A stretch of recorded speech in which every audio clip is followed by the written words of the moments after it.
Chapter 1 The Unfortunate Tin-Tholed Scoundrel. Repository of Mind. Shinyu Sect. Within Thegrandalofti Sect. An elderly man stood there, accompanied by several disciples. Yini and Fikadapir Sagaze upon the old man before him. After traversing Jintith's real move cultivation, Helamentabla discovered that possessed mortal physique, incapable of practicing cultivation. Initially, Hahadakwarita summoned player system, yet hectivation progress remained stubborn like a one. This stagnation lasted for 2.5 years. Tomic matters worse, a ruffian Hobari striking Grezomblin had the audacity to spy at Princess Walshaboth, resulting in Theblame being gun justly placed upon him. 1 month prior. The old man had suddenly appeared before a Theflang Yin. I can resolve your inability ta cultivati and Doffrey Wasanctuary. Upon speaking, the old man thrust an address and a jada pindon tinto Yini Anshans before vanishing in a flash. Yinin pondered that headdress provided convenient, Lyle Ned with his escape route, so he procedite with Ammon Satov cautious optimism. However, upon arrival, he soon realized it had been deceived. 3 months since, the old man swood Kamato annihilated him.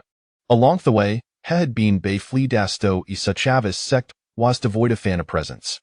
It turned out that the disciple Sofshin you sected Alfled inter.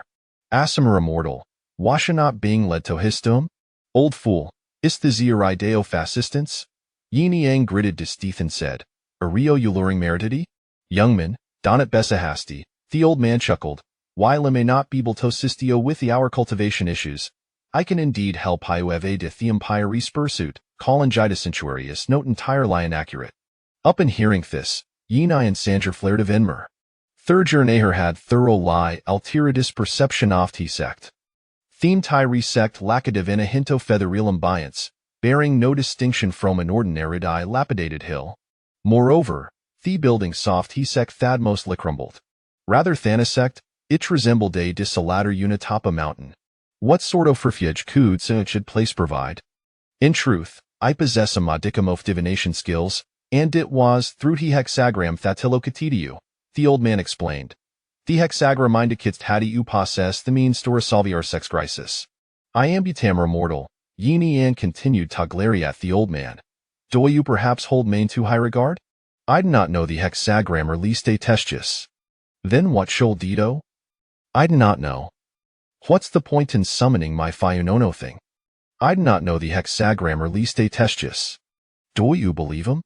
Yini and menacing Lishu kiss-fist at the old man. I could justasius alai conjure a hexagram from my year-old face with a single punk. The old man regarded Yini with disdain. You canotharm. Damn it. Thysis fate. The old man chuckled, patting Yini's shoulder. You must accept your destiny. Regardless, even if I were to speak until the heavens fell, I will no Tremaine. Yini declared, making ease way toward Thexit. Farewell. Suddenly, the old man grasped Tini and shrist with a gripe like Evis, rendering high mutable to escape a despote's struggles. You are still married, are you not? The old man grinned, gesturing toward Thethrif Maled Disciplesniarbi. Doernet find them pleasing? Sholdia chustasa stay. You may have your pick taken gall 3 isovin permissible. Yini and Castiglance. Indeed, Thethrif Maled Disciples real exceptionally beautiful. However, these washered lie the timido entertain such thoughtless lies at stake. Perhaps this, the old man suggested, witnessing Yini's fervent refusal. I fio agree to stay. Ish 11 passant the position off secta eater toy. Yinin prompt liar turn them a grandirole. Hera salok forio to ponder. You're a current lia wantedman, the old man reminded him. Where'll second you go? Yini Ant's mouth twitched in irritation. The tis not foriato concern yourself with. The old man pondered momentarily, signaling Theather disciples to leave. Soon, only the man and Thilda remained in the room. Do not for semi-hand, young man. The old man's expression turned cold. If I am a shed to millimits, immerser disparity measures. Yini and Char traced. After all, the old man weighs a practitioner as samer immortal. He was no match for him. At this moment, the probability of executing Gajakes few less scapy after, delivering Gasweeft, Kictathegro and Antipocato Thywis near lie 0. If truly provoked, he might very well me Thysandrite Henanthier. Arya Jajestin Jo would kill me now? Yinayan feign calmness. Isthodol sao hathi hexagram foretold? The latter part of his statements serve a dace reminder to the old man. The hexagram indicate he could save the sect should the old man kill him, he would find himself with no retreat. The old man's expression shifted instantly. You are forcing me hand. In the next moment. Thud. The old man knelt before Yinyan, clasping his thighs tightly with both hands. Brother, I implore you, don't leave. If I owed part, Shin you sectistrally doomed. Ultimately, Yinayanko Cedarmain. Not because Hein Tin dead to it for death, but simply because could no longer endure the old drogue's incessant hunting and theatrics. Of course, the primary reason waste had their choice. Attempting Toriuson with the old man was feudally was met with an explanation grounded in philosophysics. Yinian weighs a sineto a modistrument theback of tegrandal. In the old man's words, this place suis relatively sturdy, sparing him the fear of being crushed by a collapsing structure whilst leapt. In the dead of night, Yinian quiet lapusha to pin the door, surveying surroundings. It was pitch black, indicating that Tever Yo knew us likely a trest.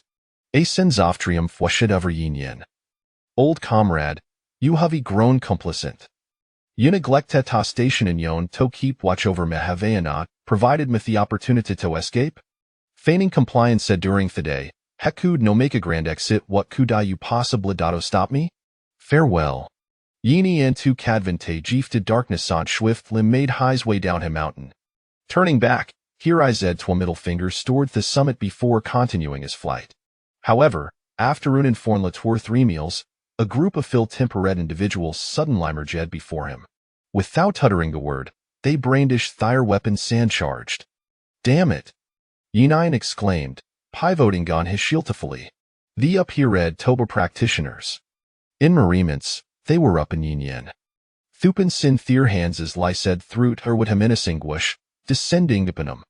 Yini and felt a kill run down his spinneth eyes was themed. Suddenly, Thurjay depend on tin his bakhitamiti daberliant glow. The light swift like coalesced into a faint blue shield, enveloping Yinayan entirely. Clang! All attack struck the shield, inflicting no damage upon Yinayan whatsoever.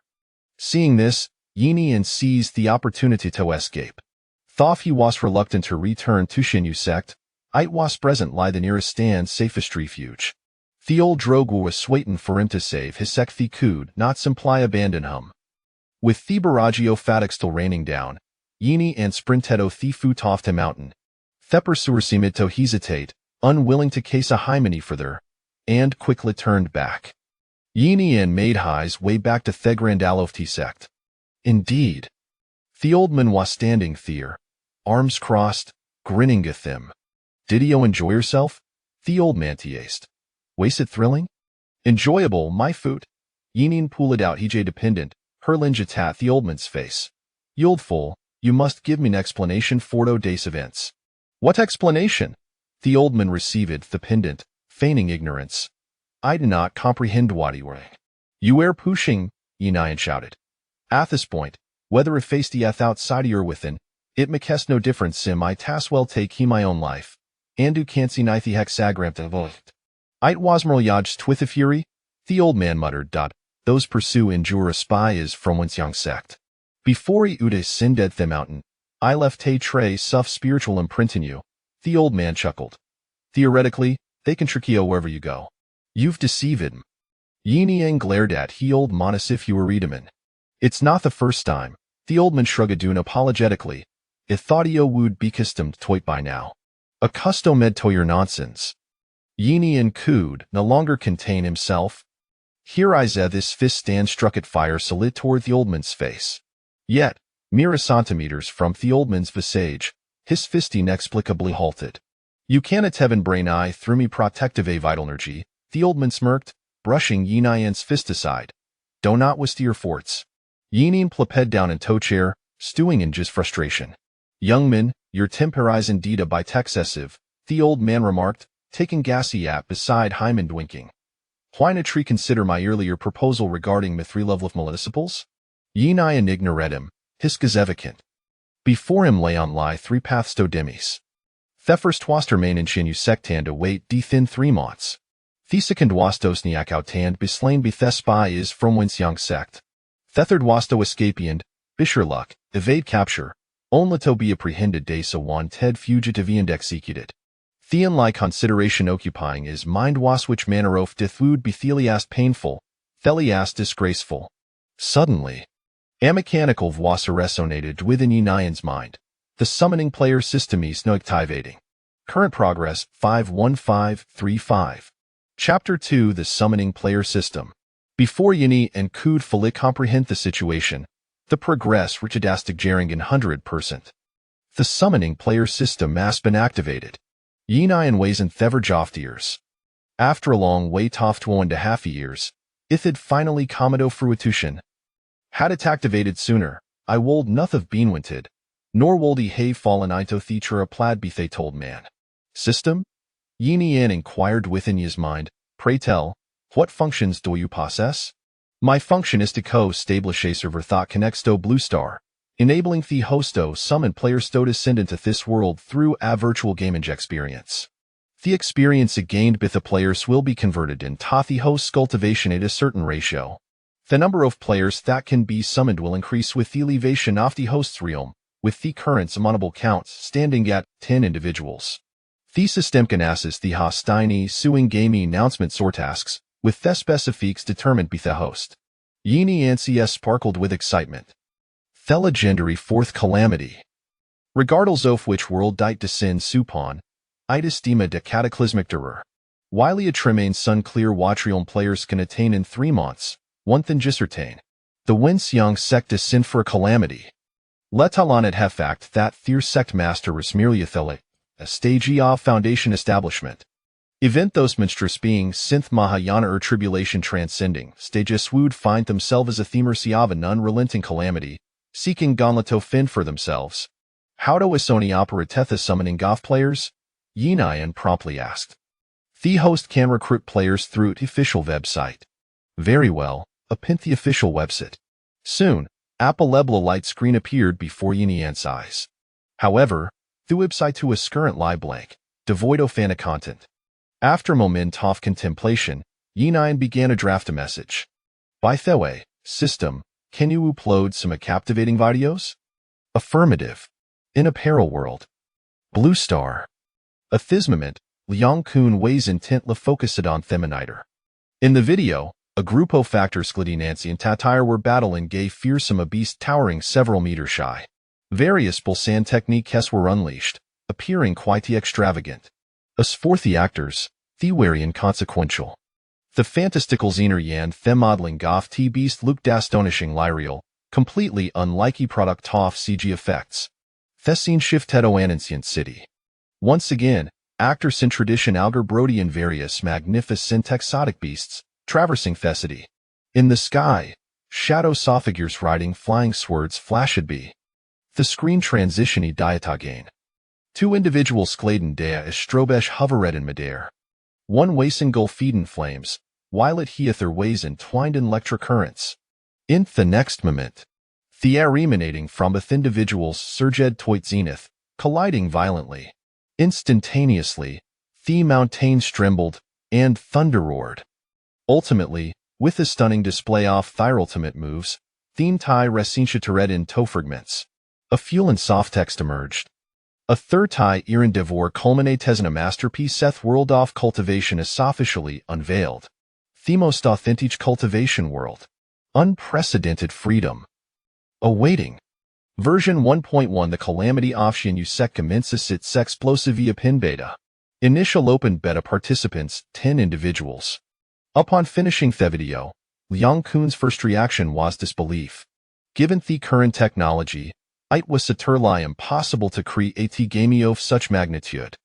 It was soon doubted lie another case of misleading advertising. Nonetheless, despite knowing it was likely our use, the stunning visualies far surpassed all existing technologies in the market, piquing his interest. Even if it was sufficate, hein 10 Dedregistran Takialuk. After all, trying it out wouldn't cost him anything. Registration required contact information and an address. Liang Kun suddenly pondered, could this be a side attempt to collect me personal information? However, upon seeing the filed stoba filled, he dismissed that concern. The contact information did not necessarily have it be a phone number and a communication up would suffice. Even a mail's Romanother game a character would do. A sport headdress, any delivery station could be provided. Interesting. Liang Kun murmured, entering gis characterized from a gamined headdress o near delivery point. Thupage displayed a prompt. Congratulations, you have been fortunate to not a Sekorian open beta slot. The gamma pod will arrive in Onehor.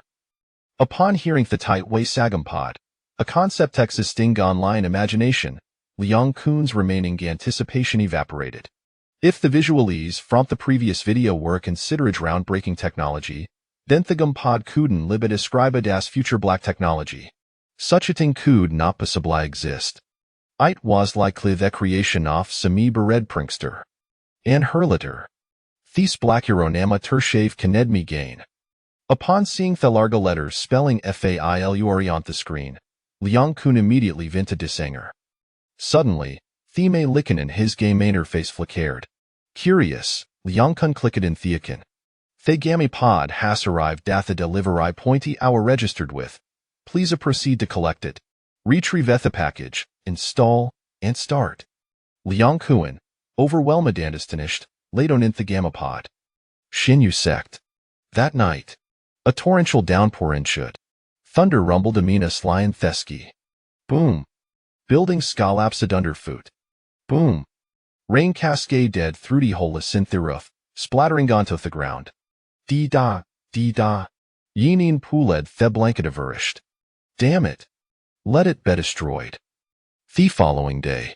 Yul Draskell, you can't just lave mehanjing like these. After breakfast, Yinayan spoke now tell 'm, how do I win tend to compensate team? I declare a thought from this moment forth, you were at the sect master of Shinyu sect.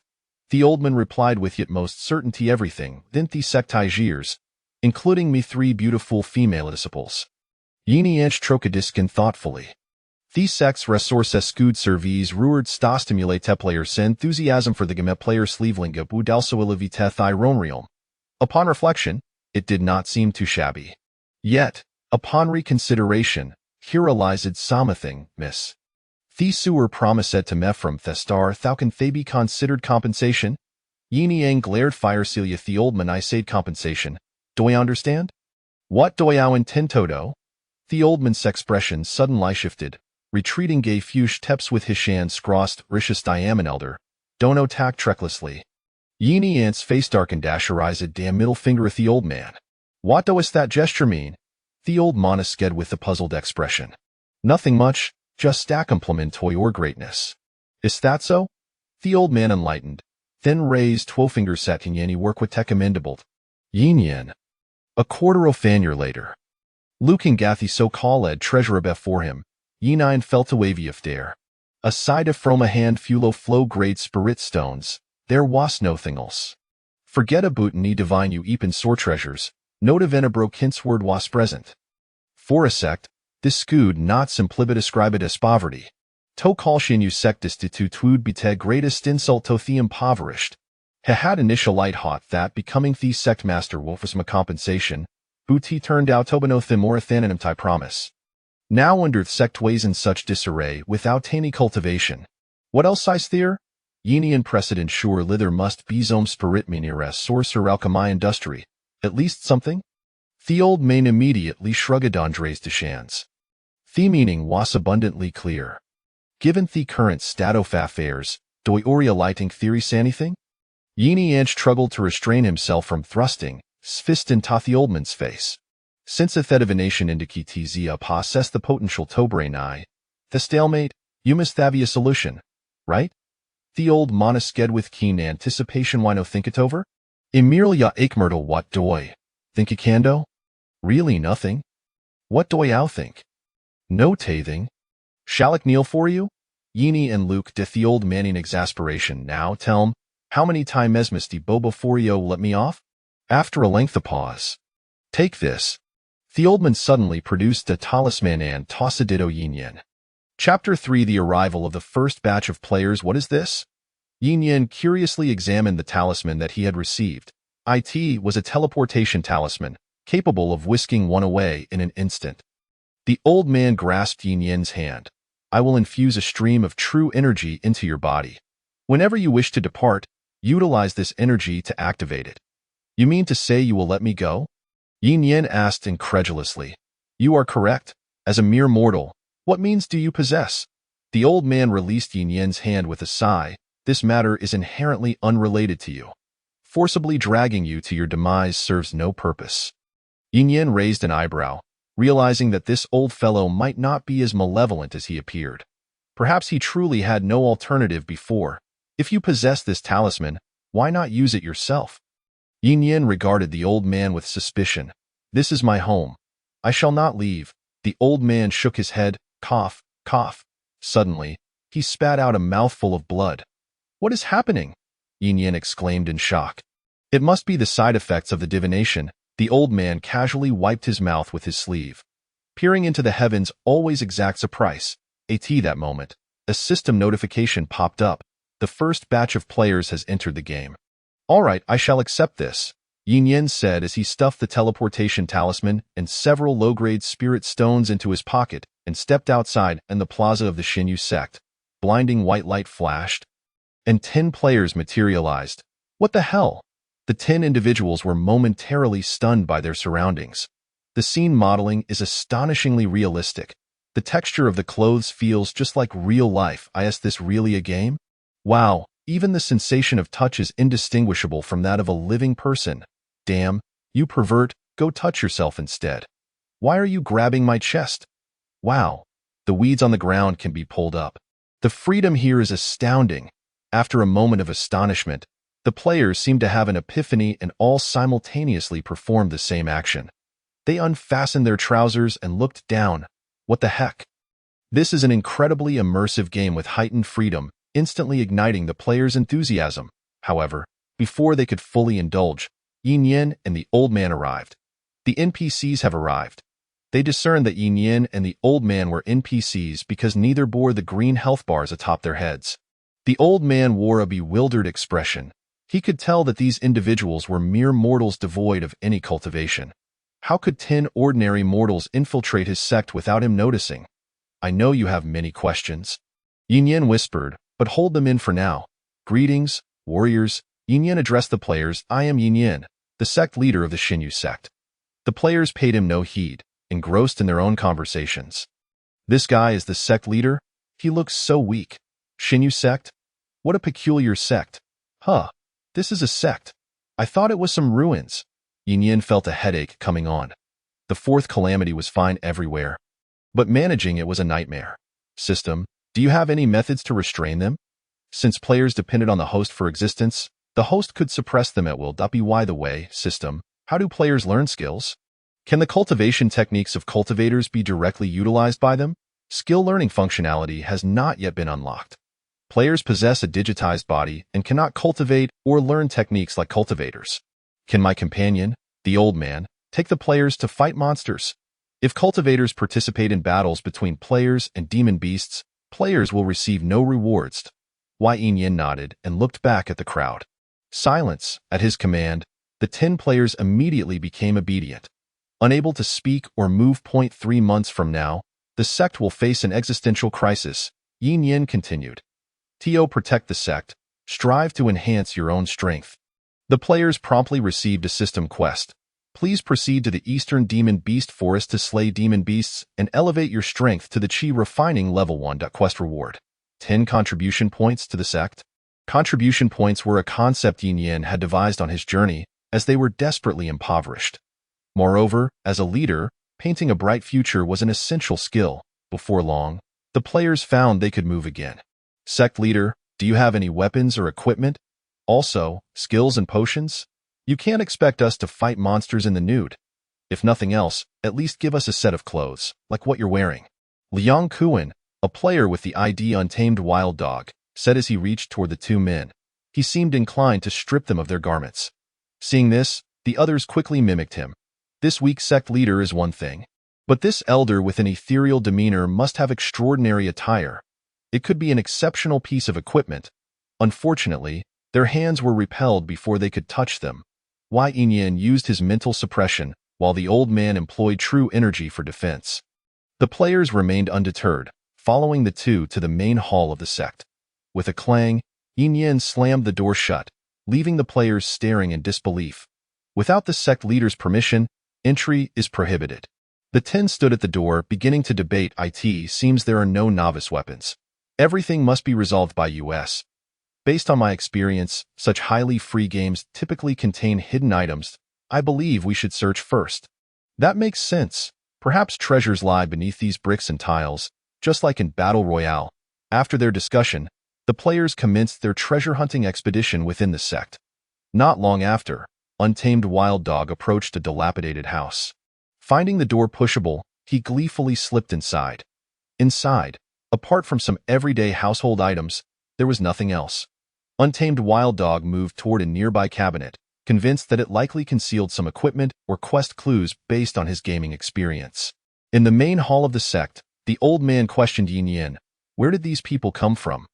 Why are they able to evade my senses? Confused, are you? Yinyan chuckled. Curious to know how they did it. I presume that's obvious. The old man rolled his eyes at Yinyan. Wei Yinyan plopped down on a chair, grinning at the old man. But I don't want to tell you. You little brat. The old man was momentarily speechless.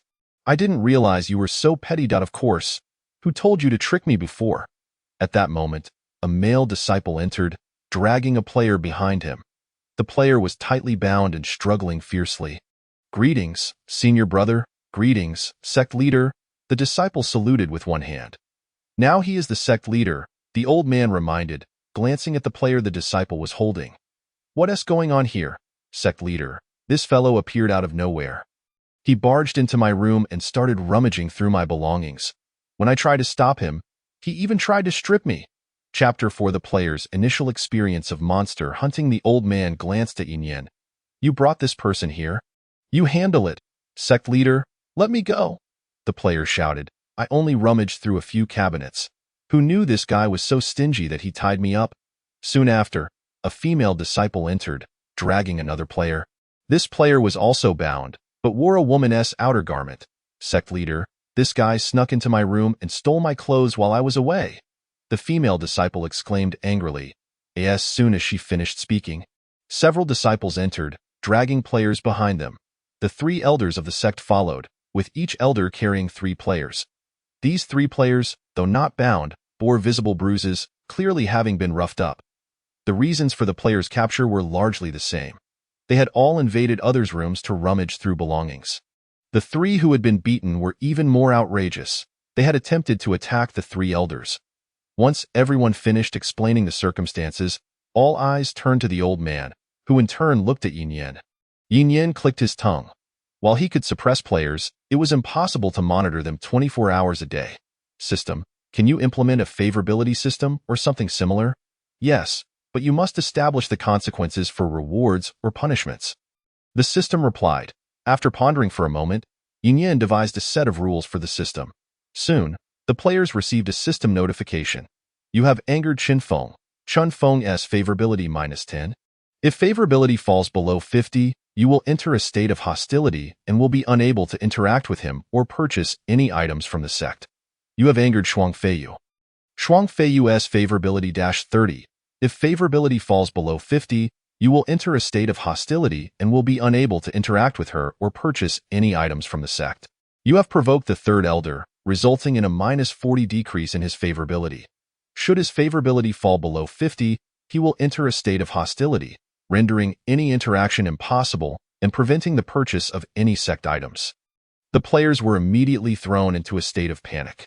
While losing favorability was bearable, the ensuing consequences were dire. The inability to interact meant that no quest could be accepted. Furthermore, the prohibition on purchasing sect items would spell disaster, potentially leading to the ruin of their characters. Miss Shuangfeiyu, I am truly sorry. The player clad in women's attire, known as See the Emperor Ride the Courtesan, immediately flashed an apologetic smile at the female disciple. Please let me go. I shall return your clothes at once. Shuangfeiyu cast a disdainful glance in his direction. I no longer desire them. The other 3, bruised and battered, pleaded with the third elder, "Third elder, we have erred. A loss of 40 points is life-threatening. Please, let us be released." Yin Yin gestured. Now that he was the sect master, they were to heed his words. The old man hurriedly added a remark. The group promptly untied the players and expelled them. At that moment, only Yin Yin and the members of the Xinyu sect remained in the room. The old man introduced several disciples and the 3 elders to Yin Yin, also announcing Yin Yin's ascension to the position of new sect master. All eyes then turned to Yin Yin, waiting for his explanation. The origins of these individuals are somewhat peculiar, and I cannot elaborate further. Yin Yin began, "Oh, not be deceived by their current weakness. They are essential for combating the Wenxiang sect. Additionally, they may occasionally utter strange phrases or engage in peculiar actions," Yin Yin added. Noting Yin Yin's reluctance to elaborate, the others chose not to press further. By the way, Yin Yin directed his gaze toward the old man. "I wish to procure a batch of weapons and equipment. Is there a suitable avenue for this? Although players currently cannot learn skills, acquiring some weapons and equipment for them would still be beneficial. After all, the sooner players level up, the greater their chances against the Wenxiang sect. There is a way, but it requires funds," the old man frowned. "Presently, all the spirit stones of the sect are in your possession, and with this amount, you can only purchase the most basic weapon, which would be of little use in combat. In his view, a weapon meant for a chi refining stage cultivator would barely enhance combat capabilities. While they themselves possessed weapons, it was impossible for them to lend their gear to those individuals, as they lacked any true chi. Even if they were willing, the others would still be unable to wield them. It need not be of the highest quality. Even something inferior would suffice," Yin Yin clarified. "Even a damaged one would do." The crowd looked on in bewilderment. Something worse than a chi refining stage weapon, perhaps even damaged. They simply could not fathom what that entailed. The third elder, who had previously been responsible for procurement, was more knowledgeable in this regard. After pondering for a moment, he suggested, "How about I take you there? You are currently a wanted criminal, making open appearances unwise. System, do you possess any functions for disguising my appearance?" Yin Yin inquired immediately. "Or perhaps a method to prevent others from recognizing me?" "None. However, the host can utilize the observation function to communicate with the third elder over a distance. This function is also applicable to players, allowing one to view the playback of players' actions at any time.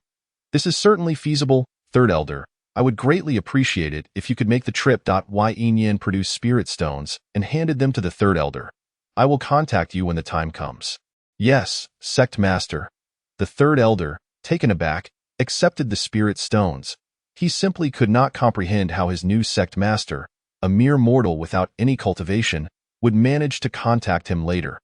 After the third elder departed, Yin Yin returned to his chamber to utilize the observation function to monitor the player's initial encounter with monsters.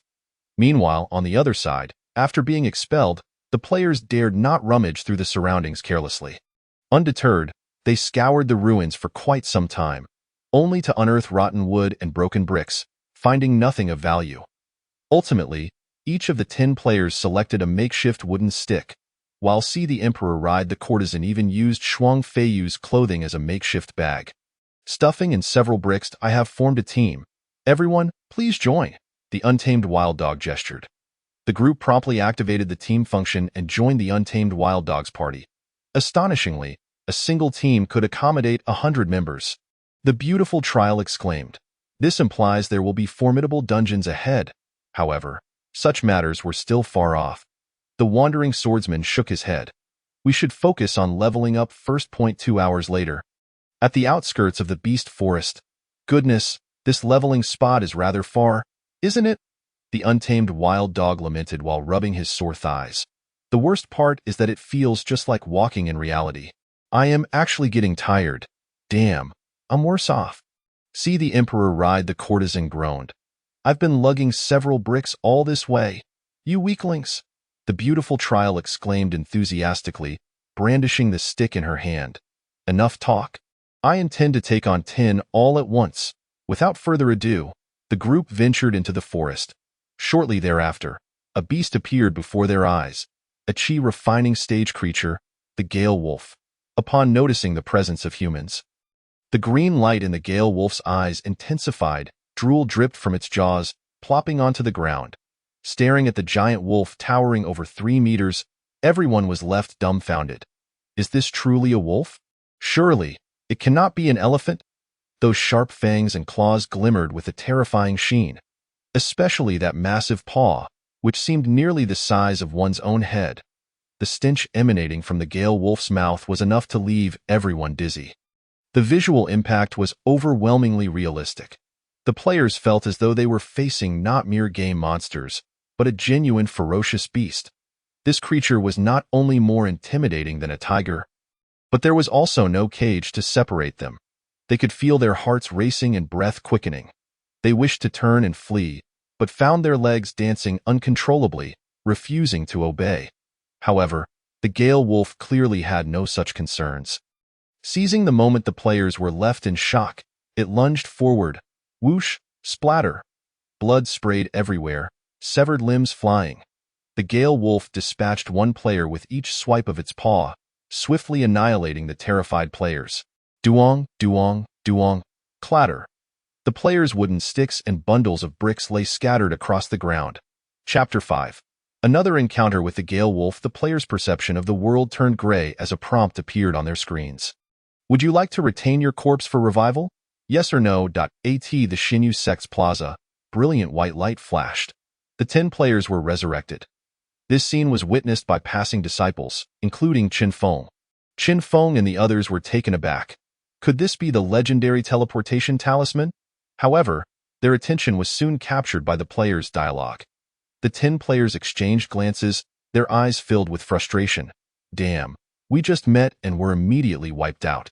Is this game truly so difficult? At least you left me with a complete corpse. My head was completely blown off. I'm worse off. Had I not perished just now, I could have learned the Sunflower Manual. Damn it. The monsters don't even have a health bar. It feels so strange. What kind of health bar do you need? This is far more realistic, isn't it? Otherwise, would it not seem odd for a monster in a cultivation world to have a health bar floating above its head? They could tolerate all of this, but the fact that a level 1 monster was so hardcore seemed inappropriate. Wouldn't it be better to have a cute, soft, and adorable beginner monster like a goblin or a slime? The game designers must be a bit deranged. The only silver lining was that during character creation, the system had suggested adjusting pain sensitivity.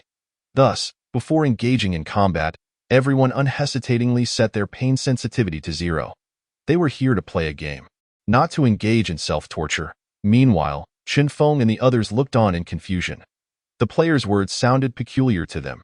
Each word was comprehensible, yet when combined, they became somewhat incomprehensible.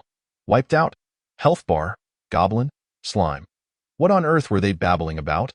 Most importantly, did they just imply they had died? They were clearly standing there perfectly fine, yet they claimed to have died. Surely, they must be a bit off in the head. It would be wise to maintain a distance from these individuals to avoid being affected. On the other side, the untamed wild dog suddenly clapped his hands. Since this game is so realistic, could we perhaps set the forest ablaze? Upon hearing this, everyone's eyes lit up. That does seem plausible. The Beast Forest is full of trees, which would be a strategist's delight.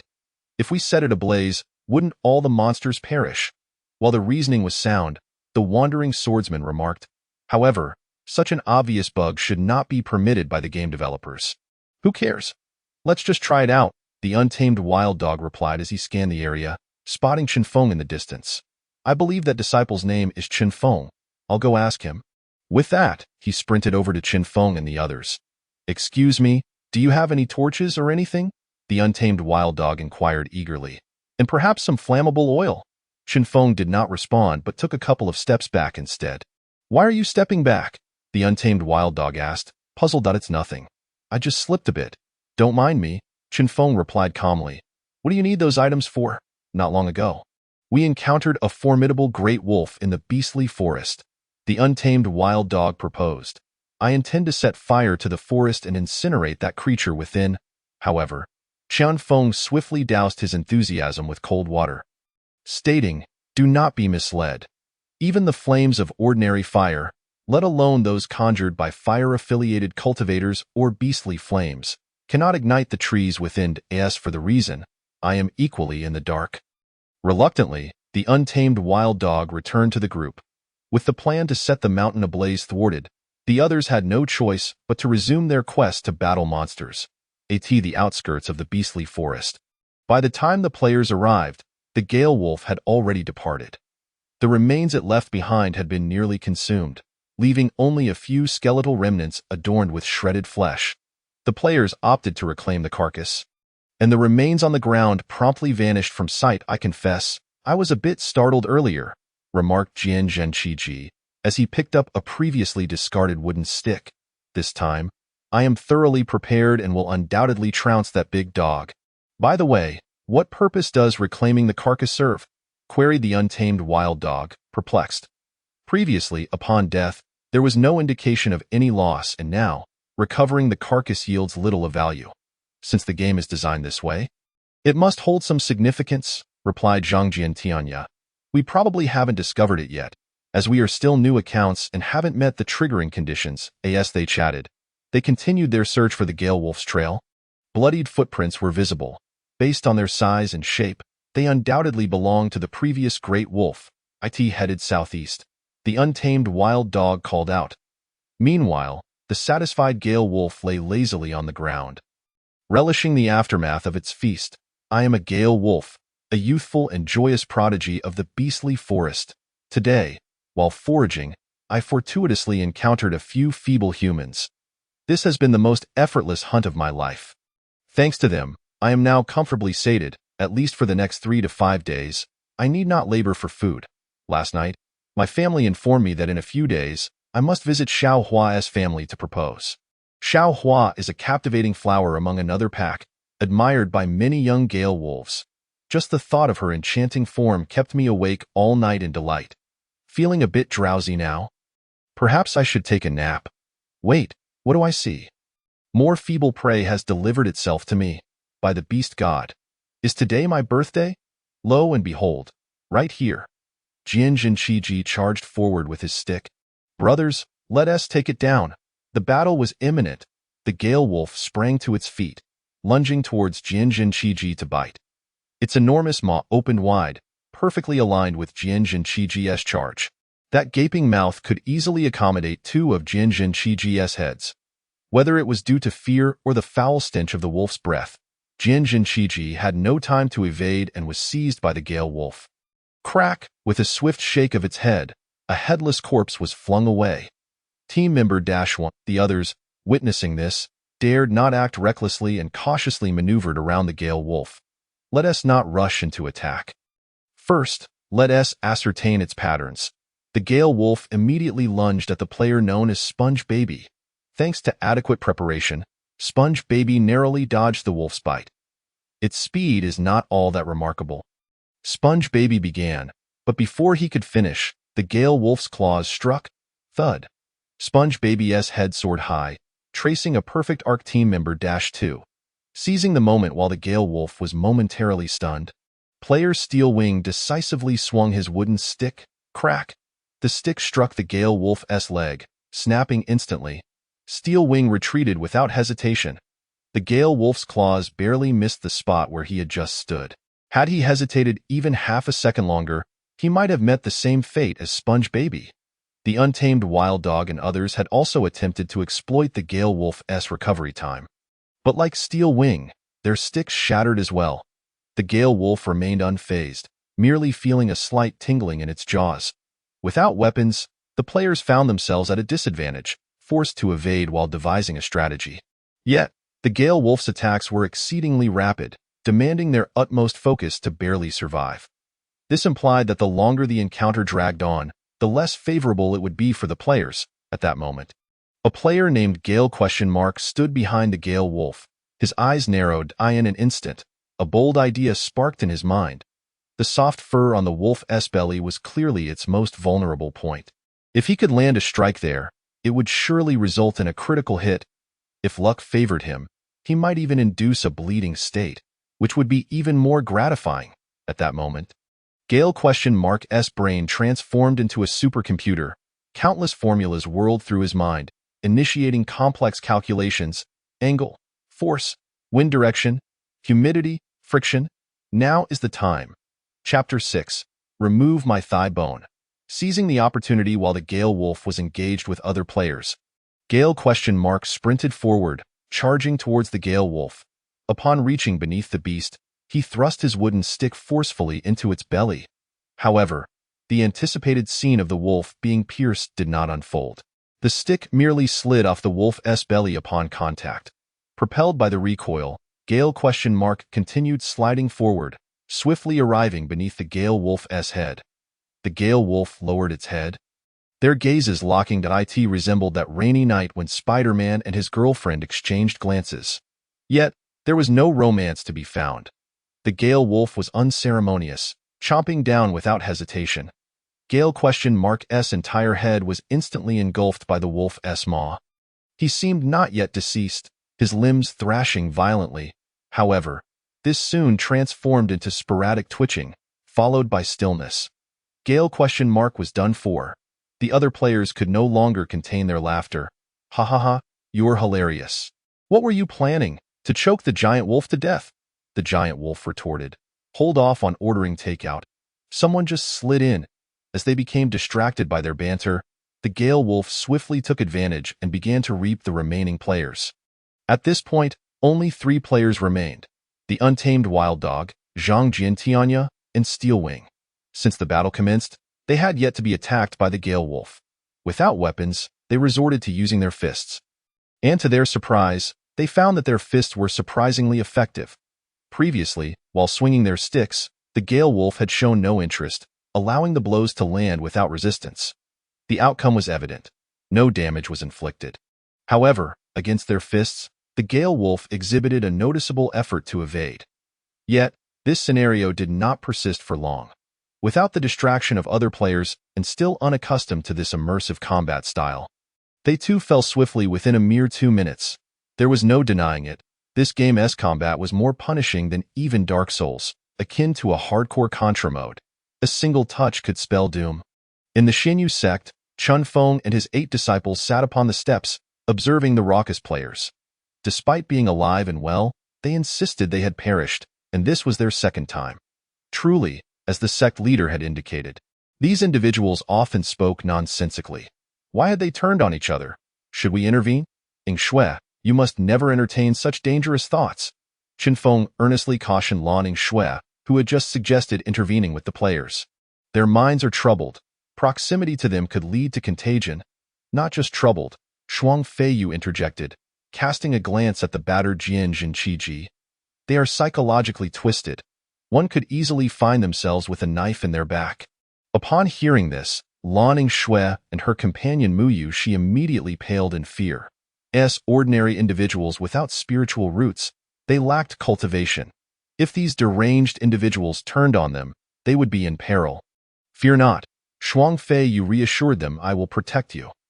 After the players had sufficiently amused themselves, they set off once more. At the outskirts of the beastly forest, they arrived at the site of their earlier annihilation. The remnants left behind were considerably improved. Only 5 bodies remained. Fully devoured, it appeared that the great wolf had indeed feasted to its heart's content. The unbridled wild dog jestingly remarked, contemplating the retrieval of his own corpse. Suddenly, a bold idea struck him. Thus, he hastily refrained from recovering his body and instead detached one of his thigh bones. Brother dog, what on earth are you doing? Asked the perplexed lady beside him. During my recent battle, I discovered that my fists pose a greater threat to the giant wolf than a wooden club, explained the wild dog. Therefore, I boldly speculate that our bodily strength lies somewhere between that of an ordinary human and that of a monster. His words successfully captured everyone's attention, so, I pondered, if that is the case, then the attack power of my bones must certainly surpass that of a wooden club. The wild dog waved the detached thigh bone, adding, the reach of a fist is too limited. Wielding this as a weapon would yield far better results. The crowd mulled over this, finding a semblance of truth in his reasoning. However, the lady, with a peculiar expression, inquired, aren't you afraid? After all, this game is exceedingly realistic. The gruesome sight of severed limbs and dismembered bodies undoubtedly falls within the realm of adult content.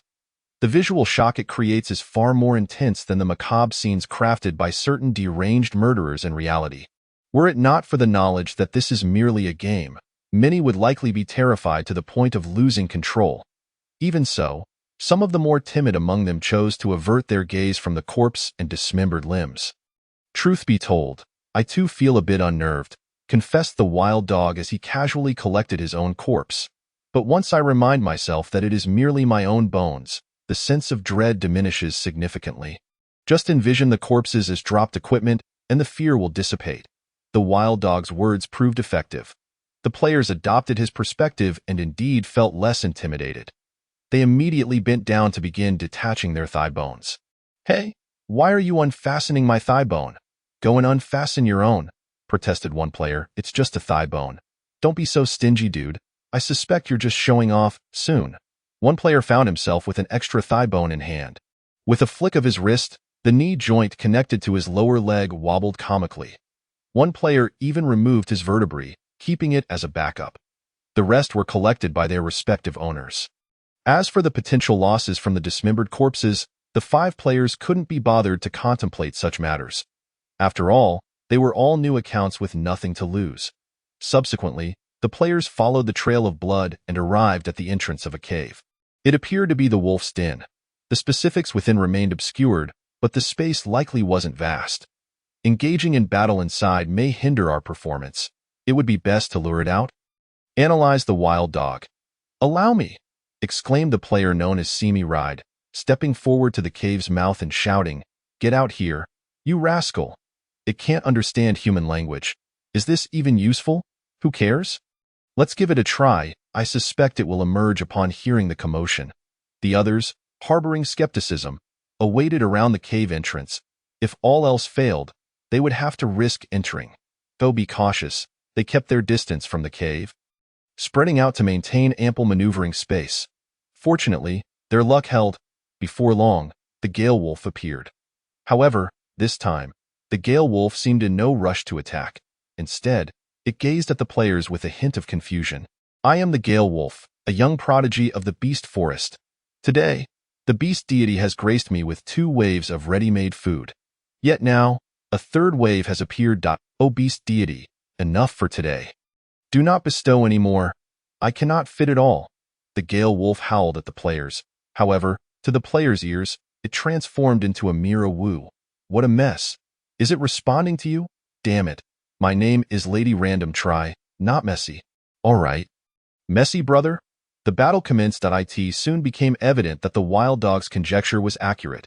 Faced with the players wielding thigh bones, the Gale Wolf could no longer maintain the composure it had exhibited against wooden clubs. To evade the players' assaults, the Gale Wolf's offensive was noticeably less fierce than before. The players, having learned from past experiences, fought with increased caution. After a strike, they immediately retreated, refraining from greedily pursuing further attacks. Yet, the situation did not appear significantly more optimistic. After approximately 2 minutes of combat, the Gale Wolf still appeared as vigorous as ever. It seemed the players' onslaught had failed to yield any substantive results. This highly focused battle rapidly drained their mental stamina. As the combat persisted for around 5 minutes, casualties began to mount once more. When the player known as Gale hesitated for merely a moment, the Gale Wolf promptly sent him flying. Thud. "The rest is up to you." Gale?'s words were left unfinished as his head tilted, his limbs twitching before falling still. The absence of one player's restraint heightened the pressure on the remaining players. The demise of Gale seemed to signal a grim turn of events. Shortly thereafter, Sponge Baby and Lady Random Try succumbed in quick succession. As the death toll rose, the remaining players felt the weight of increased pressure. After another 2 minutes, only 3 players remained: the Wild Dog, Wandering Sword, and Iron Wing. At this juncture, they finally noticed a glimmer of success. The Gale Wolf's mouth dribbled blood, and its movements appeared slightly sluggish. However, without the others to distract it, even the 3 of them found themselves powerless to turn the tide. Within approximately a minute, they too were swiftly dispatched. Revive and chase after the corpses. Let us continue the fray. The battle commenced anew. The 3 players once again chose to exploit the Gale Wolf's blind spots, focusing their efforts on its hind legs. There was no other option. Standing at 3 meters tall, they could only target its feet. While battling, The wild dog internally grumbled, "Damn it. How can a novice monster be this difficult? Is the game company not afraid of losing players with such hardcore mechanics? After all, not every player enjoys this level of difficulty. Even with 10 players surrounding one monster, they had died multiple times." "Wait a moment, hyenas." The wild dog glanced up at the wolf's rear eye in that instant. A daring thought ignited in his mind. If this game is so realistic, then perhaps. Once this idea surged forth, it became unstoppable, however, realizing it required a stroke of luck. Fortunately, he did not have to wait long. During one of the Gale Wolf's attacks, it suddenly crouched down. "Now's my chance." The wild dog sprang up, thrusting the thigh bone fiercely. Forbidden technique. Millennium kill. Thud. "I am the Gale Wolf, a young prodigy of the beast forest. Today, I have been favored by the beast deity, gifted with ample nourishment. In 2 days, I shall wed my beloved, little flower. By then, I will have a blissful family and raise my own offspring." Why wolf life was already so fulfilling. Until this moment, an unprecedented sensation surged from behind. It was a feeling of agony unlike any experienced in its decades of existence. Shame, rage, fury, madness, a wool. The Gale Wolf let out a wretched howl, attempting to bite down on the wild dog behind it. Yet, its anatomical structure made such a maneuver impossible. After failing, the Gale Wolf began to lash out wildly at the other players, intent on tearing everything before it to shreds. "What the hell, brother dog? What kind of sorcery is this, brother dog? From now on, you shall be my orchid killer. Stop the nonsense. Run. This beast has gone berserk." The crowd immediately scattered. However, the frenzied Gale Wolf moved with alarming speed, much faster than before. In just 2 or 3 swift motions, it caught up to the slower Sponge Baby.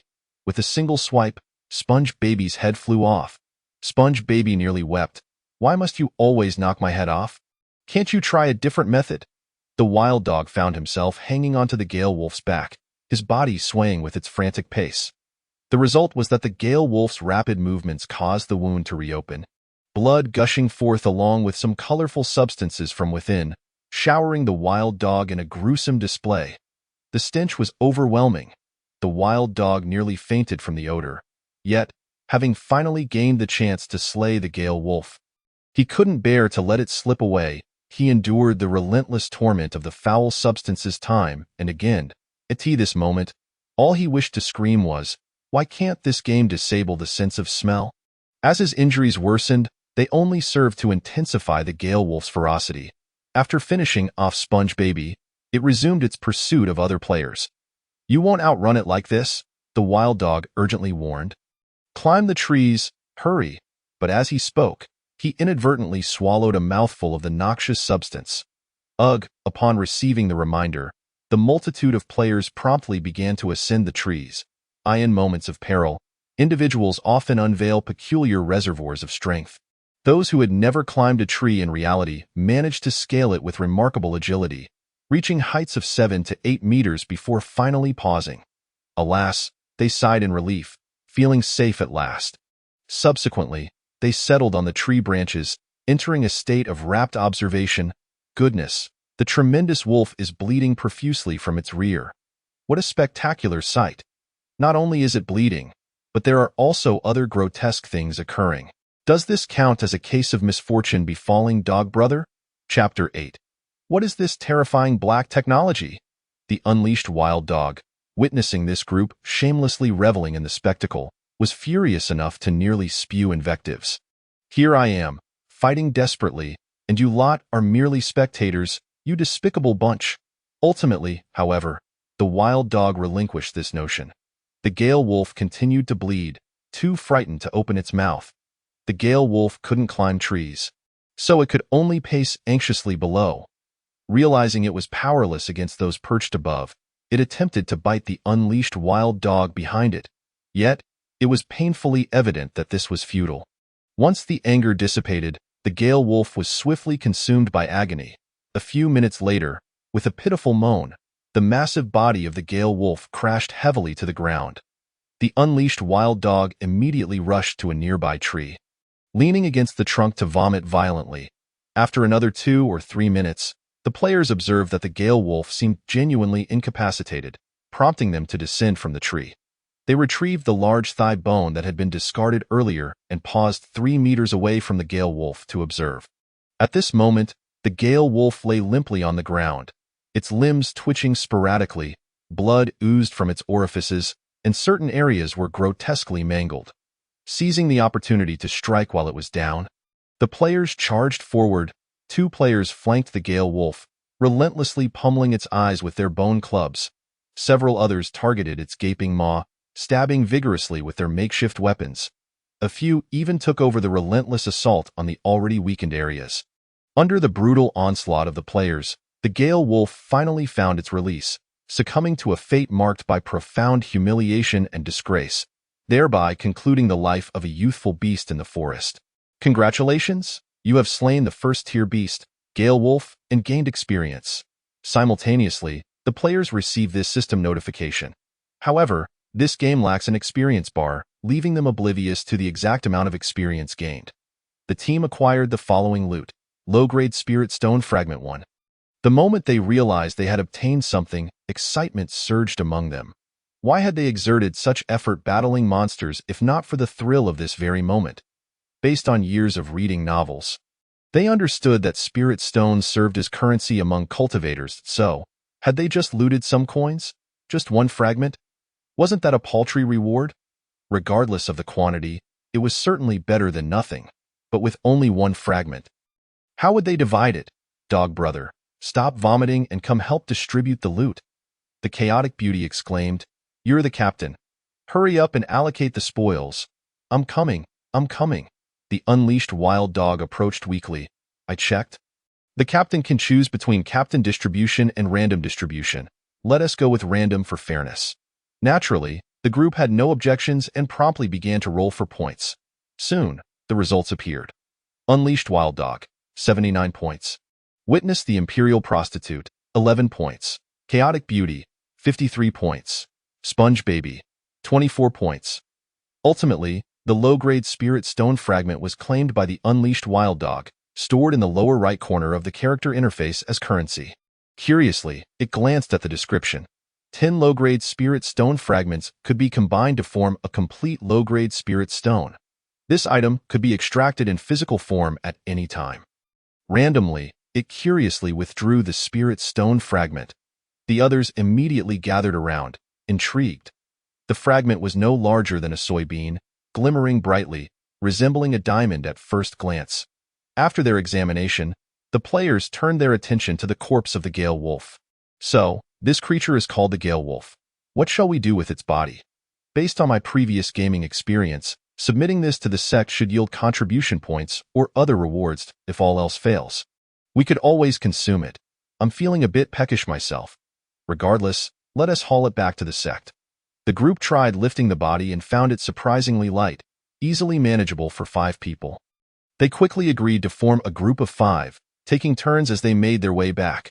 Sponge Baby, having perished early, found himself spared from labor. What the hell? This wretched game doesn't even have a basic backpack function. Poor rating. Shinyu Sect, by the time the players returned, darkness had descended. Thud. They unceremoniously dropped the Gale Wolf's corpse onto the square and rushed to Yin Yin's door. Bang, bang, bang. The Unleashed Wild Dog knocked on the door. Sect Master. We VE hunted a Gale Wolf. Do you want the body? Soon, the players received a notification. Please submit the Gale Wolf's corpse to the disciples of the Shinyu Sect. Each person may receive 1 contribution point. After handing over the body to Qinfeng and others, the group deliberated on their next course of action. Should we continue hunting monsters? I'm hungry. I want to log off and eat. Goodness, now that you mention it, I feel hungry too. They had entered the game around noon, and now, hours had slipped by unnoticed. They could only blame the game for being so engrossing that they had lost track of time. Subsequently, they all logged off in unison. Thud, thud, thud. As they logged off, their bodies slumped to the ground, motionless. Blue Star. Liang Kuan emerged from the game pod, momentarily bewildered. He had entered the game around 1 p.m. and had played for at least 7 or 8 hours. It should have been evening by now. Yet outside, the sun shone brightly, with no hint of night. He quickly glanced at the wall clock, which read 1. 42. Had less than an hour passed? How could that be? Suspecting the clock was malfunctioning, he checked the computer monitor and pulled out his phone to verify the time. Everything displayed 1:42. Moreover, judging by the daylight outside, it was evidently still midday. Furthermore, the sensation of hunger that had plagued him before logging off had vanished. Thus, the flow of time in the game world truly differs from that of reality? The thought sent a shiver down his spine. The game's realism could be attributed to advanced technology. However, this discrepancy in the passage of time clearly transcended the realm of technology, resembling the mystical realms or artifacts described in fantasy novels that manipulate the flow of time. After a brief trip to the restroom, Liang Kuan, with a tumultuous heart, re-entered the game. Xinyu sect. Liang Kuan, bewildered, struggled to his feet, gazing at the players sprawled on the ground. Soon, others began to rise, each displaying expressions of shock or fear. Did you all notice? Goodness, I feel as if I'm dreaming. This is beyond mere advanced technology. I'm starting to suspect I've traversed realms. It seems that the sensation of hunger was merely simulated by the game. The unleashed wild dog rubbed its belly. In reality, I was full, yet upon returning, I'm starving. But with the emergence of such absurdities as differing time flow, simulating hunger seems rather unremarkable, doesn't it? Isn't it, dog brother? Do you still have the energy to ponder such matters? Chaotic Beauty exclaimed, horrified. Don't you find this terrifying? So what? The unleashed wild dog appeared to have come to terms with it. If you're afraid, you can choose not to play. But now that you've returned, doesn't that prove you're still reluctant to part with it? Chaotic Beauty fell silent. Just as the unleashed wild dog had stated, if asked to abandon this game now, they would indeed feel a twinge of regret, a fully immersive world of cultivation. What man could resist? Moreover, from a certain perspective, this was akin to extending one's lifespan tenfold. Such temptation was utterly irresistible. Chapter 9. If they don't give me money, they will be unhappy. If there were genuinely any dangers to our health, they would likely have manifested the moment we entered the game pod. Sword-wielding Wanderer seemed to have come to a realization. Let us not dwell on that for now. We should focus on dinner instead. Are you all hungry? Sponge Baby, still in a daze, replied, I joined you in the game. Why don't I feel hungry? Perhaps it's because you died recently, the unleashed wild dog speculated uncertainly. So, your physical state refreshed? Maybe. They quickly sought out Qin Feng to inquire about dinner. The sect master previously instructed you to resolve it yourselves in the kitchen. Qin Feng replied before hastily departing. Why do I feel like he doesn't want to be near us? Perhaps it's because we were previously penalized by those NPCs, someone suggested. Perhaps I am the chamber of the venerable sect leader. Yin Yin and the members of the Xinyu sect were seated around the table, delightfully partaking in their evening repast. Although the meat of the Gale Wolf was merely that of a low-tier beast, it still provided certain benefits to the bodies of the cultivators. Are you truly allowing them to prepare their own meals? The elder inquired, perplexed. What? Do you wish to assist them in the kitchen? Yin Yin shot him a glance. Wouldn't that provoke their discontent? The elder expressed his concerns. After all, they are considered members of the Xinyu sect. Moreover, what do you intend to do about their stipends? As you know, our sect is currently impoverished and cannot afford to disburse any salaries. Stipend? That is non-existent, Yin Yin replied with a slight smile. Not only do we lack stipends, but they will also provide us with funds. He had previously received a piece of good news from the system. Players had a chance to obtain spirit stone fragments from defeating monsters, which could be combined to form inferior spirit stones. 10 fragments could be synthesized into one inferior spirit stone, which at first glance seemed rather trivial. However, one must not forget that this was akin to a no-risk business venture. Currently, with a limited number of players, the effects might not be readily apparent. Yet, once the player base expanded, the implications would be staggering. At that point, he would be counting money all day long. Are you out of your mind? The elder clearly did not believe him. No salary is one thing, but to suggest they would pay us. How is that possible? In the elder's view, this peculiar group of players likely followed Yin Yin for some reason, or perhaps they were directly under his command. Regardless of their origins, if they were indeed Yin Yin's subordinates, they ought to be compensated, right? Who would work for free without any benefits? Trust me, They will be more than happy to comply. Yin chuckled. If I do not allow them to pay me, it is they who would be displeased and raise objections. This is all for their own good. Upon hearing this, the elder, along with the 8 disciples, exchanged bewildered glances. What kind of absurdity was this? Surely the sect leader's mind had not become as deranged as those outside. In the kitchen of the Xinyu sect, the players exhibited a considerable curiosity towards the cooking equipment, such as the stove and large pot. After a series of attempts, several players ended up in a comical state. What the heck? Did you just steal some coal? One exclaimed. Laughter ensued. Come on, you are just as clueless as I am. We re both in the same boat, I must say. I've never had a meal prepared in such a large pot before. I've heard it's quite delicious and I eagerly anticipate it. Fortunately, there was someone knowledgeable among them. After the other players had their fun, a player with the ID chicken foot exposed expertly started the fire and prepared the meal, his movements fluid and graceful, clearly indicative of experience. How come you are so skilled? I hail from the mountains and often cook this way. I've grown accustomed to it. Which mountain? I'll come visit you sometime. With the ingredients readily available. It did not take long for the meal to be completed. Although the Xinyu sect was a rather destitute organization, purchasing these mundane foods posed no challenge whatsoever. After all, even the most down-and-out cultivators would not lack for gold and silver.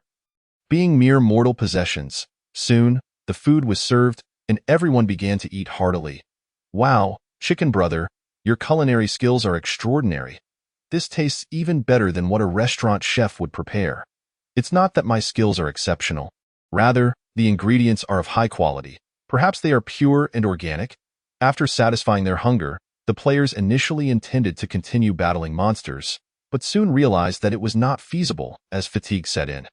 Recalling how the sponge-like baby had died and triggered a state of hunger, they promptly attempted to commit suicide. Let me try, proclaimed Simi Ride, a prostitute, as he enthusiastically declared, I've always wanted to experience bungee jumping. He hurried to the cliff at the sect's entrance and leapt off. Whoosh, unbeknownst to him, 2 figures were covertly observing not far behind. Upon witnessing his leap, the 2 figures hastily retreated. Not long after, in Yin Yin's chamber, he regarded the 2 female disciples with a peculiar expression. Did someone just commit suicide by jumping off the cliff? Yes, sect leader, Lan Ningxue replied. We witnessed it with our own eyes. He just jumped. Sect leader, could it be that you didn't provide him a stipend, which led him to despair? Mu Yushi speculated, her imagination running wild. Might the others also act foolishly? Yin Yin could only respond with exasperation. You overthinking this. I in the sect square. A flash of white light announced the return of Simi Ride, a prostitute, before the others. It seems to have no effect. He frowned. I still feel tired. That's strange. Chaos Trial Beauty pondered. Logically, upon resurrection, one should have a brand new body. Since the hunger state can refresh, why can't the need for sleep? I suspect it has to do with this advanced technology or fantastical science. Unleashed Wild Dog analyzed. It likely involves a secret related to the differing flow of time, though it is clearly beyond our understanding. Perhaps, sword-wielding Wanderer looked around. By the way, where shall we sleep tonight? The rain from the previous night had nearly collapsed the Xinyu sect's dilapidated buildings. Aside from the NPC residences, there were no spare rooms available. Searching through boxes and cabinets had already incurred a deduction from their contribution points, and sharing a room with an NPC was a thought best left unconsidered. Shall we sleep here? This game is so realistic. Sleeping in the square would surely lead to a cold, right? What is there to fear? If I catch a cold, I'll just commit suicide. Damn, that makes sense. Thus, the players concluded that suicide in this game was remarkably convenient. They soon gathered bricks and tiles from the surrounding ruins to use as pillows and lay down on the ground. The starry sky in this game is so beautiful. I can't recall when I last saw such a sky. With the severe pollution in cities nowadays, it's no wonder we can't see it. Oh no, I need to urinate. Chaos Trial Beauty suddenly sprang up and dashed towards a nearby ruin. What the heck? Is your real body in need of a restroom? Aren't you worried about urinating in the game pod? Upon hearing this, Chaos Trial Beauty logged off, and finding no urge in reality, returned to the game with relief. However, just as he returned, the urge surged again. prompting him to rush towards the ruins once more. The other 9 players cast a glance at the ruins, silently designating it as a forbidden zone. Seriously, does this game need to be this realistic? Chaos Trial Beauty grumbled while relieving himself. If we're in the midst of a battle and suddenly feel the urge, wouldn't we end up wetting ourselves? Just after he finished, he received a system notification. You have urinated in public. Your sect contribution points have been deducted by 5. Chapter 10. Liang Kuin's game summary staring at his -4 contribution points. Chaos Trial Beauty nearly wept. What the heck? Can this even be negative? Meanwhile, Chen Feng approached the group. The sect leader has instructed that from now on, you will sleep in the sect's great hall at night. Chen Feng glanced at Chaos Trial Beauty. Now, I'll take you to identify where the restroom is, to avoid any more public incidents. After locating the restroom, they proceeded to the sect's great hall. 10 betting sets had already been laid out on the floor. The players joyfully reclined. This is far more comfortable than sleeping outside. With nothing pressing, they began to chat idly. This game not only encompassed all 5 senses but even simulated basic bodily functions, making it feel almost indistinguishable from reality. Who says otherwise? Honestly, I'm still somewhat dazed. By the way, if we log off, will our bodies disappear immediately, or will they remain in the game? Isn't that a no-brainer? You've played games before, so of course, mid-sentence, everyone fell silent. After all, this game was unlike any they had played before.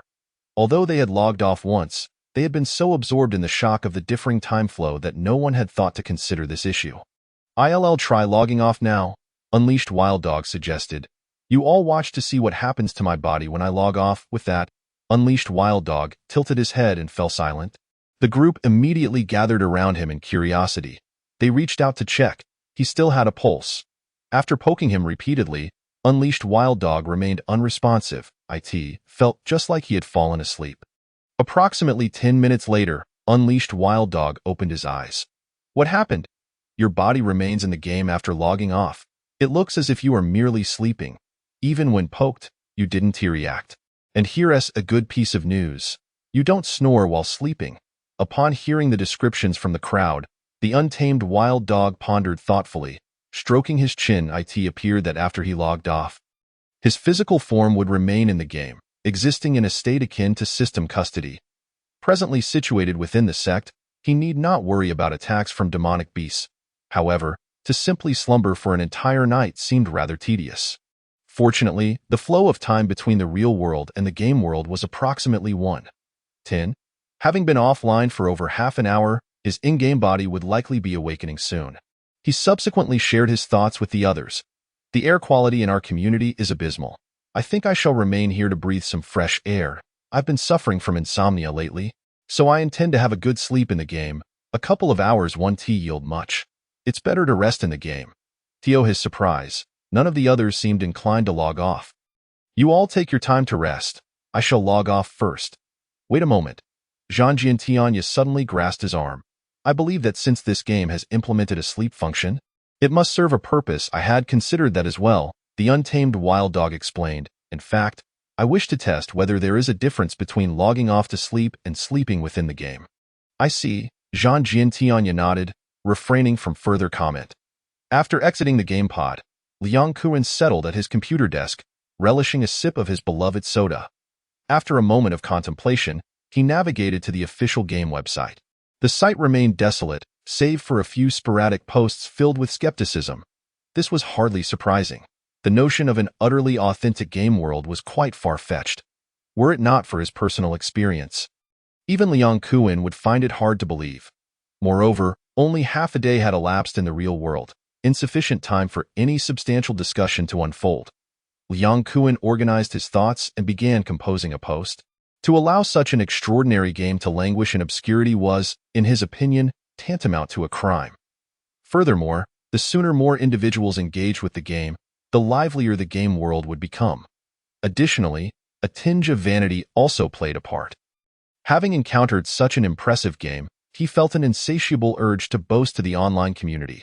Approximately 40 minutes later, his post appeared on the official forum. Greetings everyone. I am among the first batch of open beta players. My game ID is Untamed Wild Dog. I am incredibly grateful that I registered out of sheer boredom, as it has allowed me to experience the most extraordinary game in the universe. To be frank, I initially shared the same doubts as you. What could possibly constitute an immensely realistic world? It sounded like a mere ruse.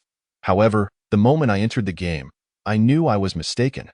The modeling in this game is simply astounding. Aside from the differing world backgrounds, the scenery is indistinguishable from the real world. This game excels in visual and auditory experiences, and even in olfactory, gustatory, and tactile sensations to an unimaginable degree. To call it a game feels inadequate. It bears no difference from a genuine world. I can scarcely find words beyond calling it a groundbreaking technological marvel. Furthermore, there exists an even more astonishing element that I will elaborate on later. Now, let me share my initial experience in the game. The first segment, as you might expect, involves character customization. While the variety of facial features is quite abundant, it generally adheres to conventional standards. Players seeking to create non-carbon-based forms may find themselves disappointed. The clothing consists of uniform coarse linen garments, with the option to select colors at most. The character S-gender is intrinsically linked to the player S-gender, making it impossible to create a transgender character. During character creation, players must choose an affinity attribute, such as metal, wood, water, fire, or earth. Some attributes emphasize attack, others focus on control, while some are primarily for healing. You can explore these in detail later. However, at present, players cannot learn any skills. So these attributes are not yet relevant. Indeed, one of the distinctions of this game compared to others I have played is the absence of beginner skills. Upon entering the game, players find themselves in a place called Shinyu Sect, with their identity defaulting to that of a disciple of the sect. The sect leader, Yin Yin, appears to be a young man in his 20s, looking rather weak.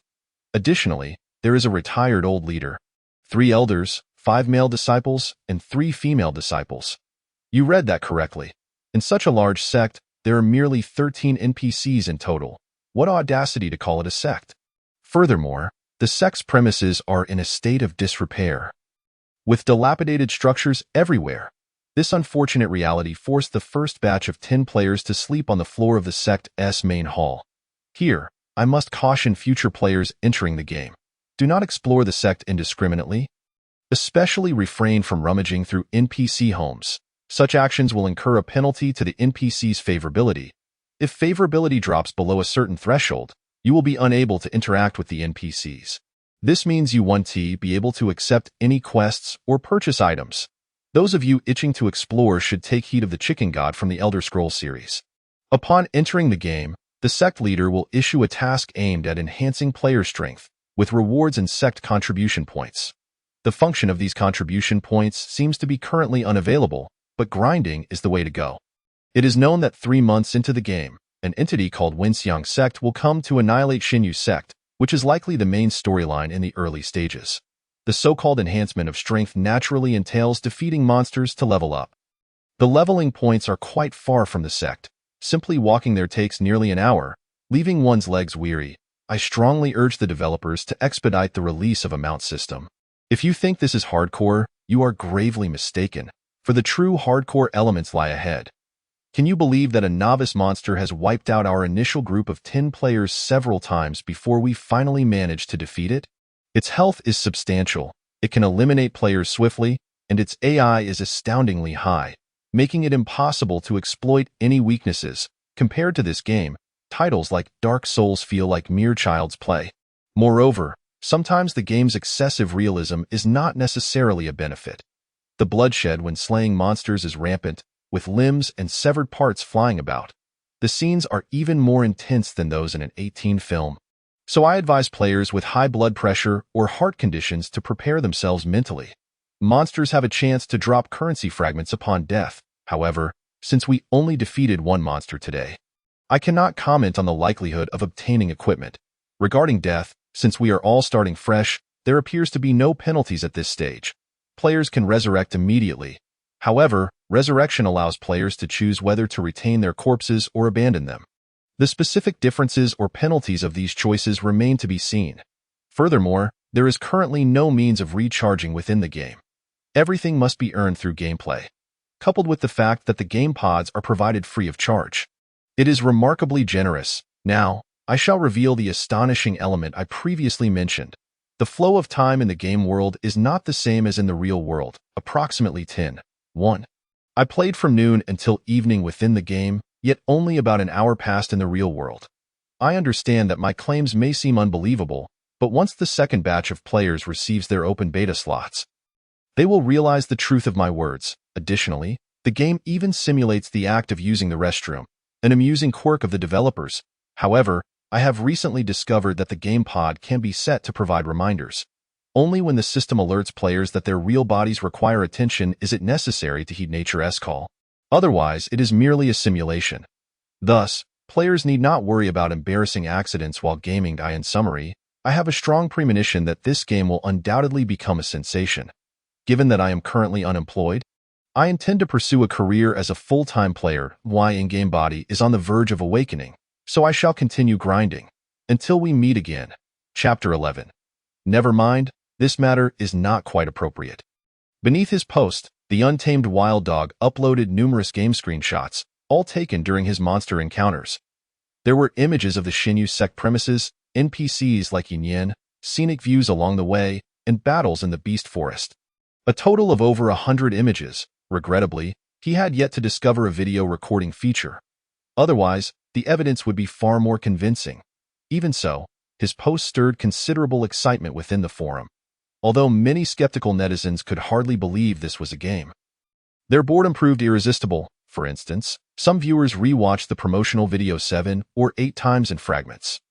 Others simply found it visually appealing, while some speculated it might be a promotional teaser for an upcoming film or television series. After all, the promotional videos for past cinematic works displayed a level of visual fidelity that was truly astounding. One user, presumably from a film company, even inquired about potential collaboration.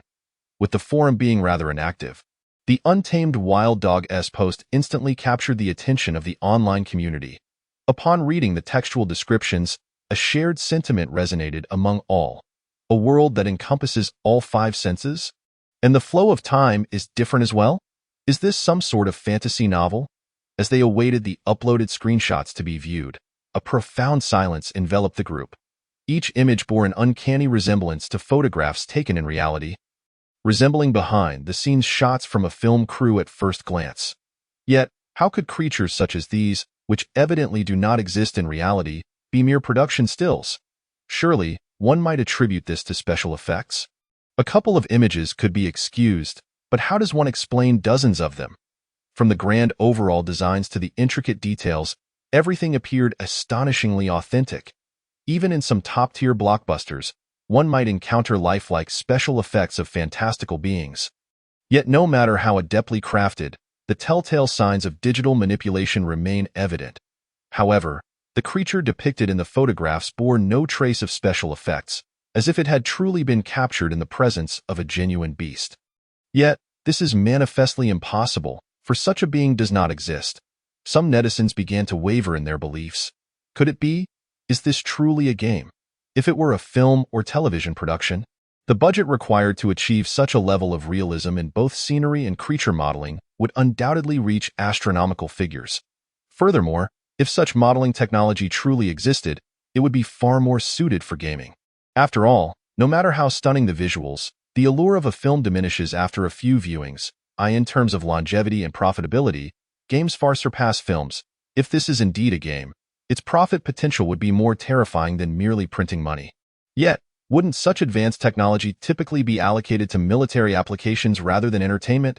Soon enough, the online community had split into 3 factions. One faction staunchly refused to believe, deeming it a hoax. Another half-heartedly accepted the possibility and sought to contact the Untamed Wild Dog in hopes of uncovering more insider information. The remaining faction remained neutral, observing the unfolding events. However, when those netizens attempted to reach out to the Untamed Wild Dog, they received no response. He had simply vanished, leaving the players in utter dismay. After all that effort, producing so many texts and screenshots, where was he? Where is he?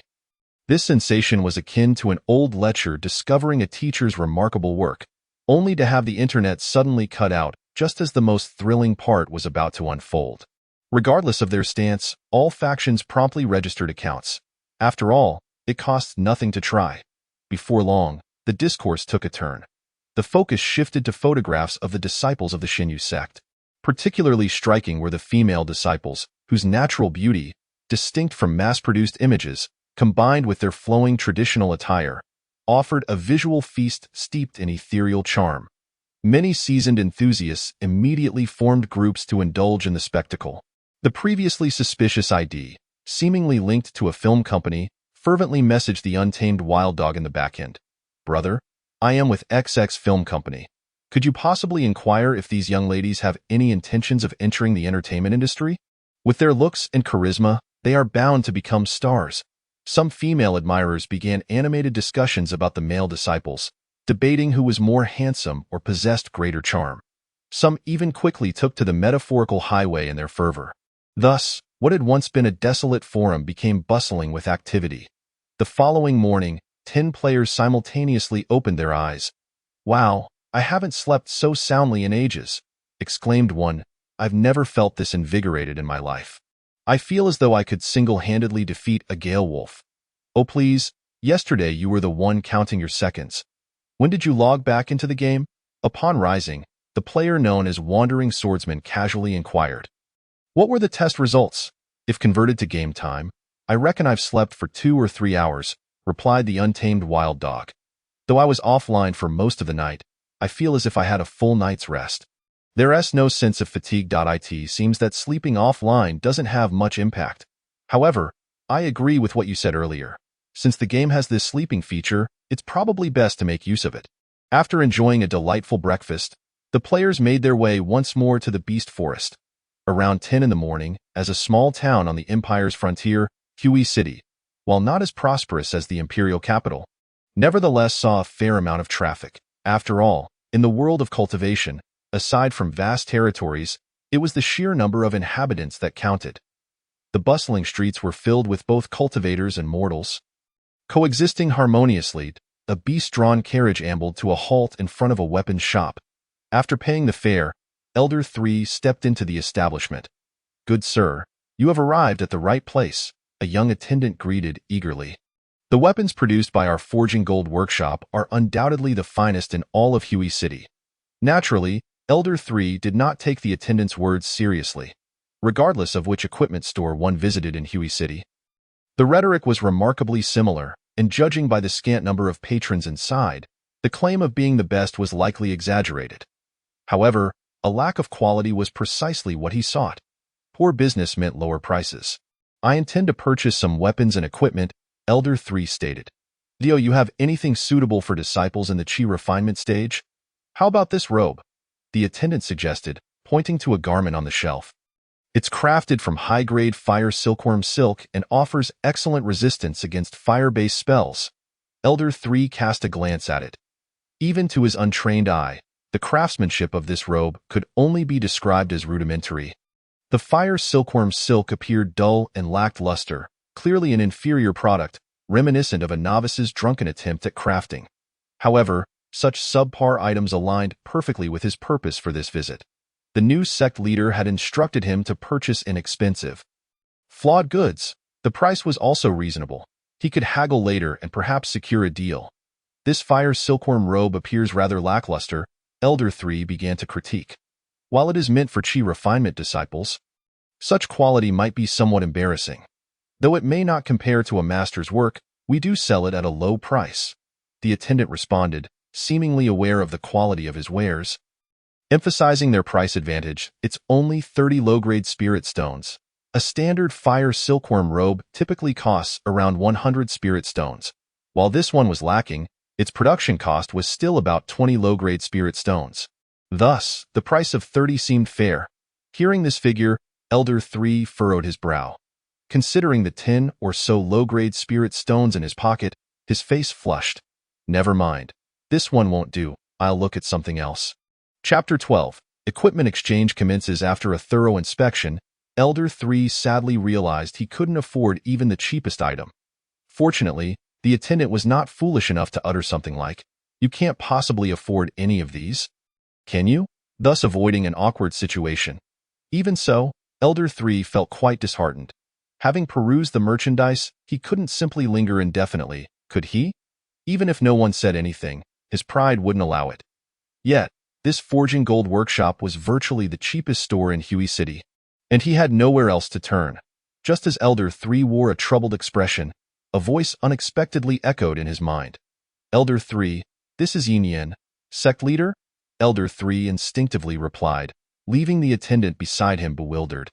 Realizing the sect leader was communicating telepathically, Elder 3 quickly responded in his mind. Why ye sect leader? Yes, it is I. Upon hearing this, Elder 3 was even more bewildered. Could it truly be the sect leader?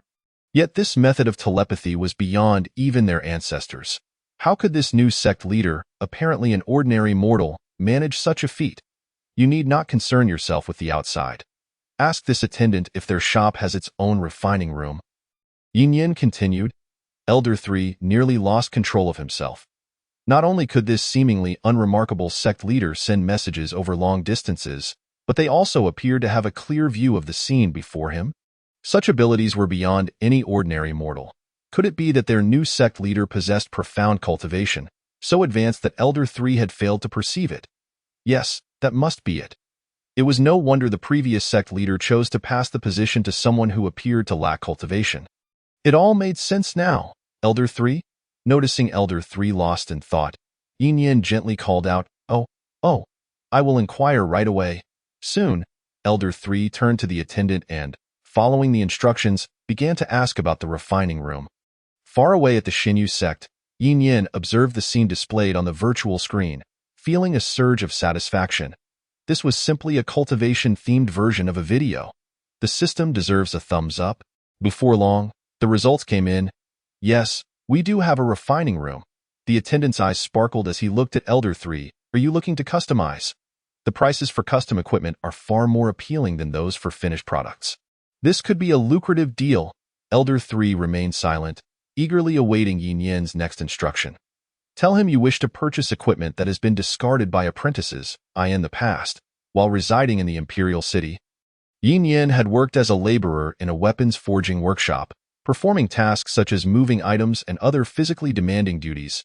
In workshops that had their own apprentices, it was common for a significant amount of scrap to accumulate after failed forging attempts. Such discarded weapons and equipment could not be put up for sale. The apprentices typically utilized the most basic spiritual ores, rendering the equipment unsuitable for forging. At best, they could be melted down to produce some inexpensive building materials, making it an unprofitable venture. Naturally, such occurrences were not uncommon. After hearing the words of the third elder, the attendant inquired with a hint of confusion, Old man, are you looking to purchase building materials? At that moment, the attendant began to grasp the situation. Typically, those who sought such low-grade materials were minor sects lacking substantial resources. It was entirely possible that their sect leader was merely a chi refinement stage cultivator. After all, in these times, there were indeed individuals who established sects merely as a pastime. It became evident that the person before him was financially constrained. However, since a business opportunity had presented itself, he had no reason to refuse. What type of building materials are you seeking? He asked. Not building materials, the third elder replied. Following Yin Yin's instructions, I wish to purchase those discarded weapons. The attendant was momentarily taken aback. We haven't sold such items before. I am unaware of the pricing. You can just base it on the market price for building materials, the third elder suggested. This also saves you the trouble of resmelting. Since it was a deal that wouldn't incur a loss, the attendant hesitated no longer. The following evening, the third elder returned to the Xinyu sect with a bountiful haul. Yin Yin conducted an inventory check. There were 10 sets each of weapons, robes, jade pendants, and shoes, all acquired at the cost of several low-grade spiritual stones. All were discarded equipment, devoid of any additional attributes. Take the weapons, for instance. Aside from the inherent properties of the materials themselves, they should typically possess some extra sharpness or compatibility attributes for attacks. Yet, these were entirely lacking at most. They were forged from spiritual ores, making them slightly sharper and sturdier than mundane metals. The defensive properties of the robes and the speed enhancement of the shoes were merely the inherent attributes of the materials, with no enhancement from the forging process. Tio put it bluntly, such subpar items would be disregarded even by dogs if cast aside. Nevertheless, for players, this was sufficient. at the very least, a sword strike could inflict some damage on a beast, ensuring it would not shatter upon impact. Wei Yinyan pondered for a moment and began to set prices for the equipment. The exchange for weapons required 5 points of sect contribution and 2 low-grade spiritual stones, while other defensive gear required 2 points of contribution and 1 low-grade spiritual stone. He then provided a brief explanation of the weapons and equipment. Indeed, it was remarkably straightforward. Upon completion, Yinyan nodded in satisfaction. Such an affordable price was simply commendable. In the sect's kitchen, the players had just finished their meal when they suddenly received a system notification. The contribution exchange system is now open. Players can exchange their contribution points and spiritual stones for equipment. 10 players were momentarily stunned. Wait, equipment is available? They hurriedly checked the details. Longsword. Increases attack power. Requires 5 sect contribution points and 2 low-grade spiritual stones for exchange. Robe. Increases defensive power. Requires 2 sect contribution points and 1 low-grade spiritual stone for exchange. Jade Pendant. Increases attack power. Requires 2 sect contribution points and 1 low-grade spiritual stone for exchange. Boots. Increases movement speed. Requires 2 sect contribution points and 1 low-grade spiritual stone for exchange. The system's descriptions were exceedingly perfunctory. Yet, this did not dampen the players' excitement. This was equipment. However, their enthusiasm was quickly subdued by the prices. The sect contribution points were manageable. Today, they had hunted 4 Gale Wolves, and each player received 4 points after turning in their spoils. This was despite the time wasted transporting the corpses, which could have been better spent hunting more. However, the low-grade spiritual stones posed a challenge. They discovered that not every Gale Wolf dropped spiritual stone fragments upon death. Today, only 2 fragments were obtained from the 4 Gale Wolves, all snatched away by the wild dogs. Given the current pace of monster hunting and drop rates, it would take an eternity to acquire enough spiritual stones for a single weapon. I can't take it anymore. One player, in a fit of frustration, smashed a half-washed bowl onto the table. I just want to go hunt monsters. With a crunch, the bowl shattered into 2 pieces. You have recklessly destroyed a sect item. Sect contribution points -1. Chapter 13. An unusual situation, brother. The player Zhang Jiantianya addressed the wild dog. Do you have any spiritual stone fragments for sale? I can pay in dragon coins. The wild dog's eyes lit up. Currently unemployed, he was not starving, but the prospect of living off his savings was unsettling. He knew that this game was destined for success, but he was uncertain of what future players would emerge. If it dragged on for a year or more, he might truly find himself in dire straits. How much do you want? 200. All right. Give me your card number. I'll transfer the money to you now. Before logging off, Zhang Jiantianya addressed the others. If anyone wishes to sell, come to me. Fragments are 200. Spiritual stones are 2,000. Minutes later, the wild dog received a notification from the game pod. However, he did not rush to log off. With so few players at present, if the other party were to deceive him, it could jeopardize his ability to play in the future. After all, at this stage, the likelihood of a player solo leveling was virtually 0. Soon, Zhang Jiantianya returned to the game, and the wild dog exchanged his spiritual stone fragments with him. After freshening up, the players lay down on the floor and began chatting before sleep. Now that equipment had appeared, it seemed that skills could not be far behind, right? Forget about skills for now. Let's focus on getting the equipment first.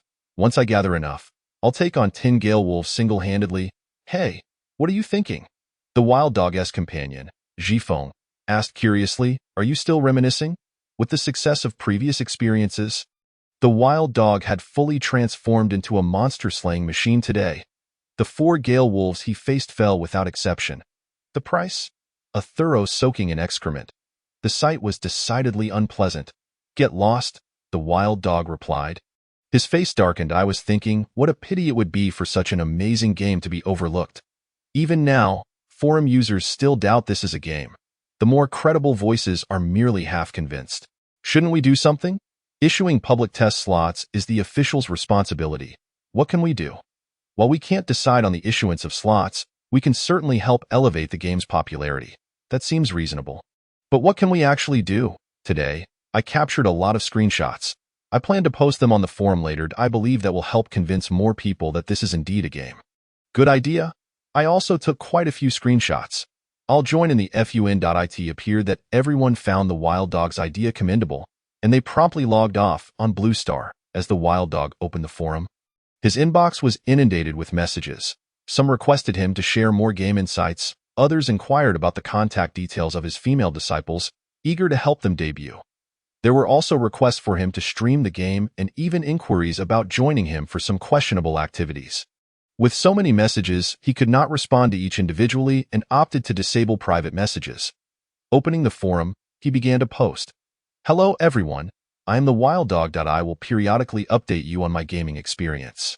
To the person who wants to help the sisters debut, you might want to reconsider. They are merely NPCs. I advise against getting your hopes up. This game currently lacks video recording capabilities, so those wanting a live stream will likely be disappointed. Otherwise, I would be more than happy to stream myself. Today, there isn't much to report. Primarily, it was about leveling and monster hunting. However, the sect has finally introduced equipment exchanges, so the days of trading up from inferior weapons are not far off. I strongly urge the officials to expedite the introduction of a mount system. Otherwise, time is wasted traveling back and forth. I want to say much more. Please enjoy the screenshots." Once again, a plethora of screenshots has been uploaded, numbering in the hundreds. Among them, there are approximately 40 to 50 images depicting the fierce battles between the players and the Windwolf, all captured post-mortem.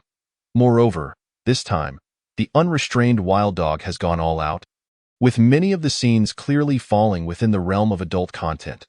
For instance, the graphic depictions of blood gushing forth upon a player's demise, along with severed limbs flying about, are particularly striking. A few images even showcase the Windwolf brutally tearing off a player's head. Such content would undoubtedly pose a significant challenge to the scrutiny of any review board. Initially, he harbored concerns that this act might bring trouble to the official website or even the game itself, as it certainly seemed rather extreme. However, upon reflection, it appeared that there was little cause for alarm.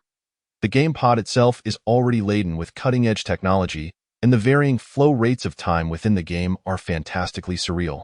The crucial point is that since the official developers are bold enough to showcase such intense visuals, they must possess their own methods for handling any repercussions. In addition, there are photographs of the surrounding environment of the Demon Beast Forest.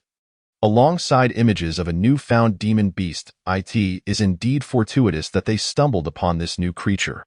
While initially searching for the Windwolf, they unexpectedly encountered this colossal purple python, it first. Excitement surged among the group upon discovering a new monster, but that exhilaration quickly dissipated when they were annihilated in an instant by the python. It was simply too swift. There was no way to evade it. As soon as his post was published, it immediately drew the attention of the lurking netizens.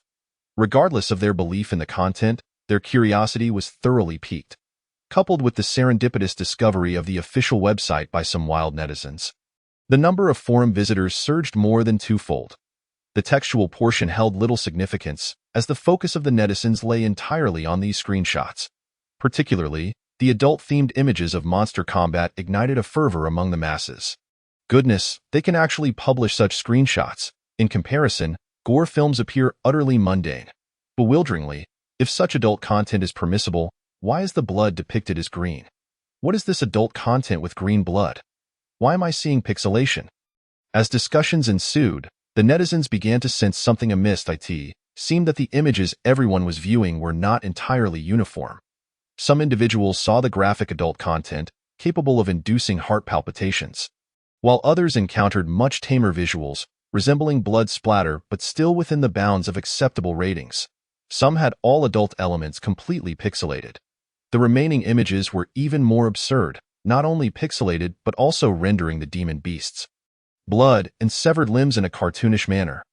The situation was rather peculiar. Immediately, someone inquired within the Wild Dog's post, "Brother Dog, what's going on? Why do we all see different visuals?"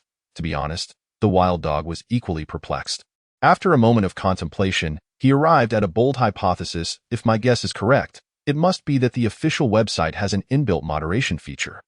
The specific standards for moderation can only be clarified by the officials themselves. Chapter 14. This truly is a game. Just as the netizens were left in confusion, someone discovered another player's post.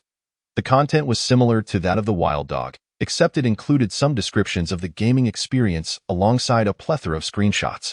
A total of 10 posts corresponded to the first batch of 10 beta testers. The emergence of these 10 posts further clarified the players' doubts regarding whether this was genuinely a game. The post by the swordsman wandering the world almost entirely dispelled all uncertainties among the netizens. Besides textual descriptions and game screenshots, he included several selfies in a bedroom. A handsome young man stood before a game pod. Accompanying the image was a caption, "Hello, everyone, I am Long Zitian, and I assure you with my personal credibility that this is indeed a game. If anyone suspects that this photo is a forgery, please visit my official Weibo." Upon seeing this, the netizens flocked to his Weibo account. The verified account of Long Zitian posted a new update. In the photo, Long Zitian was seated atop the game pod, warmly waving at everyone. The accompanying text read, "Indeed, it is me. Everything I have stated in the gaming forum is true." With the dynamic from the verified account, the netizens were left without any doubts. Not only the forum goers but even those who rarely surf the internet had heard of Long Zitian to some extent. He is the second heir of the Long Group, ranked 5th nationally, an extremely wealthy second-generation tycoon. Such a person would never stoop to being a shill for any game, nor would he ever endorse one unless it were developed by his own family or he personally wished to do so. A simple consideration rules out the possibility that the Long Group developed it themselves. Given their capacity and influence, if they were to create such a groundbreaking game, it would undoubtedly be widely publicized. Furthermore, if such advanced technology existed, they would have collaborated with the officials long ago. Rather than using it to create a game, it is now evident that this is truly a game. Moreover, if the differing time flow rates are genuine, this could very well be a creation of extraterrestrials. Is Blue Star about to be invaded? Of course, the whimsical netizens were not particularly concerned about the potential invasion of Blue Star, as such matters were beyond their control and certainly not their responsibility. They were solely eager to know one thing. When would they be able to play? Soon, Long Zitian's Weibo was inundated with inquiries. Long Xiao, when will the next batch of game qualifications be distributed? Can you share any insider information? Is the differing time flow rate real? Doesn't that essentially equate to an extension of life? Or perhaps a reduction? I don't care. I just want to know if the immersive experience is genuine. I want to play. In an instant, thousands of inquiries flooded in, and naturally, Long Zitian could not respond to each one individually. I am merely a player. It would be futile to ask me. You should direct your questions to the officials. Long Zitian's response had a positive effect, prompting the netizens to swiftly return to the gaming forum, fervently questioning the officials. Before long, Long Zitian's phone rang. It was a friend from his circle. Longu? What's happening on your Weibo? What is this about a game and differing time flow? I'll send you a link shortly, you'll see for yourself. Just after hanging up, another call came in.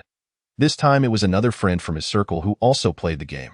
Ultimately, he decided to gather these friends for a video conference, briefly explaining the situation before providing them with the official website link. Just as he was about to return to the official site, his phone rang again. Uncle Zhang, good day, Long Zitian respectfully replied. Xiao Long, what's going on with that game? To be honest, I don't know much. It just appeared out of nowhere, Long Zitian responded.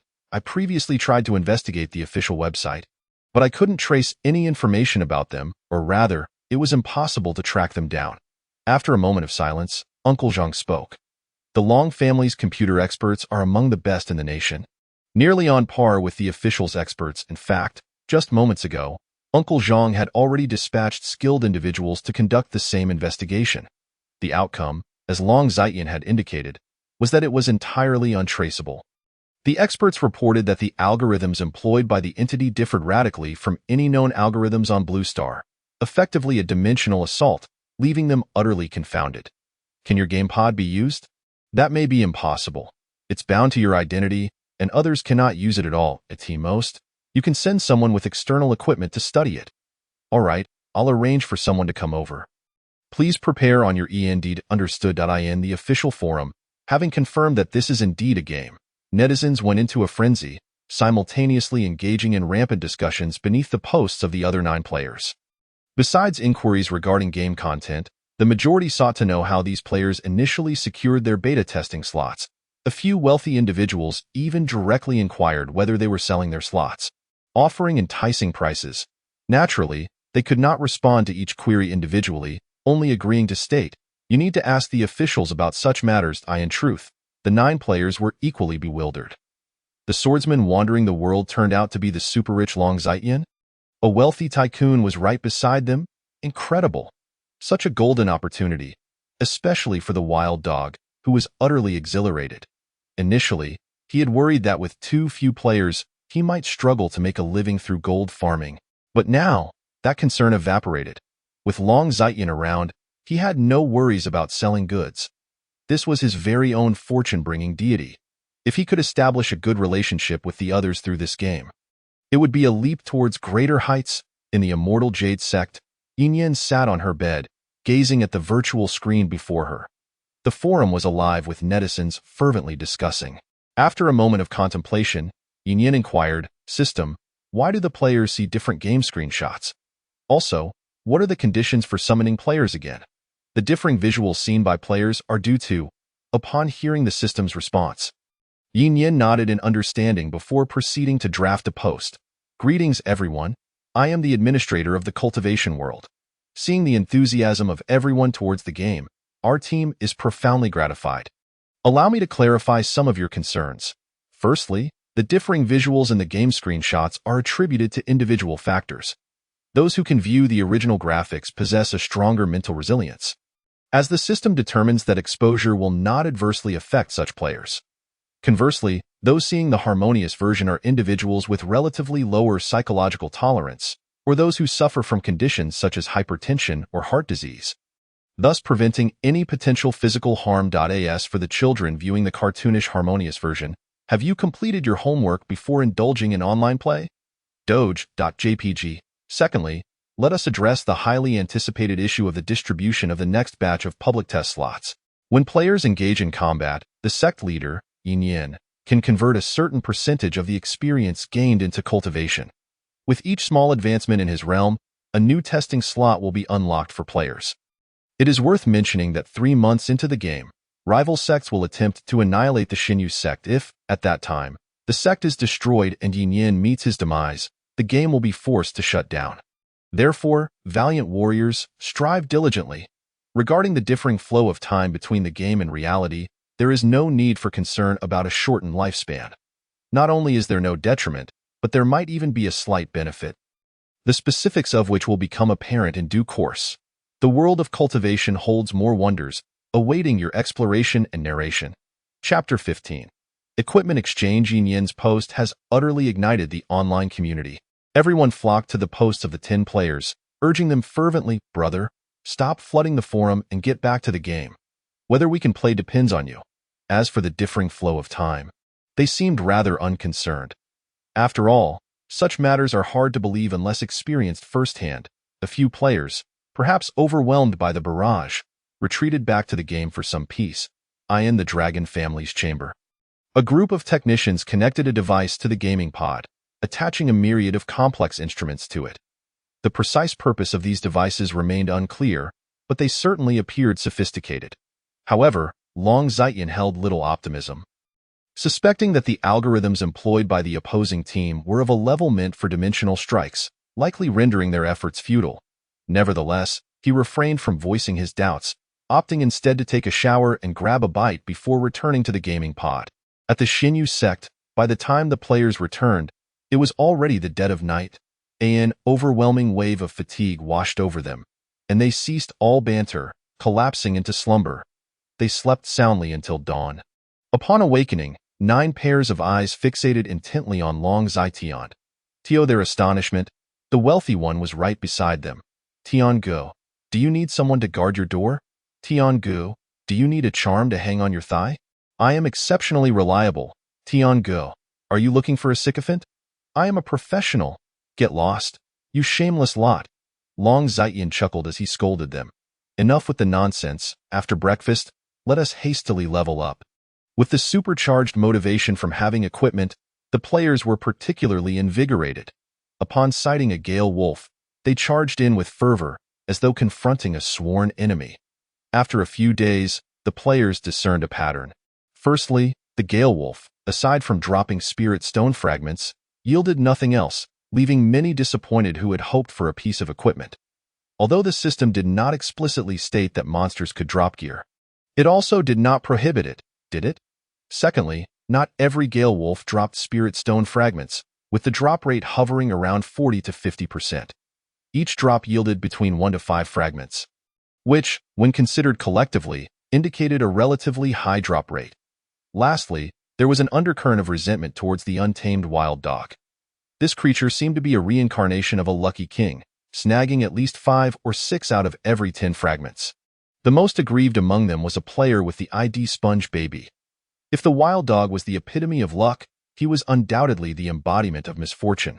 Over the past few days, he had not secured a single fragment. On one occasion, he even outperformed the wild dog with a score of 99 against its 88, only to have Steel Wings astonishingly roll a rare 100, leaving him to sulk in a corner. During this time, the fragments were naturally purchased by the affluent player, Zhang Jin Tianya, inciting envy among the others. One envied his financial prowess, while another coveted the wild dog's fortuitous luck. Within 2 or 3 days, he earned several thousand, a far more pleasant experience than working a job. Finally, on the evening of the 4th day, Zhang Jin Tianya had gathered 3 complete low-grade spirit stones. After returning to the sect and submitting the Gale Wolf's carcass, he eagerly exchanged them for a longsword and a pair of boots. The longsword was a necessity, as weapons are essential. His choice of boots over robes or talismans was deliberate. He preferred not to rely solely on defense. The boots, which enhanced movement speed, were far more fitting. Currently, he could evade approximately 7 or 8 out of 10 attacks from the Gale Wolf. With a pair of speed-enhancing boots, he might evade them entirely. If the opponent could not touch him, the need for defensive capability lessened considerably. After acquiring the longsword, Zhang Jin Tianya could hardly contain his excitement as he struck a large boulder at the roadside of the sect. Crack! The boulder, towering to half a person's height, effortlessly split in 2. Yet, before he could revel in his triumph, a system notification chimed in. You have damaged sect property, sect contribution -1, Zhang Jin Tianya. What the heck? This boulder is clearly debris from a collapsed ruin. How can it be considered sect property? I distinctly remember seeing those male disciples tossing these things off the mountain. After his grumbling, Zhang Jin Tianya donned the boots and ran a few laps in place, feeling the wind beneath his feet, his entire being considerably lighter. Rough estimates suggested a 10% increase in movement speed. All in all, he should no longer be hit by the Gale Wolf. A true artifact. Seeing the others gaze longingly at his equipment, Zhang Jin Tianya generously allowed them to experience it.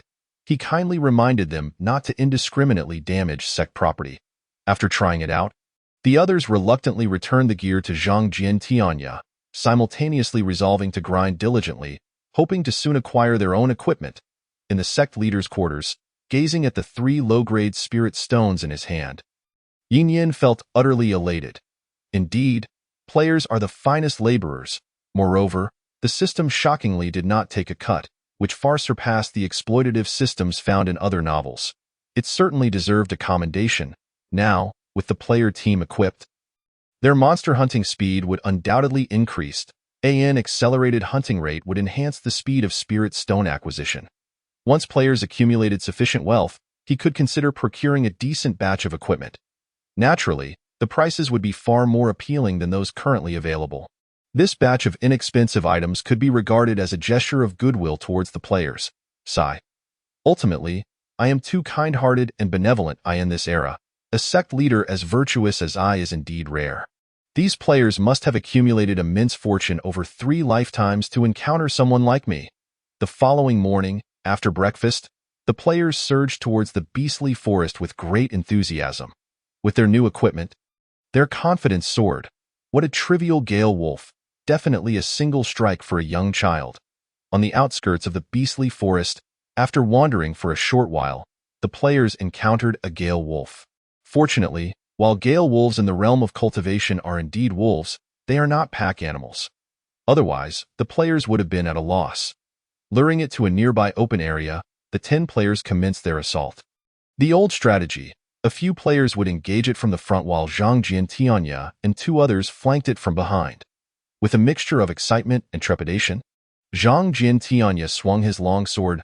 Swoosh! With a single strike, blood spurted from the Gale Wolf's rear. The crowd erupted with exhilaration. Previously, when they had pounded it with bone clubs, the Gale Wolf had seemed unaffected. Were it not for the Wild Dog's explosive tactics, the players might have exhausted themselves without achieving victory. Now, inflicting injury with a single blow felt like a potent boost to their morale. In pain, the Gale Wolf immediately turned around. Ignoring the other players, it lunged fiercely at Zhang Jin Tianya. Although this was the realm of cultivation, and at first glance, monsters lacked the so-called aggro system from games. Even a lowly beast like the Gale Wolf, devoid of intelligence, understood who posed the most threat and caused it the most pain. Whoosh, with the sharp claws of the wolf slicing through the air. It struck fiercely towards Zhang Jin Tianya. Its gaping maw, filled with vicious fangs, aimed to gnaw at the steel wings wielded by the bone knocker nearby. Zhang Jin Tianya deftly sidestepped. And while he would typically have struggled to evade such an assault, this time he did so with remarkable ease, even exuding a sense of grace and elegance. As he maneuvered, he thrust his long sword forward once more. Chapter 16. Silence, you wretched wealthy fool, bang! The longsword collided violently with the wolf's claws. The swift-winged wolf recoiled in pain, retracting its claws, while Zhang Jin Tianya staggered back several steps from the impact. Meanwhile, the 7 players who had been holding the front line seized the opportunity to launch a fierce assault from behind the swift-winged wolf. Once steady, Zhang Jin Tianya leaped into the air, aiming his long sword at the creature's vulnerable eyes. To avoid the blade, the swift-winged wolf was forced to endure a barrage of blows from the other players wielding their bone clubs. Minutes passed, and the swift-winged wolf bore numerous sword wounds, its offensive capabilities and speed significantly diminished. Faced with the onslaught of players, it was no longer the composed predator it had once been. Just as it appeared to be in dire straits, the long-awaited wild dog sprang into action. Charging forward, it leapt, driving the bone club forcefully towards the rear of the swift-winged wolf. A piercing howl echoed through the outskirts of the monster forest. In agony, the swift-winged wolf jumped as high as 7 or 8 meters. Fortunately, this was not the first time such a scenario had unfolded. The wild dog clung desperately to its bone. Suspended in midair, with a heavy thud, the swift-winged wolf crashed back to the ground, marking the beginning of its unfortunate demise. What followed was a mere formality. The players skillfully climbed the trees to avoid the frenzied swift-winged wolf. Taking the opportunity to enjoy the solo performance of the Chrysanthemum Killer, the seasoned players, known as the Swift-Wind ? Eagerly captured screenshots, ready to share them on the forum. They had already devised a catchy title, The Glorious Legacy of the Hyena Spirit, Brother Chrysanthemum Killer.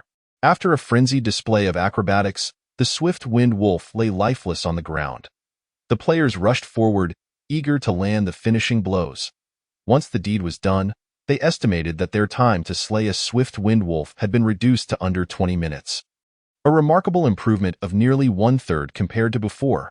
Aside from the wild dog's devastating critical hit, the majority of the damage had been dealt by Zhang Jin Tianya.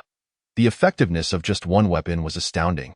If everyone had a weapon like his, wouldn't they be able to dispatch foes with ease? With this thought, the players' enthusiasm surged. After transporting the swift-winged wolf's remains back to their sect, they hurried back to the monster forest. By the time they returned to the sect that evening, they had successfully slain 10 swift-winged wolves, marking their most glorious achievement since the game's inception. The shards of spirit stones they collected naturally went to Zhang Jin Tianya, who also managed to purchase a robe. Only a jade pendant remained for him to complete the set. Having just finished dinner, the group received a notification from the game pod it was now past 9 o'clock in the real world. Time to log off for a meal and rest. They all simultaneously logged off. Emerging from the game pods, Liang Kuan rushed to the kitchen to prepare food, reflecting on the events with a whirlwind of emotions. To be honest, he still felt somewhat dazed. The exhilarating game felt unreal, as if he were trapped in a dream. Although several days had passed in the game, only a little over half a day had elapsed in reality, leaving him feeling somewhat disoriented. After finishing his meal and tidying up, he took a shower. By the time he lay in bed, it was already past 10 o'clock. Feeling far from tired, Liang Kuan began to contemplate his future endeavors in gold farming. In truth, there wasn't much to plan. Aside from the swift wind wolf and that misplaced purple giant python, he hadn't encountered many other creatures. However, the sheer size of even the novice village's training area suggested that the game's world map was likely expansive. All in all, he felt a rush of excitement about the forthcoming gaming experiences. However, as he lay there, Liang Kuan sensed something was amiss. He typically retired for the night around this time, maintaining a strict routine. Moreover, after spending most of the day immersed in the game, his body and mind surely required rest. Yet, he felt utterly alert, more so than after a full night of deep sleep. What could be the reason for this? After a moment's contemplation, he instinctively glanced towards the gamepad. Could it be the influence of this black technology? Or perhaps, this was the benefit of sleeping within the game? No one could provide him with answers now. But since he wasn't feeling sleepy, he might as well continue playing with that. He rose from his bed and climbed back into the game PODIN the Celestial Jade Sect, having previously spent over an hour in the real world. It was already morning in the realm of cultivation. As soon as Liang Kuan logged in, he was astonished to find that the other 9 players were present. Can't sleep either? Indeed, I'm feeling quite energetic. So I decided to log in. After all, we are among the first batch of beta testers, and if we don't seize the moment, we might be overtaken by later players. I've been unemployed, so I figured I'd indulge in the wild dog escapades. One player mused, I don't need to work much at my shop, so my schedule is pretty flexible. With students on break, I have plenty of time. Our school is also on break. Another chimed in, I don't believe I need to work either, said Zhang Jiantianya, who spoke the truth. His older brother was exceptionally successful, and the family business required little of his attention, allowing him to live the life of a carefree rich heir. While his words were indeed truthful, they carried an air of arrogance that irked the others. The group glared at him, collectively expressing their disdain. Silence, you despicable wealthy fool. Well, it's acceptable for us poor folks or students to say such things, teased Swift Wind ? But you, a super rich heir, engaging in all-nighters playing games? How utterly unrefined. Let me ask you, Zhang Jiantianya countered, if you became wealthy, what would you do? Or rather, what is the purpose of becoming wealthy? Of course, to spend money and bring joy to oneself, replied Swift Wind ? As if it were the most obvious thing in the world. If I had money, I'd indulge in a life of excess, lavish parties and debauchery. Who could possibly resist that? Does this game bring you joy? Naturally, it does. I find it enjoyable as well. Zhang Jiantianya shrugged. So why shouldn't I play all night? Everyone fell silent. Upon reflection, it was indeed true. The notion of a hedonistic lifestyle seemed trivial compared to the unparalleled experience this game provided. This game was unlike any other in the world, offering a depth of meaning far beyond that of a typical game. It could even be described as a gateway to a second life. Coupled with the game's extraordinary time dilation, if it were to become a paid experience, countless affluent heirs would be clamoring for a chance to partake. In this light, he truly felt fortunate. Alas, while this game has many merits, it lacks a recharge option, lamented Long Zition. Silence, you wretched wealthy fool. Chapter 17. Yin Yin levels up. Skill system activated. Zhang Jiantianya was fortunate. In the afternoon, he finally gathered the last low-grade spirit stone, becoming the first player to complete a set. Although there were no set bonuses, he decided to test his defense in the next battle. After enduring a claw strike from the Swift Wind Wolf, he lost only a third of his health. Incredible. Then, an audacious thought crossed his mind. He wanted to see if he could challenge the Swift Wind Wolf solo. Approximately 40 minutes later, his long sword pierced the creature's skull, ending its life. Zhang Jiantianya collapsed onto the ground, gasping heavily. Through the earlier battle, he realized he could indeed take on the Swift Wind Wolf alone. However, without the distraction provided by other players. The pressure multiplied several times over. Most of the time, he found himself dodging attacks, with little opportunity to strike back. As his stamina waned, evading became increasingly arduous. Though he ultimately succeeded in vanquishing the Swift Wind Wolf, he was left with barely any health remaining, and his wounds continued to bleed. Unless something extraordinary occurred, death was imminent. Despite his dire state, The feat of defeating the Swift Wind Wolf in single combat earned him the envy and admiration of the other players. Indeed, the power of wealth is a superpower, yet the players recognized that Zhang Jiantian's success was not solely due to his wealth. Since his entry into the game, his skill had proven exceptional. Second only to the most skilled player, Steel Wings IT was not fearsome to be wealthy. What was daunting was being both wealthy and more skilled than others, with a dedication that matched or exceeded theirs. Soon, Zhang Jiantian's head drooped, and he succumbed. As the players prepared to return the Swift Wind Wolf's body to their sect, they carried his remains along as well. Once equipped, they set off again. In the following hours, the wild dog's fortunate streak reached its peak. Within just a day and a half, it amassed 2 low-grade spirit stones. On this day and a half, nearly 90% of the fragments that burst forth found their way into his pockets. Ignoring the resentful gazes of the other players, he blissfully exchanged them for a weapon. However, this time he did not choose a long sword. Instead, he opted for a spear. Firstly, he believed that a longer weapon exuded greater power. Secondly, with a longer weapon, one could strike deeper. After acquiring a new Gale Wolf, the battle commenced once more. With a sword and a spear employed in tandem, they relentlessly forced the Gale Wolf into retreat. In just about 10 minutes, the Gale Wolf was on the verge of collapse. Seemingly, even the infamous flower explosion tactic could be spared. After all, unless absolutely necessary, the wild dog would prefer not to resort to such extreme measures. Being besmirched in such a manner was exceedingly distasteful. Furthermore, engaging in such actions too frequently might lead others to misconstrue one's inclinations. After several rounds of coordination, the collaboration between the Wandering Sword and the Wild Dog became increasingly proficient. With the dual outputs of the main and secondary attackers, along with the others delivering blunt force, and the chaotic flower explosion technique, the squad could now bring down a Gale Wolf in under 10 minutes. 2 evenings later, following the demise of yet another Gale Wolf, the Wild Dog finally gathered 4 pieces of equipment. Additionally, the players witnessed the Emperor riding a courtesan and Cheap at the next intersection also exchange their weapons. As 10 beams of white light flashed, 10 public test players finally ascended to the first level of Qi refinement. The system prompt echoed in their ears. Congratulations on completing the task set by Master Yin Yan.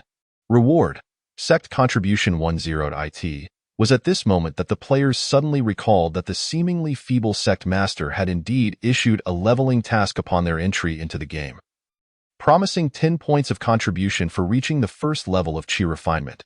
Although 10 points of Sect contribution might not seem substantial now, the free reward brought them immense joy. After all, even without a task, they still needed to level up, didn't they? Who could resist something for nothing? As the players noted that the sky was beginning to darken, they hoisted the Gale Wolf's corpse and made their way back. Before long, they discovered one of the benefits of their recent upgrade. Previously, it took 5 individuals to lift a Gale Wolf. While it wasn't excessively heavy, it certainly wasn't easy. Now, lifting the corpse felt as light as if it were made of paper. The enormous body, over 3 meters tall, could easily be carried by a single individual. This meant that they could now hunt 5 Gale Wolves at a time and transport them all in one go. The time saved with each trip was significant. Moreover, even the person carrying the corpse found the journey back to the sect quite effortless. No more sore backs or aching legs. Climbing the mountain felt invigorating.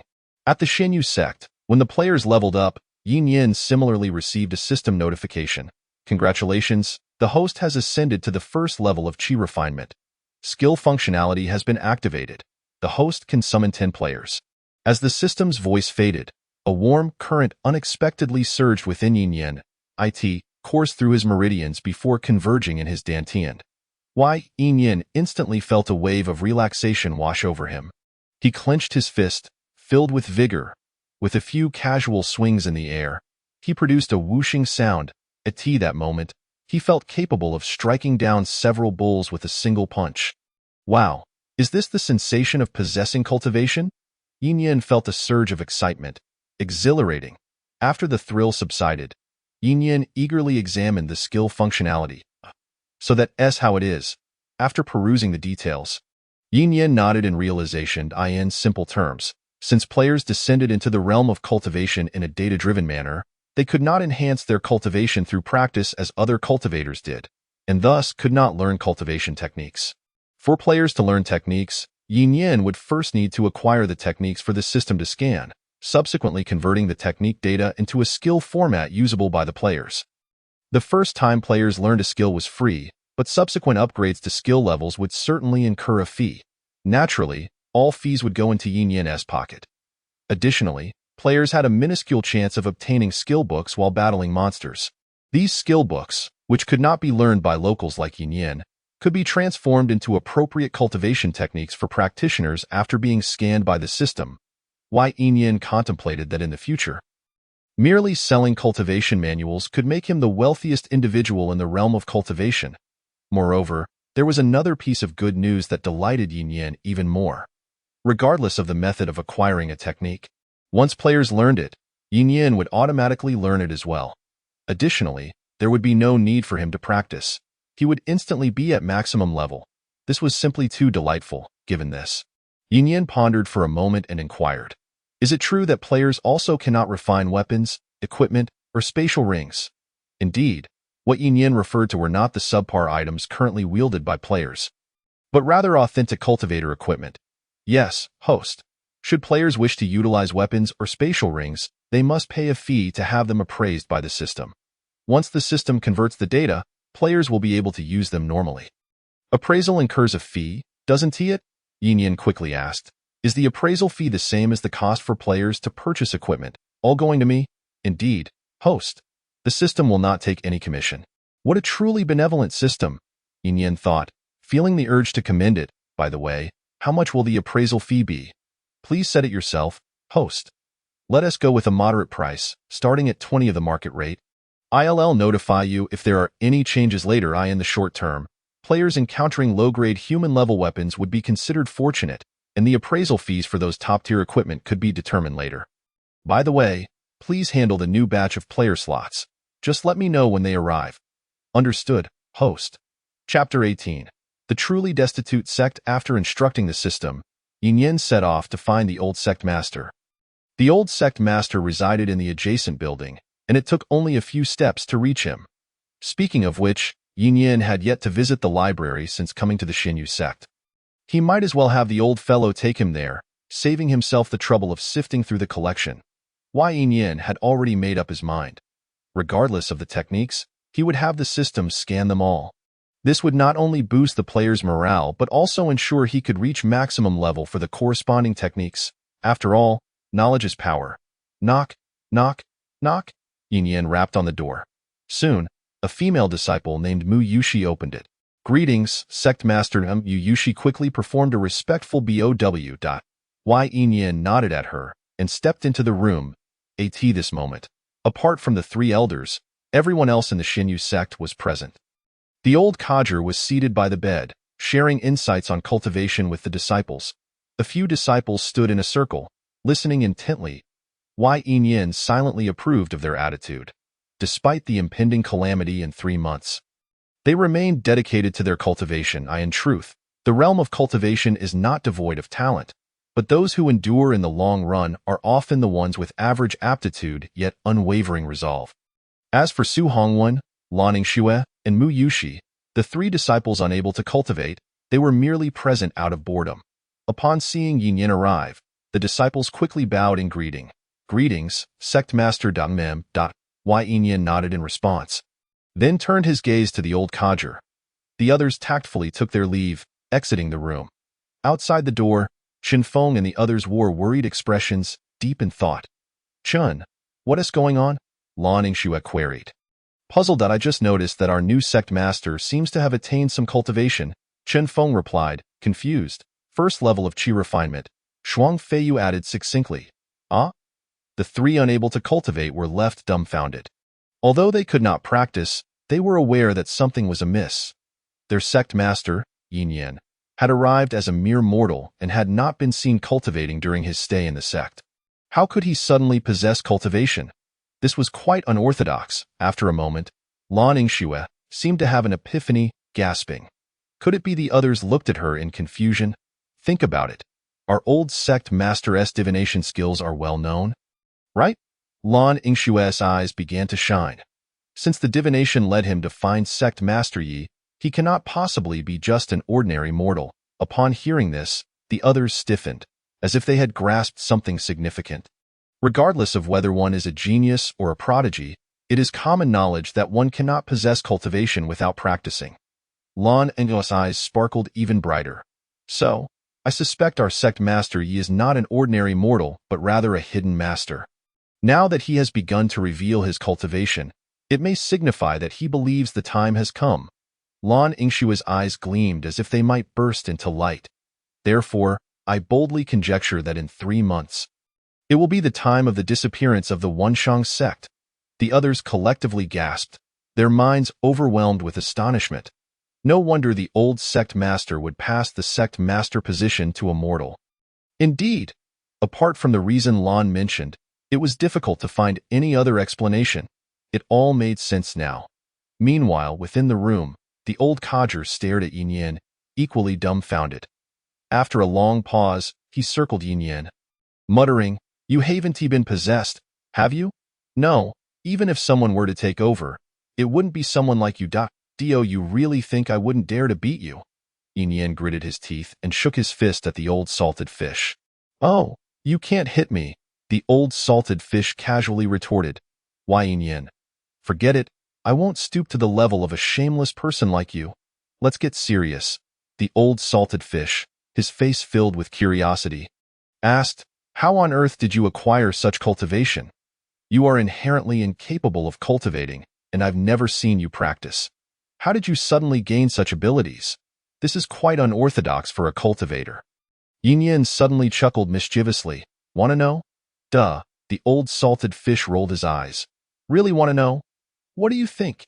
Yin Yan leaned closer to the old salted fish's ear and whispered, "Then you can ponder it at your leisure."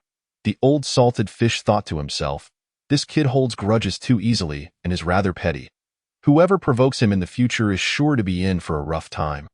Observing the old salted fish's perplexed expression, Yin Yan felt a wave of satisfaction wash over him. 30 years in the east, 30 years in the west. Fortunes ebb and flow. Old man, feel free to stew in your thoughts. The old salted fish glanced at Yin Yan. "You didn't come here just to irritate me, did you?" "I'm not that bored." Why? Yin Yan revealed his intentions. "I want you to take me to the library to select some cultivation techniques." The old salted fish gave him a strange look and then managed to say, "There's none."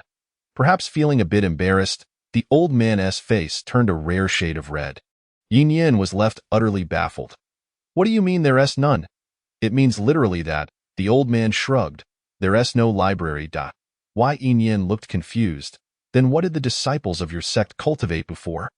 "That's simple," the old salted fish replied, pulling out 3 books from his storage pouch. The so-called storage pouch can be understood as a significantly weakened version of a spatial ring. It not only has a small storage capacity, but also cannot bear the owner's mental imprint like a spatial ring does. It's akin to an unlocked door, easily opened by anyone passing by. However, such high-end items as spatial rings are clearly beyond the means of a poverty-stricken sect like the Xinyu sect. Here they are. He indicated Why Yin Yan was left astounded. The Xinyu sect, which at least boasted a sect's title, had only 3 cultivation techniques? What the hell? It's this poor. Even without asking about Wenxiang's sect, sooner or later, the disciples will run away. These techniques were practically meant for everyone. The old salted fish gestured. Chun Feng and his crew have some too. Why? Yin Yan, feeling exasperated, took the 3 books. After reading them, he felt even more frustrated. In the cultivation world, techniques are classified into 5 major grades: heaven, earth, profound, yellow, and human. Each major grade is further divided into 4 tiers: supreme, superior, average, and inferior. Each tier is subdivided into levels 1 to 9, with level 9 being the highest and level 1 the lowest. Alas, the 3 techniques the old salted fish retrieved were all human grade, inferior, level 1. Why? Yin Yan even suspected these techniques were wholesale purchases from a street vendor. "Don't tell me you practice these." Yin Yan looked at the old salted fish with suspicion. "No exclusive collections or anything. We're in this together now. Not the time for hoarding secrets. If I had any powerful techniques, I would have long since crushed those Wenxiang sect fools." The old salted fish shot him a significant eye roll. "You think it's gotten this dire now?" Yin Yen pondered this and chose not to press further. He glanced down at the 3 books. One was a mental technique to accelerate cultivation speed, useless for players who cannot cultivate. One was an attack technique, and one was a mental technique for temporarily increasing speed. System, begin scanning, Yin Yen instructed internally. There were no flashy effects. 2 seconds later, the scanning finished, and the techniques were converted into skills available for players to learn. Yin Yen took a cursory glance at the skill effects and then set a fee for skill upgrades. Let us announce this to the players. Chapter 19. Learning skills. Meanwhile, 10 players had just arrived at the mountain gate when they received a system notification. The skills section has been unlocked. Players can now learn skills. Whoa, we finally have skills. The group was momentarily stunned, then hurriedly opened the detailed descriptions. Angry Slash, level 1 unleashes a massive sword energy, increasing attack power by 30, consuming true energy. Swift Wind Movement, level 1 after use, increases movement speed by 30 for 1 minute, consuming true energy. Seeing that skills could be learned for free, the players decisively clicked to learn. No words needed, they gave a thumbs up to the developers for their generosity. As for the charge for level 2 skills, they didn't find it unreasonable. After all, wasn't that the norm in previous games? They had long grown accustomed to it. The learning fee of 10 inferior spirit stones for level 2 skills also fell within acceptable limits. Primarily, they realized that leveling up skills to level 2 would not only require spending money, but also necessitate skill proficiency itself. Currently, both skills were at proficiency level 0 out of 1000. It seemed that once they maxed out their proficiency, their funds would likely be sufficient as well. After learning the skills, the players eagerly began to test them out. Angry Slash, one player, known for his reckless experimentation, shouted dramatically as he swung his bone club. Whoosh, a foot-long, light blue sword energy sliced through the air, striking a nearby ruined building. Debris was instantly cleaved in two, sending up a cloud of dust. Whoa, awesome. Just as he finished exclaiming, a system prompt appeared. You have damaged sect property. Sect contribution -1. The reckless player was left speechless and hurriedly stepped back. Fearing that Yin Yen and the other NPCs might notice, on their way back, he had been carrying the body of the fallen Jian Tianya, and in his excitement, he had forgotten about it. Bang! The body of Jian Tianya landed heavily on the ground. In a twist of fate, the reckless player accidentally stepped on Jian Tianya's face while retreating. Earlier, when they reached the mountain gate, they had notified Jian Tianya via team chat. Coincidentally, Jian Tianya was currently running over to retrieve his body. Witnessing the unfortunate incident, the atmosphere grew awkward. Hey, brother, it was an accident. Yeah, I know. Jian Tianya squatted down to collect his body, saying little. After learning the skills, he too began to experiment. The swift wind movement manifested as a semi-transparent white mist forming beneath his feet, allowing him to move with the grace of a swallow. The effect was remarkably impressive. After all, a 30-point increase in speed was no trivial matter. Combined with the 10 points from his boots, his total speed boost reached a staggering 43. The players felt that with just this movement technique, they could engage the wind wolves without sustaining any damage. After some testing, the players roughly concluded that the true energy capacity of a level 1 Chi refinement cultivator allowed them to perform Angry Slash 3 times consecutively. As for swift wind movement, it could be used about twice. The exhilarating feeling of such a surge in power had everyone buzzing with excitement. If it weren't for the encroaching night, the players would have dashed into the monster beast forest to grind away. On the other side, congratulations to the host for mastering Angry Slash. Angry Slash has reached maximum level. Congratulations to the host for mastering Swift Wind Movement. Swift Wind Movement has reached maximum level. Yin Yen checked the skill descriptions. Angry Slash level 10, max level unleashes a massive sword energy, increasing attack power by 1400, consuming true energy. Swift Wind Movement level 10, max level after use. Increases movement speed by 300 for 10 minutes, consuming true energy. Let me borrow your sword for a moment, Yin Yen said to the old salted fish. What are you doing? The old salted fish asked, puzzled as he handed over his sword. Yin Yen took the treasured sword outside to an open area and swung it vigorously. His true energy surged forth, converging along the blade. In the next instant, whoosh! A sword energy 3 yards long and 1 yard wide shot forth. Where the sword energy passed, the collapsing structures shattered completely. Finally, a massive chunk of stone at the mountain gate was cleaved off and the energy continued unabated. Disappearing into the distant sky, boom! The sound of collapsing structures echoed throughout the sect, filling the air with dust. Yin nodded in satisfaction. The exhilarating feeling of destruction was truly delightful. However, soon after, a wave of weakness washed over him. Just like that, his true energy was nearly depleted. Damn.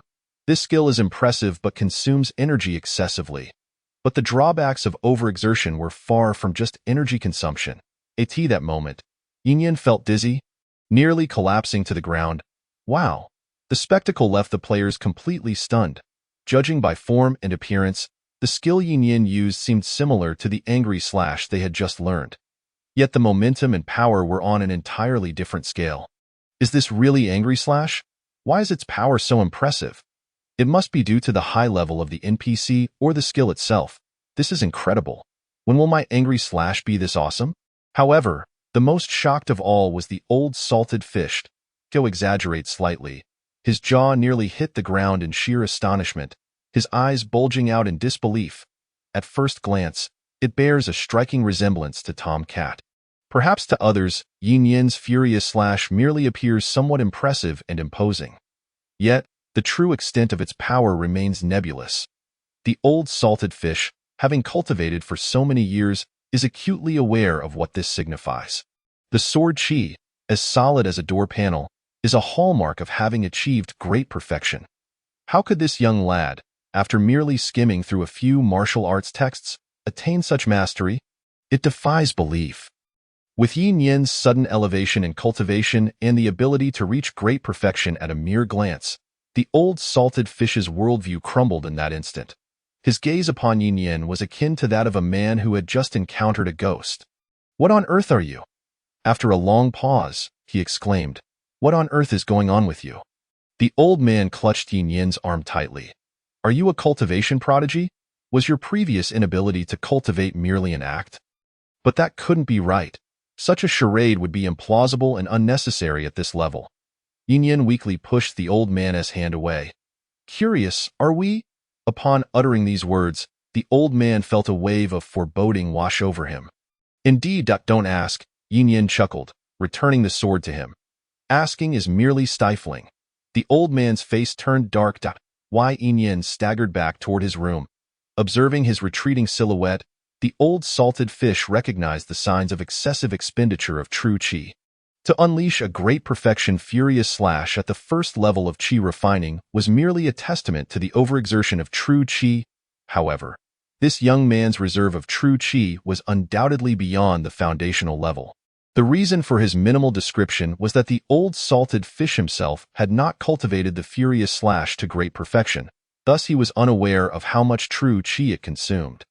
Coupled with Yin's sudden rise in cultivation and his bizarre ability to achieve great perfection with just a glance at the martial arts, if this were to spread, it would likely send a wave of mental instability through many. Moreover, it was not just Yin. The peculiar individuals he had brought along were equally enigmatic. Since those 10 individuals entered, they had never been seen practicing. Daily, they either spoke of bizarre matters or immersed themselves in hunting swift wolves in the beast forest. And what was the outcome? In just a matter of days, these 10 seemingly untrained individuals had suddenly reached the first level of chi refining. It is essential to note that in the confrontation between cultivators and beasts, aside from gathering materials, the primary objective is to hone one's combat skills. It has nothing to do with enhancing one's cultivation level. Yet, these individuals managed to transcend to the first level of chi refining in such a manner. How could this be achieved? Surely, slaying beasts could not elevate one's cultivation, could it? That would be utterly absurd. If it were so simple, why would anyone toil away in practice? Why not simply roam the world slaying beasts? In summary, whether it be Yin or the 10 peculiar individuals he brought, they were shrouded in endless mysteries. The old salted fish felt that even if he pondered endlessly, he would fail to unravel any of it. Thus he resolved not to torment himself further. After all, they were all members of the Xinyu sect, and that was sufficient. In that moment, Yin's silhouette, in the eyes of the old salted fish, seemed to suddenly radiate light. It symbolized the hope for the rise of the Xinyu sect. In short, he felt he had struck gold this time. Ahem. Suddenly, the old salted fish coughed a few times. Observing the blood in his palm, he sighed silently. Alas, my days are numbered, and I shall not witness how far this lad can lead the Xinyu sect. Nevertheless, it suffices. Resolving the issues with the Wenxiang sect allows me to rest in peace. Chapter 20. The second batch of fortunate ones. Blue Star. Official forum. A middle-aged netizen was idly browsing through posts. Realizing that this was indeed a game, he spent most of his days immersed in the forum, hoping to strike it lucky and become one of the next batch of chosen fortunate ones. Though he knew the odds were slim, with the forum's resident population having reached 20 to 30,000. He found it hard to believe that luck would smile upon him. Just then, a post emerged. Holy moly, brothers, I have been selected as a public test player. A simple sentence accompanied by a screenshot of the official announcement of his selection. This post was like throwing cold water into a pot of hot oil, instantly igniting a flurry of replies. Holy moly, brother, how did you manage that?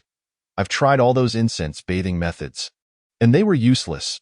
Please share your secrets, brother. Are you selling your spot? I'll offer 200,000 dragon coins. Before the excitement could die down, another post appeared. All were bragging posts from selected netizens. 2, 3, 4, 5, 6. The middle-aged netizen let out a sigh. As expected, he was not destined for such fortune. That moment, his phone rang. Boss Liu, have you made a decision? To be honest, the price of 200,000 is quite fair. If you look elsewhere, no one else can offer you that. The middle-aged netizen paused for a moment. I'll think it over. No way. I'm hanging up. After hanging up, the middle-aged netizen could only smile wryly.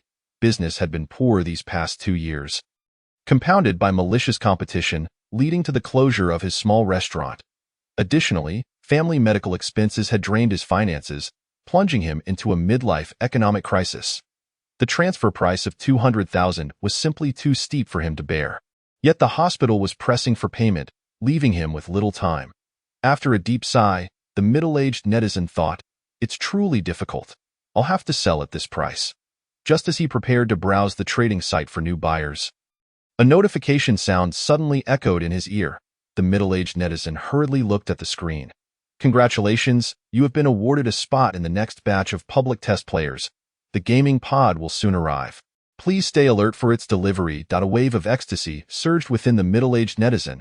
There were already wealthy individuals on the forum offering 300,000 dragon coins for spots, and adding the 200,000 from the shop transfer, he could finally navigate through his current crisis. The middle-aged netizen quickly took a screenshot, ready to post and wait for the wealthy to contact him. However, just as he was about to click send, he hesitated. While 500,000 would indeed help him through this crisis, that would be the limit. A mere band-aid solution would not suffice to turn his fortunes around. In his youth, he had played many games and knew that a good piece of gear or rare materials could fetch a handsome sum. This game, with its almost sci-fi technology, would undoubtedly attract players and wealthy individuals in the future. Finally, he bit the bullet. I'm going for it. Let this be my last rebellion in middle age. On the forum, netizens noticed that 3 spots had yet to be announced and frantically posted inquiries directed at the officials. What is the official doing? Hurry up and release the spots. Pick me. Pick me. I want to obliterate the Wenxiang sect. Pick me. Pick me. I'm capable of grinding like no other. The doctor said a small amount of me was found in a large liver. Pick me. Pick me. Look, I'm 007. Little did they know, all 10 spots had actually been distributed. The only issue was that 3 individuals had yet to be publicly announced. In the Beast Forest, the group of 10 was joyously slaughtering the swift wolves. Indeed, it was slaughtering. The swiftness provided by the swift wolf's agility allowed them significant maneuverability against their foes. Moreover, with 2 players having exchanged for weapons today, their efficiency in monster hunting skyrocketed. There were no casualties, and battles were compressed to within 5 minutes. Reflecting on the days when they had been wiped out repeatedly by swift wolves, the players excitedly exclaimed, "Finally, we made it through."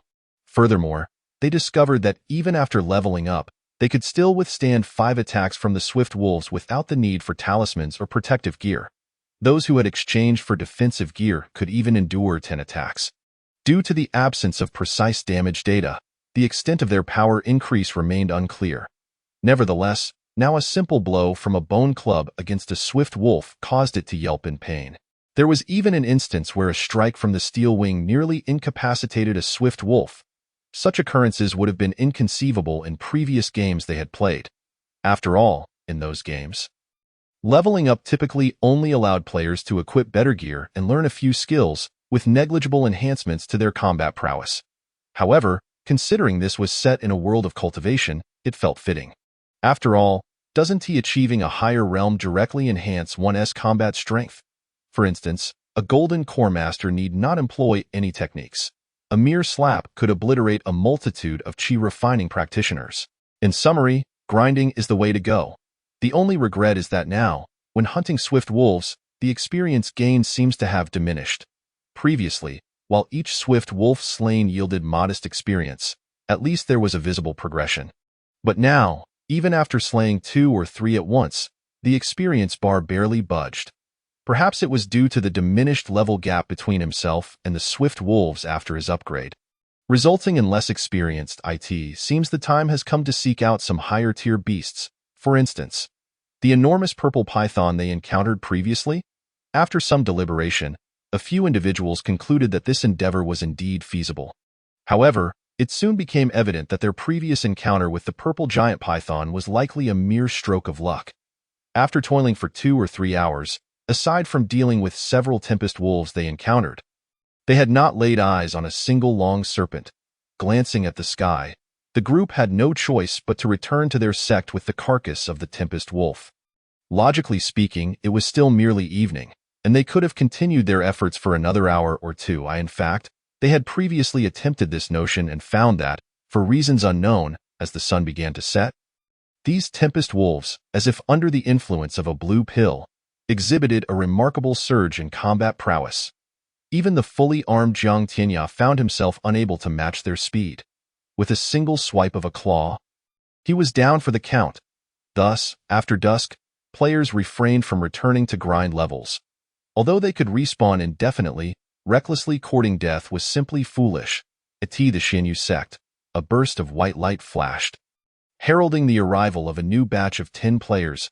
"Wow, it truly is a game," exclaimed one. "Am I really not traversing through time?" One could hardly believe their senses as they waved their hands, generating genuine gusts of wind, and the tactile sensations felt remarkably real. Although prior testimonies from Long Zitian had nearly convinced these players of the authenticity of this game, it was an experience that had never before graced the market. No matter how they envisioned it, they could not form a concrete concept in their minds. Now, having experienced it firsthand, they were utterly astounded. Everything they saw, heard, and even touched felt so incredibly genuine. It was no wonder that the first batch of players declared this place to be a veritable second life. Once they regained their composure, several male players simultaneously performed a rather crude action, unzipping their trousers and lowering their heads. Pooh! The 3 female players accompanying them immediately spat in disdain and averted their gazes. However, curiosity compelled them to reach out and touch their own arms and hands, discovering they felt identical to their physical bodies in reality. "How marvelous!" one exclaimed. "Look, isn't that the girl from the promotional video?" someone shouted. Following the sound, they beheld none other than the female disciples of Shuang Feiyu. 4 or 5 male players, invigorated like a shot of adrenaline, rushed toward them. "Miss, I adore you. May I take a picture with you? Miss, do you need a devoted admirer? I'm a professional, beautiful lady. Can we connect on V?" Chapter 21. The perplexed old salt. This sudden scene startled the female disciples. The uninitiated Lan Ningxue and Mu Yushi were particularly frightened, seeking refuge behind Shuang Feiyu. Shuang Feiyu frowned, her expression turning icy. They had just witnessed the players' arrival, and given their uniform coarse linen attire, it was evident that this was orchestrated by Master Yi. Although Yin Yin had previously instructed that any mischief by the players should be swiftly dealt with, she assumed he was merely being polite, making her hesitant to act on it. Just as she felt somewhat conflicted, Yin Yin appeared with the old salt. Upon surveying the scene, Yin Yin quickly grasped the situation and unleashed his unique aura.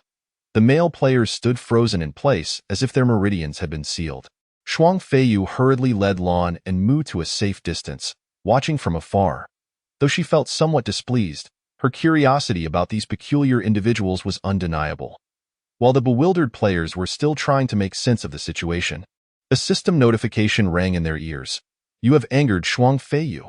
Affection level -10. If the affection level falls below 50, you will be regarded as hostile, unable to interact or purchase any items from the sect. You have frightened Lan Ningxue. Affection level -10. If the affection level falls below 50, you will be regarded as hostile, unable to interact or purchase any items from the sect. You have frightened Mu Yushi. Affection level -10. If the affection level falls below 50, you will be regarded as hostile, unable to interact or purchase any items from the sect. The other male and female players, sensing the atmosphere, made their way closer to Yin Yin. According to the earlier post from the Unleashed Wild Dog, it was likely that the sect master would assign them a task. And indeed, Yin Yin reiterated the instructions he had given to the first batch of players. Then paused before continuing. Please refrain from indiscriminately disturbing the sect members. Otherwise, you shall face the consequences. With that, he turned and departed. However, the old salt remained, curiously observing the players. Previously, he had been intrigued by how Yin Yin and the first batch of players had inexplicably gained cultivation. The players who had just lost affection approached the three female disciples once more, intent on apologizing and trying to regain their lost standing. Unfortunately, before they could close the distance, another system notification interrupted them. Shuang Feiyu currently has a very poor impression of you. Approaching may result in further loss of affection. Lan Ningxue currently has a very poor impression of you. Approaching may result in further loss of affection. Mu Yushi currently has a very poor impression of you. Approaching may result in further loss of affection. Conversely, the three female players approached the trio without receiving any such notifications. Perhaps due to their shared gender, the female disciples exhibited a noticeably friendlier demeanor towards the three female players. It is indeed fascinating how friendships among women can develop so seamlessly. The six women exchanged a few casual remarks, quickly forming a bond akin to that of close friends. The three female players' compliments were particularly well received. Wow, senior sister, your skin is fantastic. How do you maintain it? Senior sister, how do you keep such a great figure? Wow, senior sister, your chest is remarkable. What do you eat to grow that big? The last comment was made by a player identified as Lily in the Wind. After speaking, she fixed her gaze intently on Lan Ningxue's chest, leaving the latter feeling quite bashful. Junior sister, there are so many people here. Please refrain from speaking indiscreetly. Lily in the Wind seemed unfazed, taking Lan Ningxue's hand to examine and feel it. And this little hand is so smooth. Truly enviable. Although they were both women, Lily in the Wind's actions made Lan Ningxue feel somewhat uncomfortable, prompting her to change the subject. By the way, let me introduce myself that I am Lan Ningxue. This is senior sister Shuang Feiyu. And this is junior sister Mu Yushi. It appeared that Lan and her companions could not see the players' IDs above their heads, and they inquired about the other women's names. While the women chatted happily, the male players were equally animated, engrossed in discussions with those around them. They marveled at how realistic and impressive the game was, as well as discussing the Unleashed Wild Dog and its implications. After all, learning from the experiences of the first batch of players could save them from unnecessary detours in their leveling up process. Should we send private messages on the forum? If the game time flow differs from reality, they might have already met us before seeing our messages. Why don't we go find them? I recall that Dogbrother mentioned leveling up in some beast forest to the east. Great idea. As they conferred, the old salt approached them. You need not search for them. They should be returning shortly. The players looked at the old salt, bewildered. Who was this old man? The primary reason for their confusion was that the old salt had not been present in any of the screenshots shared by the previous players. Leaving them unaware of his identity, they could only speculate that he was an NPC from the Xinyu sect. I'm the former sect master of Xinyu sect, the old salt said with a smile. You may now refer to me as the Grandmaster. Upon hearing this, the players' eyes brightened. This Grandmaster must be Master Ye's father or mentor. Perhaps a task was forthcoming. Grandmaster, do you have any tasks for us? Grandmaster, do you have any spare divine weapons or treasures? I'm not picky. Old master, could you impart some techniques or secret manuals to me? The players clamored excitedly, overwhelming the old salt. Tasks? What tasks do I have for you? Do you think you can go take down the Winxiang sect? As for divine weapons, treasures, and secret manuals, that was sheer nonsense. However, being the old salt that he was, he reassured them, "Don't worry. Those will come in due time." With a smile, he inquired, "May I ask you a few questions? Is that permissible?" "Absolutely. Please, ask away. Are you all part of the same group as those 10 individuals? Did that Yin Yin fellow bring you here? How did those previous fellows inexplicably ascend from having no cultivation to being at the Qi refining stage? Can you also achieve such progress?" The players swiftly replied. "Although they arrived before us, we can say we're part of the same group. That weakling sect master? He is not as weak as you think. We were summoned by the server. It's quite simple. They just leveled up." "Brother, are you a muggle?" Upon conversing with an NPC, can he truly comprehend these words? It seems rather improbable, yet one must admit, the game's modeling is remarkably impressive. This old man appears to be strikingly lifelike. As the player spoke, he curiously tugged at the old fisherman's beard. Suddenly recalling the earlier incident of his contribution points being deducted, he swiftly retracted his hand. Curiously, no system notifications followed. It appeared that his earlier act of tugging at the elder's beard, a blatant offense, would not result in a deduction of contribution points. Under normal circumstances, such an action would surely irk the old fisherman. Nevertheless, he found himself utterly bewildered at this moment. Server? Is that perhaps the name of a magical artifact or weapon? Pressing the buttocks to wash?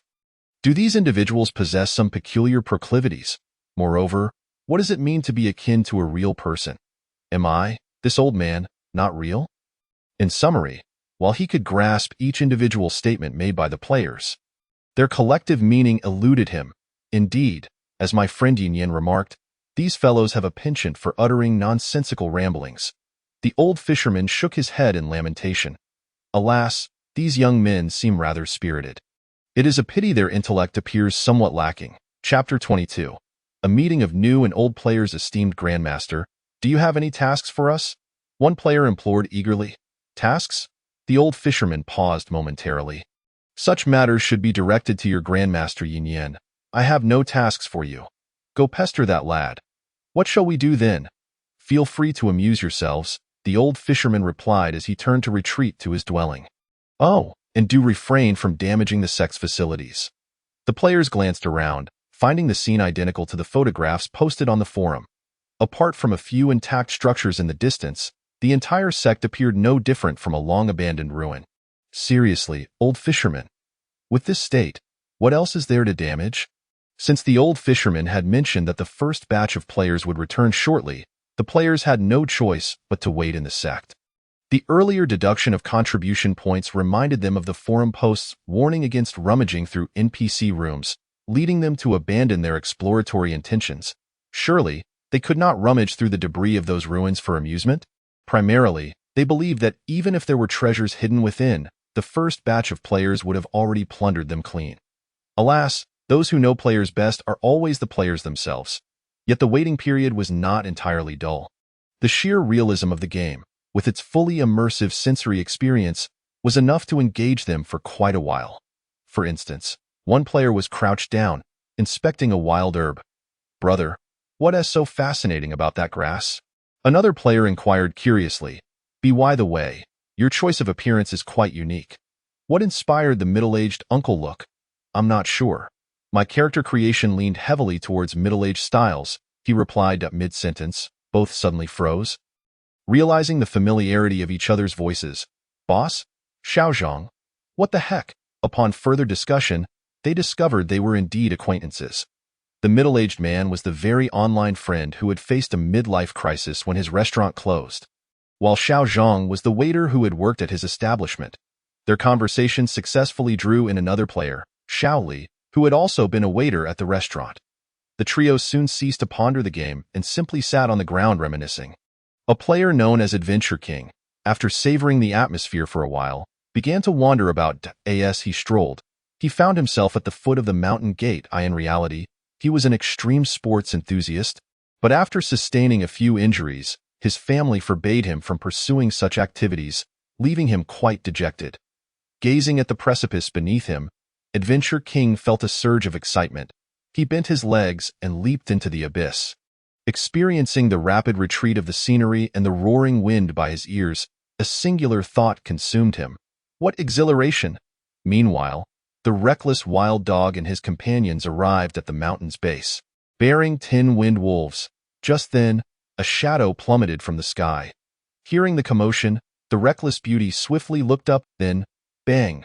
Without comprehending the situation, the reckless beauty was quite literally flattened, his body contorted in an odd manner, his limbs twitching sporadically.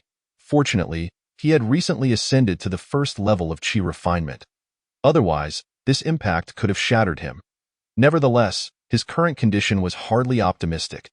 This fall had cost him half his health, and his health bar continued to dwindle. Without prompt treatment, he feared he wouldn't last long. Bro, what is going on with you? Looking at the figure above labeled Adventure King, he surmised that the second batch of players had arrived. Unfortunately, Adventure King seemed unable to respond. Although the reckless beauty had cushioned his fall, he was left with grievous injuries. His face resembled something that had been run over by a cart, rendering him incapable of speech. Gurgling, after spitting out a few mouthfuls of blood, Adventure King's head tilted, and he collapsed. It seemed the second batch of players had indeed arrived. The other players' eyes lit up, eager to ascend the mountain. However, upon observing the reckless beauty's state, one remarked, "Brother Beauty, can you still walk? Do you really think so?" The reckless beauty twitched a few times. "It seems rather impossible. Just kill me. Also, take my corpse back along with this gentleman's." All right, a flash of sword light. The sect's base. Soon, the new and old players converged. After presenting the wind wolf carcasses, the two groups engaged in enthusiastic conversation. One sought to glean wisdom from the veterans, while the other aimed to forge connections with the affluent player, sword-wielding wanderer. The old players busied themselves preparing a meal while sharing their gaming experiences with the newcomers. After all, the forum posts merely provided a brief overview. Many details remained unknown to them. Before long, the meal was served. The new players were immediately captivated by the delicious fare. Moreover, the experience of dining so realistically within the game was a marvel unparalleled. After all, wind wolf meat was a delicacy unattainable in reality. Even the affluent player, Long Zaition, who had sampled a plethora of gourmet dishes, remained utterly engrossed in it. Perhaps it was a consequence of his profession. The player known as Passionate Old Man, also the restaurant owner Lu, exhibited profound interest. "Dog brother? After we finish eating and clean up, shall we go hunt some monsters?" A newly arrived player exclaimed with fervor. "No," the reckless wild dog shook his head. "Next, it's time to sleep." The 10 new players responded with confusion. "You were just so enthusiastic, and now you tell us to sleep? The key point is, we're not even tired right now." The reckless wild dog and his companions said nothing, merely smiling as they observed. Casting a glance at the system time, he began counting down in his mind. 10, 9, 8, 7. Sure enough, as they counted down to 0, one player suddenly exclaimed, "What the heck? I was perfectly alert just a moment ago. Why do I suddenly feel sleepy?" The reckless wild dog patted his shoulder. "You'll gradually get used to it." Through their gaming experiences, the first batch of players had discerned a pattern. Once game time hit 8 p.m., regardless of how alert one had been prior, an overwhelming wave of drowsiness would wash over them. This phenomenon would last approximately an hour. By 9 p.m., one would assuredly fall asleep, akin to an abrupt shutdown. By the way, after providing a brief explanation, the reckless wild dog advised, "You should open your system panel now and learn your skills. The first time is free, but dog brother, it seems we can't learn skills right now," a player immediately retorted. Earlier, while waiting in the square, they had already explored the system panel, but they found no skill section. "Are you all experiencing the same?" the reckless wild dog inquired of the other 9 new players. Puzzled, indeed, all 9 nodded in unison. The reckless wild dog contemplated for a moment. "Perhaps it's a matter of insufficient level. We, too, could only learn skills after leveling up. That's likely the reason in other games they might suspect a bug. Yet, in this high-tech game, The notion of a bug seemed utterly implausible. What? The new players appeared disheartened. How can we level up without skills? They had already learned that equipment required contribution points and spirit stones for exchange. Without the ability to level up, they could not accumulate money for equipment, and without equipment, they could not level up, thereby rendering them unable to learn skills. They seemed trapped in a vicious cycle. How about we help them level up tomorrow? The untamed wild dog cast an inquisitive glance at the group led by Zhang Jiantianya. Chapter 23. A direct encounter with nausea. The reason he proposed this was rooted in his own considerations. Ultimately, the player count was still far too low. The pace of leveling up in this game could only be described as excruciatingly slow. Have you ever seen a game where reaching the first level requires several days of grinding? If it begins like this, the experience needed for subsequent levels is likely to be an astronomically daunting figure. If the player base does not grow, how can they possibly explore this vast realm of cultivation? From a different perspective, a single team can accommodate up to 100 members if they were to form a guild. It could easily start with 1,000 or even 10,000 players. The system is clearly designed with future large-scale boss fights in mind, far more challenging than any game they have previously encountered. Accelerating the growth of player numbers and levels is essential for better exploration and gold farming in the future. Given our current setup, it shouldn't take long to guide them. Zhang Jiantianya nodded. I have no objections on my end. The other 8 also expressed their agreement. In their view, a game becomes lively only with a larger crowd. The new players were overjoyed, immediately cheering in excitement in the grand hall of the sect. When the players arrived, Yin Yin had already prepared 10 sets of new bedding. Each of the 20 individuals selected one and lay down. After all, they were all dressed, and it felt much like camping. The 3 female players did not fuss over it. Although they felt a bit drowsy, the new players did not immediately succumb to sleep. This was because one of them suddenly recalled an important fact. The flow of time in the game differs from that in reality. Some players promptly logged out to verify. Upon logging out, they found their previous drowsiness had vanished instantly. Looking at the time, it had been 2 or 3 hours in-game, yet less than 20 minutes had passed in reality. Goodness, the time flow is truly different. Could it be extraterrestrial technology? In the grand hall of the sect, upon witnessing the astonishment on the faces of returning players, the veteran players exchanged knowing smiles. It was easy to deduce what those newcomers had gone offline for. However, they could fully empathize. When they had first discovered the difference in time flow, their own shock had been no less than that of the newcomers. Moreover, as time progressed, they had even begun to develop a peculiar illusion that the game world seemed more real, while the reality began to fade into obscurity. The new players fervently discussed the disparity in time flow. Soon, it was 9 o'clock in game. The 10 new players leaned their heads in unison and fell into a deep slumber. Moments later, the first batch of veteran players was somewhat bewildered. Although they too felt drowsy, they were not instantly asleep at the designated time. With this question lingering in their minds, the clock ticked to 9:05. Finally, the 10 veteran players succumbed to sleep, the last thought crossing their minds. Could it be due to leveling up? The following morning, in the forest of beasts as they hastened through the woods, the untamed wild dog seemed to recall something and glanced at the 10 new players. The upcoming battle scene would be somewhat bloody and terrifying, so it would be wise for them to prepare themselves mentally. After saying this, he cast a deliberate look at the 3 female players, for they appeared delicate and fragile, and he hoped they wouldn't cry out in fright. "Puffed, it's just a bloody scene," one male player remarked nonchalantly. "Dog brother, don't worry, that's nothing." The other 6 male players echoed their confidence. However, the 3 female players furrowed their brows, seemingly hesitant. "Rest assured, dog brother," after a moment of contemplation, Feng Zhongbai he spoke up, "if it becomes unbearable, we will retreat. Worst case, we will log out and not trouble you." "That's not what I meant," the untamed wild dog hurriedly clarified. "Just pay attention to yourselves." Subsequently, the 20-member team ventured into the forest. They sought out the Gale Wolf and prepared for combat. Having hunted so many before, the first batch of players were already quite adept. The untamed wild dog swung his spear, unleashing a blade of energy towards the Gale Wolf. Thud! The Gale Wolf was struck in the leg, blood gushing forth immediately. The new players, perhaps feeling reassured by the presence of seasoned players, did not dodge far enough. As a result, the player who had previously claimed it was nothing found himself drenched in blood. He quickly ran aside and leaned against a tree, heaving violently.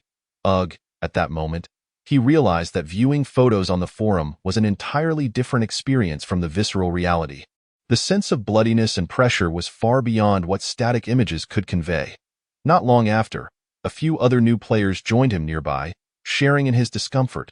In stark contrast, the 3 female players fared significantly better. 2 of them felt nauseous, but managed to turn away without actually vomiting. The most astonishing among them was Feng Zhong Baihe, who, despite appearing like a delicate young girl, watched the veteran players with sparkling eyes as they fought the monsters. Even bouncing excitedly on the spot, her fervent gaze suggested she was eager to join in the fray. Her demeanor was a far cry from that of someone delicate. After approximately 3 to 4 minutes, the battle concluded. The untamed wild dog approached, chuckling as he patted the player who had been retching. Brother, I'm not criticizing you, but you really fell short. Look at those 3 ladies. They're performing better than you. I didn't expect the reality to be this terrifying and nauseating. The player replied with a grimace. And truth, the feeling of nausea was just one facet. The Gale Wolf's imposing appearance had indeed frightened him considerably. He had nearly lost control. It's all right. We all go through this at first. There's no need to feel embarrassed, the untamed wild dog consoled him. You'll get used to it after a few more experiences. In fact, these players were quite fortunate. When they first ventured into the unknown, the levels of bloodiness and disgust they encountered were far beyond what the newcomers faced now. Especially when he recalled the time when he himself had been drenched in filth, the untamed wild dog shuddered in discomfort. After slaying a few more Gale Wolves, they encountered an old acquaintance. Not far ahead, beneath a large tree, coiled a massive purple python. The eyes of the 10 veteran players brightened instantly. Wow, finally found you. This creature was significantly stronger than the previous Gale Wolves. The untamed wild dog promptly cautioned, you all should keep your distance. We might not be able to handle this one. Understood, dog brother. The 10 veteran players advanced towards the large tree. Now that the 10 veteran players had leveled up, they possessed more equipment than when they first encountered the purple python, with 6 of them armed with weapons. Coupled with their newly acquired skills, they felt ready to challenge the purple python. They were eager to impress the new players and solidify their image as the first batch of players in their minds. As the group drew nearer, the purple python opened its eyes. Its tongue flicked in and out, its cold gaze fixated intently on the 10 players. If those players could hear its thoughts, they would likely not remain so composed. At that moment, the purple python harbored a singular thought. Ah? Aren't these the delectable morsels from before? And they appear even more appetizing than last time. Chapter 24. The Steel Needle Pig, Foul Beast.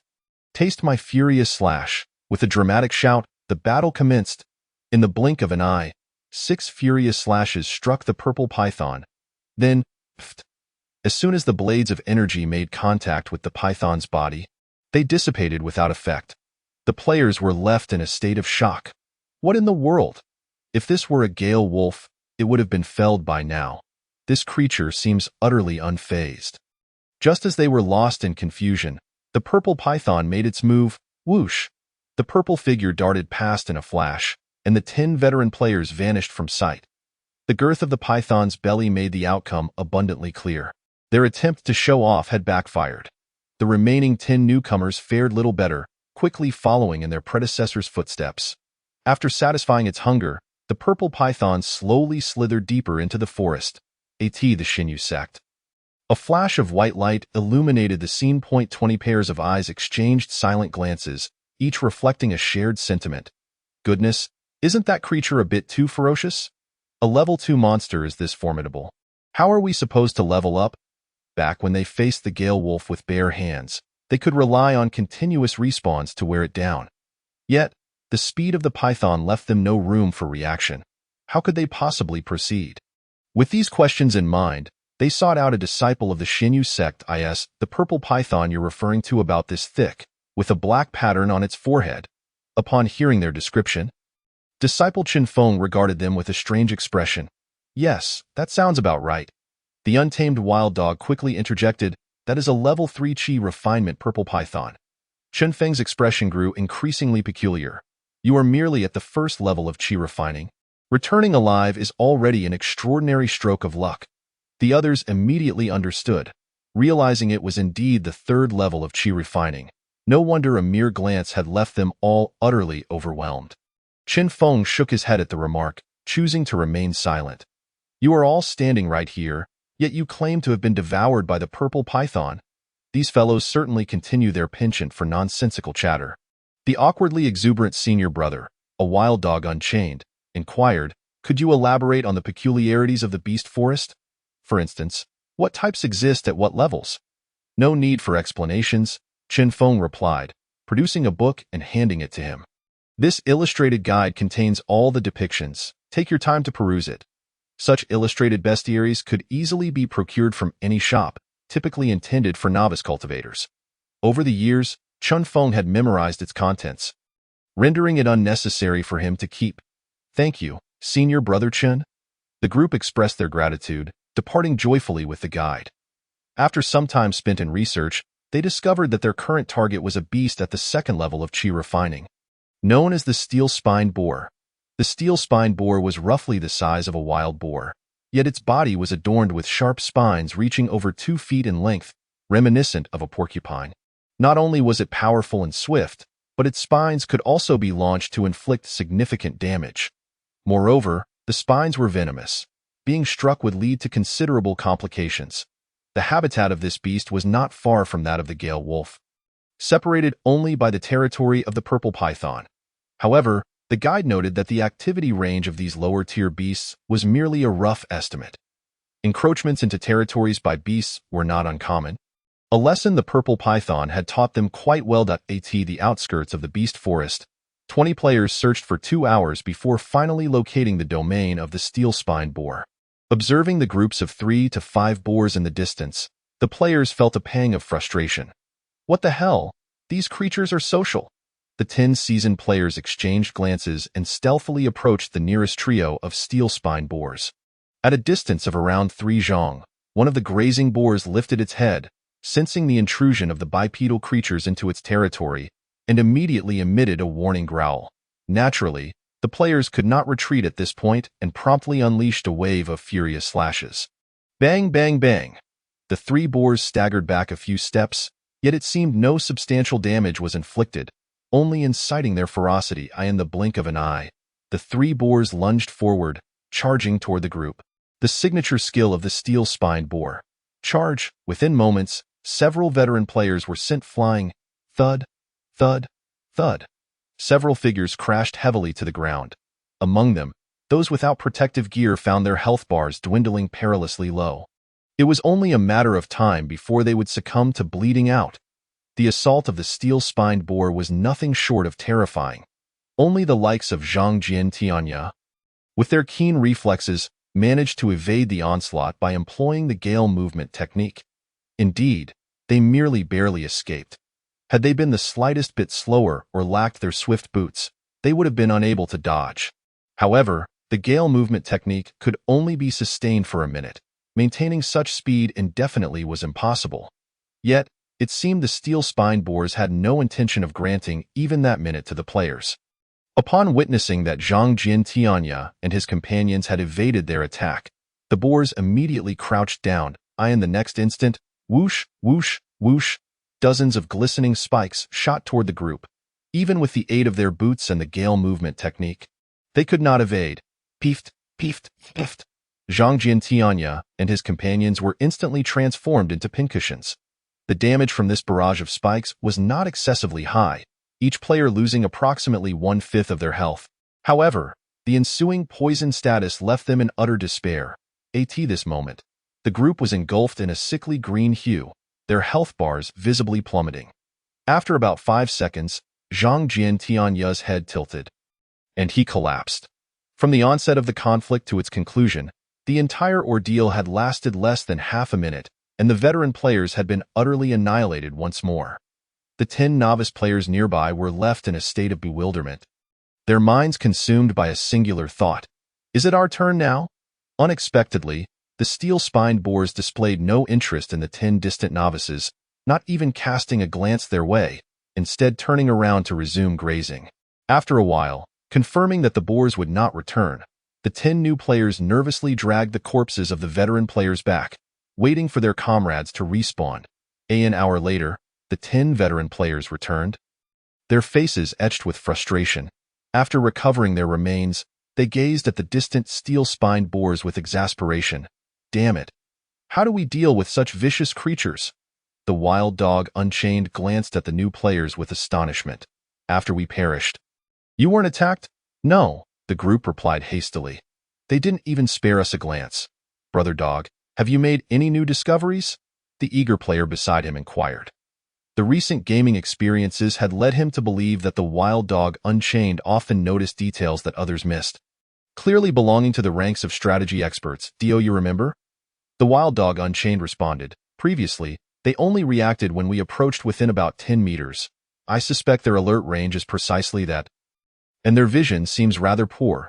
To validate his hypothesis, the wild dog Unchained stealthily approached the distant steel-spined boars once more. Indeed, when he was still about 10 meters away, the 3 boars simultaneously lifted their heads. Prepared, the wild dog Unchained quickly activated the gale movement technique and retreated rapidly. Once he surpassed the 10-meter threshold, the 3 steel-spined boars stood bewildered for a moment before returning to their grazing. The wild dog Unchained's eyes lit up that it appeared his deduction was indeed correct. However, the situation was far from optimistic. The 3 steel-spined boars were evidently beyond their capability to confront unless they could lure one out individually for a trial. Upon returning to the group, the wild dog Unchained shared his thoughts. The players began to ponder ways to break the impasse. Yet, after much deliberation, they found no viable solutions. How about we dig a pit to try? Steel Wing suggested unexpectedly. The group's eyes brightened at the suggestion. It seems worth a shot. Without hesitation, the 10 veteran players drew their weapons and bone clubs, selecting a patch of open ground to commence digging. The 10 novices rushed over to assist, using their hands to dig. However, it wasn't long before their fingers were bleeding. Fortunately, they had disabled pain perception and paid it no mind, continuing to dig or transport the excavated soil away. An hour later, a pit measuring 3 meters on each side and 6 meters deep was completed. Thankfully, the steel-spined boar was relatively small. Had it been a large creature like the Gale Wolf, they would likely have been digging until nightfall. After finishing, the group cut branches from nearby trees to cover the top, then tossed some grass over it for camouflage. After ensuring everything was in order, they set off once more to lure the beasts. Before long, they reached the 10-meter alert range. The steel-spined boars, upon noticing the intrusion of the bipedal creatures into their territory, immediately charged with red eyes. Zhang Jiantianya swiftly activated the gale movement technique and turned to flee. Upon reaching the edge of the pit, he leaped over it. To be honest, the sensation of leaping over 3 meters was quite exhilarating. The low-level steel-spined boars, clearly lacking intelligence, continued their charge without hesitation. Then, bang, bang, bang. All 3 tumbled into the pit. This fall naturally posed no threat to the robust steel-spined boars, and after shaking their heads in confusion, they attempted to leap back to the surface. However, their jumping ability appeared inadequate. After reaching a height of 3 meters, they fell back down. The players, hiding at a distance, observed for a while and, finding the danger averted, rushed to the pit's edge. Winged Brother is amazing. These creatures truly can't escape. Gale exclaimed excitedly. Damn it, the eager player retorted, raising a middle finger toward the pit. Weren't you all so brave just now? Why the sudden cowardice? Although the steel-spined boars could not comprehend the gesture's meaning, upon seeing the bipedal creatures approach, they began to thrash about even more vigorously. Enough of the banter. Zhang Jiantianya unsheathed his sword. Time to get to work. Swish! The light blue sword energy of the furious slash struck down into the pit. The 3 steel-spined boars, mid-leap, were sent crashing back down. Bang, bang, bang. 9 waves of sword energy followed in quick succession, leaving the boars dazed and confused. The trio of steel-spined boars squealed in distress, spinning in disarray at the pit's bottom. After unleashing 3 rounds of furious slash, the steel-spined boars finally began to bleed. However, seeing them still lively and kicking, it was evident they would not perish in the short term. The players furrowed their brows. Their blue energy reserves were nearly depleted. Without the furious slash for ranged attack, were they to descend into melee, they would likely be turned into pincushions in an instant. Wing brother, what should we do next? Gale questioned urgently. I don't know. Steel Wing shook his head. The idea of digging a trap had merely been a fleeting inspiration. Clearly, strategy was not his forte. He then turned his gaze towards the unleashed wild dog. The latter glanced at the spiked boar at the bottom of the pit, then at the broken branch beside him. How about we use some branches as a rope and dangle it in the air for a try? I think it could work. Sword Traveler agreed with the wild dog's suggestion. Subsequently, a group of players wandered around, chopping down several relatively soft branches. After weaving them into a rope, they tied one end around the waist of the wild dog. After testing the rope's sturdiness, the wild dog had others lower him down. From their earlier observations, they had already noted that the spiked boar could only leap to a height of around 3 meters. The rope was lowered to about halfway into the pit before stopping. Upon noticing the bipedal creature descending, the spiked boar's eyes turned red, and it immediately lunged upward. Just as its head was about to brush against the wild dog's toes, it fell back down. Meanwhile, the wild dog took advantage of the moment to fire a shot with one hand. The onlooking players felt a surge of excitement. There was hope. Although the damage inflicted was minimal, continuing in this manner would eventually lead to the creature's demise. However, it soon became evident that their jubilation had been somewhat premature. Realizing it could not reach the bipedal creature, the spiked boar violently shook its body, with a flurry of spikes shooting out. The wild dog was instantly turned into a pincushion. This time, even before suffering from poison damage, the wild dog met its demise mid-air. The players hastily retrieved his corpse, retreating with a sense of dread. They had been careless, too caught up in their bravado to remember the spiked boar's signature attack. Just then, a message from the wild dog came through the team channel. Those spikes seem unable to regenerate in the short term. Use my body as bait to deplete their spikes. Thus, they once more lowered his corpse. It was evident that the spiked boar, a low-grade beast, possessed little intelligence. Upon sighting the wild dog's body, it unleashed another round of spike attacks. After several rounds, the spiked boar at the bottom of the pit had been reduced to a hairless rodent. By the time the wild dog's corpse was pulled back up, it had been utterly mangled. Resembling a giant hedgehog at first glance, Sword Traveler and Steel Wing signaled to the other players to secure themselves before plunging into the fray once more. Without the spike attacks, the spiked boar was akin to a toothless tiger, no longer posing any significant threat. Each time it leaped to attack, it was met with merciless sword strikes. After a few rounds, the 3 spiked boars showed clear signs of exhaustion. They became indifferent to the 2 dangling above. Lying motionless at the bottom of the pit, the ground was stained red with their blood, emitting a nauseating stench. Sword Traveler and Steel Wing exchanged glances, signaling the players above to lower them into the pit. Upon landing, the previously lethargic spiked boars suddenly launched another assault. Unfortunately, the pit was merely 3 meters square, rendering their charging ability ineffective. As for their leg kicks and bites, it could be said that they lacked the claws and fangs of a wind wolf, making such attacks hardly threatening. Furthermore, now that they were devoid of spikes, they were no different from hairless pigs, allowing the 2 to directly mount them and deliver close-range attacks. After approximately 15 minutes, the 3 spiked boars fell, leaving behind experience points for the group. It was inevitable. These creatures were tough-skinned and resilient. Even with sustained attacks, it had taken quite a long time to bring them down. Meanwhile, the experience bar of Sword Traveler and his companions, which had remained stagnant for a while, finally advanced a small fraction. Though barely perceptible, it was a sign of progress. In contrast, the 10 new players fared much better. Perhaps due to the over-leveling factor, their experience bars surged significantly. Similar to the Wind Wolf, aside from low-grade spirit stone fragments, the spiked boars yielded nothing else. Whether it was luck or the high base drop rate of creatures at the second level of chi refining, the 3 spiked boars dropped a total of 10 low-grade spirit stone fragments. When it came time to roll for loot, the new players wisely chose to forfeit. Consequently, 6 of the fragments were claimed by the wild dog. What luck! The wild dog boasted in the team channel, inciting a wave of envy among the other players. Cursed lucky bastard. Chapter 26. Utterly sleepless following this, the group replicated their strategy, luring another 2 spiked boars. During the wait, they managed to recuperate some chi, though it only sufficed for a single use of Fury Slash. Perhaps feeling a bit guilty about merely standing by to soak up experience, the 10 new players volunteered to serve as bait for the spikes.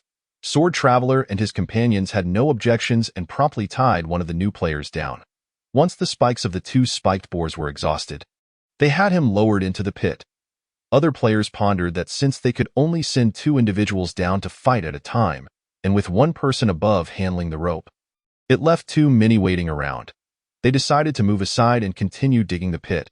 They had considered enlarging the pit to accommodate more players at once, but the tasks of time consumption and the risk of the spiked boars charging in a larger pit proved daunting. By the time the wild dog returned with the corpse, the second pit had already been dug halfway. The wild dog hurriedly retrieved the body and joined the excavation efforts. Moreover, the new players were no longer digging with their bare hands. Having observed the long, sharp spikes embedded in the wild dog's body, they pulled out a few to fashion into tools. Surprisingly, they proved quite effective. As the second large pit neared completion, the battle in the first pit concluded. The players pulled the spiked boars' corpses up and joined the digging efforts. The remaining process was straightforward. One group was responsible for luring and slaying the creatures while the rest continued digging.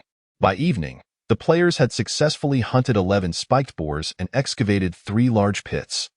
After a quick tidying up, they began their return journey, carrying the corpses. The new players, who weren't carrying any bodies, noticed the spikes were quite useful and each took a large bundle. The remaining spikes were piled to the side, awaiting retrieval the following day. The Shinyu sect, upon seeing the players return, several disciples appeared somewhat bewildered. While they were not surprised by the players bringing back spiked boar corpses, they were perplexed by the large number of spikes they were carrying. Those were universally regarded as useless materials. Whether for alchemy, artifact forging, or array formation, they had no practical application. Did these individuals have some peculiar collecting obsession? It could only be said that they had a limited understanding of players. The collecting tendencies of players far exceeded what these local cultivators could imagine. Not just these spikes. Even if they spotted a rotten wooden crate by the roadside, they would dismantle it for inspection. After presenting the corpses, the wild dog and his companions approached. "Brother Chen, does our sect possess any shovels or pickaxes?" "Shovels and pickaxes?" Chen Feng was momentarily taken aback.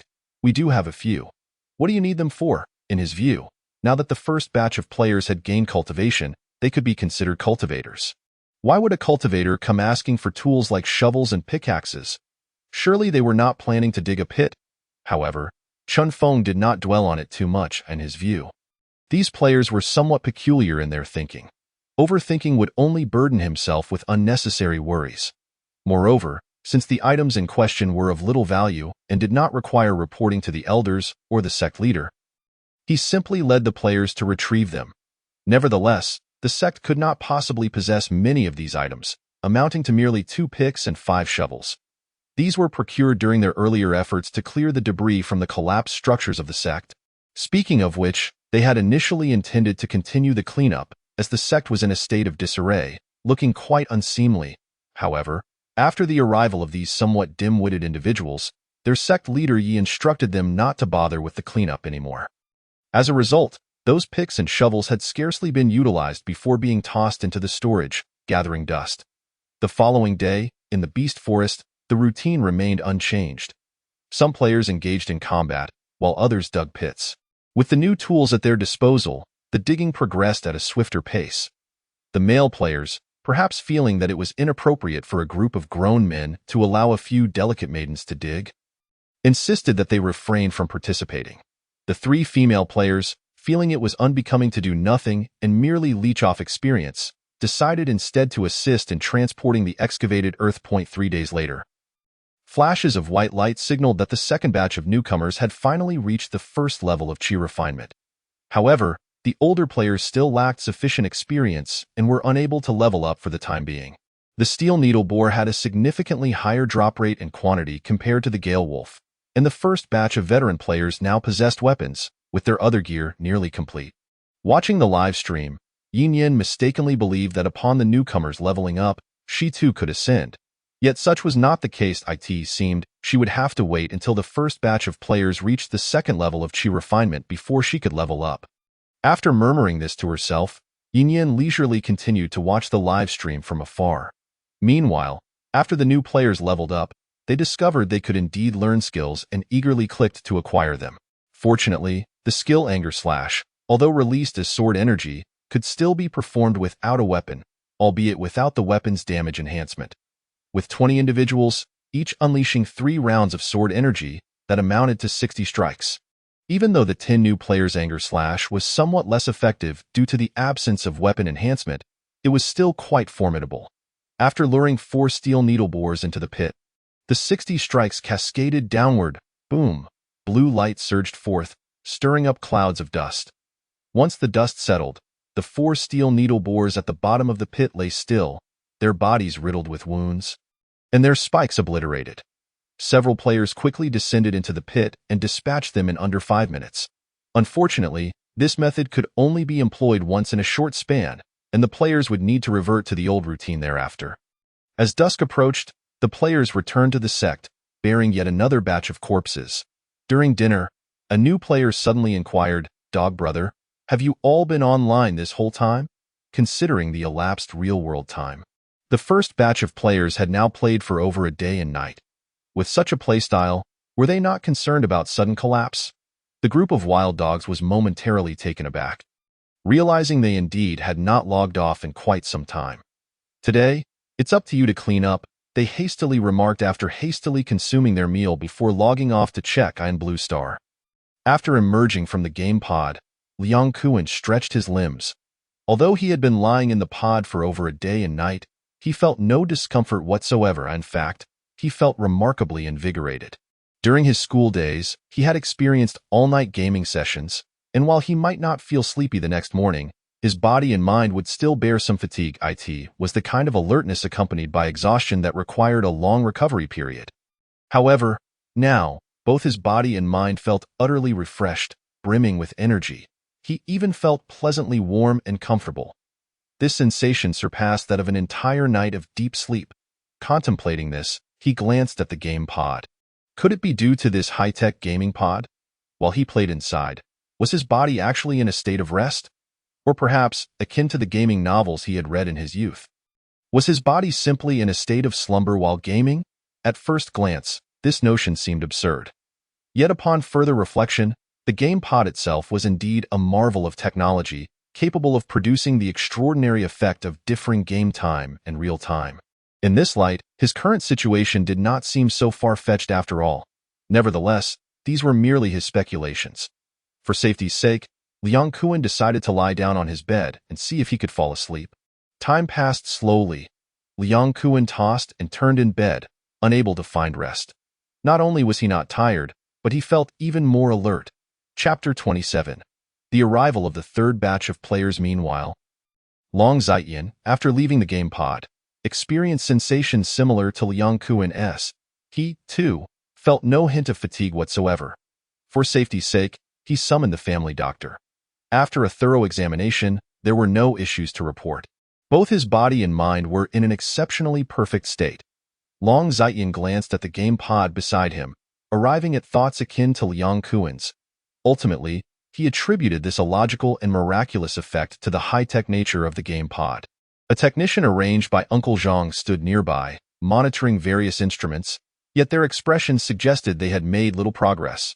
Upon contemplation, Long Ziyan decided that since there were no apparent problems, he might as well return to the game and continue playing.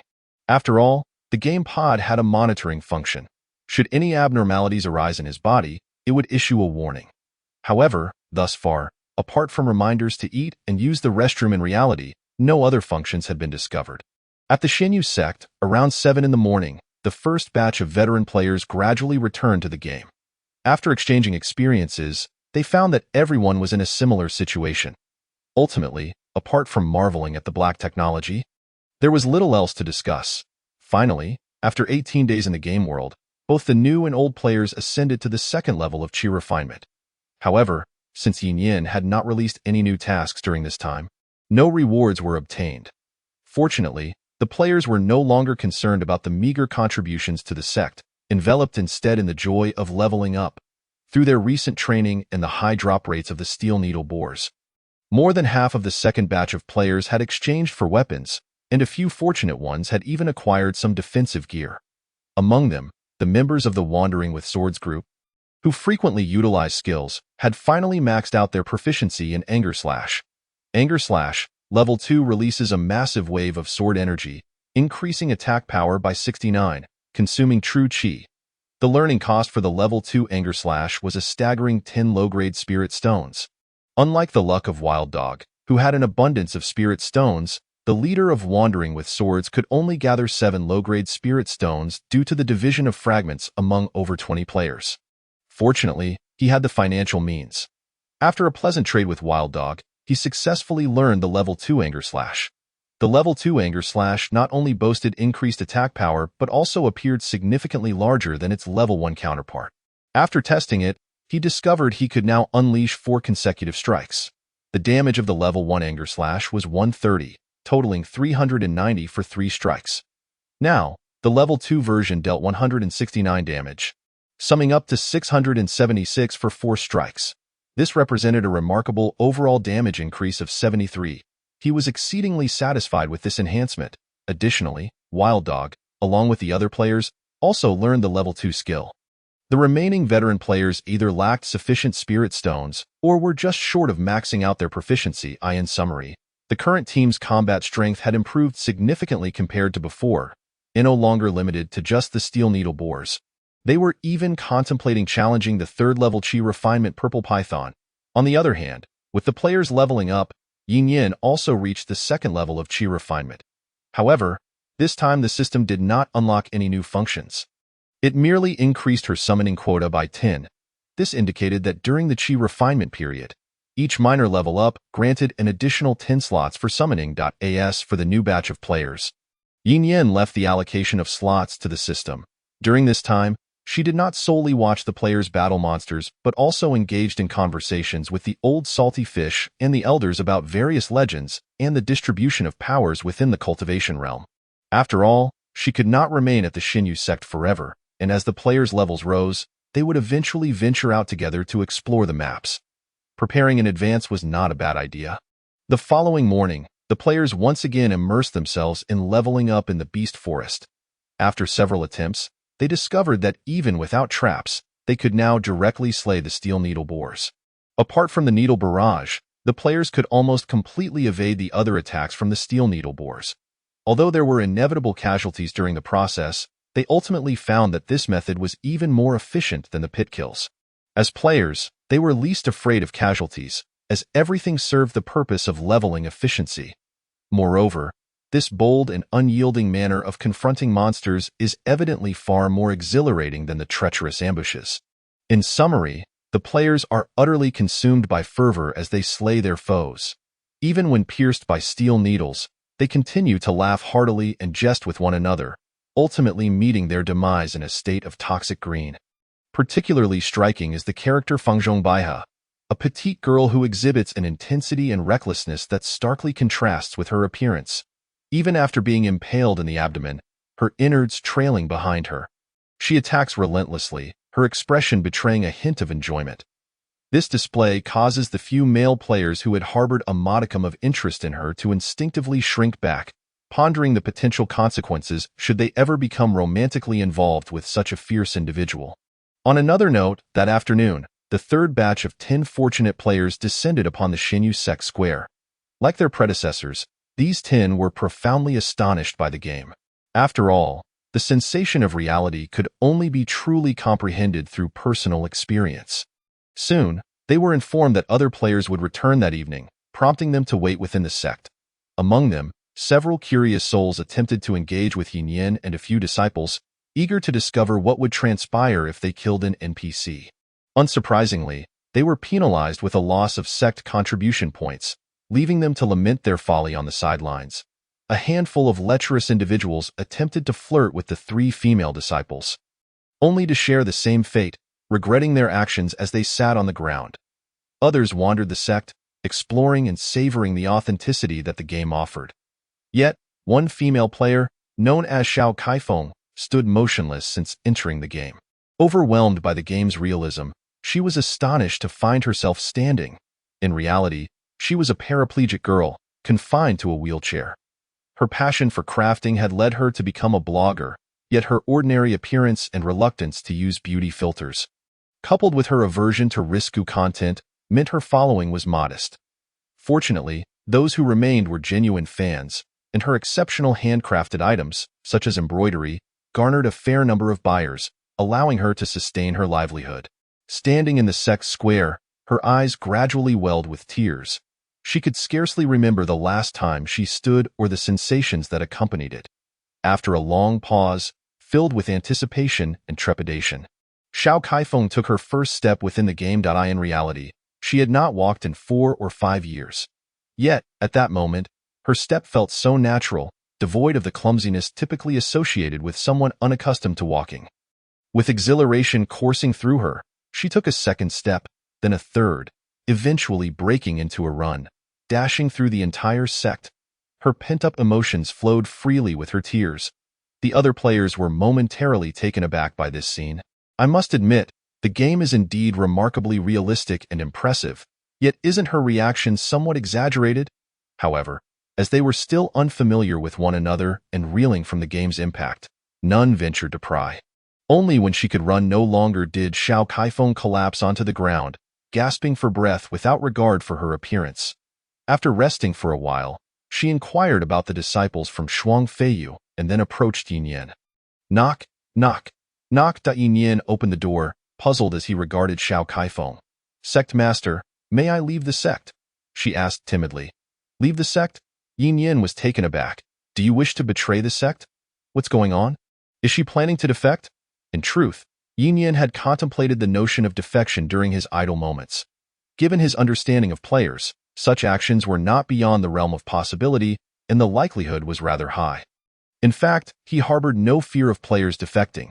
To a certain extent, he even encouraged it. The reasoning was simple. Firstly, he possessed absolute authority over the players. While he could not dictate their thoughts, they were entirely incapable of attacking him. He could even forcibly suppress them.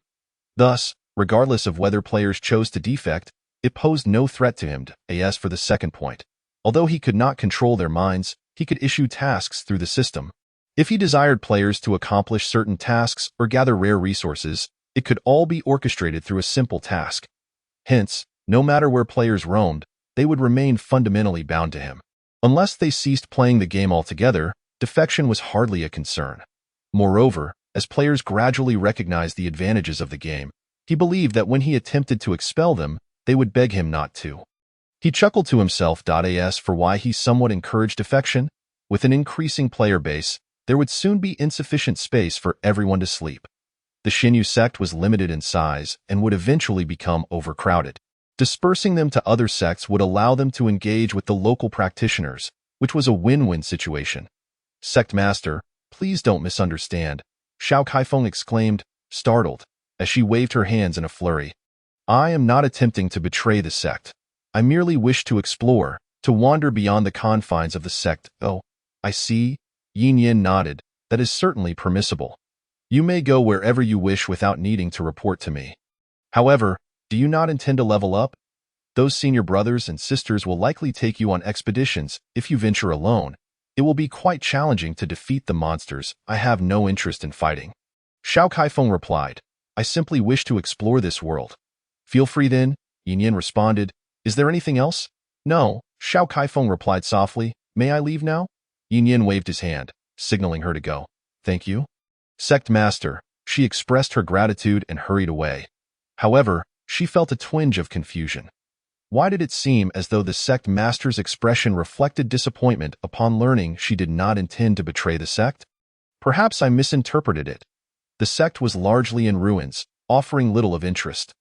Once outside the mountain gate, Xiao Kaifeng jogged down the hill. By evening, 20 players returned to the sect, bearing their spoils.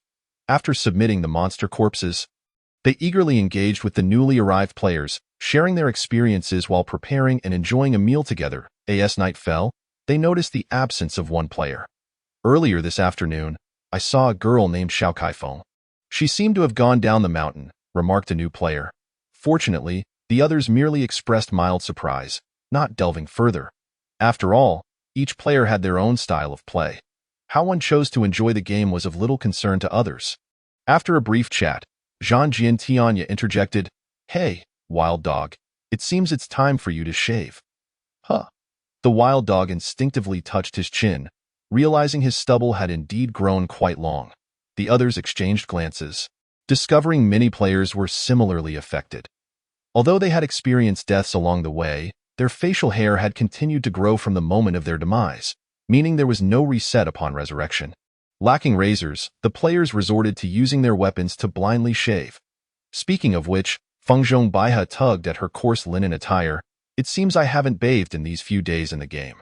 "Baihe, there's no need to worry about that," Luan Shijian replied while shaving. "In this game, any dirt on your body is reset upon death. Otherwise, if the blood splattered on us remained, we would have reeked by now." Despite this reassurance, Fengzhong Baihe still wrinkled her brow. Even knowing it was merely psychological, she felt uncomfortable in her own skin. Seizing the moment before sleepiness enveloped them, several female players banded together to inquire with Shuang Feiyu about where to take a bath. As days turned into weeks, around the 28th day of in-game time, the first batch of players finally reached the third level of Qi refinement. The second batch was close behind, merely a fraction of experience points away from leveling up. The third batch was similarly distant, lacking a significant amount of experience to reach the same level. This prompted a collective lamentation. Was the game's leveling system not a tad too hardcore? The first batch had taken nearly a month to reach level 3. If this continues, when will I be able to ascend to the golden core and soar through the skies on my sword? It seems they have come to understand why the passage of time differs between the game and reality. If the time ratio were to be 1:1, players might not even achieve golden core status before they pass away. Fortunately, after grinding for so many days, even the third batch of players managed to gather a few weapons, significantly improving their efficiency in slaying monsters. Following the upgrade of the first batch of players, 29 of them set off once more towards the territory of the Purple Python. They had previously ventured there when they reached the second layer of Qi refinement, intending to reclaim their honor. However, they met with failure once again. Although they were no longer obliterated by the Purple Python in an instant, they could barely withstand a few of its attacks, and their strikes felt more like mere scratches against its defenses. The fierce sword energy of Angry Slash struck, yet it failed to penetrate the python's defenses. With a puff, it vanished into thin air. The previous group of 20 players had fought for 2 or 3 hours. Yet they had not inflicted a single point of damage upon the Purple Python. Thankfully, they were already familiar with the route. Without wasting much time, the players adeptly found a Purple Python. The furious strikes of Zhang Tianya and others landed once more. Bang, bang, bang. Although no blood was drawn, they finally succeeded in pushing the Purple Python back a considerable distance. In pain, the python immediately retaliated. Whoosh! The once indistinct purple figure appeared much slower in the eyes of Zhang Tianya and his companions. Zhang Tianya swiftly dodged the attack with a slide and countered with a sword strike. Although it too drew no blood, it caused the Purple Python to sway slightly, coupled with the attacks from the unleashed wild dogs and others. The python's offensive momentarily halted. What followed was a gradual grind. Aside from that, there were no better alternatives. Chapter 29. Skills Unleashed, Xinyu Sect. After the first batch of players leveled up, Yin Yin still could not keep pace. However, it seemed that the players had brought back an excessive number of monster corpses during this time, which they could hardly consume on their own. The Swift Wind Wolves and Steel Needleboars were low-level monsters, and their corpses could hardly fetch a decent price. Yet, even the smallest mosquito is still meat. Yin Yin promptly summoned the third elder and instructed him to take the monster corpses out. Besides selling them for money, Yin Yin also entrusted the third elder with the spirit stones that players had spent on equipment and skills during this period. The weapons the players possessed were becoming insufficient, as evidenced during their battles with the Purple Python. Especially for Zhang Tianya and his group, their positioning and maneuvers were flawless, yet the weapons in their hands could not keep up. It was time to upgrade the players' equipment. This time, it would not be the scrap they had before, but genuine equipment suitable for cultivators. Even if the spirit stones currently could only purchase a few low-level weapons, that would suffice. On another front, After a grueling battle and the loss of several lives, the group finally succeeded in achieving the first kill of the purple python. The process was extraordinarily arduous. Although they could now dodge the purple python's attacks, it was still a struggle. Once the effect of the swift wind body technique wore off, they could evade at most 4 out of 10 attacks. And if a player was struck, even those fully equipped with defensive gear were invariably obliterated. The fragments of spirit stones were indeed more plentiful than before, but when considering the total time spent hunting monsters, it was evident that hunting steel needle boars was far more cost-effective. In summary, continuing to hunt the purple python felt somewhat unworthy. Since we can't be of any help here, suggested one of the third batch of players, why don't we go back to hunting steel needle boars? After all, our presence in the team serves no purpose other than sharing experience. Besides, they were no longer new players. They had developed their own monster hunting capabilities. Staying here like a persistent leech seemed quite inappropriate. Naturally, the first batch of players had no objections to this proposal. Once those individuals departed, they conferred and decided to remain and hunt the purple python. Firstly, with fewer people, each individual would receive a larger share of experience, making it comparable to the efficiency of hunting steel needle boars. Secondly, they found hunting steel needle boars utterly effortless, lacking the thrill that came with battling the purple python. What is the essence of playing a game? Is it not for the excitement and enjoyment? As dusk approached, the unleashed wild dogs and their companions finally managed to hunt down another purple python. This time, they were slightly quicker than before. Although these monsters did not possess fixed attack patterns like those in other games, certain inherent attacking habits still existed. They simply weren't as rigid as in traditional games. With a few more attempts, they believed they could become even more proficient. Of course, having better weapons would be even more ideal. Let's ask the sect leader when we return to see if we can acquire some new equipment. They joked, beginning to roll the dice. This purple python dropped 11 fragments of low-grade spirit stones, 5 of which were snatched away by the unleashed wild dogs. Damn, you took 5 fragments all for yourself? You wretched dog of fortune, dog brother, confess. Did you strike a secret deal with the purple python that we are unaware of? I shall act as the judge for the non-fortunate. After a round of laughter, the group proceeded to lift the corpse of the purple python. As they moved the body aside, a gleaming object caught their eye. It was a book radiating a faint light, with several large characters inscribed on the cover. The unmoving as a mountain technique. The players' eyes instantly lit up, and a thought flashed through their minds. What?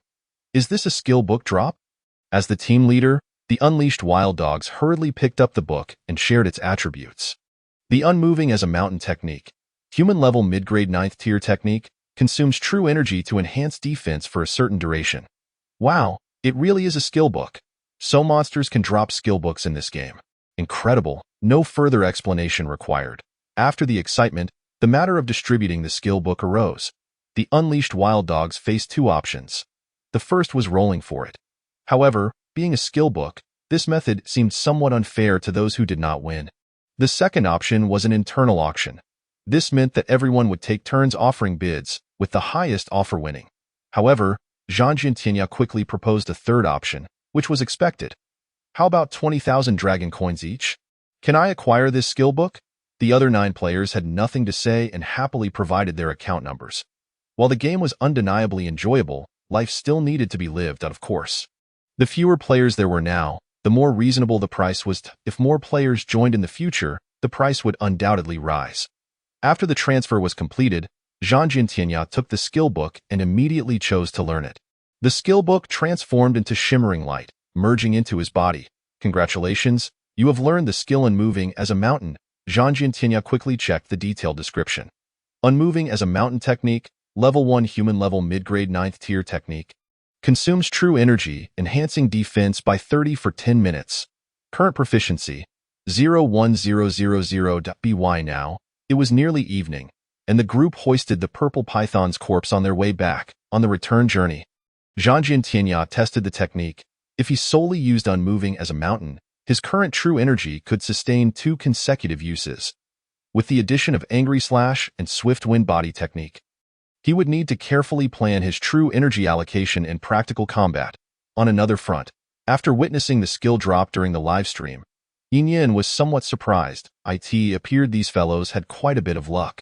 The system had described it as extremely low, yet they had indeed managed to obtain a skill. After Zhang Jintianya learned Unmoving as a mountain, Yin Yin received a system notification as well. Congratulations, host. You have learned the skill Unmoving as a mountain. Unmoving as a mountain is now at max level. Unmoving as a mountain technique, level 10 human level mid-grade 9th tier technique, consumes true energy, enhancing defense by 1400 for 100 minutes. Yin Yin nodded in satisfaction. With a 14-fold increase in attack and defense, plus a 3-fold increase in movement speed, he was no longer a small weakling. While he might not be invincible within the Qi refinement stage, at the very least, he would not be instantly obliterated upon encounter. Despite the seemingly modest 14-fold and 3-fold increases, once he improved his realm and combined equipment effects, the outcome would be undeniably impressive. Calculating the time, only 2 months remained until the arrival of the Wenxiang sect. Given the current growth rate of the players, it remained uncertain who would emerge victorious. In truth, techniques and equipment were secondary. The true terror of players lay in their ability to resurrect infinitely. Just think about it. Facing a horde of infinitely resurrecting monsters who wouldn't feel their scalp tingle. Even if they couldn't defeat the Wenxiang sect members, they would surely exhaust them. System. Convert the Unmoving as a mountain technique into a technique that cultivators can practice. Understood, host. Scanning for conversion. Before long, the system completed the conversion.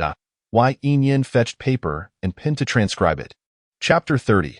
The Power of New Weapons. Crisis approaches. A few minutes later, in old Xinyu's room. Where did this come from? Old Xinyu gazed at Yin Yin incredulously.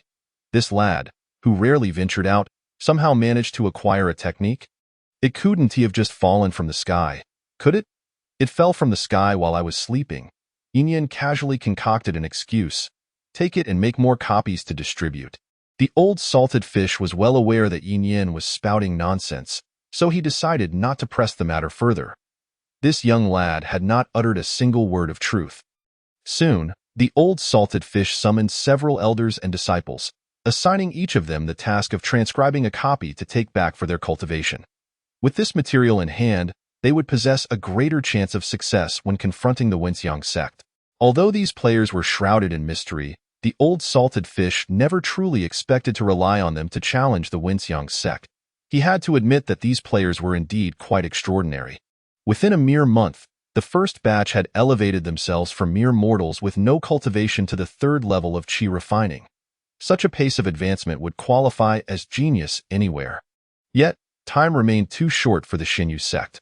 With only 2 months left, no matter how talented these individuals were, they could not possibly grow strong enough to contend with the peak foundation establishment of the Wenxiang sect. It was not entirely the old salted fish's fault, after all. He had never witnessed the spectacle of players resurrecting. The notion of coming back to life was beyond his imagination. The following morning, the 3rd elder returned. Genuine weapons for cultivators were not inexpensive, and the meager funds he possessed were only sufficient to procure 3 weapons. Yin Yin inspected them briefly and nodded in satisfaction. With these, the players would significantly increase their speed in defeating monsters. After making a few simple adjustments, he handed them over to the system.as for the pricing. The cost of each weapon was 50 low-grade spirit stones, to which Yin Yin added a slight markup. This was not out of greed, but rather a necessity to recoup the spirit stones from the players. Otherwise, how could he afford to purchase better weapons for them? Meanwhile, the unleashed wild dogs and their companions had just dispatched a purple python when they received a system notification. New items had been added for exchange. What the hell? New items? The group exclaimed in surprise. Hastily checking the details. Fire sword, human grade low quality level 9. The attack carries fire attributes and can inflict a burning effect on the target for a certain duration. The specific duration and effect depend on the target's own fire attribute resistance and level differences. Ice sword, human grade low quality level 9. The attack carries ice attributes and can induce a slowing effect on the target for a certain duration. The specific duration and effect depend on the target's own ice attribute resistance and level differences. Poison sword, human grade low quality level 9. The attack carries poison attributes and can inflict a poisoning effect on the target for a certain duration. The specific duration and effect depend on the target's own poison attribute resistance and level differences. The names and descriptions of the weapons were set rather casually by Yin Yan, yet this did nothing to dampen the players' enthusiasm. Wow, weapons with attributes and special effects, how amazing! They realized that these weapons, much like cultivation techniques, were graded as well, and they appeared far superior to the previous ones without grades. However, the price was somewhat steep, requiring 100 spirit stones plus 50 sect contribution points. After reading the descriptions, the group swallowed hard. Yet, the price of 100 low-grade spirit stones left them feeling somewhat pained. Even the luckiest among them, the unleashed wild dogs, could not produce such an amount at that moment. Of course, the wealthy player, Zhang Jiantianya, was an exception. Although he could not afford it right now, he had the financial power to acquire it. After a bit of negotiation, Zhang Jiantianya successfully exchanged for the first attribute weapon in the entire server, the Fire Sword, perfectly aligning with his chosen fire affinity during character creation. Subsequently, the group encountered another purple python, testing the strength of their new weapons. With a powerful strike, Zhang Jiantianya swung his sword. Bang! Previously, 10 players attacking simultaneously could only stall the python momentarily. Now, with a single blow, Zhang Jiantianya not only pushed the massive serpent back but also ignited a burst of flames. Blood of a deep purple hue erupted from the wound where the sword pierced its flesh, and a hint of black appeared around the injury, accompanied by a faint scent of charred flesh in the air. The effect left even Zhang Jiantianya astounded. Wow, is this attack too powerful? Could it be a divine weapon? His strike seemed to unleash the python's fury, prompting it to retaliate fiercely. The other players had no time for reflection and swiftly engaged in battle. However, the remaining 9 focused primarily on containment, none daring to confront the python head-on. After all, no one could withstand a direct hit from it.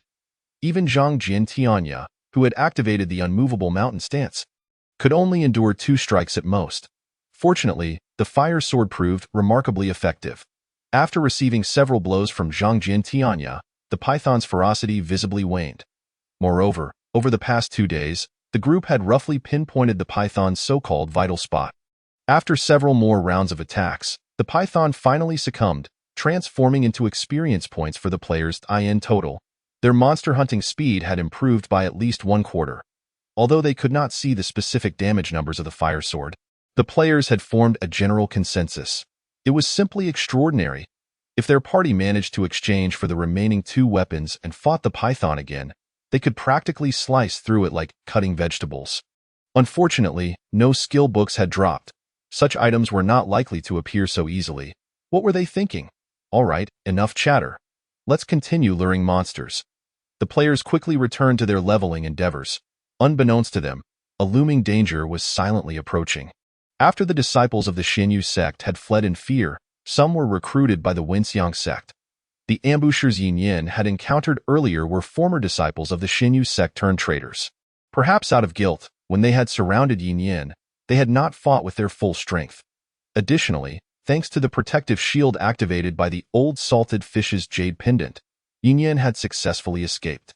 The Wenxiang sect had stationed these traitors near the Xinyu sect, not solely for Yin Yan's sake. In truth, they aimed to sever the Xinyu sect's roots entirely. The task assigned to them was to target any new recruits attempting to join the Xinyu sect, eliminating them to ensure the sect could no longer attract members. In retrospect, these traitors recognized that the Wenxiang sect was putting them in a precarious position. However, their current circumstances left them with no choice. They could not defy orders or withdraw from the Wenxiang sect without facing dire consequences. Once they came to terms with their situation, they began to slack off, attempting to play blind and bide their time. Fortunately, the old salted fish had no intention of recruiting new members, inadvertently facilitating their idleness. Until the arrival of the so-called players. Initially, the traitors did send word back regarding the players' emergence.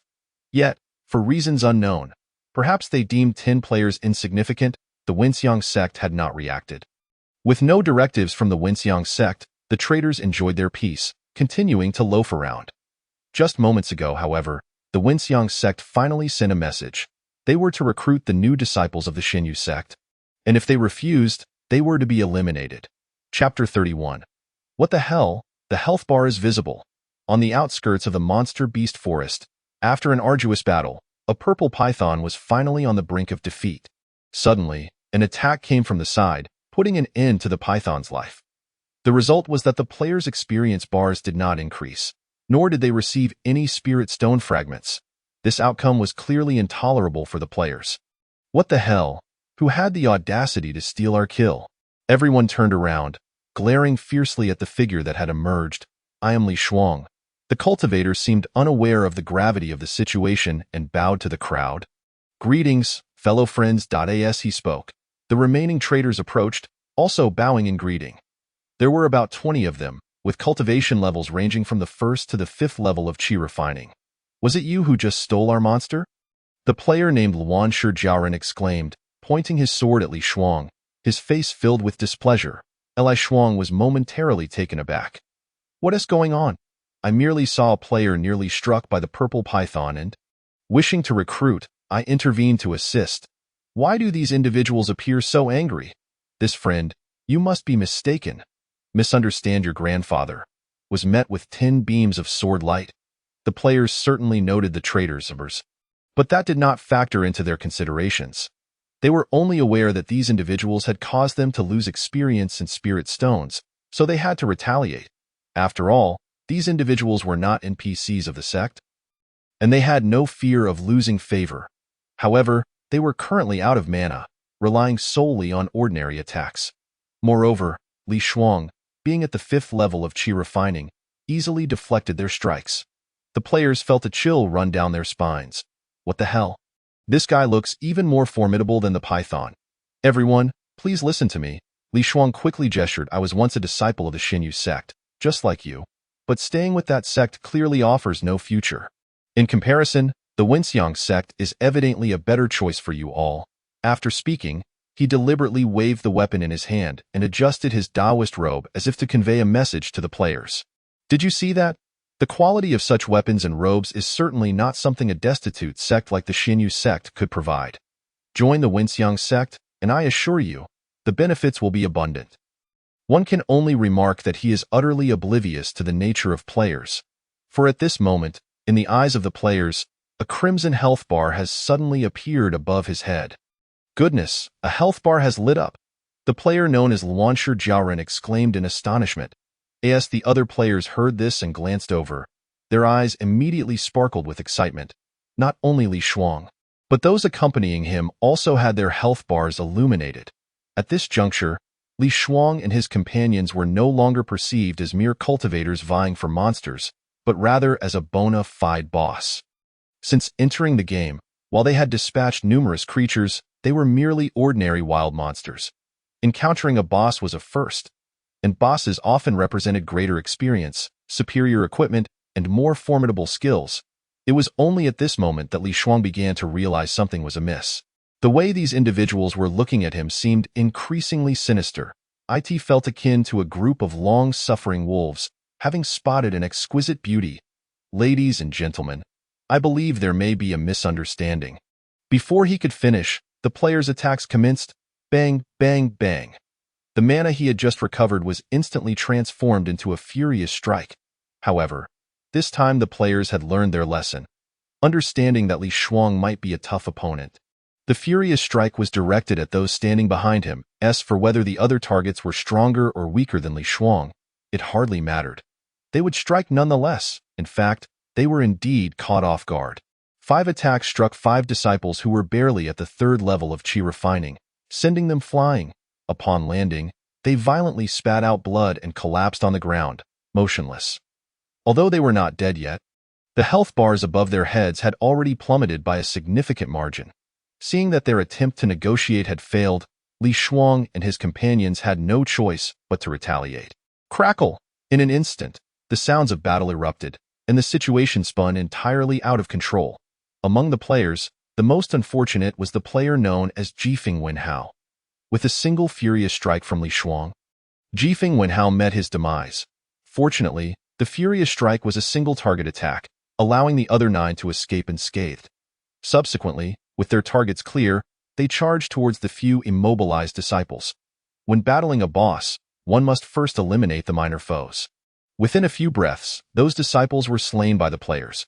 Unfortunately, apart from Li Shuang, There were still a few cultivators at the 4th and 5th levels of Qi refining, and the players could not hold out for long before being completely annihilated. Xinyu sect. With a flash of white light, the players resurrected. Damn, where is my weapon? Wanshi Jiaoren exclaimed in horror. Players did not possess a backpack function, a fact they had lamented countless times before. Now, with empty hands, it was evident that his weapon had been dropped. The crowd was immediately taken aback. Oh, so dying in this game results in dropping equipment.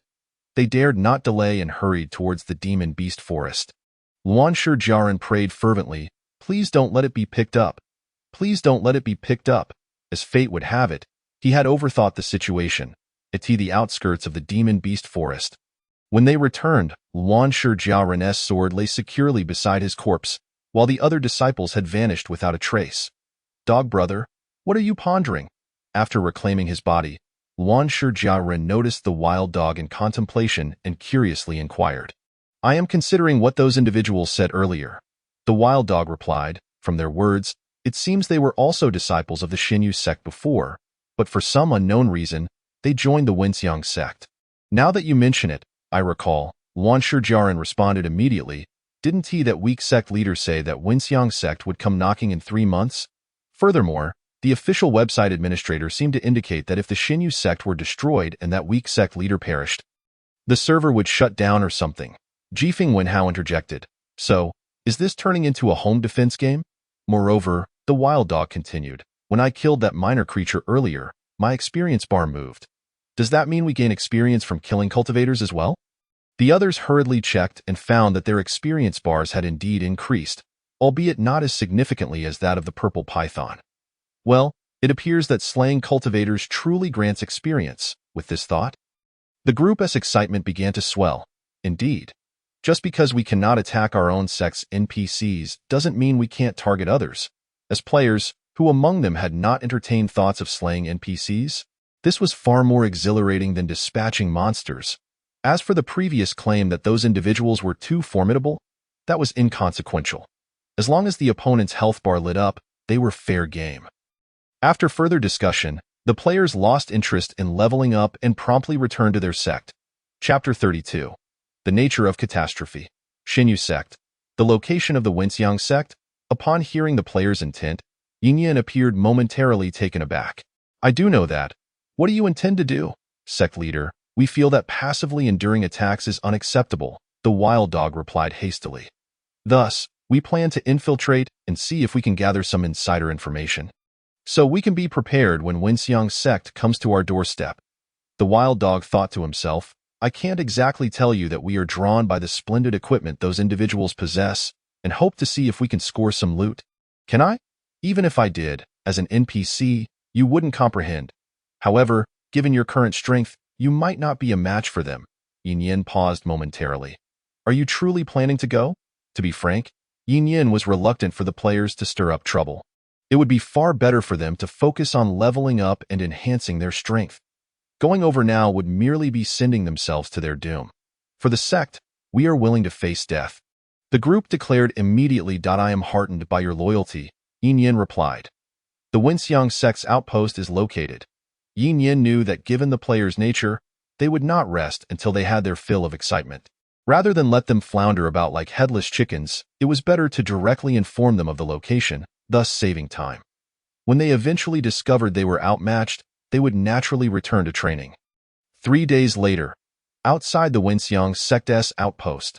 Finally, we have arrived, someone exclaimed in exasperation. These past 3 days had been akin to living like savages. They traveled relentlessly by day and sought refuge in caves or secluded valleys at night. Fortunately, their speed had significantly increased after reaching the 3rd level of Qi refining. Otherwise, they would have taken even longer. Dog brother? Wanshi Jiaoren immediately inquired. What is the plan now? Should we charge in head first? That might not be wise, the wild dog mused. If we are wiped out again, wouldn't our journey be for naught? Then we can't just sit here and waste time. Can we? Wanshi Jiaoren replied, utterly bewildered.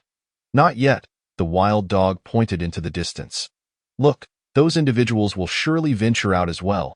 We can select a few weaker ones to stealthily follow behind and seize the opportunity to strike. Excellent idea, Half an hour later, several disciples of the Wenxiang sect set out together, heading towards the Demon Beast Forest for training. It is worth noting that the term Demon Beast Forest does not refer to a specific forest, but rather a general designation.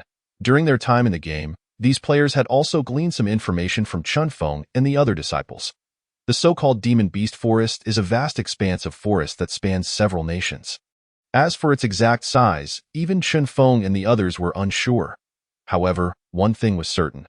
The deeper one ventured into the forest, the more ferocious the demon beasts became. Consequently, when disciples from various sects trained, they typically stuck to the periphery, unwilling to venture deep inside, the outskirts of the demon beast forest. A few disciples from the Wenxiang sect easily dispatched a demon beast at the second level of qi refining. Due to their innate physical prowess, demon beasts are generally far more formidable than cultivators of the same level. Moreover, disciples at the qi refining stage lack suitable equipment and techniques, making it necessary for several individuals to band together to hunt demon beasts of equal rank. Except for a few prodigious or exceptional cultivators. After a brief rest, they continued their search for new demon beasts to train against. Just as they were locked in a fierce battle with a demon beast, several furious strikes came crashing down, bang, bang, bang. The unsuspecting disciples of the Wenxiang sect were immediately knocked to the ground. Enraged, the demon beast surged forward to deliver the finishing blow, attempting to end the lives of these bipedal creatures. Armed with his sword, Jiang Jin Tianya swiftly struck, sending the demon beast to its demise. The group then turned to the fallen disciples of the Wenxiang sect and began to deliver their own finishing blows.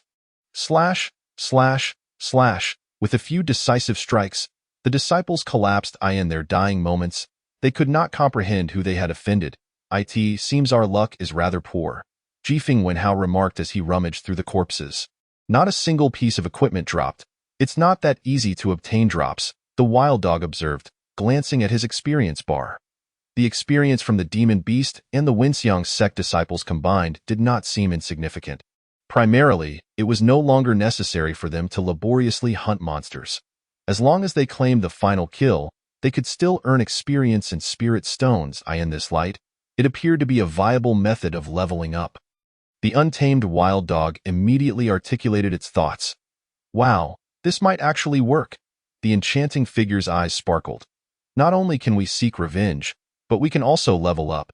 It's simply perfect. Yet, how can we ensure that we can consistently lure those from the Wenxiang sect here? The next intersection questioned, we can't just wait here indefinitely, can we? This shouldn't be a major concern, the untamed wild dog remarked while glancing outside. They will likely send someone when they realize their disciples are missing. What we need to consider is how to respond if the incoming foes are stronger than us. Subsequently, everyone sat down to deliberate. They unanimously decided, guerrilla warfare. A few would scout, while the others would train elsewhere, waiting for the opportune moment to strike. Given the circumstances, lingering here was not advisable. Unfortunately, the distance to the sect was too great to transport the beast corpses back. The enchanting figure shook her head in regret.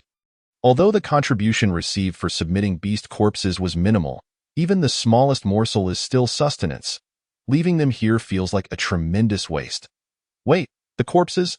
The untamed wild dog seemed to have an epiphany, casting his gaze upon the bodies of the Wenxiang sect disciples. Speaking of which, these corpses haven't disappeared yet, have they? Based on previous gaming experiences, monster or player corpses typically vanish after death, while it had already been established that beast corpses wouldn't disappear. Encountering the bodies of humanoid monsters was a first for them, leading to some habitual thinking. It's normal for them not to vanish. After all, the beast corpses haven't disappeared either. Huh? Jifeng questioned. I can't believe it. Dog brother, you seem overly fixated on these corpses. I have every reason to suspect you harbor some peculiar inclinations. Get lost? The untamed wild dog retorted with a laugh. I was just pondering that although these guys didn't drop any gear, didn't they have equipment on them? Can we not strip it off? No way. The group seemed to have been reminded of something, their eyes gleaming as they focused on the corpses on the ground. It wasn't that they couldn't think of it. It was simply a lack of prior experience. However, given how realistic this game is, it seems feasible. Soon enough, the corpses were left with nothing but a pair of undergarments. While the remaining clothing, besides the robes, seemed unrelated to gear, players didn't share that sentiment. Who says the clothes underneath can't be considered equipment? In this advanced technological game, anything is possible. Moreover, even if they truly weren't gear, they could still serve as tent material or blankets. After all, given their current predicament, a return to the sect in the near future seemed unlikely. Had it not been for the final undergarment being marked as unremovable, it was likely that the corpses would have been entirely stripped. Once finished, everyone began examining their newfound possessions. Undetermined sword. Identification fee 30 low-grade spirit stones. Undetermined robe. Identification fee 20 low-grade spirit stones. Undetermined boots. Identification fee 10 low-grade spirit stones. Undetermined wrist guards. Identification fee 5 low-grade spirit stones. Useless clothing. Useless pants. Chapter 33. Elder, our disciple is missing. The group was momentarily dumbfounded. I can't believe it. We can actually strip gear like this. Although the equipment remained unidentified and therefore unusable, this unprecedented method of acquiring gear left them utterly astonished. While previous games allowed for thievery from NPCs, it was typically limited to a few coins or minor trinkets, nowhere near the thrill of the current experience. The players' thoughts began to spiral uncontrollably. Since we can strip from corpses, can we also strip from living beings? Does that mean we could rob passersby? Just thinking about it is exhilarating. I want to be a bandit. This mountain is mine. This tree is mine. Why don't we seize a hilltop? I have a bold idea, exclaimed a player named Sponge Baby, his excitement palpable. If we can truly rob or strip gear, encountering a female NPC would be quite enticing. You old pervert, what are you thinking? The untamed wild dog replied, exasperated.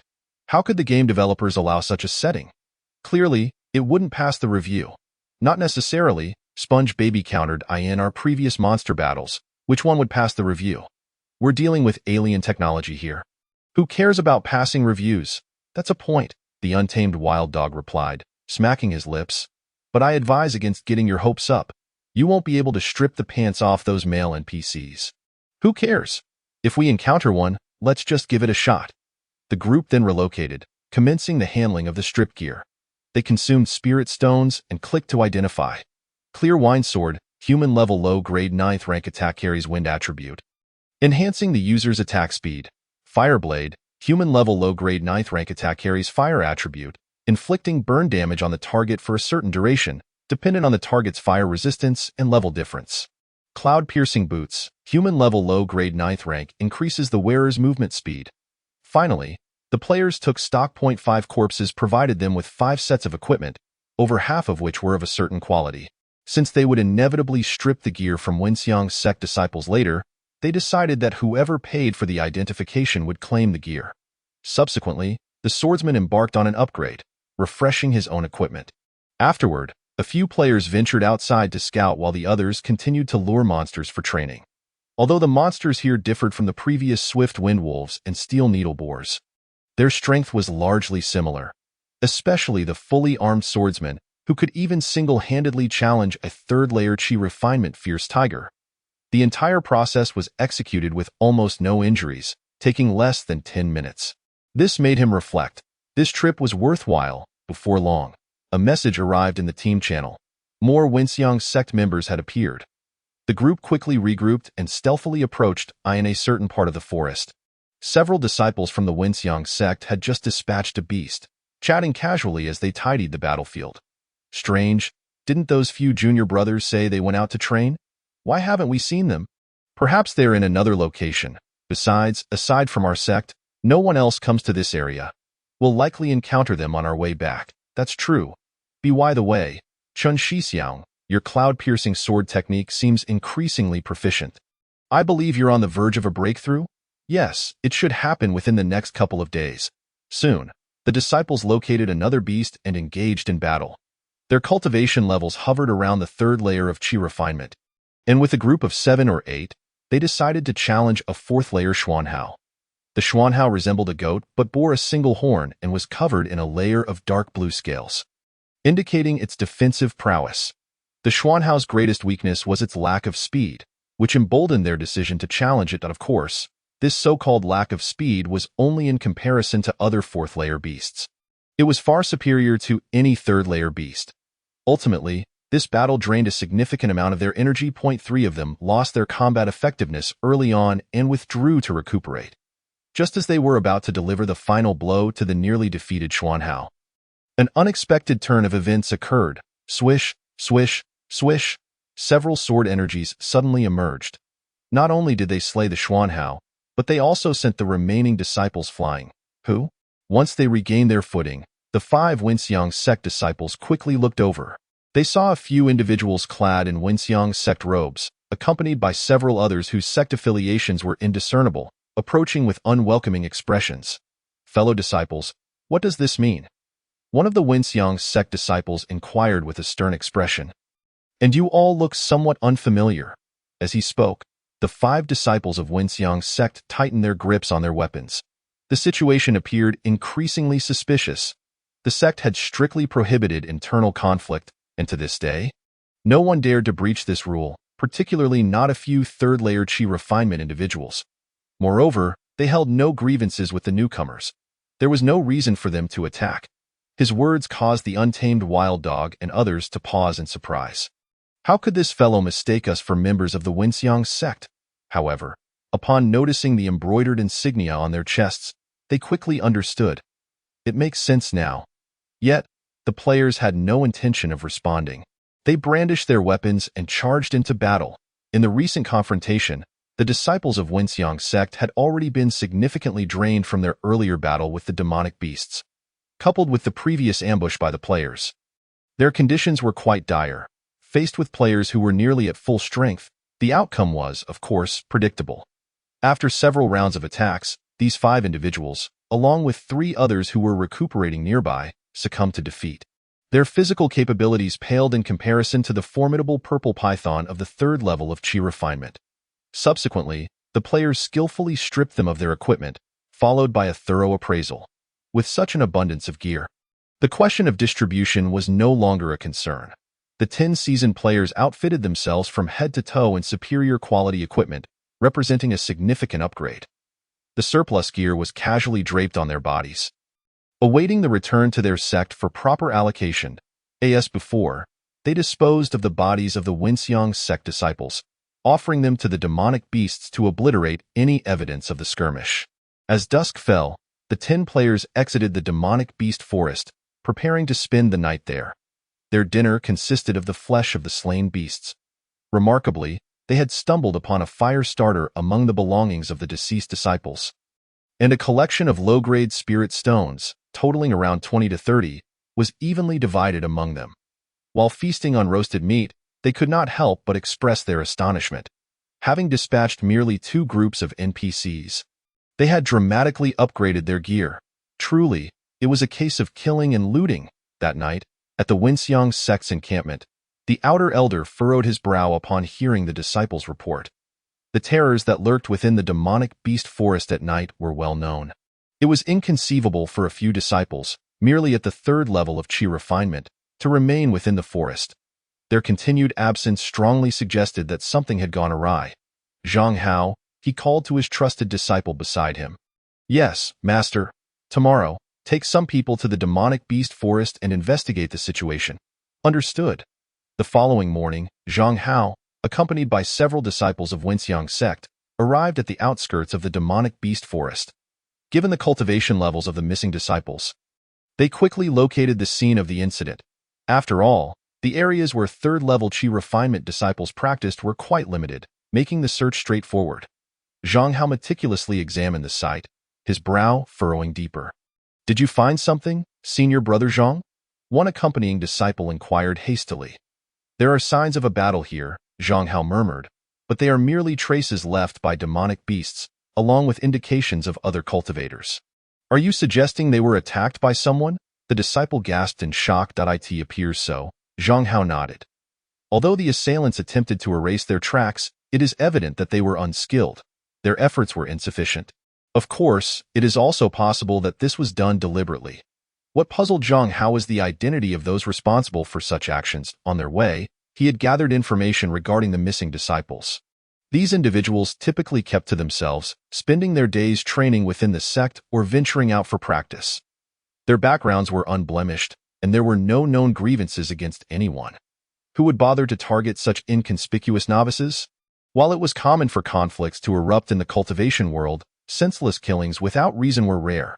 Such acts were typically the result of madness in cultivation or the deeds of dark cultivators. Judging by the evidence at the scene, the possibility of dark cultivators could be ruled out. Could it be that a deranged cultivator had wandered into this area? Just as Zhang Hao pondered this, a sudden alarm rang in his mind. Be cautious, he warned urgently, simultaneously summoning his defensive Chi Point 10 streaks of pale blue sword energy sliced through the air. Boom! The sword energy engulfed the group, stirring up a cloud of dust. Soon after, 10 figures appeared around them. A gust of wind swept through, dispersing the haze. Aside from 2 of the Wenxiang sect disciples who were bleeding from the corners of their mouths, the others seemed largely unharmed. Observing the 10 players before him, Zhang Hao understood that the main culprits had arrived. Although the players were clad in Wenxiang sect robes, Zhang Hao and his companions had already grasped the situation. Unbelievable, they're not even injured? Noticing that Zhang Hao's group appeared relatively unscathed, one of the players exclaimed in disbelief. The 10 players launched another assault, unleashing 2 rounds of furious slashes. Whoosh, whoosh, 20 furious sword energies shot towards Zhang Hao and his companions. The Wenxiang sect disciples shielded the 2 injured members behind them as they began to counterattack. A crimson sword energy erupted from Zhang Hao's sword, transforming in midair into a massive red python that lunged ferociously at the 10 players. This was one of Wenxiang sect's signature techniques, the Furious Dragon-S Roar. When perfected, it could transform from python to dragon, yet Zhang Hao is merely at the 8th level of Qi refinement. Even in its python form, the Furious Dragon-S Roar was far beyond what these 3rd-level players could withstand. Boom, boom, boom. The players were immediately sent flying, crashing to the ground. They appeared quite disheveled. One player had his face marred by fire attribute sword energy, leaving him utterly disfigured. Another had a significant portion of his thigh bitten off by the fire python, exposing bone. Yet another, nicknamed Sponge Baby, had suffered a grievous injury to his groin, which was now completely charred. They were not the most unfortunate, however. One player had been pierced through the chest by the fire python, leaving him in a state of severe distress. Although he was still alive, his vitality was rapidly dwindling. Windy had lost half of his left shoulder and was now motionless on the ground, his life extinguished. While others had not fared quite as badly, they were still injured to varying degrees, each with health bars dwindling below a quarter. Even with the unmoving as a mountain technique activated, their health was barely holding at 1/3. This was still due to Zhang Hao intentionally holding back to leave some survivors. Had he unleashed his full power, the 10 players would likely have met their demise on the spot. Damn, this guy is quite formidable. Regardless, they had no time to ponder. Charge, charge, charge. The 9 players sprang to their feet, screaming as they charged at Zhang Hao and his companions. However, barely 2 steps into their charge, one player's health bar completely diminished, and he collapsed. Damn it! Zhang Hao and his group were momentarily stunned. The scene was rather bizarre. Normally, a typical 3rd-level Qi refinement cultivator would have been writhing in agony from such injuries. Yet, these players seemed unfazed, launching another attack as if nothing had happened, especially the one whose thigh bone was exposed. He sprinted towards Zhang Hao's group with alarming vigor. Throughout the ordeal, they hadn't uttered a single cry of pain. It was as if the horrific injuries were happening to someone else, having no impact on their actions whatsoever. Did they not feel pain? How is that even possible? Fortunately, Zhang Hao and his companions reacted swiftly. Just as the players' attacks were about to reach them, they launched their counteroffensive. Among the Wenxiang sect disciples present, aside from Zhang Hao and the previously injured 2, the others ranged from the 4th to 8th levels of Qi refinement. In the blink of an eye, they managed to knock the players back to the ground once more. Whoosh! Zhang Hao swung his sword, positioning it at the neck of the nearest player. Speak. Who are you, and why do you oppose Wenxiang sect? The players paid no heed to Zhang Hao, engrossed in their own discussion. Bro, what is going on? Where's Dog Brother?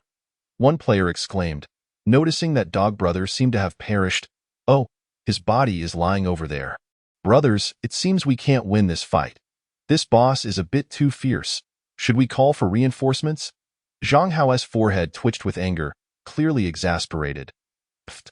Suddenly, with a flash of sword light, the head of the player known as Try to Charm rolled to the ground, spinning a few times before coming to a stop. Zhang Hao then directed his sword at Sponge Baby. Speak. Tell me everything. Damn it, Sponge Baby muttered, his gaze fixated on his ruined groin. It's completely destroyed. I wonder if this thing can regenerate. Pfft. Another head fell. The sword was now aimed at Flipped Fried Fish. Who sent you here? Zhang Hao gritted his teeth, speaking each word deliberately. His patience seemed to be reaching its limits. Who sent us? Flipped Fried Fish blinked innocently. No one sent me. Hey, this weapon of yours seems pretty decent. Before he could finish, Flipped Fried Fish's head was severed. Zhang Hao raised his sword once more, but after a moment's contemplation, he lowered it. These individuals were proving rather obstinate, and the tactic of killing to intimidate did not seem effective. Moreover, he couldn't shake the feeling that their speech was somewhat disjointed, as if their minds were not entirely intact. Zhang Hao then signaled for his companions to bind the remaining players and take them back to Wenxiang sect. I am not worried about your stubbornness. Once we return to the sect's dungeons, I guarantee we'll pry the information out of you. On the way back, Zhang Hao remained deep in thought. His brow furrowed. First glance, it seemed as though they had apprehended the perpetrator, allowing him to fulfill his duties. Yet, his instincts warned him that the situation was far more intricate than it appeared. Setting aside the notion that these individuals were deranged, the lack of fear in their eyes, whether witnessing the death of a comrade or facing their own demise, suggested they were akin to specially trained assassins. As for Wenxiang sect, it hardly qualified as a major sect, and when counting enemies, it seemed they had only one, Xinyu sect. Leaving aside the fact that Xinyu sect was practically finished, even during its heyday, it hardly possessed the resources to cultivate any assassins. Who, then, was behind the schemes against Wenxiang sect, and for what purpose? At the Xinyu sect square, the recently revived members of the Wild Dogs encountered new players returning to submit the carcasses of demon beasts. Dog brother? One new player exclaimed, his eyes lighting up. Where have you all been leveling up? We haven't seen you in ages. This tale is rather lengthy. The Wild Dogs began to recount the events in detail. A few minutes later, what? You actually went after Wenxiang sect? Impressive, dog brother. Are you saying the equipment on you was taken from the disciples of Wenxiang sect? Big shots, are you going again? Can you take me with you? These newcomers, having entered the game late, had only managed to acquire a few basic pieces of equipment, all discarded by veteran players. Since Yin Yin had recently stopped sending Elder San to procure such worthless gear. Many among the third batch of players found themselves with ample spirit stones but unable to purchase any equipment. Now, hearing of a potential source for acquiring gear, especially the high-quality items worn by the Wild Dogs, their eyes nearly bulged with excitement. In his room, Yin Yin watched the entire spectacle, clicking his tongue. Previously, all the spirit stones used by the Wild Dogs to appraise equipment had naturally found their way into his pocket. However, he had never anticipated that players could acquire equipment in such a manner. Reflecting on it, he realized that his earlier strategy of selling high-priced gear to players was also aimed at generating funds to help them obtain better equipment. Yet, relying solely on players to accumulate spirit stones seemed to be rather slow. Now that a better method had emerged, Yin Yin was more than willing to lend a hand to the players. System, come forth and issue a task for this delightful group of laborers. Soon, all players received a system notification. The sinister Wenxiang sect has extended its malevolent claws towards our Xinyu sect. Warriors, raise your swords of justice and vanquish Wenxiang sect. For every disciple of Wenxiang sect you slay, your sect contribution increases by 5. Holy smokes, a task has been issued. Killing a monster grants 5 contribution points. This seems much faster than slaying monsters. Who cares about contribution points? Let's go grab some equipment, and with that, they charged forth. Led by the Wild Dogs, over 20 players surged out of the sect, their minds consumed by a singular thought. Wenxiang sect? To hell with them! At Wenxiang sect stronghold, in the dungeon, on the way back, the players had been chattering incessantly, driving Zhang Hao to his wits' end until he decided to knock them all unconscious. After binding them to the torture rack, he commanded a disciple overseeing the dungeon to fetch cold water, dousing each of them with a large basin. Splash! Several basins of cold water were thrown upon the hapless players. Yet, nothing happened. The disciple blinked in confusion and glanced at Zhang Hao. Zhang Hao gestured for him to continue. Splash, splash, splash. After several basins of cold water, the players remained utterly unresponsive. Frowning, Zhang Hao approached to inspect them. Moments later, after checking thoroughly, his frown deepened. He had not struck them with much force when he knocked them out. Logically, they should have awakened by now. Yet, despite their bodies being unharmed, they remained inexplicably unconscious. Not merely pretending but genuinely in a state of unconsciousness. Truly perplexing. Senior Brother Zhang? A disciple beside him timidly inquired, should we continue dousing them? Zhang Hao shook his head. Let's wait a moment, in truth. After being knocked unconscious, the players had sensed something was amiss. Darkness enveloped them, and a notification appeared in the lower right corner. You are now in a state of unconsciousness. They attempted to log out and back into the game. Only to find the state of unconsciousness persisted. Bored and restless, they decided to chat among themselves in the team channel. Initially, they conversed with the Wild Dogs, but upon noticing the two groups of new players had joined, their banter became even more lively. You're all here? Big shots. Have you successfully infiltrated Wenxiang sect? Any discoveries? No idea. It's pitch black now, and I have a dizzy state, probably knocked out. After some deliberation, they unanimously decided that the Wild Dogs would take the new players to grind levels in the Beast Forest, while also attempting to shake down a few disciples of Wenxiang sect. Once the situation was clearer, they could plan their next course of action. Once that dizzy state fades, said Zhang Jianzhan, we'll observe the situation and reconnect. In the dungeon, Zhang Jianzhan and his companions slowly opened their eyes. The surroundings were dim, and a musty odor wafted through the air. What the hell is this? Why am I tied up? You lot are committing illegal imprisonment. Do you not understand? As soon as the players regained consciousness, they erupted into chaos, their voices firing off like machine guns, overwhelming Zhang Hao's senses. How could they possibly have so much to say? Silence! Zhang Hao bellowed, gesturing to the nearest disciple. Commence the torture. The disciple immediately brandished a whip soaked in salt water, striking it towards the nearest player. Caught off guard, the player shrieked, "Oh no, I'm going to die. Don't come near me. I'm calling the police." Crack! The disciple, wielding the power of a fourth-tier Qi refinement cultivator, infused his strike with true energy, shattering the player's clothing and leaving a gruesome mark across their chest. Zhang Hao, arms crossed and relaxed, mused, "So you think you can hold your tongues? Let's see just how long you can keep that up. As for why I'm not interrogating you now, no rush. Let us first show them a little color. Look, the moment I strike, they start howling." The player was momentarily stunned. Huh, that didn't hurt. It dawned on him that he was in a game, having turned off the sensation of pain. So of course, it wouldn't hurt. He cursed the game for its hyper-realistic immersion, making it easy to confuse reality with the game. Regaining his composure, he smirked at the disciple of Wenxiang's sect who was striking him. "Hey big guy, did you skip breakfast? Put a little more effort into it." Zhang Hao's eyes twitched in irritation. "Damn it. So this brat is doing it on purpose. He is provoking me. Hit him harder." Crack, crack, crack. The whip lashed out repeatedly, shredding the player's clothing, leaving his chest a bloody mess. The other players turned their heads, spectating. Whoa, even though we know it's a game, it still looks pretty terrifying. Indeed, these NPCs are so lifelike that I sometimes forget this is a game. Brother Jiaran, how do you feel? Zhang Hao's face darkened completely. Not only was the one being struck not crying out, but he was also chatting cheerfully with the others.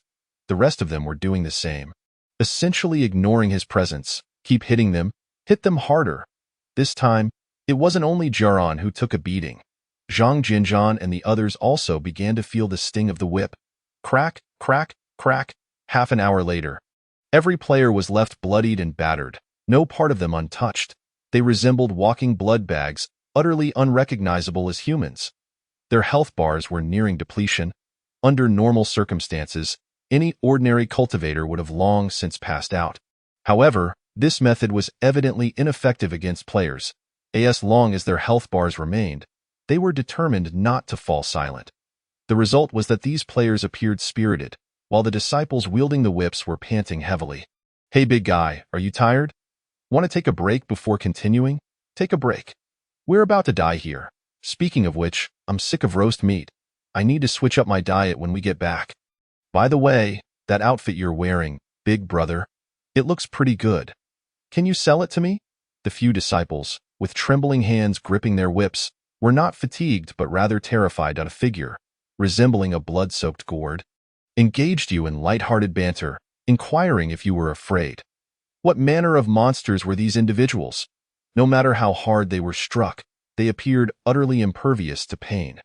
Were they even human? Meanwhile, Zhang Hao stood nearby, utterly dumbfounded. How could a person's endurance reach such an extraordinary level? This could not continue. If they kept this up, these beings might very well perish, leaving him unable to account to the sect. After instructing the other disciples to staunch the players' bleeding, he temporarily withdrew. 2 days later, several disciples of the Wenxiang sect had gone missing, vanished without a trace. The outer sect elder once again summoned Zhang Hao to investigate the situation. In the Beast Demon Forest, upon surveying the scene, Zhang Hao quickly grasped the situation. It seemed the individuals they had previously captured were merely the first wave, and now they had returned for more. With prior experience, the unleashed wild dogs and their companions did not attempt another ambush. Instead, they fled to another location to distribute their spoils. Unfortunately, their good fortune did not last long. Zhang Hao dispatched additional personnel to conduct a thorough search of the forest perimeter, and soon they located the group. Upon encountering the wild dogs, Zhang Hao was taken aback. Hadn't he killed these individuals before? How could they reappear? Resurrection? How could that be possible? Run! The wild dog, seeing Zhang Hao and his companions in a stupor, bellowed. Immediately, over 20 players scattered into the depths of the forest. "Where do you think you're going?" Regaining his senses, Zhang Hao led his team in pursuit. In light of the significant disparity in strength, the players were quickly apprehended. "Didn't I kill you before?" Zhang Hao approached, his expression bemused as he regarded the wild dog. "How are you? Hey, you idiot. I'm a player. Of course I revived." The wild dog retorted. "Can you really ask such a dim-witted question? Ha ha ha, dog brother, you're a fool. He's just an NPC. Why are you talking to him like that? I think you're the one with a few screws loose." Truly, this man was renowned as the Chrysanthemum Terminator. His thought processes were indeed not ordinary. Nevertheless, one must admit, the NPC intelligence in this game was remarkably impressive. It was far from the usual scripted responses. Each seemed to possess its own independent thoughts and behavioral patterns, almost akin to real humans. Zhang Hao cast a puzzled glance at the players. "Players? Game? What are they rambling about?" Suddenly, he recalled that among the first batch of captured dead soldiers, someone had mentioned similar phrases. At that time, he had dismissed it as mere nonsense, not delving deeper. Now, with the term resurfacing, he sensed that the situation was far from simple. Could it be a coded message among these individuals? Moreover, despite the nonsensical nature of their chatter, one term particularly piqued his interest. If he had not misheard, it seemed someone had mentioned resurrection. Did that imply he could come back to life? How could that be? A human could not simply return from the dead. Perhaps the legendary, ethereal immortals could manage such feats, but this was the realm of cultivation. Could it be possession? In a certain sense, possession could be regarded as a form of resurrection.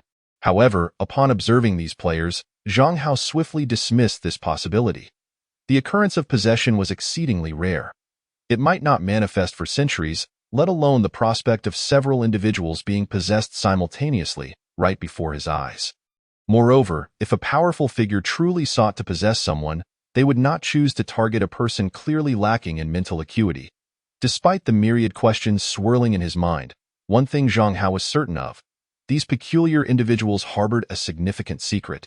He promptly took the players back to the Wenxiang sect's dungeon, instructing the guarding disciples to employ severe torture to extract their secrets. Although such methods appeared fruitless, he could not conceive of any alternative at the moment. After all, time was on his side. He had plenty of it to waste on them. Within the dungeon, everything felt eerily familiar. The torturers were exhausted, while the tortured individuals maintained expressions of carefree amusement. Brother, the leaders have left. You should take a break. Exactly. If you can't even slack off, what are you doing on the job? What is your family name? Don't get me wrong. I merely wish to get acquainted. Does the Wenxiang sect possess any formidable weapons or techniques that you could sell to me? By the way, I'm low on funds. Could you consider a payment plan? The players engaged in a frenzied exchange, their chatter buzzing incessantly in the ears of the Wenxiang sect disciples, akin to millions of flies. Yet, they were unable to continue their interrogation, for the players had been reduced to a bloody mess. If they were to kill them outright, it would create complications with their superiors. Seeing the NPCs no longer paying them any mind, the players resumed their own interactions. Being tied up like this makes it impossible to level up. Dog brother, think of something, brother. Where are you from, and what do you do? Wow, this scene feels like something out of a television drama. It's quite thrilling. These guys are too ruthless. We're not their match in the short term. We need to level up first, the wild dog suggested. Why don't we just bite our tongues and die? Once we respawn, we can leave. Dog brother, have you been watching too many dramas? A player teased. In reality, biting your tongue won't kill you. I know, the wild dog replied. But I'm down to my last bit of health. Even a little bleeding could finish me off. Hey, that seems plausible. With that, the wild dog bit down hard and severed his own tongue. Splurt.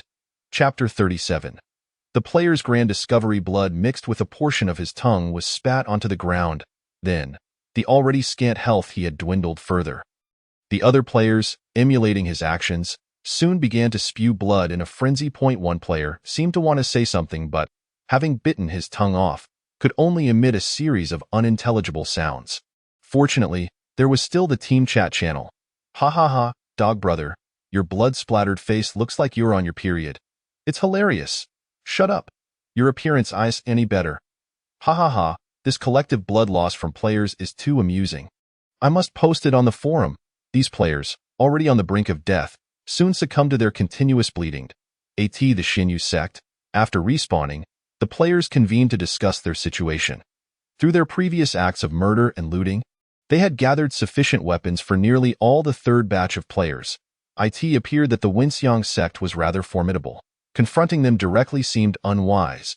If they were to be captured again and respawn, the back-and-forth travel would be too time-consuming. They decided it would be more prudent to focus on leveling up for a while before attempting to tackle the Wenxiang sect dungeon.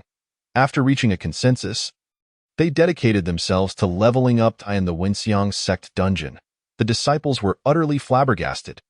These individuals had just bitten off their own tongues in front of them, spewing blood yet maintaining expressions of mirth. In that moment, a chill coursed through their bodies, penetrating to their very core. They staggered back several steps in fright. Seeing the wild dog and his companions tilted at odd angles, they steeled themselves to investigate further. They're dead. Several disciples exchanged glances, stuttering as they spoke. Quickly, report this soon. Zhang Hao returned upon receiving the news. After a meticulous examination, he discovered one survivor. This player had just awakened, having been prompted to log off due to someone calling him in the real world. Upon logging back in and preparing to open his eyes, he suddenly overheard the NPCs conversing. Zhang Shixiang, these guys keep committing suicide. What should we do? The remaining one should not be harmed. Keep a close watch on him and don't let him kill himself. When the sect leader returns, we'll let him handle it. Isn't Kanglan Mountain a desolate place with no spiritual energy? How could it possibly harbor a secret realm?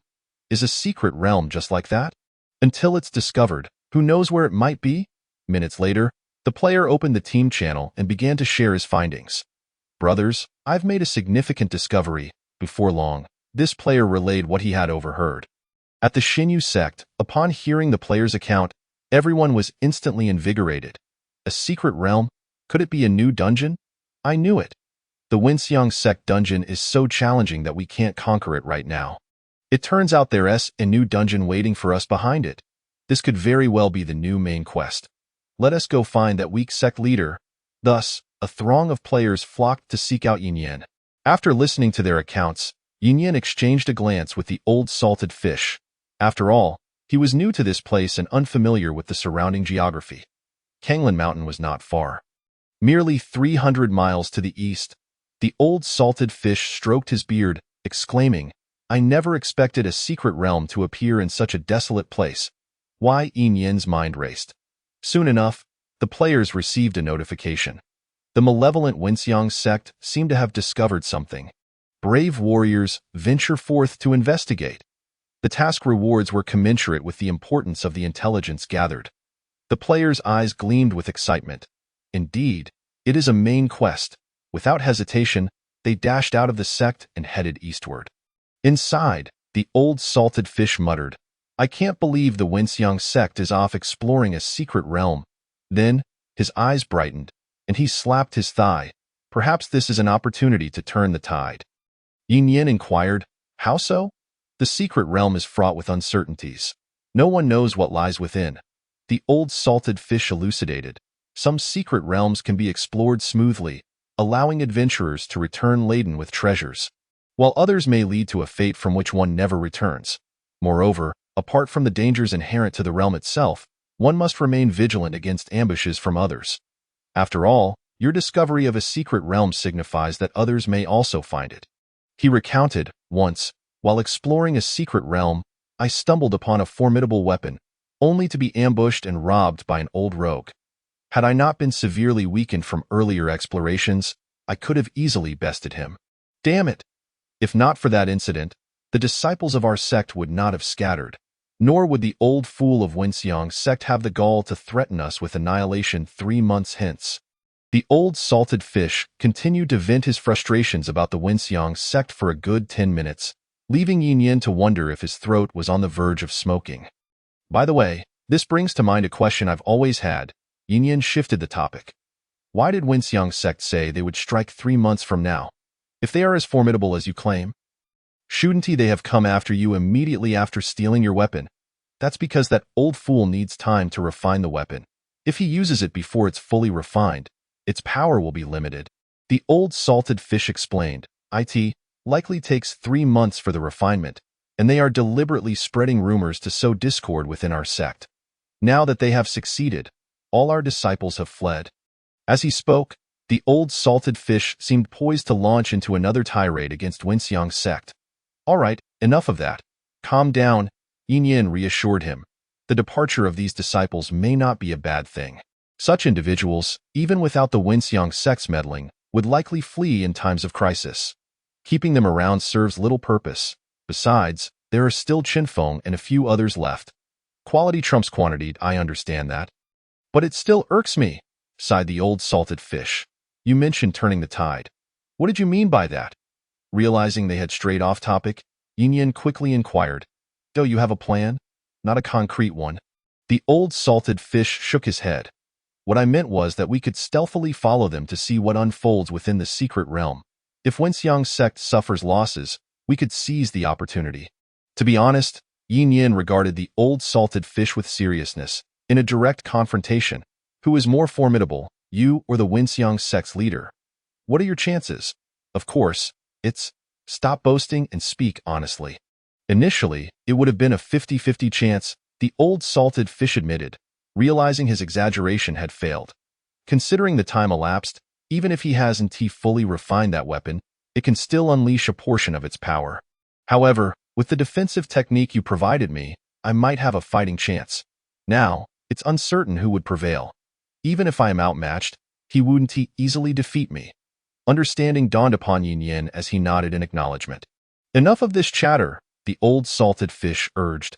"We must quickly devise a plan and set off. There's no rush." Yin Yan waved his hand. "Let me send my adorable pawns to scout ahead. It would be a shame not to utilize such valuable insight." Chapter 38. Have you all dipped your brains in nuclear waste? The old salted fish blinked in confusion. Pawns? Valuable insight. What nonsense is this? Nevertheless, recalling Yin Yan's usual antics, he chose not to delve deeper. By the way, Yin Yan seemed to have a revelation. Since the higher-ups of Wenxiang's sect have gone off to explore the secret realm, wouldn't it be perfect for us to raid their sect? Raid their sect? The old salted fish was momentarily taken aback. "You mean to ambush them?" Yin Yan nodded. "That might not be feasible." The old salted fish shook his head. "By the time we execute our plan, that old fool will have received word and returned. We may not have enough time." with a snap of his fingers. Yin Yin declared, "All right, let's first send my people to scout the way, and we can plan from there." Meanwhile, the players were en route when a message came through the team channel. "Holy crap, guys. I'm being held captive by these bastards." A player left in the Winxiang sect's dungeon exclaimed, "I can't even kill myself right now. Help me out. Can't you bite your tongue?" "Not possible. They stuffed something in my mouth. Try to provoke them into getting rough? That won't work. I already cursed their ancestors and they didn't react. Why not try starving yourself? Can this game even let you starve? I have no idea, but I guess it's worth a shot." A day later, within the Winxiang sect's dungeon, the unfortunate player known as Wall of Feces found himself confined in a solitary cell with 3 Winxiang sect disciples glaring at him. His mouth was stuffed with some unknown substance, and his tattered clothing hung off his frail upper body, revealing a torso littered with wounds and bound by chains. The dim, damp environment cast a dark and foreboding atmosphere. One of the disciples entered, carrying a meal, and casually placed it on a nearby table.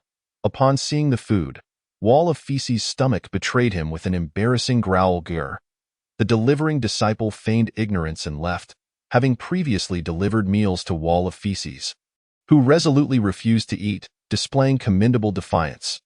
Thus, the disciple assumed he would do the same this time and chose not to engage. Faced with the food after a day and night of hunger, Wall of Feces' eyes widened in desperation. Despite having gorged himself to the point of nausea in reality, the hunger within the game tormented him mercilessly. This moment, it felt as if 2 hands were twisting his stomach into knots. Enough is enough. I came here to play a game, not to be tortured. Coming to this realization, Wall of Feces urgently called out to the 3 disciples of Winxiang sect, "I've changed my mind. Please let me go. I want to eat." Unfortunately, with his mouth blocked, he could not articulate his plea. "Imimim." Hearing the muffled sounds, the disciples of Winxiang sect ignored him. Damn it. This guy previously hurled the most vicious insults. He even uttered curses I've never heard before. In total, he damned my entire ancestry. If not for the orders above to keep him alive, they would have long since silenced him. In a fit of desperation, Wall of Feces continued to whimper. The disciples of Winxiang sect, believing he was cursing them, paid him no mind. After a while, Wall of Feces rolled his eyes, then closed them, tilting his head to one side. Going limp. That a few minutes later, the 3 disciples turned suspiciously to each other. Dead? Or just pretending? Let us check. With that, they hurriedly approached to examine him, inadvertently pulling the strange object from Wall of Feces' mouth. Finally, he can talk. The 3 disciples realized they had been duped, their faces falling as they prepared to stuff Wall of Feces' mouth again. "Wait. I promise I won't insult you again," Wall of Feces quickly explained. "I just wanted to say, I'm hungry." The 3 disciples suddenly understood. One of them muttered as he lifted the meal, shoving a mouthful into Wall of Feces' mouth. However, Tui, Wall of Feces spat out the food in disgust. "What the hell is this? Is this fit for human consumption? Don't be ungrateful." The disciple, splattered with food, was immediately enraged. "You should be grateful there's something to eat, and you're still complaining?" As he spoke, he grabbed a nearby heated iron and pressed it hard against Wall of Feces' chest. Sizzle. As the iron met flesh, it emitted a sound reminiscent of melting lard, with the faint scent of charred flesh wafting through the air. In truth, the disciple knew this was futile. Wall of Feces seemed to be impervious to pain, like some monstrous being. His actions stemmed purely from frustration, as this was merely an outlet for his impotent rage. Ultimately, he knew this wouldn't yield any results. The figure known as Pafun Tu Chong lamented, "Don't even mention me. Even the pigs I raise at home refuse to eat well. You, a mere prisoner, are in no position to speak." The disciple immediately retorted, "Do you think a prisoner understands?" To which Pafun Tu Chong responded with indifference, "Brother, harboring anger is detrimental to one's health. I truly cannot swallow this meal. If I were to starve to death, you would find it challenging to explain to your superiors, would you not? After all, a morsel of food costs little. Why not grant me a special meal?" The disciple glared at him for several seconds in silence before turning to leave. Upon reaching the dungeon's entrance, The disciple clenched his teeth and angrily swung his fists at the air before heading to the kitchen. Moments later, he returned with a new dish. While it was not gourmet fare, it was certainly palatable. Suppressing his irritation, he began to feed Pafun Tu-Chong bite by bite a few minutes later. Pafun Tu-Chong, akin to a satisfied nobleman, let out a burp. The taste is mediocre, a bit bland. Next time, remember to add more salt. The three disciples exchanged glances filled with exasperation, their fists clenched tightly before they reluctantly relaxed. In a fit of frustration, they reached for items on the table to silence Pafun Tu-Chong. "Wait," he exclaimed, hastily interjecting. "I have something to say." The three disciples regarded him with displeasure. "What on earth is wrong with you NPCs?" Pafun Tu-Chong muttered. "Do you truly have nothing better to do than imprison me here? We bear no grudges, do we? Either kill me or release me. You dare say we have no grievances after you've taken the lives of so many of our brothers?" One disciple shouted furiously. Another disciple raised a hand to silence him and calmly said, "If you wish to leave, it is quite simple. Just cooperate." "Cooperate?" Pafun Tu-Chong replied, utterly bewildered. "What do you want me to confess? You never asked me anything before." The three disciples shared a look of confusion. "Didn't we ask before? It wasn't our shift, and I have no idea. Didn't Senior brotherly inquire?" "How absurd!" Pafun Tu-Chong protested vehemently. "You fools beat and berate me without even asking questions first. Have you submerged your brains in toxic waste?" Chapter 39. Pafun Tu-Chong's desperate plea for death, seeing the three disciples still bewildered. Pafun Tu-Chong continued his tirade. "What are you waiting for? Hurry and ask." "Ask what?" One of them replied, exasperated. "I don't know. There were no instructions from above. You two keep watch here. I'll go find Senior Brotherly." Sometime later, while it remained uncertain whether Senior Brotherly had arrived, Zhang Hao did show up. "I remember you.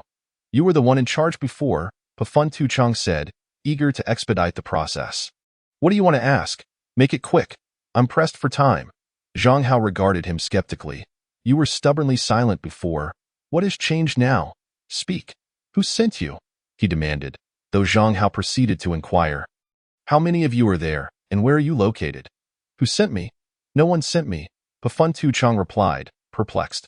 "Previously, Brother Go mentioned there were supplies, so I came." "Who is Brother Go?" "The one who committed suicide by biting his tongue." "Utter nonsense. How can the dead return to life?" "Of course, I can resurrect. I'm a player," Pafun Tu-Chong retorted dismissively. "Enough with this nonsense. You wouldn't understand. Any further questions? If not, either kill me swiftly or release me."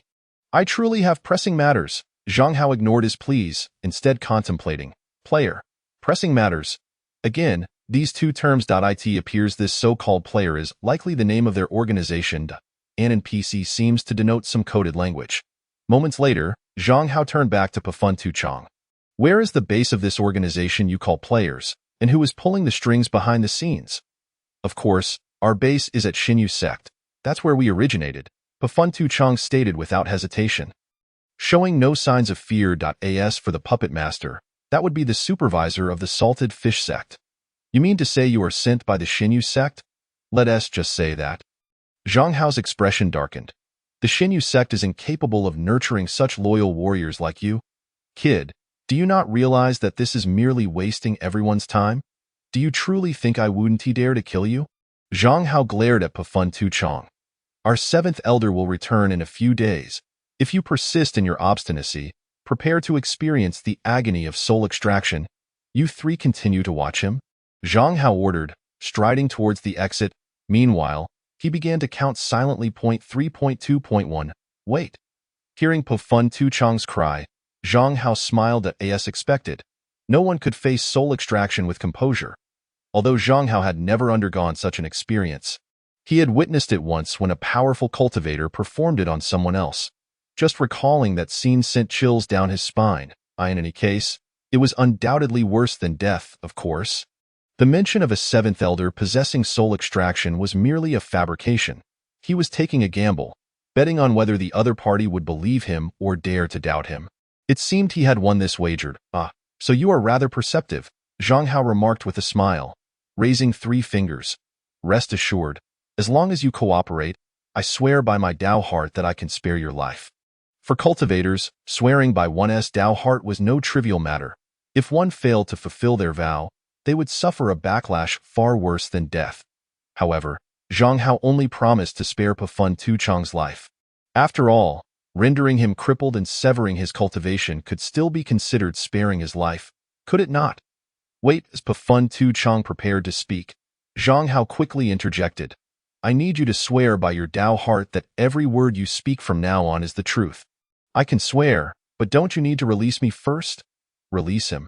After all, he was right there and had no fear of any tricks. Having moved his stiffened limbs, Pafun Tuchang raised 3 fingers. I swear to the heavens that every word I speak from now on is true. I swear by my Dao heart. Very well, you may begin. Actually, it goes like this. Pafun Tuchang immediately launched into an elaborate tale. After all, he was a player, and to him, this was merely a game. He was not bound by the weight of oaths. Half a day later, in a certain area of the beast forest, a tiger-rhinoceros beast tore through the chi sword net, fleeing for its life. Damn, why is this creature so irritable? A young master grumbled as he pursued it today. I refuse to be outdone. 2 elderly figures trailed leisurely behind him, though they appeared to be walking normally. They effortlessly covered great distances in the blink of an eye, always remaining behind the young master. Observing the young man ahead, the 2 elders exchanged helpless glances.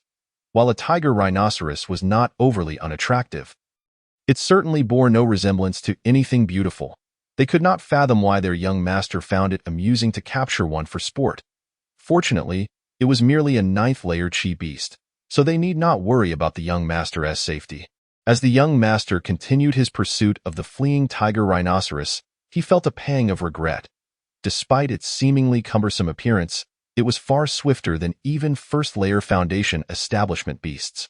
Although he possessed first-layer foundation establishment strength, speed was his Achilles heel. In short, killing the tiger-rhinoceros was easy, but capturing it alive was a different matter entirely. The young master pressed on, muttering threats as he ran. You little creature, if you keep running, I won't hold back. I'm not joking. I'll truly chop you up. Just think about it. Others will take your wife and beat your children. Can you really accept that? The 2 elderly figures behind him could only face-palm, their expressions filled with disbelief. Meanwhile, Zhang Hao frowned as he surveyed the beast forest before him. Are you certain your faction resides within? At that moment, he questioned whether the other party was deceiving him. He had never heard of any sect foolish enough to establish their base within a beast forest. Have I not sworn? Do you still not believe me? Pafun Tuchang replied. Moreover, you just sealed my cultivation. What do you fear? As Zhang Hao stepped outside moments ago, he prudently sealed off the skills of the feces splashing wall technique. However, from the perspective of the feces splashing wall, it seemed that his body had undergone no noticeable changes. His movements remained unaffected, and both his health and mana levels appeared normal. Contemplating that it might merely be a transitional animation, he dismissed it from his mind.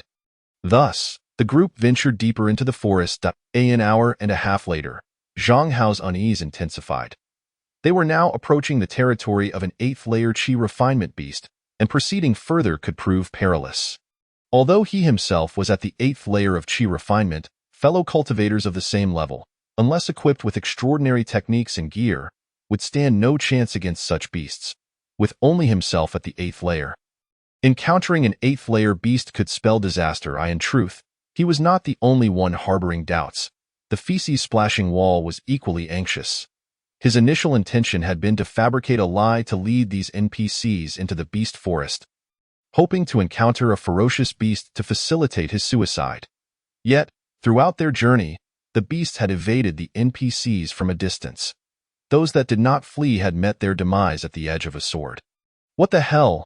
This creature is so ferocious. It seems I cannot bring about my own end. Suddenly, an unexpected turn of events transpired. Boom! The ground trembled as something rushed towards them at an alarming speed. Chapter 40. Arrival at Kanglan Mountain. In the next moment, a beast resembling a rhinoceros with a tiger's head appeared before the group. However, it did not pause, continuing to sprint at full speed. Seemingly in a state of panic. Oh no, it's a tiger-rhinoceros, Zhang Hao exclaimed, instinctively retreating a short distance. The tiger rhinoceros was a genuine ninth-layer Qi refinement beast, and collectively, they would stand no chance against it. But this was unexpected. Beasts typically do not stray far from their territories. Even if a few might wander occasionally, they usually did not venture too far. The occurrence of a ninth-layer beast intruding into the domain of seventh-layer beasts was virtually unheard of. His retreat inadvertently provided the feces-splashing wall with an opportunity. Unfamiliar with the tiger rhinoceros or its level, he only recognized that his moment had arrived. The feces-splashing wall immediately activated his wind shadow technique and charged recklessly towards the tiger rhinoceros. Zhang Hao wished to give chase but, helplessly, saw the beast accelerating towards them. Ultimately, he had no choice but to grit his teeth and retreat with his disciples to the side. The distance between the man and the beast closed in an instant. Yet, in the blink of an eye, the tiger rhinoceros barreled towards the feces-splashing wall. Already in a desperate flight, upon encountering an obstruction, it naturally charged forward. Bang! The feces-splashing wall was sent soaring through the air in a parabolic arc. Upon hitting the ground, he twitched a couple of times before falling silent.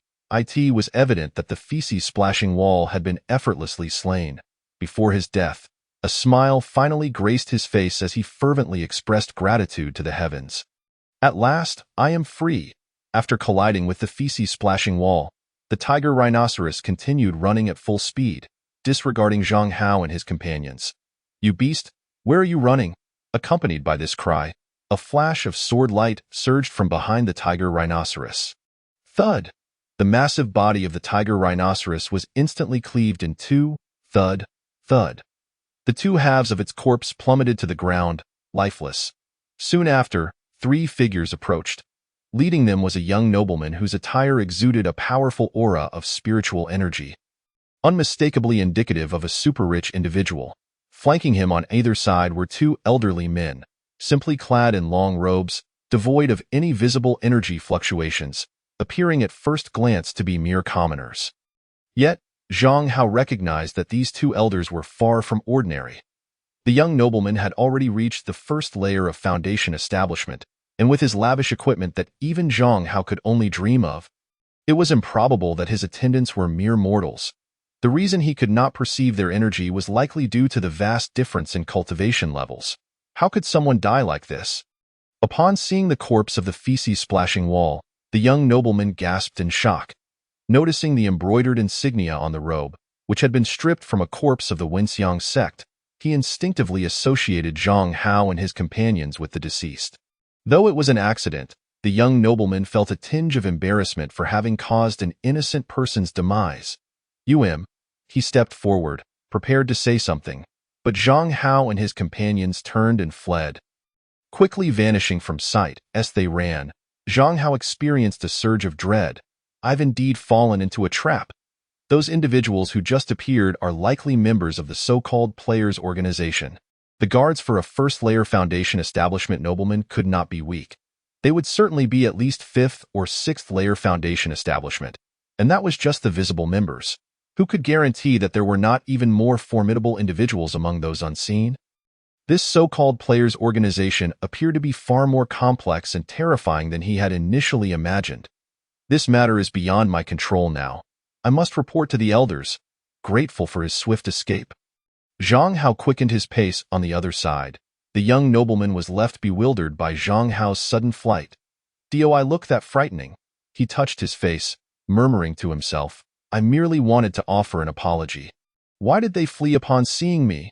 After all, it's just a minor sect in the borderlands. One elder remarked nonchalantly, it was merely an accident. The young master need not dwell on it. Though he spoke those words, he still felt a bit awkward about the situation. The young nobleman sighed. Well, it seems there's nothing to be done now. You two, go bury the body. We wouldn't want it to be devoured by beasts. One elder promptly accepted the task and began digging a grave. Young master, we've been out for quite some time. Have you not had enough of this adventure? Another elder tentatively inquired. Returning is out of the question.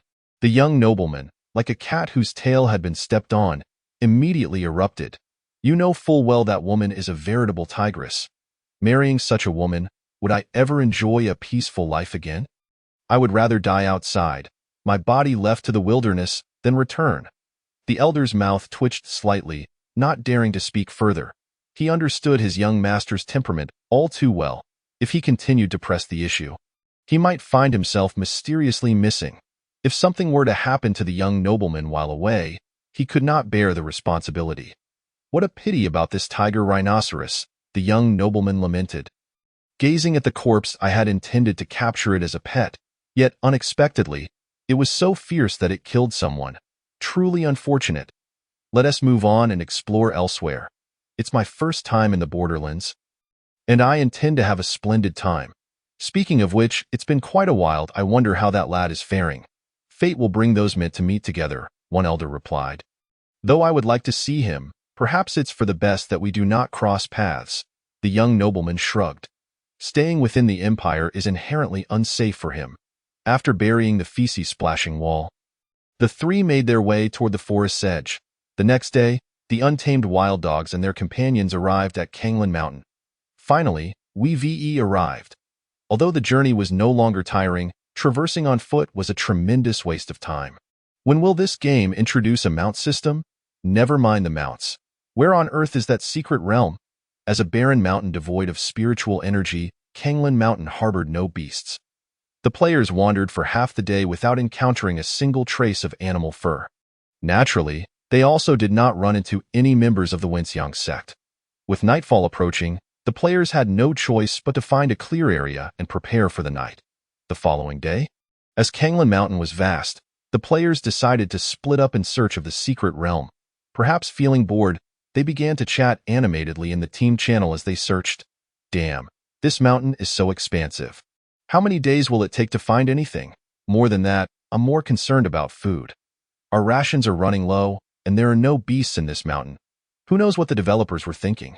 This game doesn't even have a backpack function. It's terribly inconvenient. Brothers, I found a fruit tree that looks a bit like an apple. It might serve as food. I'll taste it first. What the hell? What is happening? This fruit is poisonous. My health is dropping so fast. I'm about to die. Haha, you fool. Just come back yourself. At that moment, Sponge Baby suddenly exclaimed, Damn, brothers, I found something. Chapter 41.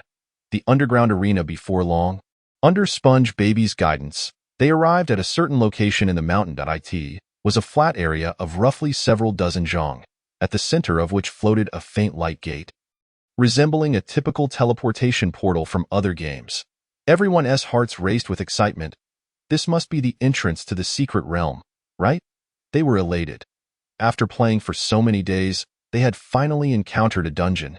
The dungeons represent nothing short of extraordinary equipment and materials, akin to a treasure trove. No player can resist the allure of these dungeons. Moreover, the fact that even NPCs are drawn to these dungeons only heightens the player's anticipation. It seems as though countless exquisite pieces of equipment and materials are beckoning to them. Meanwhile, Yin, far away in Xinyu sect, observes this scene through the player's perspective. After a moment of contemplation, Yin communicates with the system. System, please issue a quest to these delightful players on the other side. Just as the players are about to step through the light portal, they suddenly receive a system notification. The malevolent Wenxiang sect seems to have discovered a mysterious secret realm. My brave warriors, hurry and thwart their plans. Players are invited to explore this enigmatic realm. Each useful clue discovered will reward players with sect contribution points, the amount of which will depend on the significance of the findings. Wow, finally another quest, one exclaims. Brothers, charge forth. Let us obliterate Wenxiang sect. With exhilaration coursing through their veins, the players step through the portal one by one. In the blink of an eye, they find themselves in a dilapidated palace. It appears they are currently situated in the main hall, approximately 100 feet in length and width. The vast hall is eerily empty and can be surveyed at a glance. The surrounding walls exhibit severe peeling, revealing some faded murals of ambiguous meaning, bearing the marks of time. Each wall features a grand door, standing about 3 meters tall, presumably leading to other chambers. After a brief discussion, the players decide to split into 3 groups to investigate the situations behind each door. The team known as Untamed Wild Dogs, consisting of 3 seasoned players accompanied by 7 novices, ventures through the eastern wall-less entrance. Upon witnessing the scene before them, everyone gasps in astonishment. Goodness! Behind the door lies a gladiatorial arena. Surrounding it is a circular tiered seating area, which, notably, is devoid of any spectators. Enclosing the arena is a massive circular pit, filled with dark red liquid, resembling a vast pool of blood, emanating a nauseating stench. The blood occasionally bubbles, revealing bones, unclear whether they belong to humans or beasts, which then sink back into the viscous pool. In the center of the blood pool stands a thick stone pillar.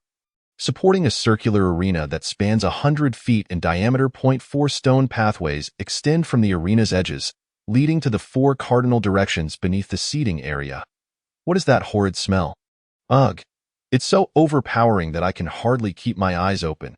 It's even worse than the stench of a high school restroom. The players are immediately overwhelmed by the stench, some doubling over in retching. Even Feng Zhongbaihe, typically a tough character, turns pale with fright. Trembling, she asks, "Dog brother, do we really have to continue? Now that we're here, we must endure." After several minutes of heaving, the players gradually acclimate to the noxious atmosphere. They gingerly make their way towards the arena, their legs feeling weak. Moments later, as they step onto the arena, dark red beams of light erupt from the blood pool. The light intensifies, coalescing into the form of a monstrous creature. It materializes as a massive red scorpion. Over 5 meters long and more than a meter high, its dark red exoskeleton clearly resilient to damage. As soon as the scorpion takes shape, it charges towards the players. The ground trembles with its approach. Goodness, my legs feel like noodles. How are we supposed to fight this thing? One player exclaims, "Let us stop talking and engage the monster." Before long, the scorpion reaches the players, its formidable pincers slicing through the air. Several novice players, caught off guard, are seized by the pincers. Crack, with a chilling sound, several players are gruesomely crushed into multiple pieces. The scorpion flings the remains into the blood pool. As soon as the bodies touch the pool, they dissolve into the sanguine depths, leaving only bones behind. The scorpion then swings its massive pincers toward the remaining players. One player, known as Jifeng Wenhe, swiftly ducks beneath the pincers, darting towards the scorpion's head. Upon getting close, he thrusts his sword fiercely into the creature's eyes, shouting something dramatic. However, before he finishes his exclamation, the scorpion releases dark red beams from its eyes. Jifeng Wenhe, startled, quickly evades. Although he avoids a critical hit, his left arm is struck by the red light, causing it to rapidly decay and disintegrate. In an instant, his arm is reduced to mere bone. While the other players manage to evade the pincers, a few unfortunate souls sustain minor injuries, losing about a third of their health on the other side. Untamed Wild Dog evades the attack and, seizing the moment while the scorpion is momentarily stunned, swiftly leaps onto its back, recognizing it as a potential weak spot. However, this does not guarantee safety. Sensing the disturbance on its back, the scorpion retaliates with a swift strike of its tail. Despite his quick reflexes, Untamed Wild Dog suffers a minor wound on his thigh. Though the attack does not inflict significant damage, he is now poisoned. Fortunately, the toxicity appears mild, and he estimates he can endure it for a while. Taking advantage of the scorpion's moment of vulnerability, he plunges his sword into its tail. Thud. The scorpion recoils in pain. Retracting its tail, whether due to injury or another reason, it does not immediately counterattack. Realizing the tail might be its weak point, Untamed Wild Dog shouts, "Everyone, jump onto its back," as the remaining players evade another round of pincers. They quickly maneuver to the scorpion's side and leap onto its back. With the example of Jifeng Wenhe before them, none dare confront the scorpion's gaze directly. Soon, all remaining players successfully mount the scorpion. Realizing the precarious situation, the scorpion begins thrashing violently in an attempt to dislodge its unwelcome riders. However, despite several attempts, its massive size and body structure render it unable to flip over effectively. Reluctantly, the scorpion resorts to its tail attack once more. A novice player, unfortunately, falls victim to the strike. Being at a lower level than Untamed Wild Dog, he is unable to evade in time in a matter of moments. The dark red poison spreads rapidly across the novice's body, transforming him into a sight reminiscent of a boiled shrimp. His health bar plummets alarmingly. Yet, there is a silver lining. The scorpion's tail seems to be a single target attack, allowing the other players to capitalize on the opportunity and unleash their assaults on the tail. The scorpion, in pain, attempts to retract its tail again. The afflicted player, demonstrating quick thinking, manages to grasp the scorpion's tail tightly. "Hold on tight. You all attack now." Before he can finish his sentence, he is flung away by the scorpion's thrashing tail, which continues to pierce through his body. Thud, thud, thud. As the player is battered against the ground, his health dwindles rapidly. Goodness, it's hard to land a hit with that tail flailing about. Fools. While the tail is moving, the base remains stationary. Aim for the base. With renewed determination, the players unleash a flurry of strikes at the base of the scorpion's tail. Blood sprays forth, a sign of their success. Be cautious, warns one player, covered in blood. That blood seems toxic too.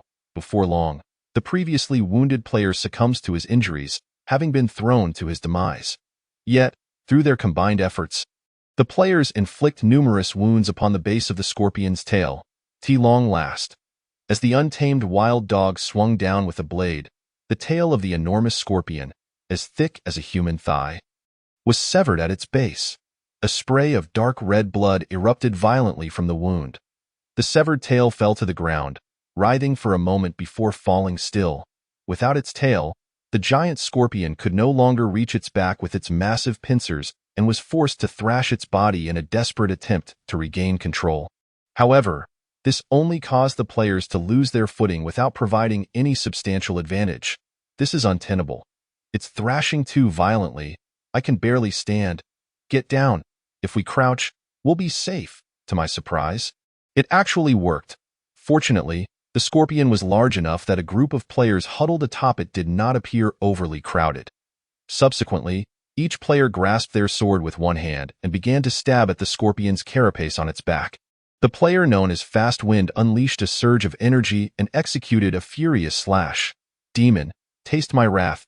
With a thunderous bang, a pale blue sword aura erupted upon the scorpion's back. The result? The giant scorpion remained largely unscathed, while the other players were nearly knocked off their feet by the shockwave. Watch it, Fast Wind. Don't go causing chaos, Captain. We're allies. Don't fire. Is there no friendly fire protection in this game? It seems there truly isn't. I find this rather fitting for the game's realistic mechanics. The players continued their banter while persistently stabbing at the scorpion's back, although their strikes only left shallow marks. It was currently the best strategy available. After several minutes of relentless effort, the scars on the scorpion's back deepened and multiplied. With a sudden thrust, one player finally opened a gash in the scorpion's back. However, before he could celebrate, he was immediately splattered with dark red blood. In an instant, he resembled a boiled lobster, his health rapidly diminishing. Observing this, the other players hurriedly recoiled to avoid the spattering toxic blood. They then extended their arms to continue their assault, having deduced that only blood on the face would inflict poison. Other parts of the body appeared unaffected. Before long, a second gash appeared on the scorpion's back, followed by a third, fourth, and fifth. Ultimately, the players realized that with so many openings created, there was no longer any stable place to remain, and they decided to leap off the scorpion's back. Keeping their distance, they entered spectator mode. Perhaps due to the pain, the scorpion began to thrash even more violently as it writhed in agony. The amount of blood spraying from its back increased dramatically, resembling a series of miniature fountains. At this point, it was clear that the scorpion was beyond saving. After several more minutes of thrashing, it collapsed to the ground, utterly motionless. With the death of the scorpion, the player's experience points surged significantly. Wow, this creature yields an immense amount of experience, comparable to slaying 7 or 8 regular monsters. Soon, the scorpion's corpse transformed into radiant red light, returning to the blood pool. Following this, a shimmering portal appeared, suspended in midair, presumably leading to the next room. The players hurried over to see if the scorpion had dropped any valuable loot. Incredible! It dropped over 50 fragments of spirit stones. This creature has a high drop rate. However, aside from the spirit stone fragments, it seemed no other items were obtained. Even so, the players felt quite satisfied. The drop rate and experience were exceptional. Although there was a tinge of regret for not obtaining a skill book, the players understood that such items are rarely dropped, thus they were not truly disappointed. If they could level up here, it would undoubtedly be a delightful experience.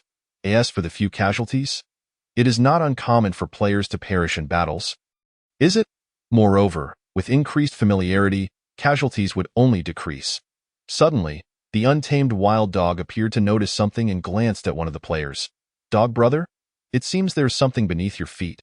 The player hurriedly looked down and saw a glimmering silver object protruding from beneath his toes. He quickly lifted his foot and picked it up. Judging by its shape, it was a silver key. Chapter 43. The Grueling Battle of Wanchang Sect. Is this a key? The player mused, but I wonder which door it opens. Since the untamed wild dog was the leader, the player handed the key to him. Perhaps it's a quest item, the wild dog speculated as he accepted the key. The players then strolled around the arena, hoping to spawn another giant scorpion. However, after waiting for quite some time, not a single monster appeared. During this period, they also explored the ends of the floating stone paths in the other three directions, but found no doors or any similar objects. This indicated that their options were either to pass through the portal to the next room or retrace their steps back to the entrance hall. A sense of regret washed over them. It seemed they would not be spawning any more monsters, which was truly unfortunate. Dog brother, should we wait for them to return or continue exploring? Why not head back to the hall first and see how the other two teams are faring? The wild dog pondered. And let us wait for those players who ran off, the others agreed. Turning back toward the entrance. Upon returning to the entrance hall, they found the other two teams resting against the walls, each member bearing varying degrees of injury, with several player corpses lying nearby. Clearly, their previous encounters had not been pleasant. How did it go for you? Upon seeing the untamed wild dog and his group return, the player known as Sword Traveler immediately inquired. We fared well. We encountered a giant scorpion. After some exchange of information, the groups finally grasped each other's circumstances. Remarkably, the Wild Dog's team had been relatively fortunate. Sword Traveler's team, however, had faced a horde of monsters behind the northern gate. The creatures varied in appearance, encompassing both humans and beasts. The common trait among them was their astonishing resilience. No matter how fiercely they fought, the monsters could not be slain, despite their low attack power.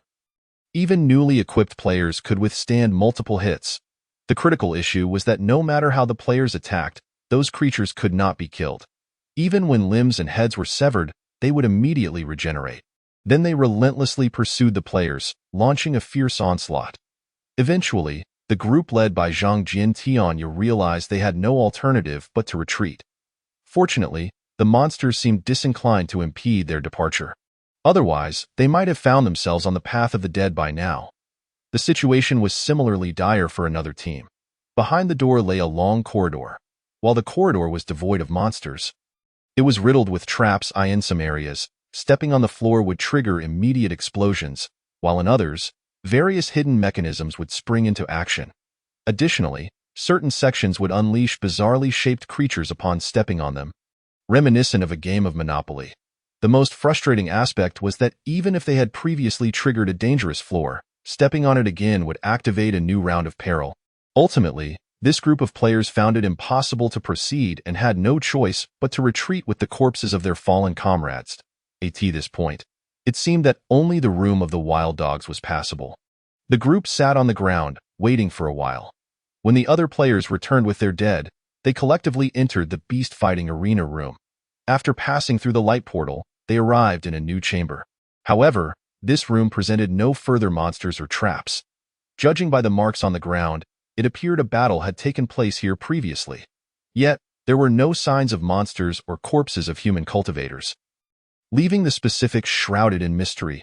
Aside from that, the room held nothing else. The players seemed somewhat dissatisfied. Having come this far, they felt an urge to take something with them, lest their efforts feel futile. One by one, they drew their weapons and began prying at the floor tiles. Some clung to the pillars of the grand hall, attempting to climb up and remove a few tiles. The result was that the tiles were made of an unknown material, nearly breaking their swords, yet remained utterly immovable. The pillars were exceedingly slick, proving impossible to scale. Ultimately, seeing no way forward, The players had no choice but to proceed through the open door into the next room. Unfortunately, the next chamber was much the same. Clearly having been cleared by others, it was likely the work of the Wanxiang sect.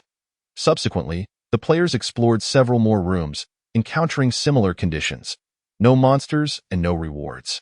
Noticing that the system time indicated it was evening, they decided to rest on the open floor of the Grand Hall.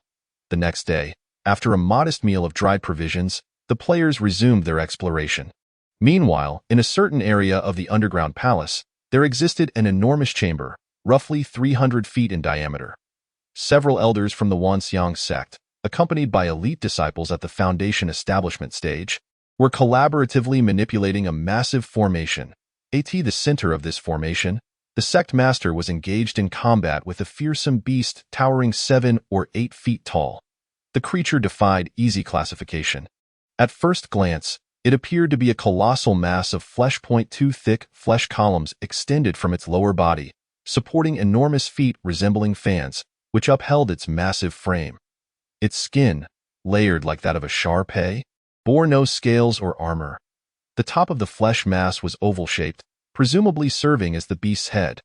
Its surface was densely covered with numerous egg-sized eyes, numbering at least a couple of hundred. From what appeared to be its neck, clawed forelimbs protruded, yet these limbs were comparably slender, resembling the width of a human waist, thus clearly disproportionate to its body. With a swift motion, the sect master swung his sword, unleashing a wave of crimson sword energy towards the beast eye. In response, the creature emitted a barrage of over 100 beams from its eyes, intercepting the sword energy mid-air. The resulting explosion echoed through the chamber. The sect master let out a quiet sigh. It had been a full 2 days since they first encountered this beast. Upon their arrival, they noted its Foundation establishment 9th level cultivation and initially paid it little mind. Although creatures of the same level often outclass cultivators, this was primarily in one-on-one confrontations. With the sect master at the 9th level and several elders ranging from levels 4 to 8, they believed they could easily subdue the beast. However, after just one exchange, they realized their error. The beast was alarmingly ferocious. After a round of attacks, the creature remained unscathed, while the Wanxiang sect suffered losses, with 2 elders sustaining minor injuries. After testing their strength several times, they finally abandoned the idea of a direct confrontation. There was no choice. The beast's wrinkled skin exhibited absurdly high defense, despite their multiple assaults. They could only leave faint white marks on its hide. Whether they could breach the beast's defenses was uncertain, but it was clear that they would be exhausted before long. Reluctantly, the Wanxiang sect activated the combined formation. Although this formation lacked offensive power, it effectively weakened the beast's attributes in all respects. The longer they sustained it, the more pronounced the effects became. The few wounds on the beast served as testament to this. Even though they were healing now, the speed of recovery was noticeably slower than at the outset. If this continued, they estimated it would take no more than 7 days to subdue the creature. The Wanxiang sect was not a financially constrained sect like the Xianyu sect. They had a substantial supply of recovery potions, at the very least. There were enough to sustain the sect master in battle for 10 days, or even half a month. In contrast to the beast, the sect master was more concerned about the potential for other cultivators to disrupt their efforts. After all, once the entrance to this secret realm opened, anyone passing by could peer inside. Although this area was typically devoid of visitors, one could never be too cautious in any case. The longer they prolonged the battle, the more variables could arise. These thoughts flashed through the sect master's mind in an instant. He raised his sword once more and charged at the beast. The room contained 2 large doors. One likely led to the next chamber. However, as the beast had yet to be dealt with, the Wanxiang sect had not yet opened it. The other door connected to the room they had previously occupied. Several disciples of the Wanxiang sect stood guard in the earlier chamber, ready to relay any news should unfamiliar cultivators appear. Perhaps out of sheer boredom, a few disciples began to engage in idle chatter. I wonder if the sect master is being overly cautious? Surely no one would come here. It seems that way. In this remote region, it could be centuries before an outsider appears, especially in this desolate place, where even the air feels devoid of spiritual energy. Not to mention, have you ever seen a beast that would want to settle down here? Enough with the idle gossip. Focus on your duties." At that moment, the door to the room swung open. It was not the door leading to the battle chamber of the Wanxiang sect, but rather the entrance to another room. Dozens of cultivators rushed in, creating a chaotic scene. The disciples of the Wanxiang sect were momentarily stunned. Wait, is it possible that someone has actually come to this desolate place? However, they quickly realized something was amiss. The newcomers were clad in the robes of their own sect. What was more puzzling was that these individuals looked unfamiliar. Could they be new recruits? But their sect hadn't recruited anyone recently, had they? On the opposite side, the players were equally taken aback, only to be engulfed by a wave of exhilaration. Wait, aren't those the guys from the Wanxiang sect? Their gear looks pretty impressive. Let us take them down. More than 20 players immediately drew their weapons, launching a furious onslaught towards the members of the Wanxiang sect. With a flurry of movement, the Wanxiang sect finally reacted, an enemy attack, yet they remained unperturbed. The weakest among them was at the 9th level of Qi refinement, while the strongest reached the 3rd level of foundation establishment. The opposing players, merely at the 2nd or 3rd level of Qi refinement, posed no threat whatsoever. Sword light flashed as the disciples of the Wanxiang sect swiftly countered with a few waves of sword energy. These sword energies, devoid of any complex techniques, were merely a straightforward release of true Qi. Yet, even this simple display of true Qi effortlessly deflected the players' attacks and surged toward them undiminished, with a series of splashes. The players found themselves gushing blood from their chests, some even losing their heads in the process. Soon, their health bars plummeted, transforming them into lifeless corpses. Thud, thud, thud. In the blink of an eye, they were utterly obliterated. In the Xianyu sect square, upon respawning, the players exchanged glances, their faces filled with despair. That was utterly brutal. We can't even play. After some discussion, they resolved to seek out Yin Yin to report their findings. In Yin Yin's chamber, she replied with feigned enthusiasm, "Good. You have uncovered useful information. Continue your exploration. I look forward to you bringing back even more valuable news." Simultaneously, the players received a system notification. "Congratulations. Sect Master Yin Yin has deemed your information valuable, and you have gained 20 points of sect contribution." Congratulations, Sect Master Yin Yin has deemed your information valuable, and you have gained 20 points of sect contribution. Congratulations, Sect Master Yin Yin has deemed your information valuable, and you have gained 20 points of sect contribution. Players suddenly gained 20 contribution points and joyfully departed. Half a day later, they arrived once more at the entrance hall of the dungeon. Along the way, they had conspired together. Since the NPCs from the Wanxiang sect were exceedingly formidable, they decided to explore other areas, hoping for better fortune. After all, the task only required them to continue exploring and did not specify they had to defeat the Wanxiang sect. Thus, the players steered clear of the chambers occupied by the disciples of Wanxiang and ventured into different directions. However, their exploration was fraught with difficulties. They either encountered empty rooms devoid of any loot or faced insurmountable powerful monsters and deadly traps. 3 days later, having escaped from one of the rooms, the players collapsed onto the ground, gasping for breath. These 3 days had been anything but pleasant. Not only had they failed to make any gains, but they had also faced complete annihilation several times. A considerable amount of time had been squandered on travel. This simply could not continue. It was a pure waste of time. This dungeon was undeniably too challenging, clearly beyond the capabilities of their current levels and equipment. Perhaps we should return to grind levels instead. After all, there were no penalties for failing the task, and they could always come back once they had leveled up.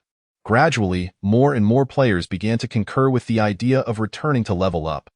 After all, they were here to enjoy the game, not to seek out misery. Continuing on this path would merely be a waste of time, akin to being overly indulgent. Eventually, all eyes turned to the player known as the Untamed Wild Dog. Through their time together, they had come to realize that the Untamed Wild Dog possessed the sharpest observational skills among them, always noticing details that others overlooked. Now, in their minds, he had become akin to a military strategist. "Looking at me won't help," the Untamed Wild Dog said, spreading his hands in resignation. At this point, there seems to be no better solution. "This is truly frustrating," the player known as the Charming Beauty lamented, punching the nearby wall, if I had known. Before she could finish her sentence, the wall suddenly trembled violently. The group quickly turned their gaze, and a hidden door appeared right before their eyes. Something's happening. All players' expressions sharpened, and they entered the hidden door in succession. Behind the door was yet another empty room, seemingly no different from the previous ones that had yielded no rewards. However, since it was a room accessed through a hidden door, the players felt it must be more than it appeared. One by one, they began to feel along the walls, hoping to trigger something else. After a considerable time of futile probing, their hands nearly polished the bricks to a shine, yet nothing occurred. Moreover, there was no entrance leading to the next chamber. It seemed like a truly sealed-off room. Was it possible they were overthinking the situation? Do you all feel that? Just as the players were puzzled, one of them remarked, "It seems a bit warmer in here than before." He shivered slightly in his robe. Appearing somewhat overheated, "It does seem so." Others chimed in, feeling the surrounding temperature had indeed risen significantly. Furthermore, it appeared to be continuing to increase. Suddenly, several bright lights materialized in the air. Chapter 45. Explosive Talismans Soon. The players realized their eyes were not deceiving them. The glowing points multiplied rapidly, coalescing into fiery orbs. As the fireballs twisted and turned, they morphed into humanoid shapes engulfed in flames. However, due to their fiery exterior, only their outlines were discernible, obscuring their facial features and details. Are we about to face monsters? The players instinctively took several steps back, adopting a defensive stance. Nevertheless, the fiery beings simply stood still, seemingly with no intention to attack. Minutes passed, and seeing that the fire beings remained unmoving, the players decided to test the waters. One player, at the second level of chi refinement, volunteered as the guinea pig, cautiously approaching one of the fire beings. 1 step, 2 steps, 3 steps. Finally, when he was about 3 meters away from the fire being, it reacted. The fire being suddenly lifted its head and emitted a piercing scream. Its body rapidly swelled, appearing as though it was on the verge of exploding. No, it wasn't just an appearance. The next moment, the fire being truly detonated. Boom! A blinding flash of fire erupted, instantly engulfing the unfortunate player. And this was far from over. With the explosion of this fire being, the others began to swell in a chain reaction. Then came the thunderous roars. The cascading explosions filled the entire room with flames. From the first fire being's explosion until now, barely a second had passed. The other players, realizing something was amiss, attempted to flee, but it was evidently too late. The Shinyu Sect Plaza, bright flashes of light flickered. Everyone gathered once more, exchanging glances filled with resignation. They had been completely wiped out again. All right, let's just go level up. That dungeon is too overpowered. The group grumbled as they made their way towards the main exit. The untamed wild dog furrowed his brow, deep in thought. What are you pondering? Dog brother? A nearby player, Swift Wind, casually inquired. I just feel that room shouldn't have been so simple, the untamed wild dog mused. Otherwise, there would be no need for a hidden door. While his words held merit, there was nothing they could do now. Swiftwind sighed. Continuing to throw ourselves into danger is just pointless. How about this? The untamed wild dog proposed. You all go level up, and I'll take another look. I have a nagging feeling that room has something off. I want to feel right until I figure it out. To his surprise, upon hearing his suggestion, the others decided to forego leveling up and chose to accompany him. Is it really necessary for you all to do this? The untamed wild dog exclaimed in confusion. I'm just dealing with a bit of obsessive-compulsive disorder. You should focus on leveling up. The charming beauty chuckled. Dog brother, you're lucky. Following you will surely lead to good fortune. Another player, sword-wielding wanderer, gently patted his shoulder, smiling. I trust your instincts. The others joined in agreement. Exactly, leveling up isn't going to suffer from a little delay. If there's a chance for rewards, we can't let you have all the fun, and of course, the untamed wild dog understood that the notion of not wanting him to hoard the benefits was merely a jest. Thus, the group returned to the underground palace, retracing their steps through the hidden door back to the room with the fire beings. Upon seeing the situation inside, all prior caution evaporated.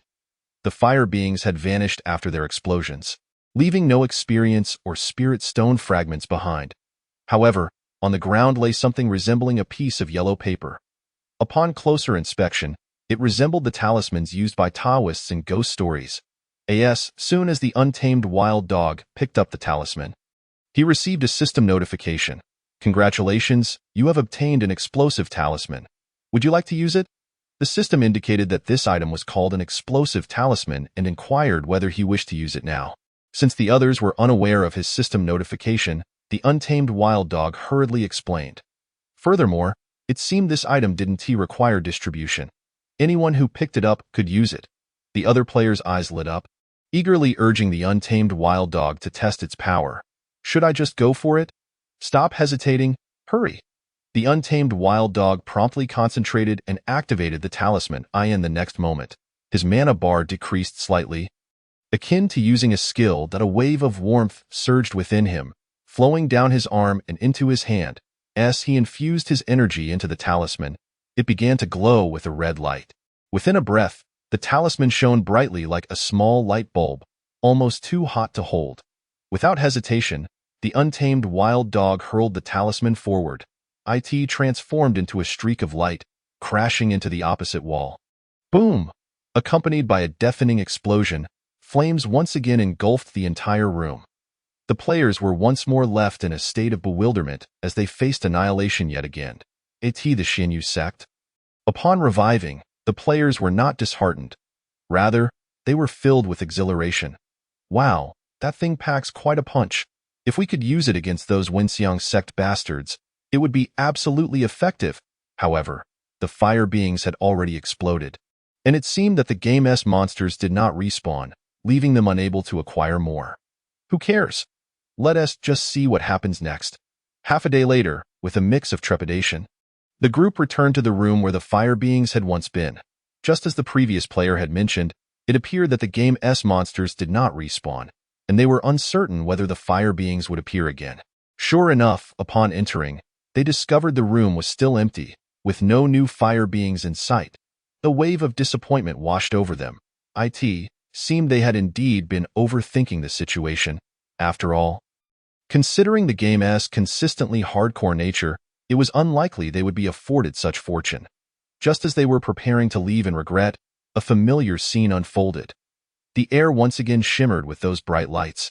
All players came to a halt, brimming with anticipation. Indeed, it wasn't long before the fiery beings re-emerged. A wave of excitement swept through the players. It was sheer bliss. After the initial thrill, the previous player, who had acted as a guinea pig, prepared to ignite the fire beings once more. Hold on, interrupted the untamed wild dog. This time it's my turn. Brother dog? The player seemed taken aback. Isn't that a bit inappropriate? You all helped us level up, and we already felt guilty about leeching experience. Now, that's not what I meant. I have a few ideas I'd like to test. The untamed wild dog interjected. Then turned to the others. You all should leave for now. Otherwise, we'll have to run back for our corpses later. All right, just be careful, cautioned Zhang Jiantianya, before leading the other players away. Once everyone had departed, the untamed wild dog cautiously approached the nearest fire being. Step by step, he advanced. 2 minutes later, the players stood anxiously at the entrance of the dark door, awaiting news. Suddenly, a figure burst forth from the shadows. Indeed, it was the untamed wild dog. However, he appeared quite disheveled. His robe was riddled with large burn holes, and his hair and eyebrows were singed beyond recognition, with his health bar reduced to a mere third. Brother Dog has emerged. Chapter 46, A Frenzy of Explosive Talismans. The crowd gasped and hurried to surround him. The untamed wild dog recounted the events that had transpired. Although the first attempt had resulted in a total wipeout, he had observed that there was a brief window of 1 or 2 seconds between the explosion and the annihilation. He had hoped to test whether he could escape the blast at the moment of detonation. As it turned out, he had succeeded. Though battered, he had survived. However, this strategy required a certain speed. The untamed wild dog added, "You need to have at least level 2 in wind speed technique." Subsequently, the group returned to the fire being's chamber. As expected, another explosive talisman lay on the ground. After collecting the talisman, the players waited in place. Although they now understood that the fire beings would respawn, the exact interval remained unclear. after their previous wipe. It had taken them half a day to return. If the respawn time was similarly lengthy, it would be no different from being wiped again. After waiting for a while without any sign of the fire beings, the players began to grow restless. The prolonged waiting was unbearably dull. They needed to take action. For instance, after experiencing 2 rounds of explosions, the room's tiles and walls were impressively resilient. Not only had they not been damaged, but not even a black mark remained. Clearly, these were valuable materials. If they could pry them loose to use as shields, wouldn't that be splendid? Without hesitation, the players drew their weapons and embarked on their task of prying up the tiles. It must be said that their luck was quite favorable. Despite the tiles' formidable defense, they were not laid down too securely. After some effort, one player successfully pried up a piece. A square tile, measuring 1 meter on each side, was the perfect size. Moreover, its material was a mystery. Though substantial in size, it was surprisingly lightweight, easily manageable with one hand. While using tiles as shields seemed somewhat incongruous in a cultivation-themed game, the players were unconcerned. As long as it was functional, that was all that mattered. Once one tile had been pried up, the remaining ones became much easier to remove. Before long, 29 players each had their own tile. Looking at the leftover tiles, there was a sense of regret among the players. If only they had a system backpack, they would have pried them all up today. Fortunately, the tiles wouldn't run away. They could return for them later. Each player happily began to play with their newly acquired tiles. The tiles resembled large boards, lacking any grip like a traditional shield, making them somewhat inconvenient. One player attempted to poke holes in it with their sword, but sadly failed. After much effort, not even a scratch was left. Though use them now, they could only hold them against their chests like door panels, which looked rather odd. Just as they were preoccupied with their antics, a fresh surprise materialized. Once again, particles of light coalesced in the air. Subsequently, as they had hoped, the fiery beings formed anew. The players estimated that from the untamed wild dogs returned to the dark door until now, only about 10 minutes had elapsed. This respawn interval was absolutely within their acceptable range. The players then compared their levels of wind speed technique and selected a few swift runners. After everyone had moved outside, Zhang Jintianya cautiously approached the fire beings. Upon reaching a distance of about 3 meters, he turned and fled. Boom. It must be said that the level 3 wind speed technique was quite effective. With a skill-based movement speed of 90, Zhang Jintianya managed to escape successfully. Although he was caught in the blast's fiery aftermath, he lost less than 1/5 of his health. After regrouping, the players returned once more. After collecting the explosive talismans from the ground, they patiently awaited the next appearance of the fire beings. This time, the interval for the fire beings to respawn was even shorter than before, taking only about 7 or 8 minutes. The others promptly withdrew, leaving Steel Wings, who also possessed level 3 in wind speed technique, to handle the detonation. The following process was straightforward. The other players simply waited by the dark door, sending one player with level 3 wind speed technique down each time. The player below would collect the explosive talismans and wait for the fire beings to appear before triggering the explosion.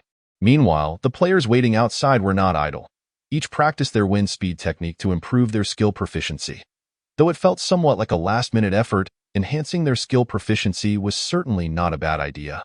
2 days later, through the players' relentless endeavors, they had amassed over 40 explosive talismans. It wasn't that they didn't want to continue collecting, but it seemed the fire beings had completely finished respawning in this room. After all, they had waited for over half an hour without any further appearances. Previously, as the fire beings' respawn interval had dwindled to just a minute, the cycle of detonating, escaping, and returning to collect the talismans had become a finely tuned process, with even 1 minute sometimes feeling insufficient. Often, as soon as a player reached for an explosive talisman, the fire beings would spawn immediately. Due to the proximity, the damage taken was significantly greater than before. Zhang Jintianya and his fellow level 3 experts had been left with critically low health, and the other players fared even worse. Tio put it plainly, the last few explosive talismans were acquired at the cost of their lives. After waiting for over half an hour without any sign of the fire beings, it appeared they would not be returning. Furthermore, given that everyone was in poor condition, either critically wounded or suffering from various injuries, The players collectively decided on a mass suicide to refresh their states via resurrection.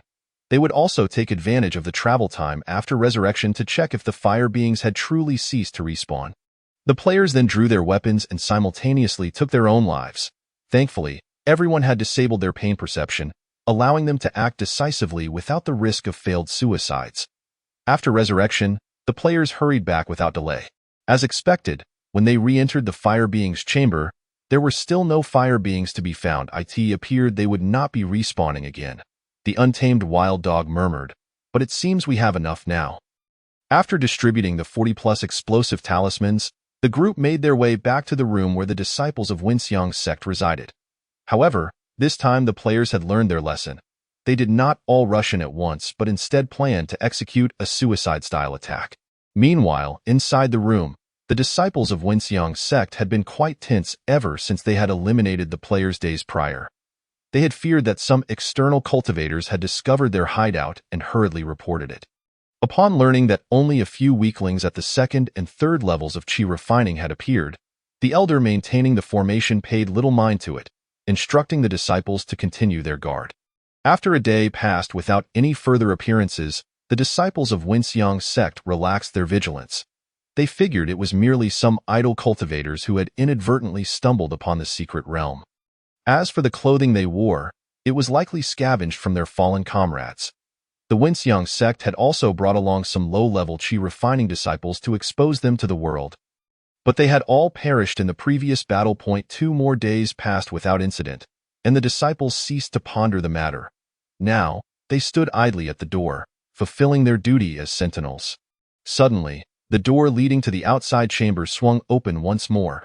A figure clad in the Winxiang sect robe, wearing a mischievous grin, appeared before them. Chapter 47. A treat for you all. Upon recognizing the figure, the disciples of Winxiang's sect were utterly stunned, for if their memory served correctly, this individual had already been slain by their hands. The reappearance of a deceased individual was nothing short of impossible. Upon reaching this conclusion, they instinctively took half a step back. A trembling disciple of the Winxiang sect raised a quivering finger and asked, "Are you human or a ghost?" The figure known as Jifeng Wenhui paid them no heed and continued to advance. "Halt!" commanded a disciple at the third level of Foundation establishment, drawing his sword. "If you come any closer, I shall not be merciful." "There's no need for such agitation. I harbor no ill intentions," Jifeng Wenhui replied, a mischievous grin adorning his face as he produced an explosive talisman. "In fact, I have something rather splendid to show you." As he spoke, the explosive talisman was charged to its utmost potential.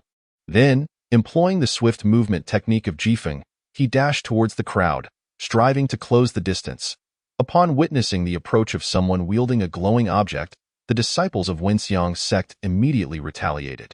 This time, it was not merely the release of vital energy. They unleashed their unique skills. In an instant, various attributes of sword energy transformed into roaring beasts, surging forth towards Jifeng Wenhui. Fortunately, he had anticipated this. As soon as he sensed their intent to attack, he hurled the explosive talisman. The outcome was inevitable. To maximize the damage of the talisman, Jifeng Wenhui had closed the distance to its utmost limit. He understood that survival was not an option at this range. Sure enough, the moment the disciples of Winxiang's sect's attacks met the explosive talisman, a violent explosion erupted. Boom! The flames of the explosion swiftly engulfed the entire room. Upon reviving, Jifeng Wenhui immediately sent a message through the team channel. "I have perished. We may proceed." Inside the room, the disciples of Winxiang's sect hastily dispersed the smoke with their vital energy. The Foundation establishment disciples fared relatively well, suffering little more than a degree of disarray from the blast. However, the few at the Qi refining stage were not so fortunate, each sustaining minor injuries. Nonetheless, these injuries were merely superficial and not severe. Yet, the psychological impact on them was quite substantial. The sight of someone who had clearly perished returning before them was profoundly unsettling. Moreover, they were baffled as to how he had managed to inflict harm upon them despite being at the third level of Qi refining. Traversing several minor realms, all this combined painted a picture of extraordinary strangeness. "Continue your watch," a leading disciple instructed. "I shall go in to report." Before he could finish, the doors swung open once more. A figure stepped through, approaching them with the same garb of their sect, wearing a similarly mischievous expression, and that face. It was one he had previously slain. The reappearance of the seemingly dead individual nearly caused the disciples of Wenxiang's sect to experience a mental breakdown. Unbeknownst to them, this was merely the beginning of their nightmare. This time, it was a new player at the second level of Qi refining. He refrained from any taunts and swiftly activated the Jifeng movement technique to charge forward, completing the charge of the explosive talisman en route, ready to be deployed at any moment. Naturally, the disciples of Wenxiang's sect would not repeat the same mistake. As they saw him charging towards them, they immediately initiated their counterattack. After launching their assault, they promptly executed their defensive maneuvers. The player, seeing that the opponent had retaliated, was compelled to throw the explosive talisman before reaching the closest distance. Boom! In the next moment, as the smoke cleared, cough, cough, cough. Fortunately, they had anticipated the attack this time, and the damage sustained by the disciples of Wenxiang's sect was somewhat less than before. However, it was still significant. The consecutive explosions had exacerbated the injuries of the Qi refining disciples. After all, they were living beings, not mere constructs of data. There was no concept of damage refreshing. They quickly retrieved healing elixirs, desperately attempting to recover from their wounds. However, the players seemed unwilling to grant them any respite. Soon, a third player appeared. The disciples of Wenxiang's sect had no time to ponder questions such as why do the dead return, and immediately launched their assault. What the hell? The player was startled and hurriedly charged the explosive talisman before throwing it. Although charging the talisman required little time, just over a second, the disciples had attacked almost the moment he appeared, denying him sufficient time to charge. This resulted in the explosive talisman inflicting considerably less damage. The players immediately convened in the team channel to devise a new strategy.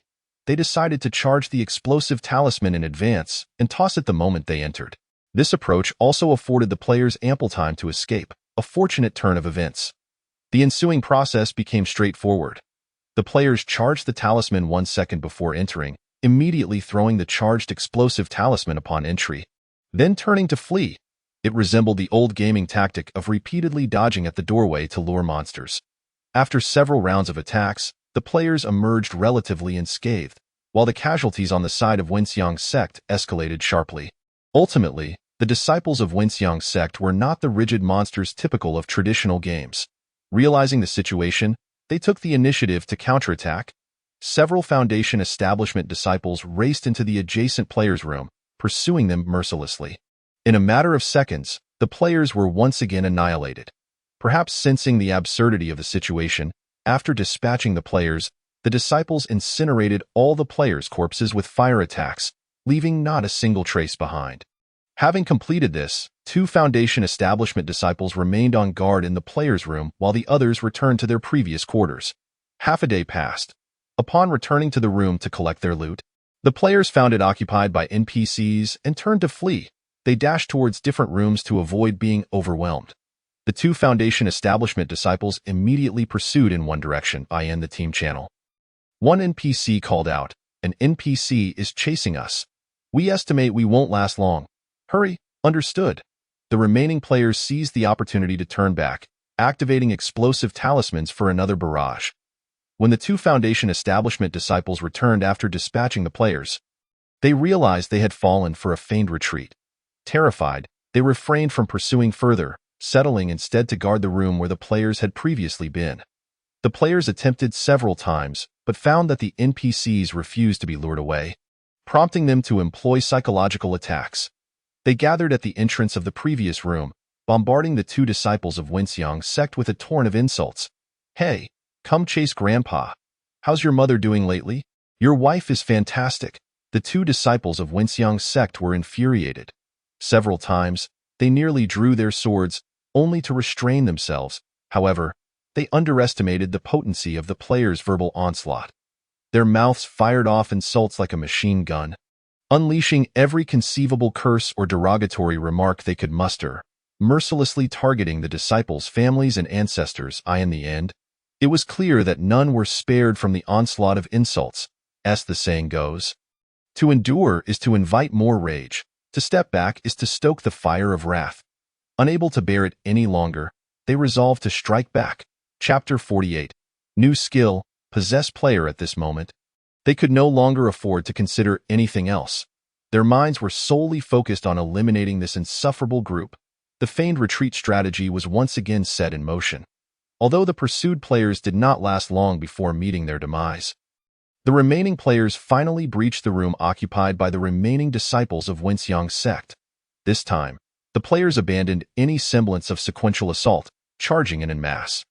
Prior to entering, they had charged every explosive talisman on their persons, rushing forward with reckless abandon. Each one transformed into a human bomb, determined to sacrifice themselves in the chaos. Boom, boom, boom. The explosions from dozens of explosive talismans could not merely be described as terrifying. The remaining disciples of Wenxiang sect, all at the Qi refining stage, were obliterated in the blasts, their essence feeding the player's experience. Even the Foundation establishment disciples suffered minor injuries. Upon revival, the first group of 10 players radiated with the glow of level-ups. They had reached the 4th level of Qi refining. The remaining batches of players had yet to level up, but their experience bars were nearing completion. Wow, these NPCs provide an incredible amount of experience. It's much faster than grinding monsters before. However, those few formidable ones seem immune to our blasts, and we have limited explosive talismans left. What do we do next? Let us head back and assess the situation. Let us go. Inside the room, with the first group of players leveling up, Yin Yin finally received the long-awaited system prompt. Congratulations, host. You have advanced to the 3rd level of Qi refining. Your exclusive skill, Possess Player, has been unlocked. A new function? Yin Yin's heart stirred, and he quickly delved into the detailed description. 1 minute later. This skill is intriguing. After finishing the reading, Yin Yin felt a surge of excitement within. The so-called possessing player meant that Yin Yin could manipulate any player's body with his thoughts. Moreover, it was a forceful act that did not require the player's consent. This sensation was akin to Yin Yin sitting in front of a television, playing a game where the player was merely a character under his control. Furthermore, at that moment, the player's health, mana, skills, and all other attributes were entirely based on Yin Yin's own capabilities. For instance, if a player was at death's door when possessed, they would immediately be restored to full health and mana. Similarly, if a player had a level 2 skill, once possessed by Yin Yin, it would transform into his maximum level skill. In essence, apart from the fact that the body belonged to the player, it would be indistinguishable from Yin Yin personally entering the fray. Should the controlled player perish, it would be no different from a normal death, as possession would not impose any negative repercussions on the player. To Yin Yin, it was as if a game character had died, and he, as the player, would incur no loss. Moreover, this skill appeared to have no consumption or cooldown time, allowing him to switch to a new player's body at any moment. The more he contemplated this skill, the more he adored it. Ever since arriving at the Xinyu sect, he had spent his days cooped up in the sect, which had become rather tedious. Each time he glimpsed players battling through the system's live stream, it was disingenuous to claim he felt no itch. Yet, as he was not a player himself, he had no means of resurrection should he perish while exploring.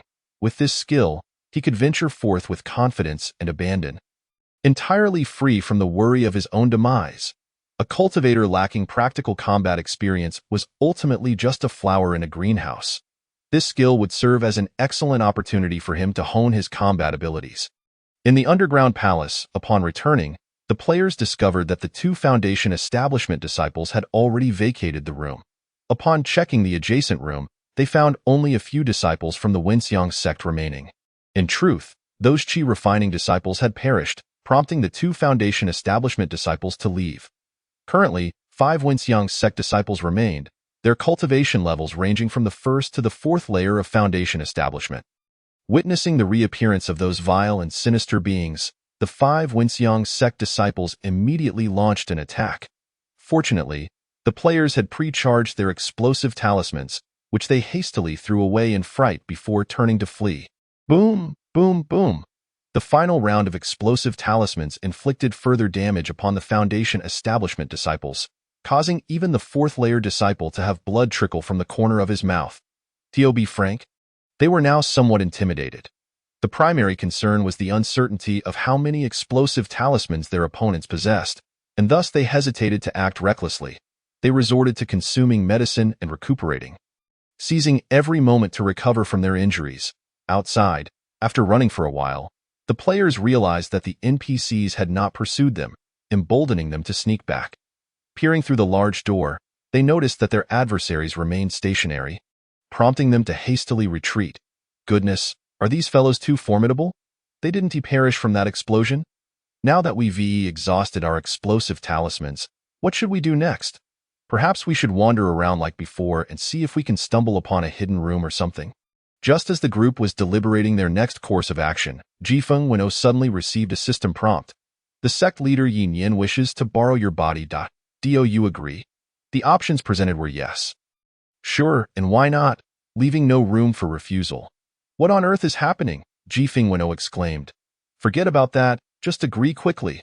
Perhaps intrigued, he randomly selected an option I in the next moment. What are you waiting for? Hurry up and agree, another player urged. You all stay here, Jifeng Wen'o suddenly declared. This sect leader will deal with those inside. All players were momentarily stunned. The voice still belonged to Jifeng Wen'o, but the implication of his words suggested that the weak sect leader had indeed possessed him. As if to confirm their suspicions, a message soon appeared in the team channel. I am Wen'o. I can no longer control my body, but my perspective remains mine. As if I have been entrusted to someone else. Oh my. I've just discovered that all my skills are at max level. Even that skill of Brother Tion's, immovable as a mountain, is learned and at max level. What? How astonishing. While the players engaged in idle chatter, Yin Yin, controlling Jifeng Wen'o's body, stepped through the door. Upon witnessing the reappearance of those loathsome beings, the disciples from the Wenxiang sect immediately began their assault. Jifeng Wen'o, or rather, Yin Yin, was enveloped in a radiant glow, instantly activating a protective barrier. Bang, bang, bang. The deafening sound of explosions erupted, and Yin Yin was momentarily engulfed in smoke and dust. The disciples of the Wenxiang sect felt a surge of joy. This time, their opponents had not launched any more explosive talismans. Could it be that they had exhausted them?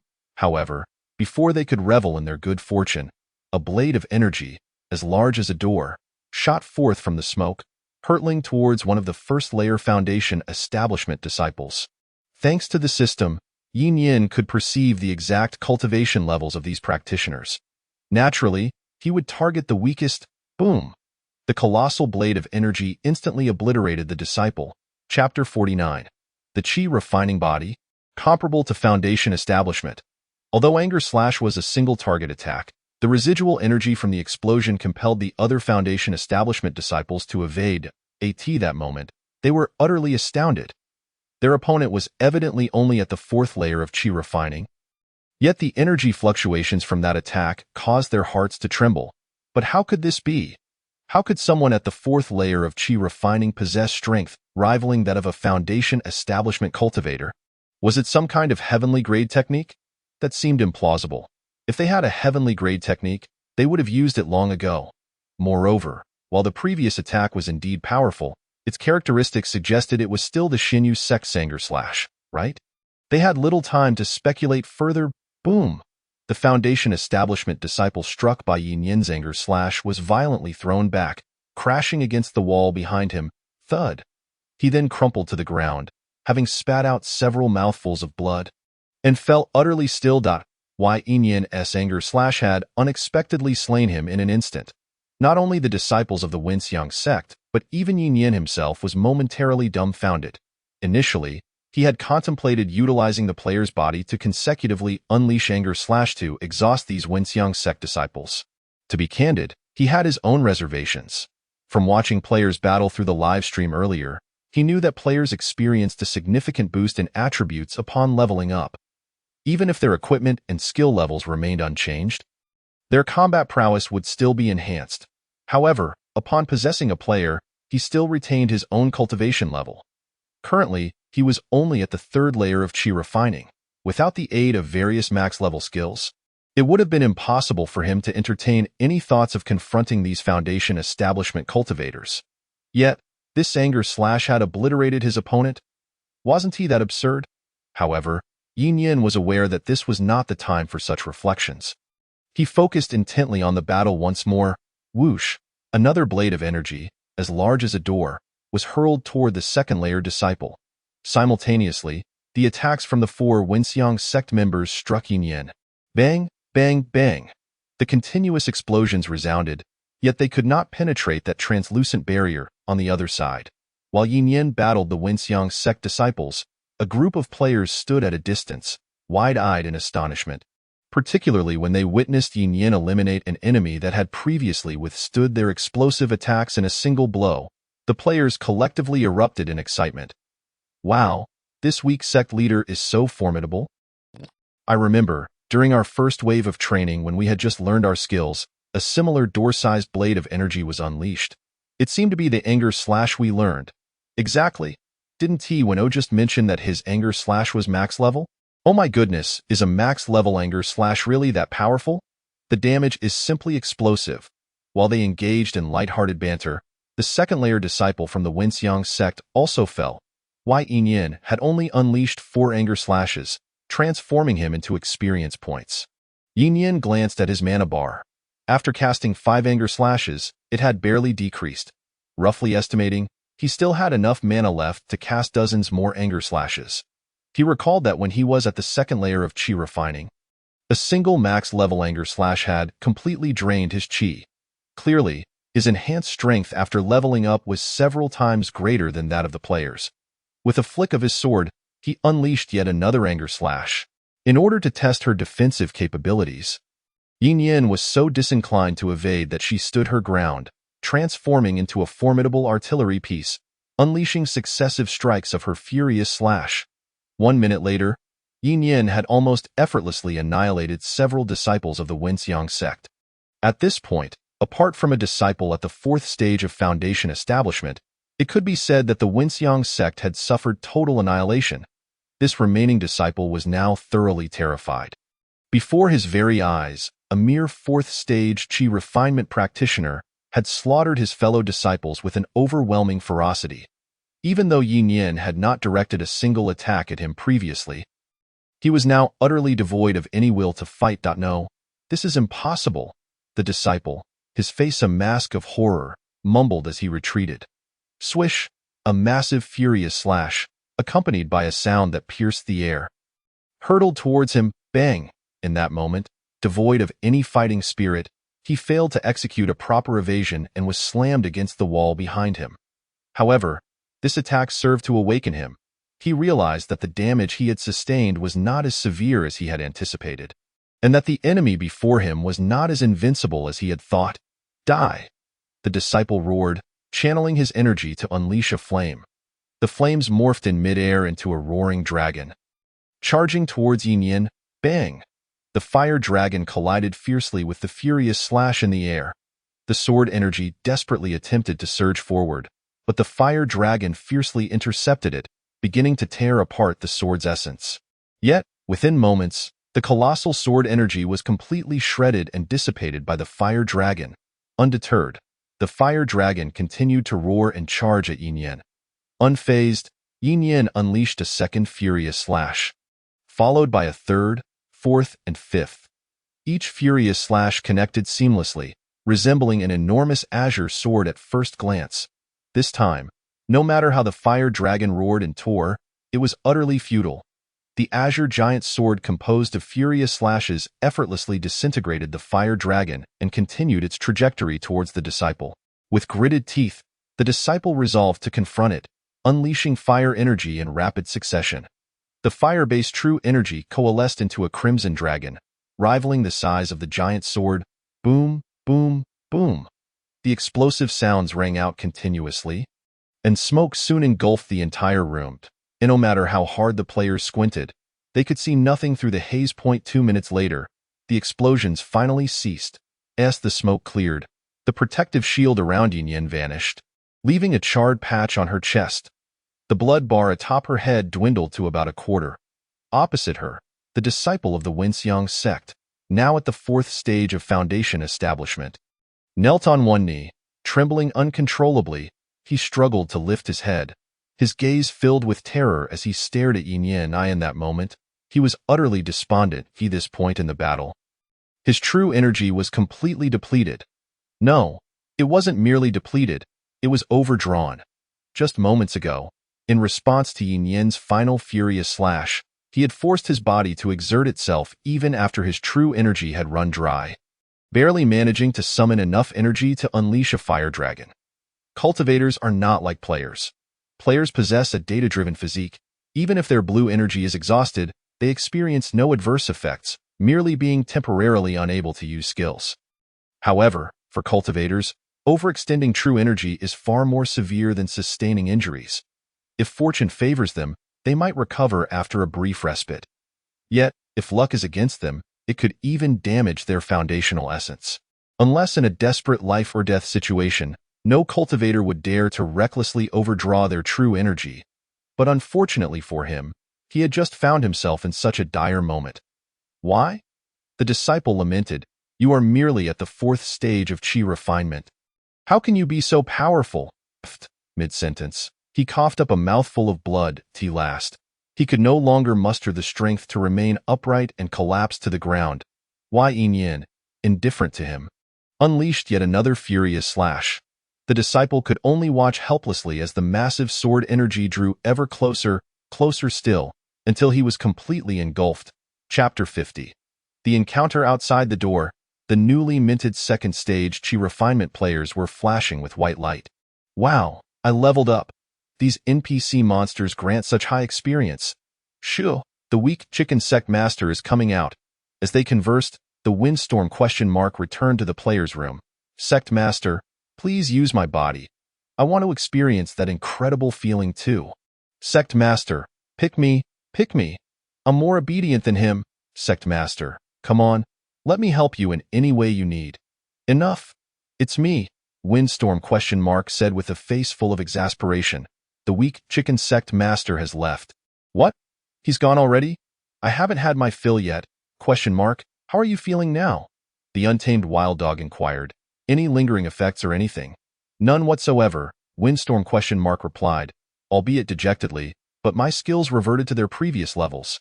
And that immovable as a mountain has disappeared. What are you thinking? That's perfectly normal, the untamed wild dog retorted. This dungeon clearly isn't something we're currently capable of handling. What we just witnessed was undoubtedly a scripted event. If your skills remain maxed out after all that, it would disrupt the game's balance. True, windstorm ? Scratched his head, but the time was too short. I didn't get enough enjoyment. TCH. Other players shot him exasperated looks. You're just being ungrateful. How insufferable. Soon after, the players entered the room, beginning to loot the corpses. Within just a few minutes, the bodies had been stripped down to nothing but their undergarments. It was undeniable that the value of these disciples was far beyond that of the previous chi refinement riffraff. Not only did their equipment appear to be of superior quality, but the players also uncovered numerous spirit stones. Not mere fragments, but full-fledged low-grade spirit stones. In total, there were over 100, after dividing them among the participants. The remainder was left to chance. As a result, the untamed wild dog, with his fortuitous attributes, managed to snag a third of the remaining spirit stones into his bag. What followed was the main event, distributing the equipment. Since Yin Yan was the one who eliminated the enemies, it was agreed that they would simply draw lots to decide who received what. The untamed wild dog continued his lucky streak, drawing 2 pieces of equipment, a weapon and a jade pendant. He then gleefully sought system identification. Frost, human level mid-grade, 9th rank. The attack carries an ice attribute and can inflict a slowing effect on the target for a certain duration, depending on the target's own ice resistance and rank difference. Pendant, human level mid-grade, 8th rank. The wearer experiences an enhanced rate of true energy recovery. Wow, I got a human level mid-grade item, and one that restores energy too. The untamed wild dog was overjoyed. I've struck it rich. The others fared similarly well, with equipment ranging from human level low-grade to mid-grade. Even the least valuable items were on par with the ice and fire swords wielded by their prior foes. However, a few players from the 2nd and 3rd batches managed to acquire equipment but lacked the funds to identify it, leaving them uncertain about its quality. Among them, the luckiest was the Chaotic Beauty, who directly obtained the weapon of the previously mentioned 4th stage Foundation disciple. a fire attribute sword, rated as the highest human level upper grade, second rank. However, before she could fully savor her win, it was promptly claimed by the financial prowess of the sword-wielding wanderer. In summary, the player army left with bountiful rewards, effectively upgrading their gear. After dividing the spoils, the group pushed open the doors previously guarded by the disciples, the Xinyu sect, after regaining control of the player's consciousness.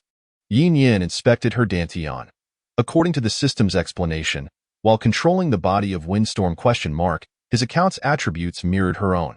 Having drained Windstorm energy, her own reserves were now full. That's quite satisfactory, Yin Yin nodded in approval. Should I encounter a formidable opponent, I won't be left without the energy to execute my skills. However, reflecting on the increasing number of players, even if she refrained from intervening, it was likely that the enemies would be dealt with in elaborate ways by this motley crew. After all, the name Natural Disaster was not one to be taken lightly.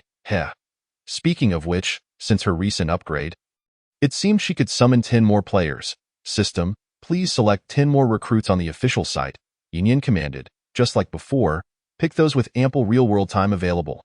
Initially, Yin Yin had been puzzled. These players spent all their time in the game. Did they not have to attend school or work?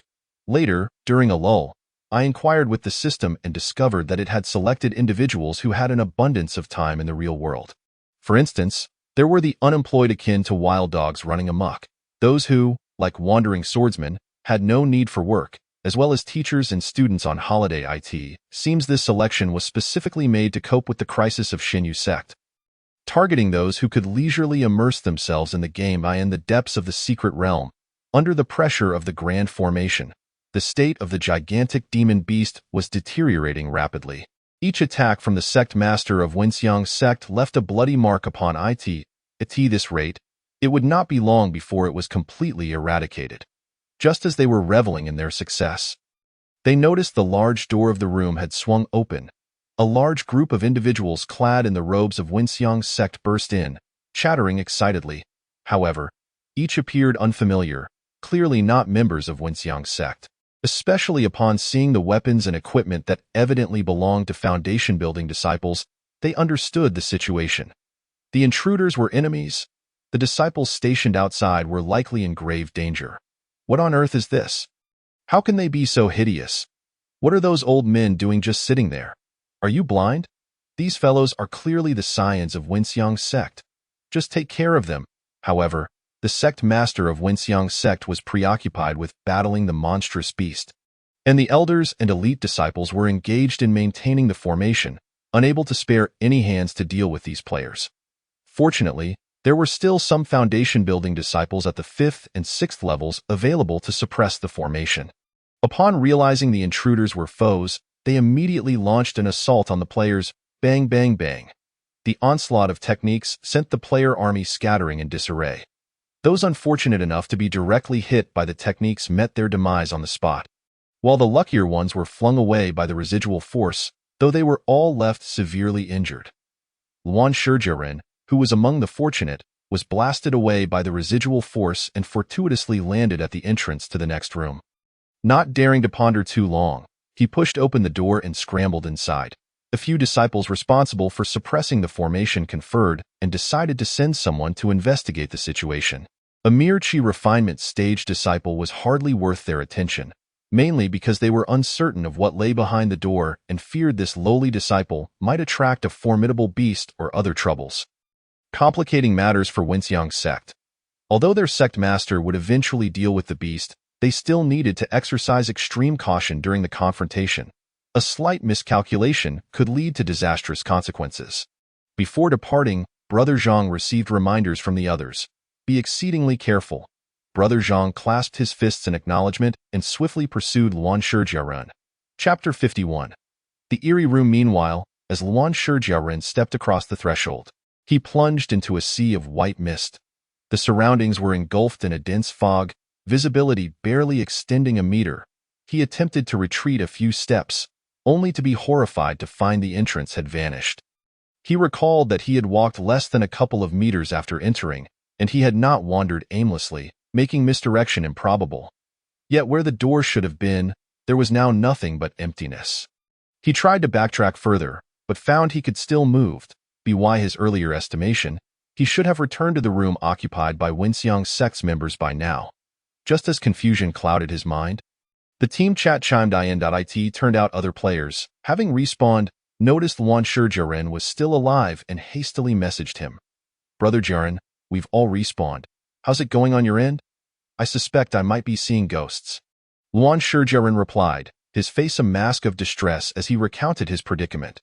"Take your time exploring, report any developments, and we'll head over right away." Understood. After closing the chat, Luan Shijiren resumed his exploration. He attempted to walk in various directions, but no matter how he moved, there seemed to be no end in sight. It was as if the white mist had no boundaries whatsoever. Glancing at the system clock, he realized that several minutes had elapsed since he began his attempts to navigate. After all that wandering, he could no longer discern east from west. Suddenly, a flash of white light flickered before him. Following the light, a figure materialized in front of him. Strangely, this figure bore an uncanny resemblance to Luan Shijiren, from attire to features. The only distinction was that this person was entirely clad in white. Clothing, hair, skin, and even eyes were all a ghostly hue. Before Luan Shijiren could process what was happening, the figure lunged at him, unleashing an attack. What should have been a pale blue strike had bizarrely transformed into a white slash. "What the?" Luan Shijiren exclaimed, hastily dodging. Unfortunately, he was a moment too late, propelled backward by the force of the blow. Even more bizarrely, throughout the entire encounter, neither the attack's trajectory nor his startled cry emitted a sound, as if the entire white mist realm had been muted. Fortunately, the attack seemed relatively weak, causing Luan Shijiren only minor injury. However, as he prepared to retaliate, he was bewildered to find his opponent had vanished.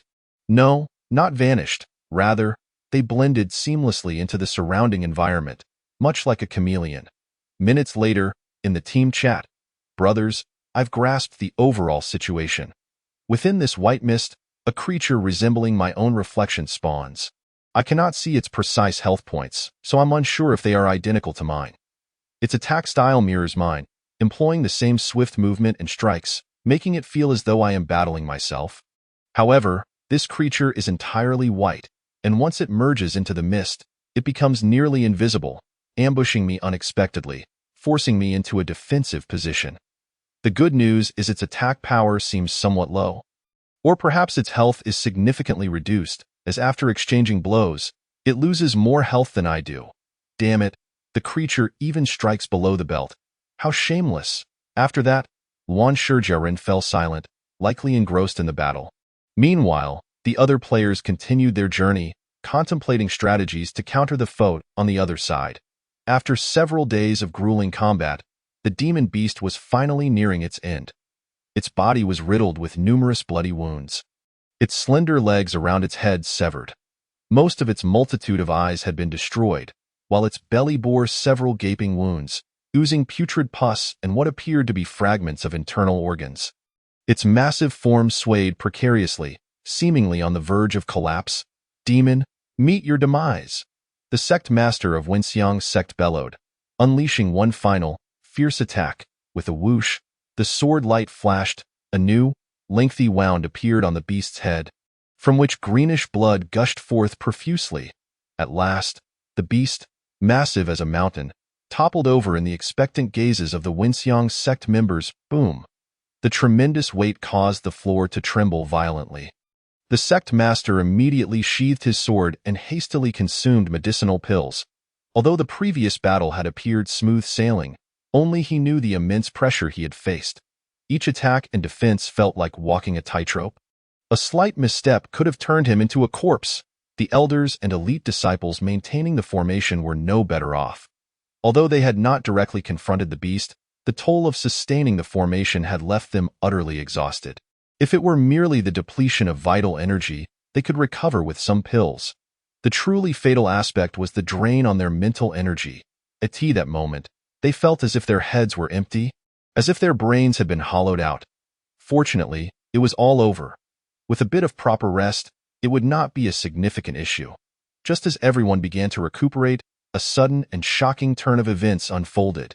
The beast, which should have perished, suddenly stirred. With a surge, it rose to its feet. Roar!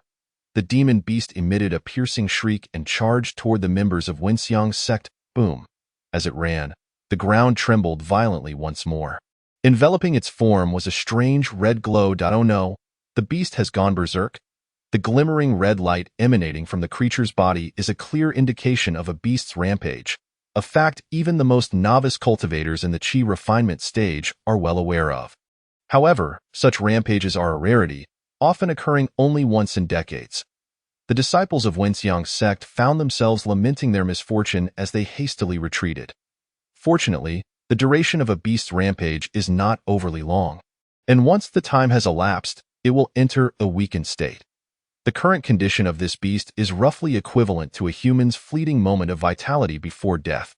The distinction lies in the fact that during this fleeting moment, the beast's combat prowess is extraordinarily fierce. Initially, the disciples of Wenxiang's sect intended to exit the chamber. Through their previous explorations, they had discovered that the beasts within this underground palace seemed unable to leave their designated rooms. Moreover, the materials used in the palace's construction were of an unknown nature. No matter the force of their attacks, they could not inflict any damage. Thus, by retreating to the adjacent room, they could wait for the beast's rampage to subside before returning to vanquish the weakened creature.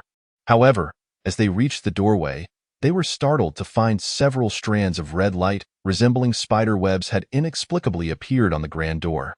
Despite their efforts, they could not pry it open. With the beast charging towards them, there was no time to ponder how to unlock the door. Elder C, protect these disciples, commanded the sect leader of Wenxiang, while the other elders hold off this beast and buy me some time. Chapter 52.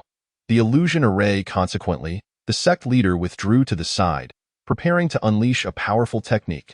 To be precise, this technique was not one he had developed himself, but rather one he had gleaned from this sword.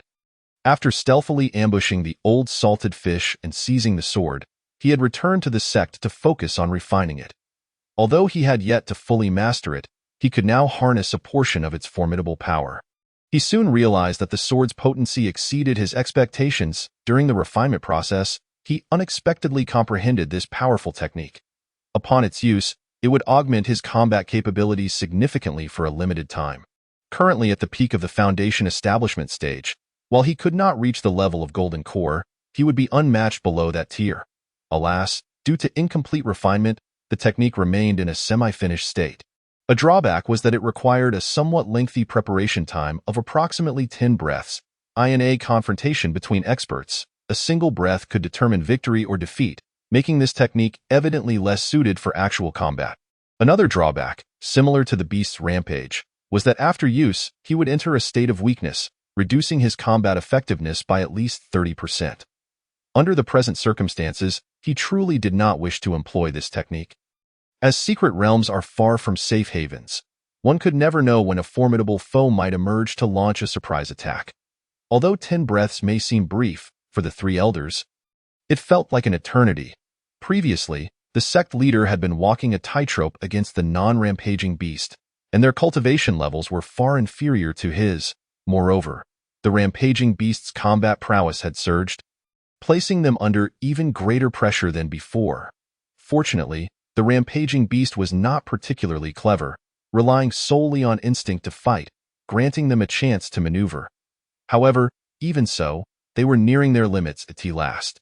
The elder with the lowest cultivation level, Elder Qi, made a misstep in evasion and was crushed under the beast's enormous paw. With one less individual to restrain it, the remaining elders immediately felt the pressure intensify, realizing they were on the verge of being overwhelmed. Just then, the sect leader of Wenxiang finally finished gathering his power and soared towards the beast. Indeed, he was flying. Normally, he could not have achieved flight without reaching the Golden Core stage. However, thanks to the enhancement from this powerful technique, he temporarily gained the ability to soar. Upon witnessing their sect leader finally joining the fray, the other elders quickly withdrew from the battle. It must be said that the sect leader's technique was indeed ferocious. Even against the rampaging beast, he managed to suppress it from all angles. Each strike of his sword inflicted horrific wounds upon the creature. Furthermore, With the newfound ability to fly, he had greater maneuverability, making his combat against the rampaging beast even less strenuous than before. In less than 2 minutes, the rampaging beast fell beneath his blade. With a thunderous crash, the beast's colossal form collapsed once more, bringing this battle to a conclusive end. This time, it would not rise again. After over an hour of recuperation, the disciples of Wenxiang's sect finally regained their composure.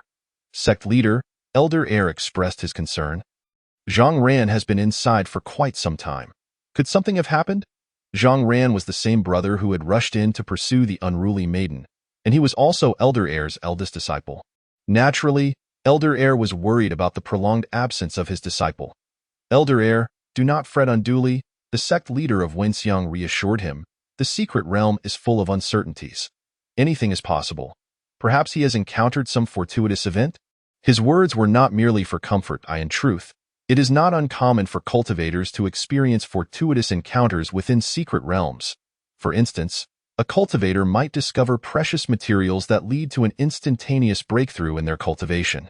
Of course, the possibility of running into danger cannot be dismissed. However, dwelling on such thoughts is of no use.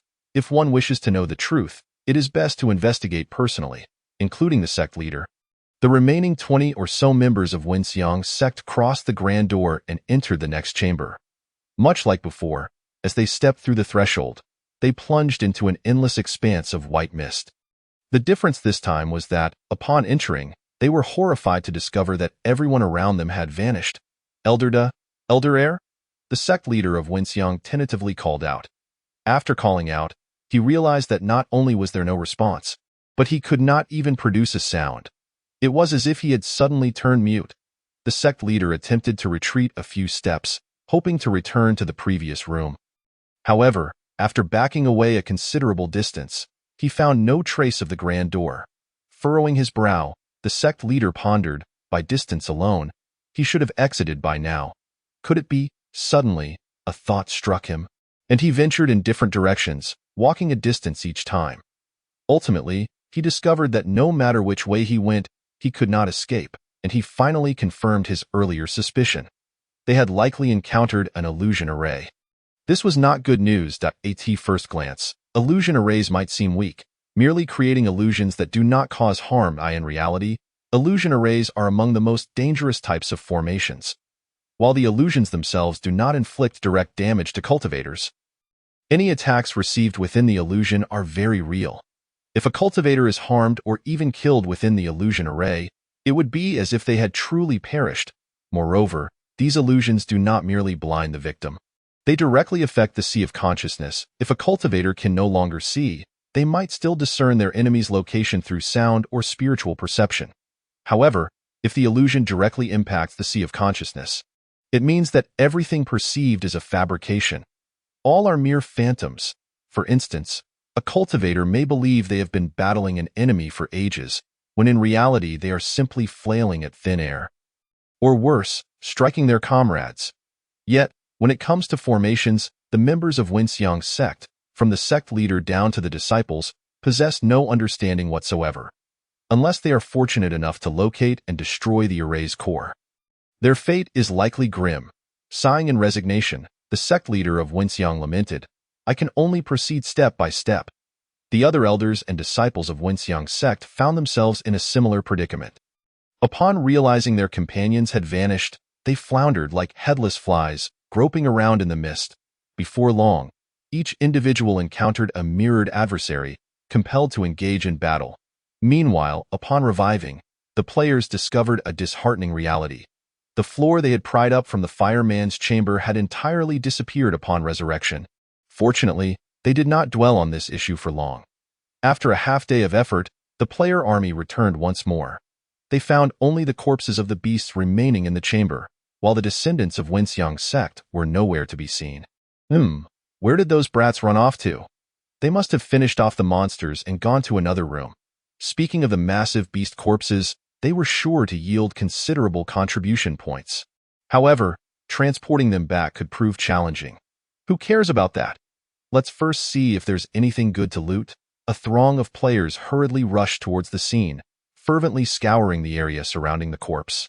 Unfortunately, they remained oblivious to the fact that in battles involving cultivators, their chances of acquiring any spoils were utterly non-existent. As expected, after rummaging around the beast's carcass for quite some time, the players found not a single hair. It was also possible that they simply overlooked it, buried beneath the body. Subsequently, the players attempted to shift the beast's remains, but it was evident that they were met with failure. The creature was far too massive to budge. In frustration, they delivered a few kicks to the carcass before retreating into the illusionary room. Chapter 53.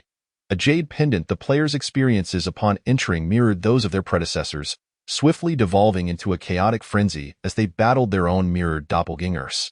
Fortunately, they could communicate through their team channel during the skirmishes, preventing them from succumbing to the anxiety and caution exhibited by the cultivators from the Wenxiang sect. Firstly, they were entirely unaware that they were trapped in an illusion, nor did they comprehend the nature of such an array. Secondly, the prospect of resurrection upon death alleviated any tension they might have felt. After engaging in battle for a while, the players made a new discovery. These mirrored creatures not only exhibited feeble attacks but also appeared rather dim-witted, employing a remarkably rigid combat style. Aside from the occasional ambush that proved somewhat bothersome, there was little pressure to contend with. Before long, the first player to engage with a mirror creature, known as the Raucous Beauty, achieved a result. With a swift stroke of her sword, the mirrored monster before her disintegrated completely. In the team channel, she expressed her surprise. I initially thought these monsters would be formidable, yet they're utterly pathetic. I barely lost a quarter of my health before taking it down. Unbelievable. However, before she could finish her sentence, she suddenly exclaimed, "Hey, brothers, what's going on?" The mirror creature before her began to emit a red glow, and the temperature in the vicinity surged dramatically. Raucous Beauty responded, "It feels like it's about to explode." Rumbling ominously, moments later, her voice echoed through the team channel once more, "Damn it. This thing just blasted away a third of my health in one go. It's infuriating." Right after it exploded, another one spawned. "I'm going to continue attacking." The others quickly grasped the situation. These mirror creatures would self-destruct upon defeat, and immediately spawn anew. It was beginning to seem rather troublesome. Meanwhile, in stark contrast to the players' carefree banter, the situation for the Wenxiang sect's leader was considerably more precarious. Although his cultivation was far superior to that of the players, the mirrored foes he faced were equally formidable, perfectly mirroring his own abilities. The only silver lining was that he was currently in a weakened state, and thus the copies were also at a disadvantage. Though both sides could only muster 70% of their strength, the rigidity of the mirror creatures ultimately proved insufficient against a seasoned warrior like the Wenxiang sect's leader, who dispatched them with relative ease. However, this victory did not equate to safety. The mirror creature emitted a blinding red light, its form rapidly swelling. Realizing the impending danger, the leader hastily fortified his defenses. The next moment, a thunderous explosion erupted. Following the blast, a mirror creature identical to the Wenxiang sect's leader materialized. A sense of foreboding settled in his heart. Indeed, these creatures were conjured by an illusionary array. Unless the array could be dismantled, no amount of slaying would be of any consequence. Though the explosion inflicted minimal damage, the continuous cycle of self-destruction would inevitably wear him down. Thus, the Wenxiang sect's leader steeled himself to face the challenge once more, albeit this time with a more cautious approach, opting to engage while simultaneously searching for a way to escape. The plight of the other members of the Wenxiang sect was not dissimilar. Upon realizing that the mirror creatures would explode upon death and spawn anew, they hesitated to engage in earnest. Persisting in this manner, where each victory led to another foe, felt akin to a slow march towards self-destruction. On the other side, blissful ignorance reigned supreme among the players.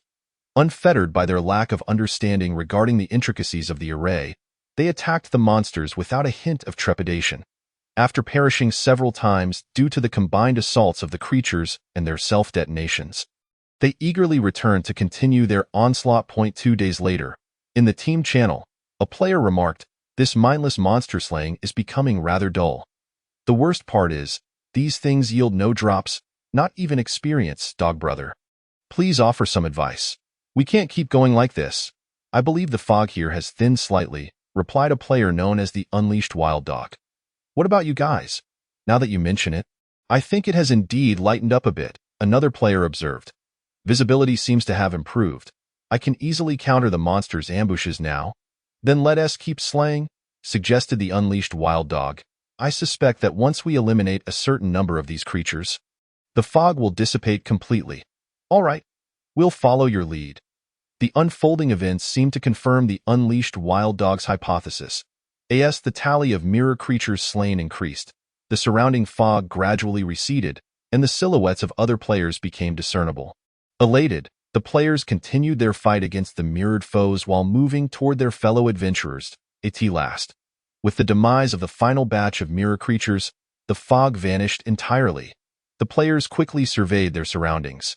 They found themselves in a spacious chamber, comparable in size to the previous arena.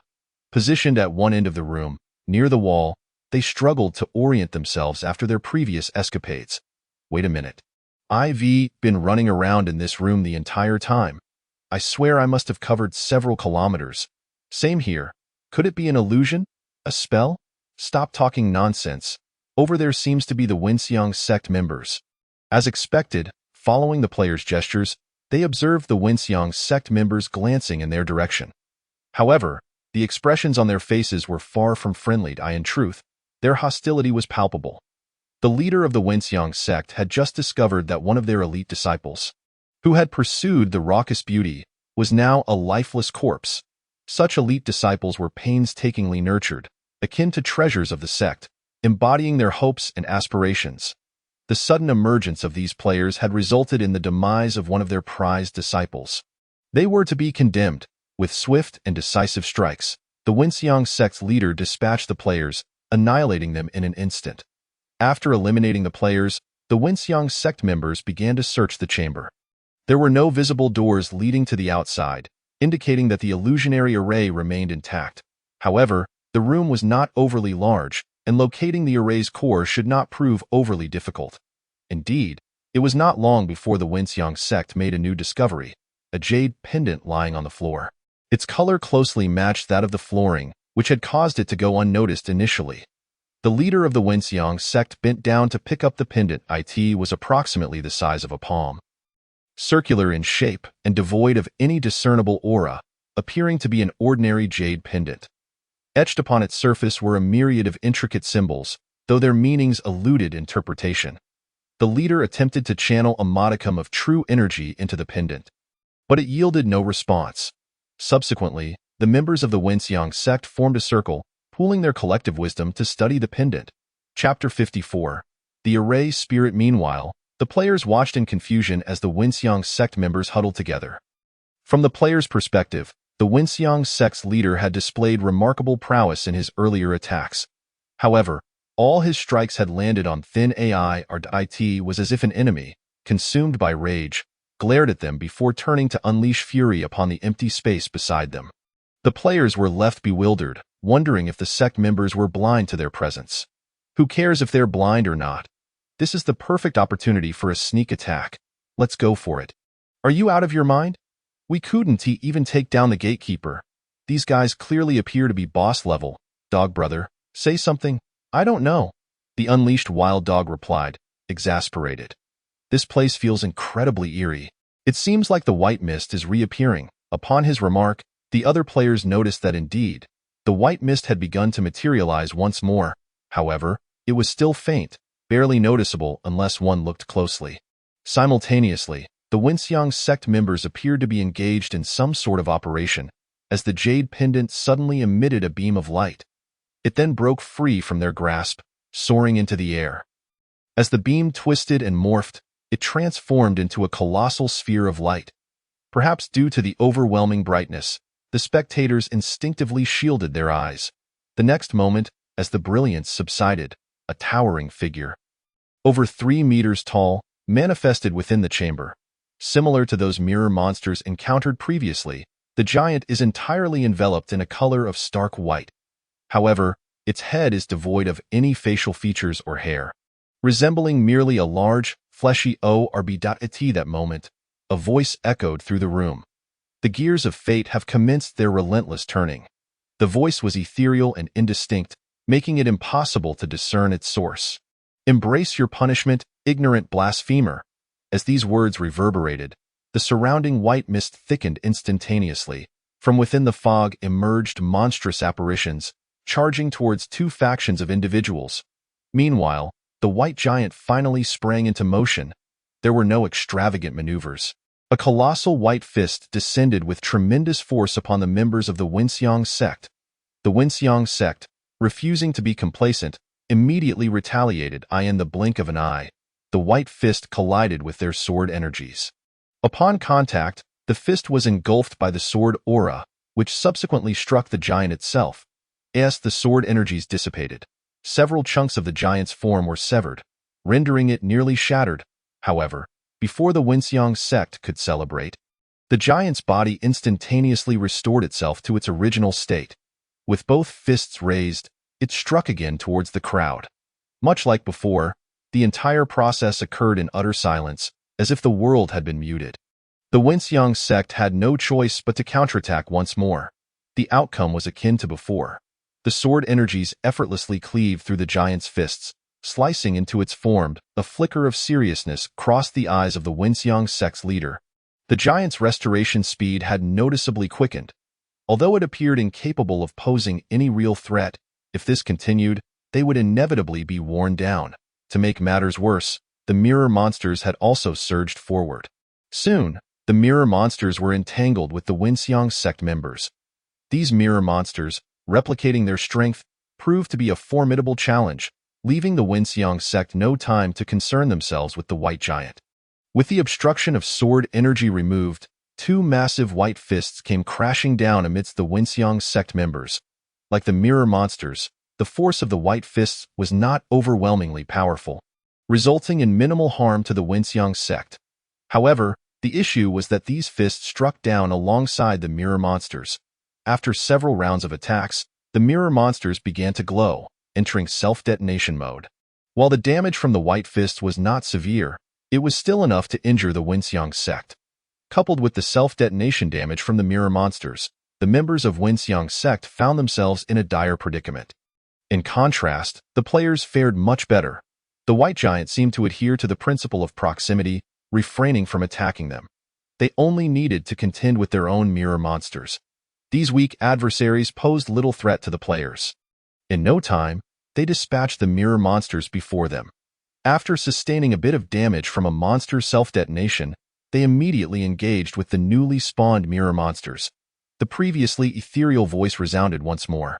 "Ignorant blasphemers, indulge in your slaughter. The more you kill, the faster the great formation accelerates towards its eruption, until you are ultimately consumed by death. From the moment you set foot in this place, your demise was sealed." The tone of this voice was exceedingly arrogant, provoking an urge to retaliate with a few punches. Upon hearing this proclamation, the leader of the Wenxiang sect felt a heaviness in his heart. Although he had no deep understanding of formations, he had heard some tales. Unmistakably, this voice emanated from the formation spirit. The so-called formation spirit could be understood as a hint left by the one who arranged the formation. However, the truth of this hint was uncertain. If the adversary was intentionally deceiving them, it would be manageable. But if the claims were genuine, then upon reaching a certain number of mirror monster deaths, the entire formation would erupt. The potential for catastrophic explosive power was daunting. Even if they survived, they would undoubtedly suffer considerable losses. The authenticity of the claims was impossible to ascertain. Yet one thing was certain. The white giant was evidently the core of the formation. Eliminating it would likely dispel the illusionary array. If this continued, even if the mirror monsters did not wear them down, they would inevitably be crushed by the giant's fists. Reluctantly, the leader of the Wenxiang sect resolved to unleash his ultimate move once more, albeit in a weakened state. Fortunately, the attacks from the mirror monsters were not overly potent. After retreating beyond the giant's attack range, he braced himself for the assault from his mirror counterpart and began to channel his formidable skill. On the other side, upon hearing the words of the formation spirit, the player's eyes lit up. So, this means that as long as we keep defeating these mirror monsters, this so-called great formation will explode? Oh my! Wouldn't that mean we could obliterate that group from the Wenxiang sect? Having been troubled about how to eliminate them, someone had just provided the solution. This overly verbose character was truly a good person. Once they regained their focus, the players' enthusiasm for slaying monsters surged. They sometimes even neglected to evade the attacks from the mirror monsters, opting instead for mutual destruction. As for the veracity of the formation spirit's words, it was entirely outside their realm of consideration. Firstly, the players had no understanding of such matters. Secondly, they regarded the formation spirit's words as mere hints for the dungeon. It was akin to their experiences in other games, where, when faced with an overpowering boss, a cutscene would often introduce an allied NPC, providing the correct method to defeat the boss through dialogue options. As time passed, the white mist thickened once more, obscuring all other figures from the player's sight, save for their own mirror monsters. Turning back to the battlefield of the Wenxiang sect, after channeling his ultimate skill, the leader of the Wenxiang sect soared towards the white giant. Chapter 55. The Unfortunate Formation Spirit. With the buff of his ultimate skill, the leader of the Wenxiang sect descended upon the white giant like a celestial being, unleashing a flurry of strikes with the ferocity of a harvest. Under his relentless assault, the speed at which he inflicted damage began to overshadow the giant's rate of restoration. A flicker of joy surged within the leader of the Wenxiang sect. There is a way. If this continues, in no more than a quarter of an hour, he would be able to completely eradicate this core monster. Meanwhile, on the other side, Zhang Jiantianya was sent flying by the self-detonation of a mirror monster, crashing heavily to the ground. Just as he prepared to rise and confront the newly spawned mirror monsters, he suddenly felt something brush against his back. Instinctively, Zhang Jiantianya reached back and grasped what felt like a mass of something. Upon pulling it into view, he discovered a semi-transparent humanoid entity, approximately 2 feet tall, resembling a miniature version of the white giant. Its entire form was translucent, akin to a mythical soul. Upon being captured, the entity appeared frantic, squirming desperately in Zhang Jiantianya's grip. "Let me go, you brute!" Zhang Jiantianya held it closer, curiously inspecting it. But this being had no mouth. From where was its voice emanating? Just as he pondered this, his own mirror monster approached. Distracted by his thoughts, Zhang Jiantianya failed to react in time.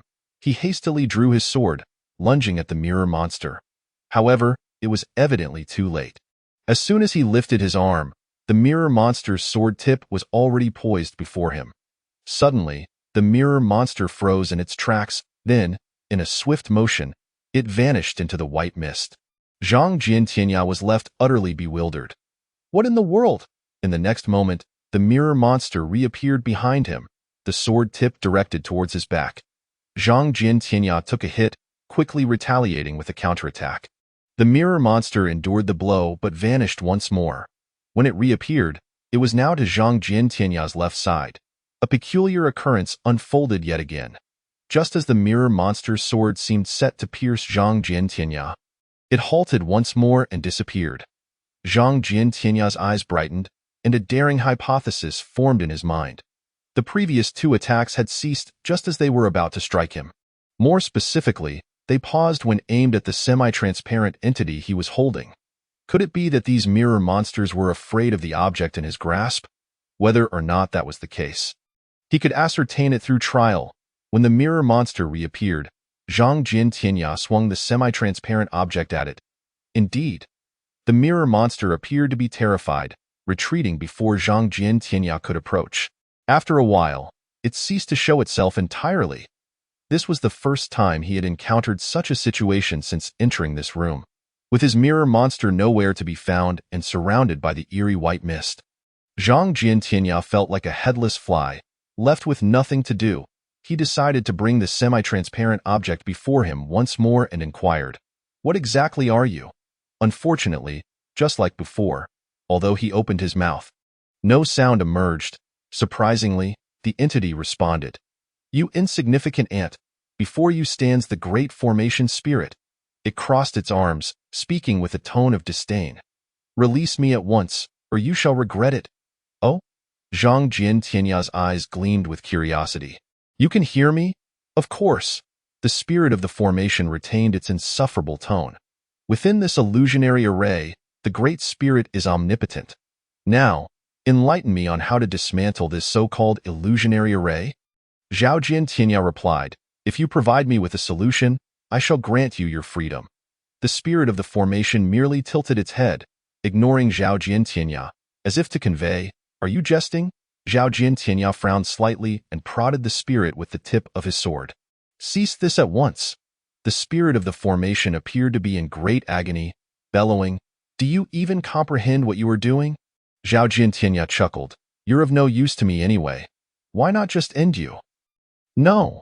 If I perish, the core will vanish entirely. The spirit nearly wet itself in fear. To that point, you shall all await your demise at the hands of the array's detonation. Whether you live or die seems of little consequence. Zhao Jiantianya retorted, did you not previously assert that once we slay enough of these mirror monsters, the array would still explode? During their exchange, Zhao Jiantianya once again jabbed at the spirit with his sword, causing it to screech in pain. I spoke the truth, I swear. After Zhao Jiantianya ceased his assault, the spirit lost its former arrogance, its will to survive surging to new heights. If we eliminate that white giant, the array can be dismantled, I promise you. Every word I say is true. Zhao Jiantianya disregarded the spirit and began conversing with his companions in the team channel. There was no need for him to elaborate further, as the entire room had heard the spirit's proclamation. If that is indeed the case, then we merely need to slay that white giant, one suggested. Setting aside the fact that we are engulfed in this white mist and cannot locate the giant. Even if we did, would we truly be able to defeat it? Another added. Exactly, moreover, we have those scoundrels from Wenxiang sect obstructing us. Shouldn't we just wait for them to do the heavy lifting? But if that happens, we will ultimately have to confront those bosses from Wenxiang sect. Someone interjected. I say we should simply eliminate this so-called spirit of the formation, then continue to slay the mirror monsters, ultimately obliterating those scoundrels. As the discussion progressed, more individuals began supporting Zhao Jiantianya's proposal to eliminate the spirit. They reasoned that since they doubted their ability to deal with the bosses from Wenxiang sect, it would be wiser to trigger the array's explosion. Even if they did not perish, they would likely inflict considerable damage, which was far preferable to engaging in a futile struggle. After some contemplation, Zhao Jiantianya realized they might indeed be onto something. The spirit could not hear the players' discussions. To it, Zhao Jiantianya had merely fallen into a reverie. The spirit dared not speak, trembling as it awaited its fate. Upon noticing Zhao Jiantianya finally returned to his senses, it cautiously prepared to utter something to save itself, but Zhao Jiantianya spoke first. What you said earlier, was it true? I assure you, it is completely true. The spirit insisted. Very well, I understand. Wait. If you comprehend, why then do you raise your sword? What are you intending to do? Are you not listening? If you kill me, you will all meet your doom. In the spirit's horrified gaze, Zhao Jiantianya thrust his sword forward. No. The spirit shrieked in despair, struggling with all its might. Alas, it was futile, and no matter how it writhed, it could not escape Zhao Jiantianya's grasp. With a decisive thrust, Zhao Jiantianya pierced the spirit through. A health bar materialized atop the spirit's head, indicating that this strike had deducted approximately 1/4 of its vitality. Although its health appeared substantial, it lacked the capacity to resist. Its demise was merely a matter of time. Thus, Zhao Jiantianya continued to stab relentlessly, one thrust after another. Have you lost your mind? Killing me will lead to your own demise, brother, grandfather, ancestor. Please, stop, that cannot happen. Chapter 56. The disappearance of the core, the despair of Wenxiang sect gradually. With each jab from Zhao Jiantianya, the spirit's voice grew fainter, as its health dwindled, its struggles lessened, until it lay limp in Zhao Jiantianya's grasp, akin to a puddle of mud. Finally, its health bar dwindled to a mere sliver. Zhao Jiantianya readied his sword for another strike. With this blow, the spirit would be finished on the other side. Under the relentless assault of the Wenxiang sect's leader, the condition of the white giant deteriorated further. Both of its arms had been severed at the roots. Although it was still in the process of regeneration, the pace had slowed dramatically. With its sluggish movements, it seemed unlikely to recover soon. Its body bore numerous gaping wounds inflicted by the Winxiang sect's leader, rendering it a veritable sieve. The leader's heart soared with delight. At this rate, he would vanquish the creature within mere moments. Just as he prepared to intensify his assault, he suddenly heard the spirit's voice, the very words spoken after it had been captured by Zhao Jintianya. Not only he, but all within Winxiang's sect had heard it. Initially, they were perplexed as to why those previously vanquished foes had reappeared. However, recalling that this was an illusionary array capable of inducing hallucinations, they found it somewhat easier to accept. The leader's previous strikes had likely misfired due to the array's deceptive influence. Although they could not hear Zhao Jintianya's words, the spirit's statements allowed them to infer certain truths. It appeared that the spirit had been captured by those lowly cultivators in the qi refining stage. The spirit's words corroborated the leader's earlier suspicion. As long as they eliminated the white giant, the array would be dismantled. However, the unfolding events left the members of Winxiang's sect in utter disbelief. Based on the spirit's comments, those qi refining cultivators actually intended to kill the spirit. Had they lost their minds?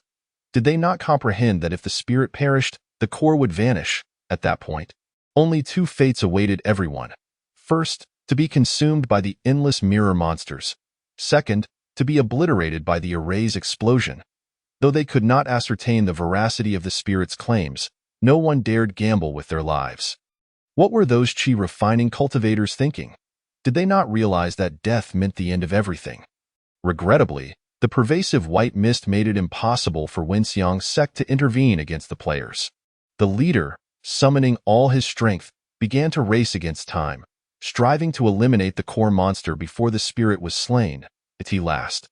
With the leader's fierce onslaught, the white giant swayed perilously. One more strike. If he could deliver just one more blow, the illusionary array would be shattered.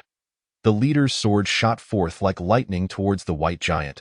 Excitement flickered in his eyes. Without the array's influence, he would no longer miss.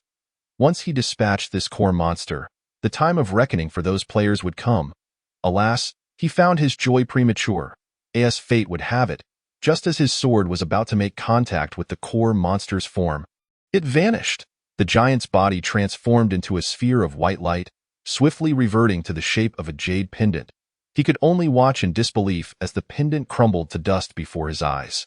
The core had vanished. A glimmer of despair crossed the Winxiang sect leader's gaze. No, he shouted in anguished rage. Yet it was futile. He had already been contending against the mirror monsters while battling the core monster. Now that the core monster was dead, the mirror monsters remained. Though their attacks were not particularly powerful, they had been replicated based on his own abilities. Even if their power was not overwhelming, it could not be dismissed. Having fought thus far, he had sustained numerous injuries. Yet compared to the despair that gripped his heart, these wounds seemed trivial. Awaiting him were two possible outcomes. First, to be drained by the relentless mirror monsters. Second, to be obliterated by the array's explosion.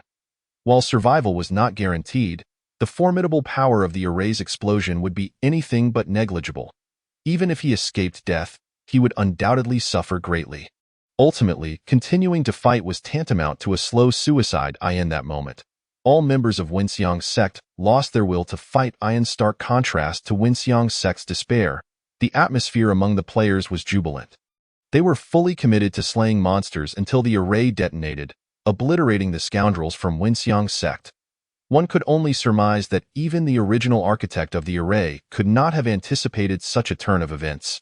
After all, under normal circumstances, no matter the cultivator, once ensnared in this array, they could only escape by dismantling the core. When cultivators sustained injuries during battle, they lacked the time to heal, thus being forced to confront new mirror monsters. This cycle of injuries would inevitably lead to their demise at the hands of the unending mirror monsters or the array's explosion.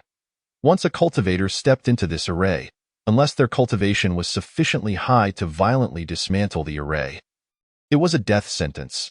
The array's creator could never have imagined that players, possessing the ability to resurrect after death, would emerge as such a formidable force.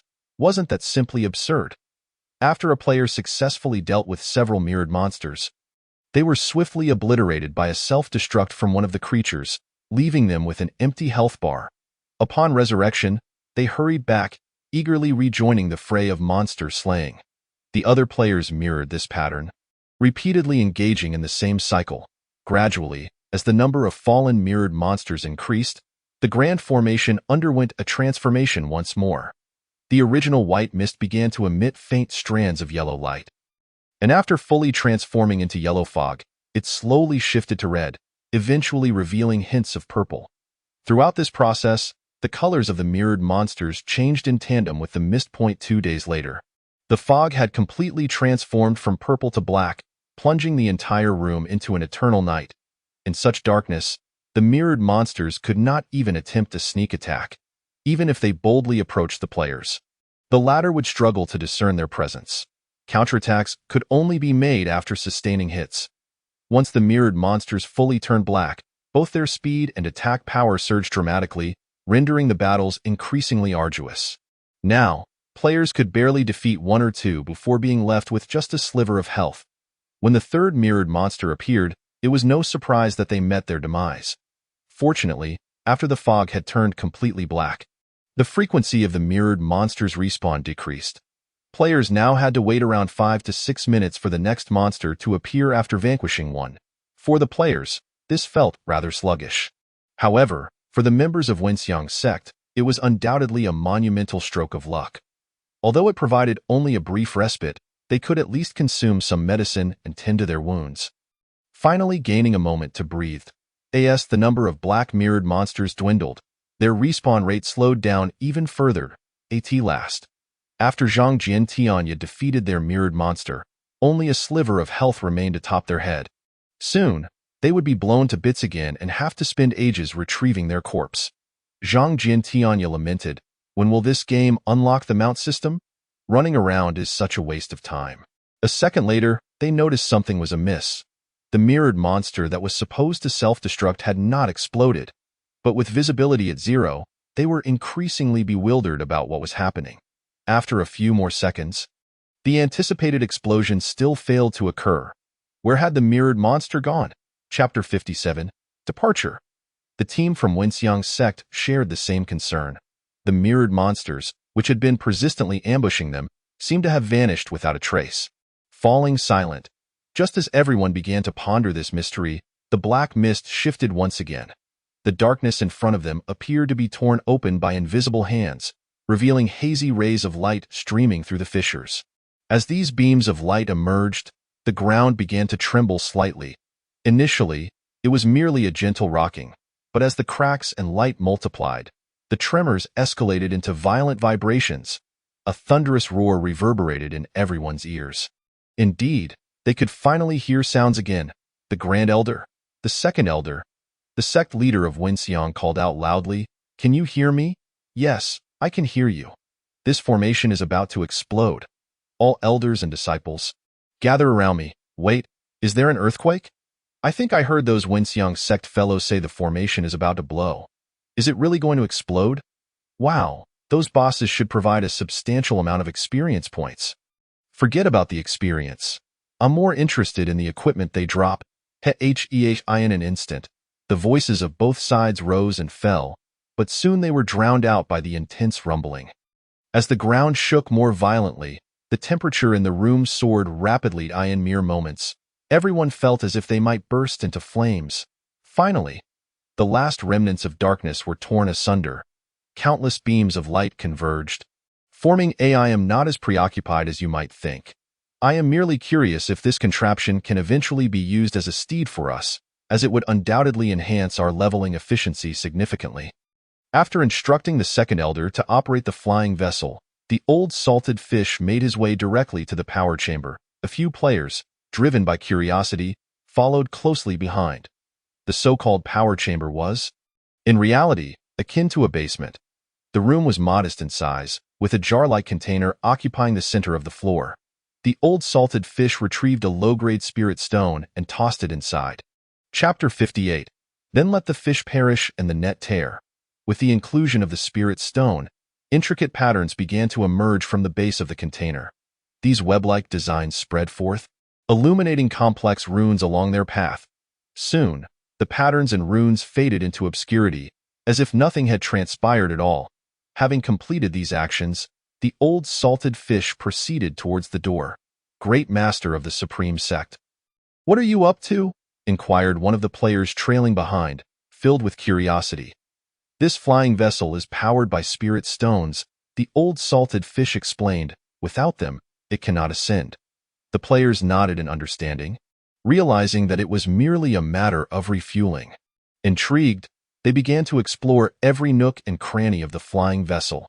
Some players, emboldened, reached out to probe various objects within. When encountering something they could not comprehend, they attempted to pry it open for examination. Those that resisted their efforts were met with attempts to leverage their swords. The old salted fish did not intervene. Although the vessel was of modest quality, it was not something this group of chi refining stage novices could easily damage. For instance, 2 players had stealthily crept into the power chamber. They were evidently very curious about the jar-like object. However, after straining for a while, they could not budge it. Frustrated, they resorted to drawing their weapons to pry it open. You intend to damage the sect's property, deducting 1 point from your sect contribution.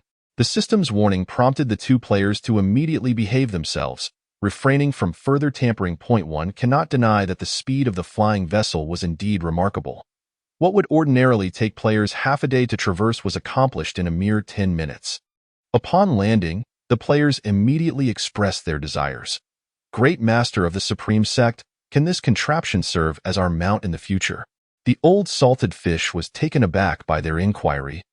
Momentarily at a loss, "Let's discuss that later. First, we must resolve the immediate issues." It was not that the old salted fish was stingy, but he considered that these individuals were part of Yin Yan's faction, and he was uncertain how such an arrangement might affect Yin Yan's plans.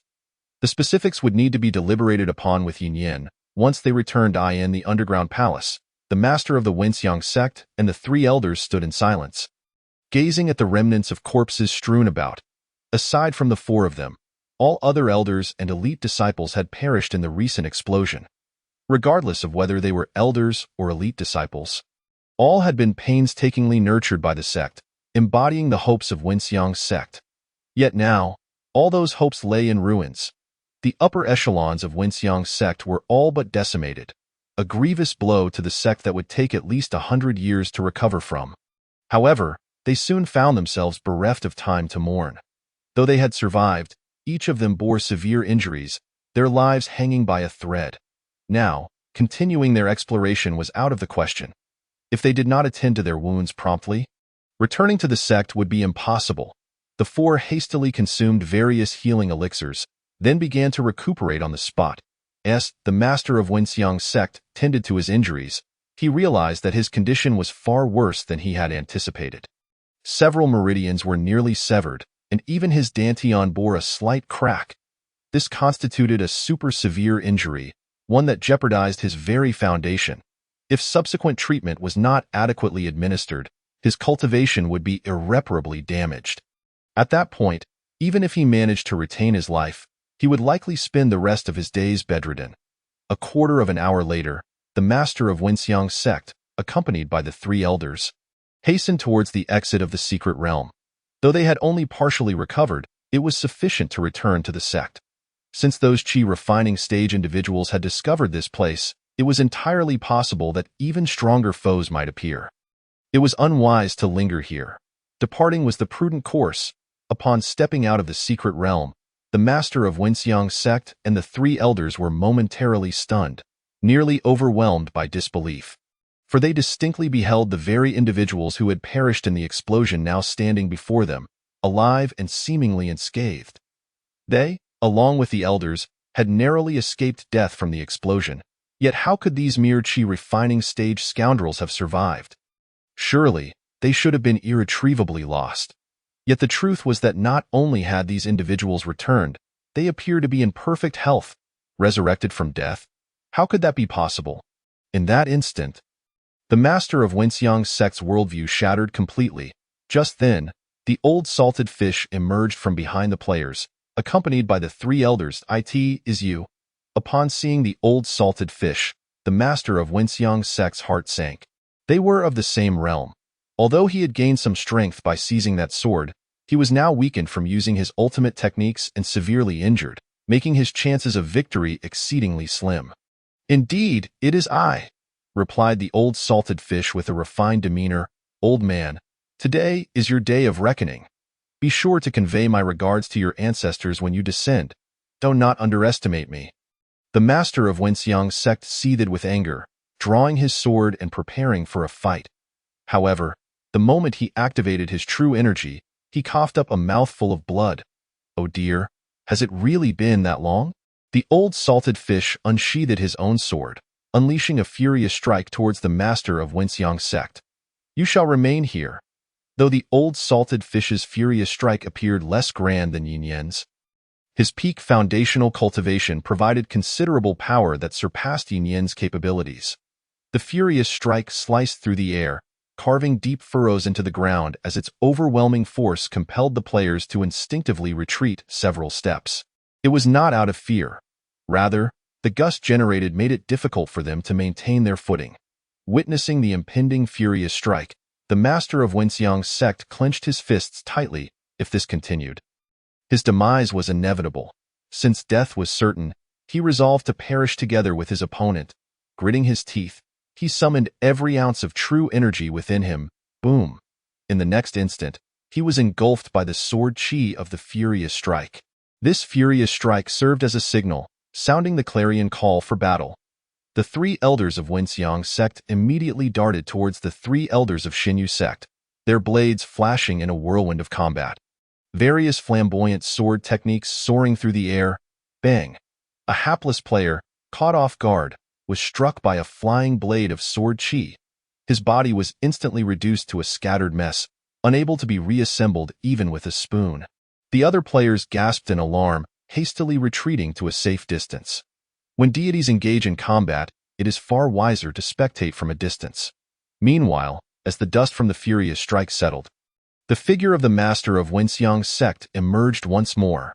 The old salted fish furrowed his brow at the sight. Initially, upon their first encounter, he had sensed the opponent's aura was significantly weakened, as if on the brink of collapse. Yet now, that sense of weakness seemed to have vanished entirely, appearing even more formidable than during his peak. Strangely, the master of Wenxiang sect was now enveloped in a bizarre crimson glow. "You know, I owe you my gratitude." The master of Wenxiang sect's voice had grown notably colder. "If it were not for this sword, I might have truly perished today." And no sooner had he finished speaking than he lunged at the old salted fish with a sword strike. This strike appeared ordinary, seemingly devoid of any offensive techniques. At a glance, aside from its red hue, it was merely a commonplace sword chi. Yet, this seemingly unremarkable red sword chi instilled within the old salted fish a profound sense of impending peril. Something was amiss. Chapter 59. The tide has turned. The old salted fish dared not dwell on his thoughts any longer and promptly employed the immovable as a mountain technique he had learned from Yin Yan. Boom! The blood-red sword chi collided violently with the semi-transparent shield, the tremendous impact forcing the old salted fish to stagger back a step. A wave of dread washed over him. Had he not possessed this immovable technique, that last strike might have claimed his life. Even if it did not possess the might of a golden core realm attack, it was not far from it. Both he and the master of Wenxiang sect were at the peak of foundational cultivation. Yet that strike was clearly beyond what the opponent should have been capable of. Could it be? Equally astonished was the master of Wenxiang sect. Indeed, that last strike was not born of his own strength, but rather derived from the power of the sword. This was the second ability he had gained from the sword, in addition to the previous ultimate technique. To be precise, he was not merely leveraging the sword to enhance his combat prowess. He had effectively surrendered his body to the sword in essence. He was being manipulated, albeit with his independent consciousness intact. The downside was that utilizing this power could lead to his own demise. This is precisely why he would rather exhaust himself and unleash his ultimate moves twice while weakened, than resort to this final, desperate technique. After all, while one can recover from weakness, death leaves nothing behind. Had it not been for the timely arrival of the old salted fish during his dire moment, he would have genuinely preferred to abstain from using such a technique. Upon seeing the protective barrier enveloping the old salted fish, He realized that his opponent had mastered a new technique. Given the time frame, even if the other party had learned a new skill, its mastery would likely be rudimentary at best, merely scratching the surface. Yet, astonishingly, this rudimentary defensive technique managed to withstand a blow that surpassed peak strength. Could it be the fabled heavenly level technique? The more he pondered, the more the sect master of the Wenxiang sect felt a sense of injustice. The level he had painstakingly attained, even at the cost of his life, could be matched by the other simply through a superficial understanding of a technique.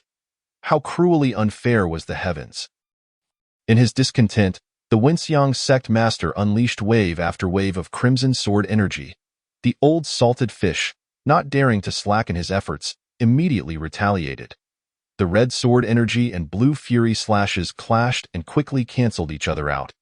However, as time progressed, the old salted fish began to show signs of disadvantage. Typically, a single red sword energy would completely break through the fury slash before being countered by the next, but at this rate, the old salted fish feared he might falter. The Wenxiang sect master was equally anxious, knowing that his current state of exaltation could not last long if he failed to subdue the old salted fish swiftly. He would soon be harmed by his own sword. Since they were both facing death, if he could not drag his enemy down with him, he feared he would die with regret in that moment. Both combatants were fully committed, desperately unleashing their attacks. Boom! The splintering remnants of sword energy struck the nearby boulders, shattering them into fragments. It seemed as though the heavens favored the Xinyu sect. After approximately a quarter of an hour, the Wenxiang sect master began to reveal signs of fatigue. The crimson glow surrounding him started to fade, and his attacks lost their previous ferocity. Now, his red sword energy merely matched the blue fury slashes, and at times it was directly overwhelmed by them. The old salted fish was not in a much better state. His protective barrier was riddled with cracks, appearing as though it might shatter at any moment. The residual effects of his earlier divination had already left him wounded, and now he was being relentlessly battered by the red sword energy, resulting in several bouts of spitting blood. Nonetheless, overall, he still managed to suppress the Wenxiang sect master. Seizing the moment of his weakness, the old salted fish continued to unleash his fury slashes, forcing the Wenxiang sect master to retreat repeatedly. Finally, the last vestige of crimson light vanished from the Wenxiang sect master. Boom! He was sent flying like a kite with severed strings, propelled by the sword energy. The three elders of the Wenxiang sect fared no better, having been overthrown by the three elders of the Xinyu sect. At this juncture, the Wenxiang sect had no hope of recovery. Spitting a mouthful of blood, the old salted fish approached the Wenxiang sect master. Watching the live stream from a distance, Yin Yin feared the old salted fish would deliver a fatal blow and hurriedly intervened. "Do not kill him, Yin Yin." Upon hearing the voice in his head, the old salted fish was momentarily taken aback. "Ids me."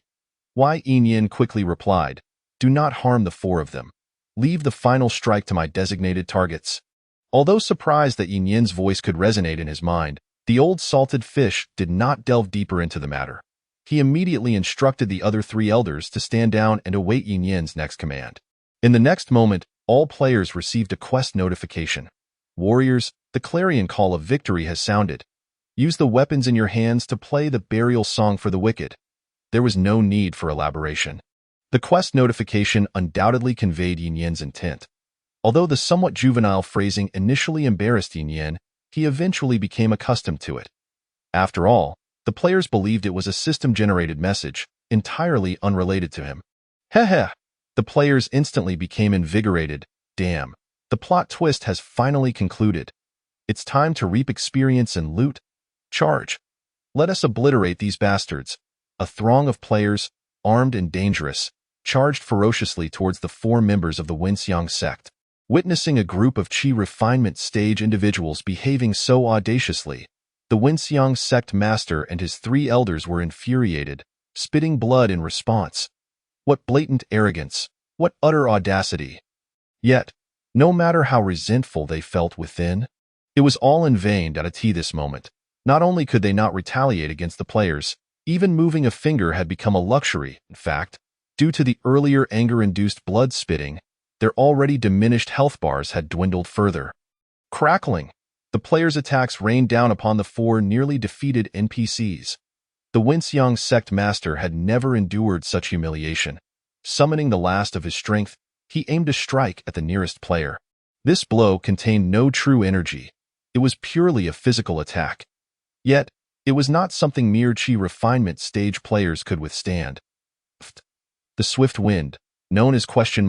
Was cleaved in two by the sword. What? The sentence was left unfinished as his health bar emptied in an instant, and he met his demise, thud. After delivering this strike, the Winxiang sect master entirely lost the capacity to resist.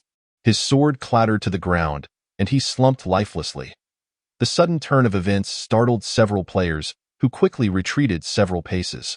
Crouching down to observe for a few seconds, they confirmed that this fellow truly could no longer fight back. And they surged forward once more, brandishing their weapons and hurling curses. "You shameless thief, I'll stab you to death. The ? Is my beloved brother. How dare you attack him in my presence? I'll make you pay. Unprincipled old scoundrel, today I shall assist you in mastering the evil-repelling sword manual." Chapter 60. The curtain falls, the old salted fish is shocked 2 minutes later. The expressions of all the players began to contort in confusion. They realized that despite their relentless assaults, it seemed utterly futile. The health bars of the four members of the Winxiang sect remained unchanged, stubbornly refusing to diminish. "Sect master, what's going on?" The elder cautiously tugged on the sleeve of the old salted fish, whispering, "At this rate, we could be at it until nightfall." "How would I know?" The old salted fish shrugged. "This is the will of that lad Yin Yan. If you have questions, direct them to him." Upon hearing that it was the intention of the new sect master Yin Yan, the elder ceased to pursue the matter further. To speak rather disrespectfully, through their time together, he had come to realize that this new sect master, along with the various cultivators he had gathered, all seemed rather lacking in intelligence. After all, for someone with a dull mind, it was entirely possible to produce explosive outcomes. The crucial point was that although these individuals might not be the sharpest, they were indeed formidable. Originally mere mortals without any cultivation, they had suddenly attained power. Even more astonishing was that these individuals had leapt from the first to the third or fourth stage of chi refinement in just about a month. As if they had ingested some forbidden substance. Unable to fathom it, he simply chose to abandon his thoughts. The old salted fish and the three elders leisurely settled into a spectator mode. After watching for a while, they even felt a twinge of sympathy for the four members of the Winxiang sect. Particularly when they saw players desperately stabbing at their lower regions, the old salted fish and his companions instinctively crossed their legs. Observing this spectacle, it seemed they might soon be reduced to a state of utter humiliation. Just then, the renowned beauty received a system notification. "Sect Master Yin Yan wishes to borrow your body. Do you consent?" "Yes, of course," the renowned beauty exclaimed, excitement bubbling over. "That weakling sect master wants to take me." Her words immediately drew envious glances from the other players. "Damn, I wish the weakling sect master would take me too. I want to experience that." In the next moment, the renowned beauty spoke again. "Everyone, step back a bit to avoid friendly fire." The voice remained that of the renowned beauty. However, the players could discern from her tone that she had now been possessed by the weakling sect master. They had learned from their previous encounter with the giant scorpion that friendly fire was a real threat, and thus they obediently retreated. Subsequently, the renowned beauty, or rather, Yin Yan, sliced at the Winxiang sect elder before her. A sword energy, as wide as a door, slammed into the Winxiang sect elder's face. Boom! The tremendous impact created a massive crater in the ground. Then came the second and third strikes. After 3 sword energies, the elder's health bar was completely depleted. He lay motionless in the several-foot-deep pit. Yin Yan approached another elder and executed the same tactic. After dispatching the 3 elders, Yin Yan brandished his sword and approached the Winxiang sect master. The Winxiang sect master, unable to move, could only stare intently at Yin Yan. He knew that today, his fate was sealed. Yet, deep within, he seethed with hatred. Reflecting on his many years of cultivation, he had not been vanquished by ferocious beasts. Nor had he succumbed to the machinations of his bitter rival. He had not been thwarted by the bottlenecks encountered on the path of his practice. Yet today, he found himself facing the grim prospect of perishing at the hands of a mere novice in the chi refinement stage. His nemesis, the old salted fish, didn't even deign to come and deliver the final blow. For one of his caliber, this was an immense affront. Oh heavens, how unjust you are! However, no amount of anger, resentment, or curses could alter the inexorable reality that loomed before him. In his despairing gaze, the furious sword energy drew ever closer, swelling in size until it ultimately consumed him entirely. Boom, boom, boom. With several strikes of furious slashes, the sect leader of Wenxiang's sect finally met his deserved end. As the members of Wenxiang's sect fell, a brilliant white light of leveling up illuminated every player present. The first batch of players, known as the Untamed Wild Dogs, had already ascended to the 4th level of chi refinement upon entering the secret realm. Following the explosion of the Great Formation that claimed the lives of several elders and elite disciples from Wenxiang's sect, they had surged to the 5th level. Now, with Yin Yan's defeat of 4 ultimate bosses from Wenxiang's sect, they skyrocketed to the 6th level. The exhilarating rush of leveling up nearly overwhelmed the first batch of veteran players. The subsequent 2 batches of new players, due to their extraordinary feats against higher-level monsters, also gained substantial experience, with most advancing to the 5th level of chi refinement. Even those who merely reached the 4th level found their experience bars nearly full, and with a few casual kills of same-level monsters, they would soon catch up with the main group. While the thrill of leveling up was undoubtedly delightful, the players remained fixated on the coveted gear possessed by the bosses. Instantly, they rushed forward, eager to reclaim their spoils. However, upon merely glancing into the pit, many players nearly retched. The equipment of the 4 bosses remained intact, yet their bodies had been utterly pulverized by Yin Yan's furious strikes. To the eye, it resembled a large pot of spilled porridge beneath their garments. Even the first batch of veteran players found little courage to reach for the gear at that moment. Yet, Yin Yan seemed disinclined to allow them the opportunity. With a mere flick of his sword tip, he extracted the equipment from the 4 bosses and tossed it to the dumbfounded old salted fish. These should prove useful to you and the elders, Yin Yan gestured. Distribute them among yourselves. The seasoned local cultivator, the old salted fish, naturally paid no mind to the remnants of flesh and blood. He readily accepted the gear tossed his way and hesitantly inquired, Yin Yan? His question stemmed from the immense sword energy that had reminded him of the earlier spectacle. It is I. Yin Yan pointed to himself. I have temporarily taken control of his body. Then what about them? The old salted fish indicated towards the players, asking again. In truth, he had already begun to suspect upon witnessing the players level up en masse. After all, he was not blind.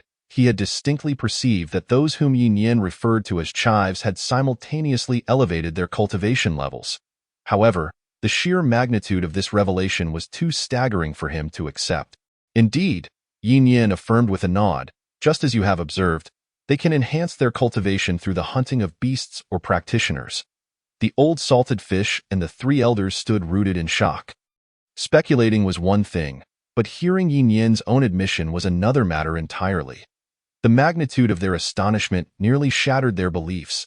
To think that slaying beasts or practitioners could elevate one's cultivation? What kind of explosive method was this? If all practitioners could achieve such feats, who would still toil tirelessly in their training? Surely, they would have rushed into the beast-infested forest and slaughtered indiscriminately by now. Moreover, this method of cultivation enhancement bore an unsettling resemblance to the infamous paths of evil. Had our Xinyu sect become the villains of this tale? Yet, upon further reflection, what did it matter whether one was righteous or wicked? Whether in the righteous path or the evil, at the end of the day, we are all of the same ilk, are we not?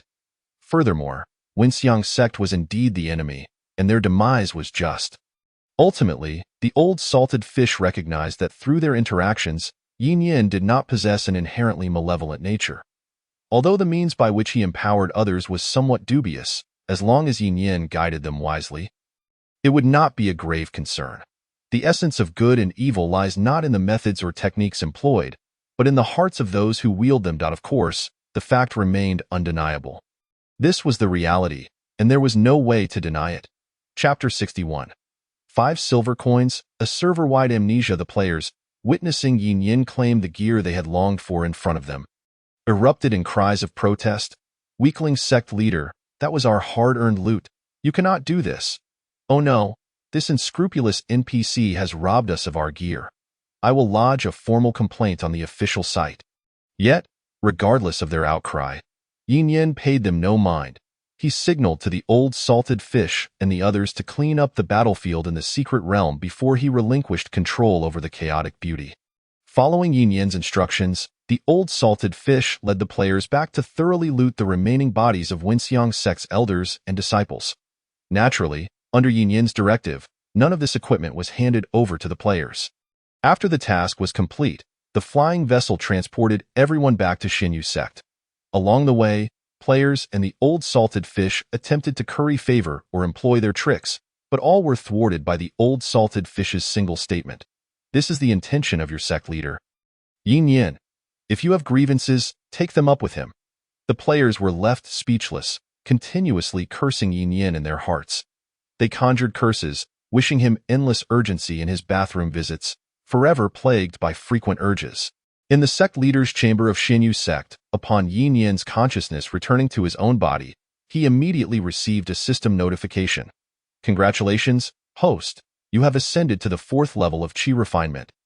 Current number of players you can summon. 10. New ability unlocked for players. Identification. Identification. Passive skill players can now discern the cultivation level of enemies up to 5 levels below their own, including 5 levels. Yin Yin stretched his body, feeling a surge of strength compared to before. Regrettably, he had not unlocked a new ability this time. Yin Yin expressed a tinge of regret, but chose not to dwell on it further. In truth, he was already quite content with his transformation from an ordinary mortal to one capable of cultivation.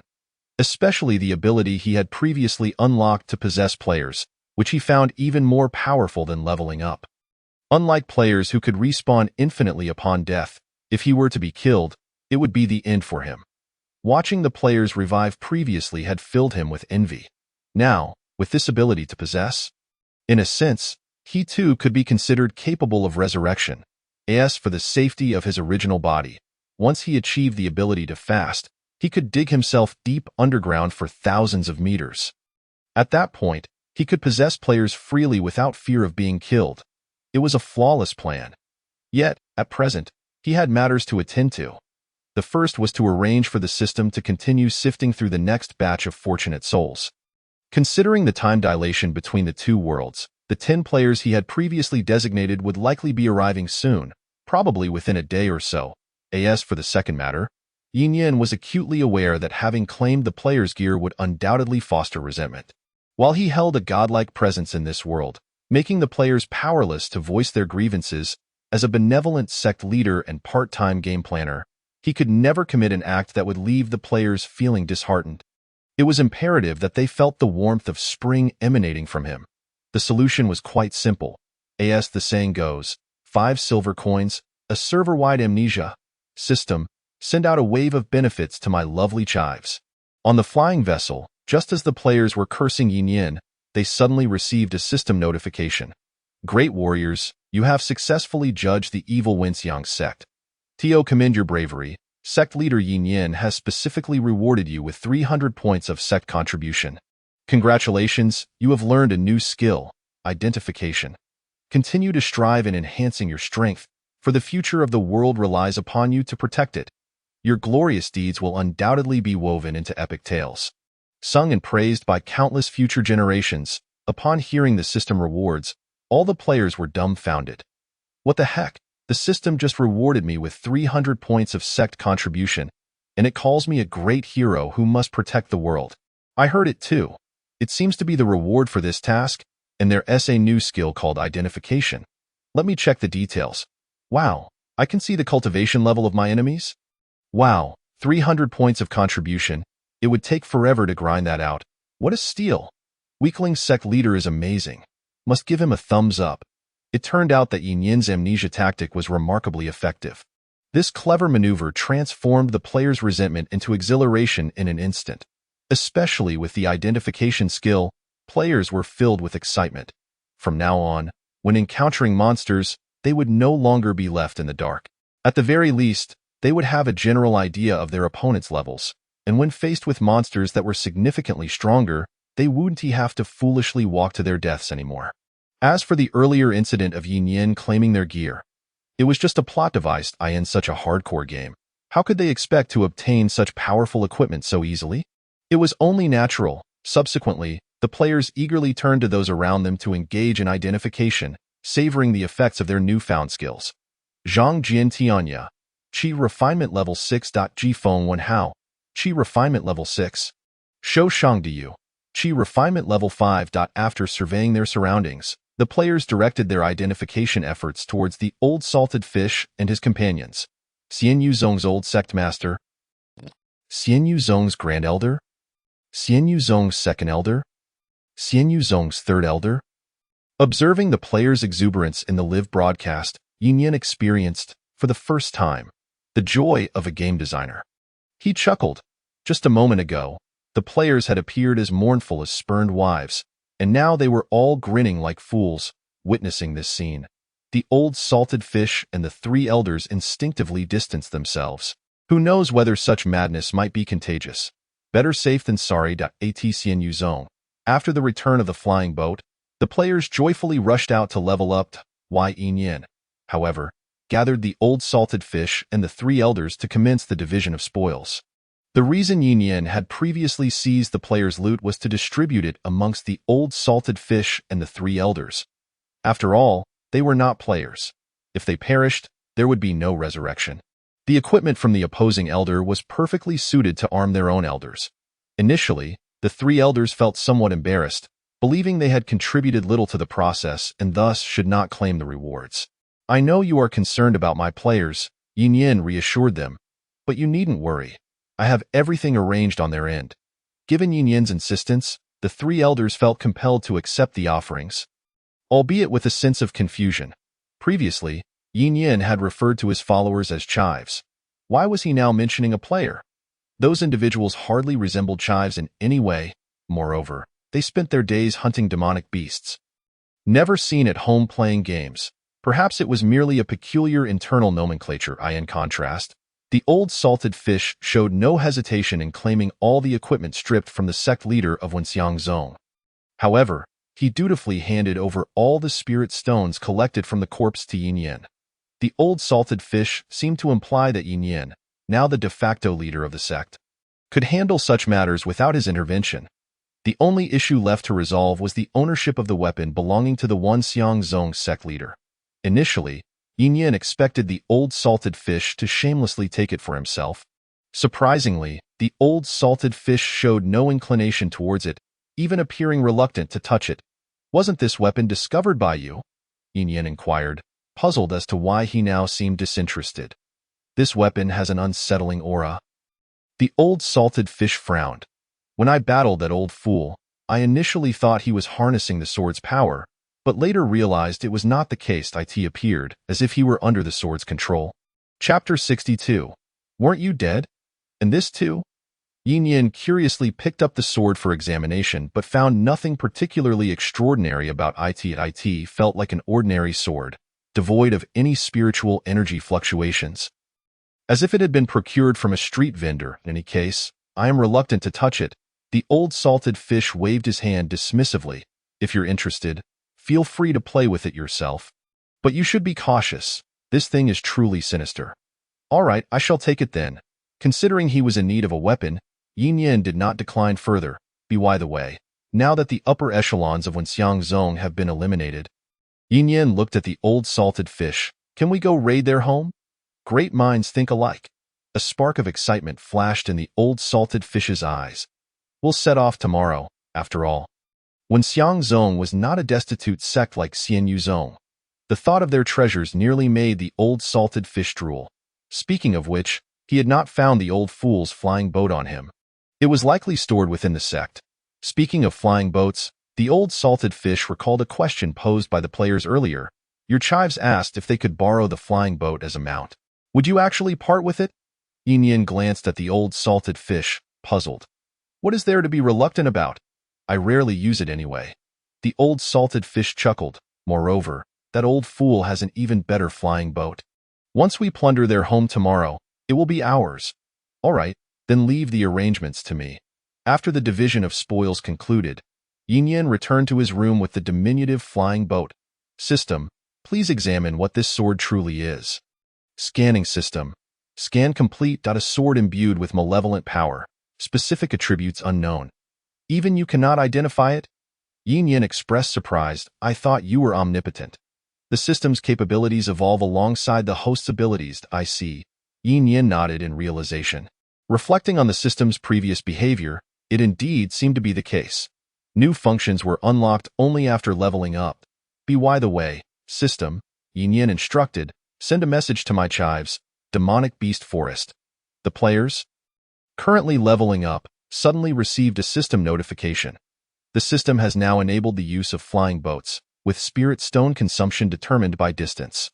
Although the malevolent upper echelons of Wenxiang Zone have been judged, their sinister base remains. Tomorrow, Sect Master Yin Yan will lead the brave warriors to cleanse the evil territory of Wenxiang Zone. Task rewards will be based on player contributions throughout the process. Special reminder, all property of Wenxiang Zone now belongs to the sect and Sect Master Yin Yan. Any attempts by players to usurp it will result in severe punishment. The player's eyes instantly lit up. What? That impressive flying boat is now available for us to use? With this, we'll no longer waste time on travel. Furthermore, tomorrow the weak Sect Master will take us to raid the territory of those Wenxiang Zone bastards. Surely there will be plenty of good loot. The thought alone sent a thrill of excitement through them. Around 6 in the evening, the fourth batch of 10 fortunate souls arrived at Xianyu Zone.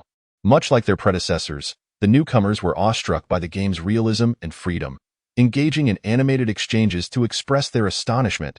A few old lechers attempted to harass the 3 female disciples, but were swiftly punished with a deduction of sect contribution points, rendering them docile as quails in place.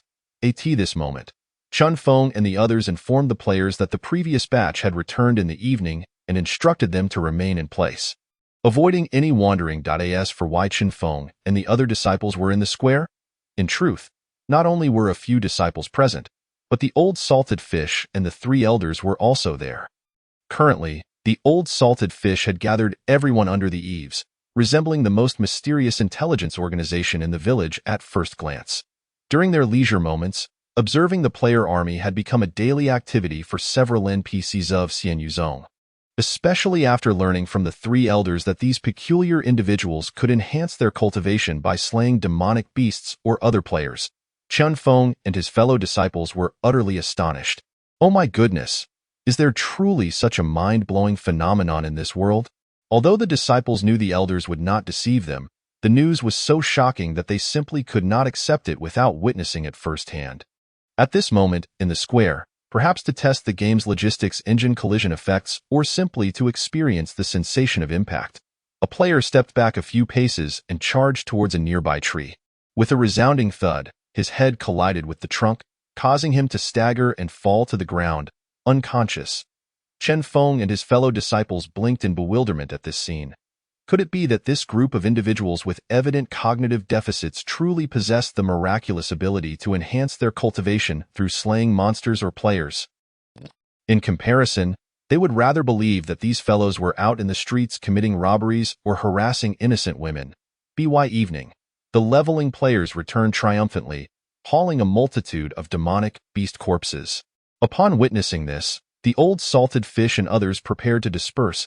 As per usual, these individuals would proceed to cook and dine, followed by incessant interaction and exchange. There was truly nothing remarkable to observe at this point. After all, the words of these players often left one baffled. Each word was comprehensible, yet when combined, they became utterly incomprehensible. Furthermore, these individuals seemed excessively chatty, their mouths never ceasing. The old salty fish and his companions simply could not fathom why these individuals had so much to say all day long. Just as the old salty fish was about to rise and leave, he abruptly halted. His gaze was fixed intently on the army of players, and his expression gradually shifted from astonishment to sheer terror. A few disciples, perplexed, soon realized that the same was true for their 3 elders. Their eyes were filled with profound dread, and their bodies trembled ever so slightly. Suddenly, with a flurry of motion, for figures darted through the air and instantly arrived amidst the throng of players. Pinning the person known as Ji Feng Wenhao in place, Ji Feng Wenhao was utterly bewildered. The three esteemed elders, who were far too shocked or agitated, pressed their 8 hands onto Ji Feng Wenhao's shoulders. Quaking uncontrollably, unable to articulate a single word. Faced with the predatory gazes of the 4 elders, Ji Feng Wenhao's muscles involuntarily contracted. It was unclear what fantasies had taken root in his mind. But his complexion grew increasingly pallid, his eyes wide with terror, and his body trembled with fright. The quartet of quaking elders held down a similarly quaking youth, and the 5 of them stood in silence. Trembling together, the players and disciples of Xinyu sect looked on in utter bewilderment. Rendered speechless, it was as if time itself had frozen, leaving only the 4 elders and the young man exchanging fearful glances. Shivering, the scene had taken on an eerie quality at last. Just as Ji Feng Wenhao was on the verge of a breakdown, the old salty fish stammered, "Didn't you die?" The 3 elders, though silent, shared the old salty fish's thoughts, for they vividly recalled how Ji Feng Wenhao had been cleaved in 2 by the dying counterattack of the sect master of Wenxiang sect. It was inconceivable that he could have survived such a fate, yet here he stood, very much alive before them. Resurrected? How could that be possible? "Do you perhaps have a twin brother?" the Grand Elder inquired. Attempting to soothe himself, "The one who died was your brother, correct?" Ji Feng Wenhao, finally relieved of his taut nerves and muscles, shrugged off the hands of the 4 elders and replied, "I do not have a brother. I am the one who died." "Impossible!" The Grand Elder instinctively took a step back, shaking his head repeatedly. "I distinctly saw you being cleaved in 2 by that old codger from Wenxiang sect. You could not have survived at that time." "I did not survive," Ji Feng Wenhao stated matter-of-factly. "However, I was resurrected afterward." "No, that cannot be." The 4 elders were clearly unable to accept his explanation, their heads shaking like rattling drums. Since they were so incredulous, Ji Feng Wenhao drew his sword and placed it against his own neck, declaring, "Allow me to demonstrate for you." With that, he applied pressure and swiftly cut his throat. "Stop!" But by the time the old salty fish and the others comprehended the situation and attempted to intervene, it was too late. Thud! Clang! Ji Feng Wenhao collapsed straight down, his sword clattering to the ground. Blood gushed from the wound on his neck, resembling a small fountain. He had exerted so much force that he severed his vocal cords, intending to utter a few words of bravado but producing not a single sound. Instead splattering his own face with blood. Finally, his head drooped, his limbs convulsed a few times, and he lay still.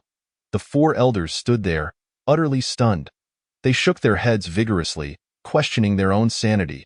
"I must still be dreaming." Yet, the twitching of Ji Feng Wenhao's legs confirmed the grim reality before them.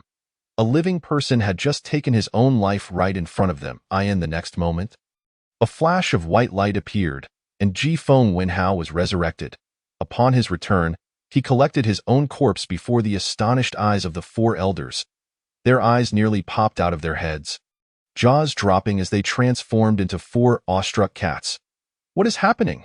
The fellow who just died has reappeared before us, and now he is consuming his own corpse."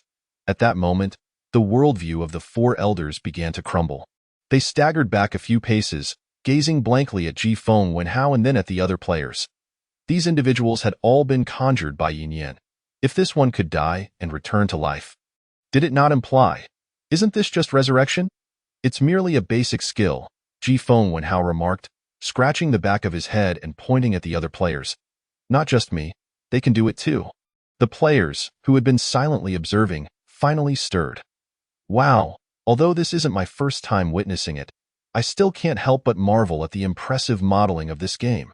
Ji Feng, have you lost your mind? Do you really think these NPCs can comprehend what you're saying?" However, one must admit, the bewildered expressions on these NPCs were quite amusing.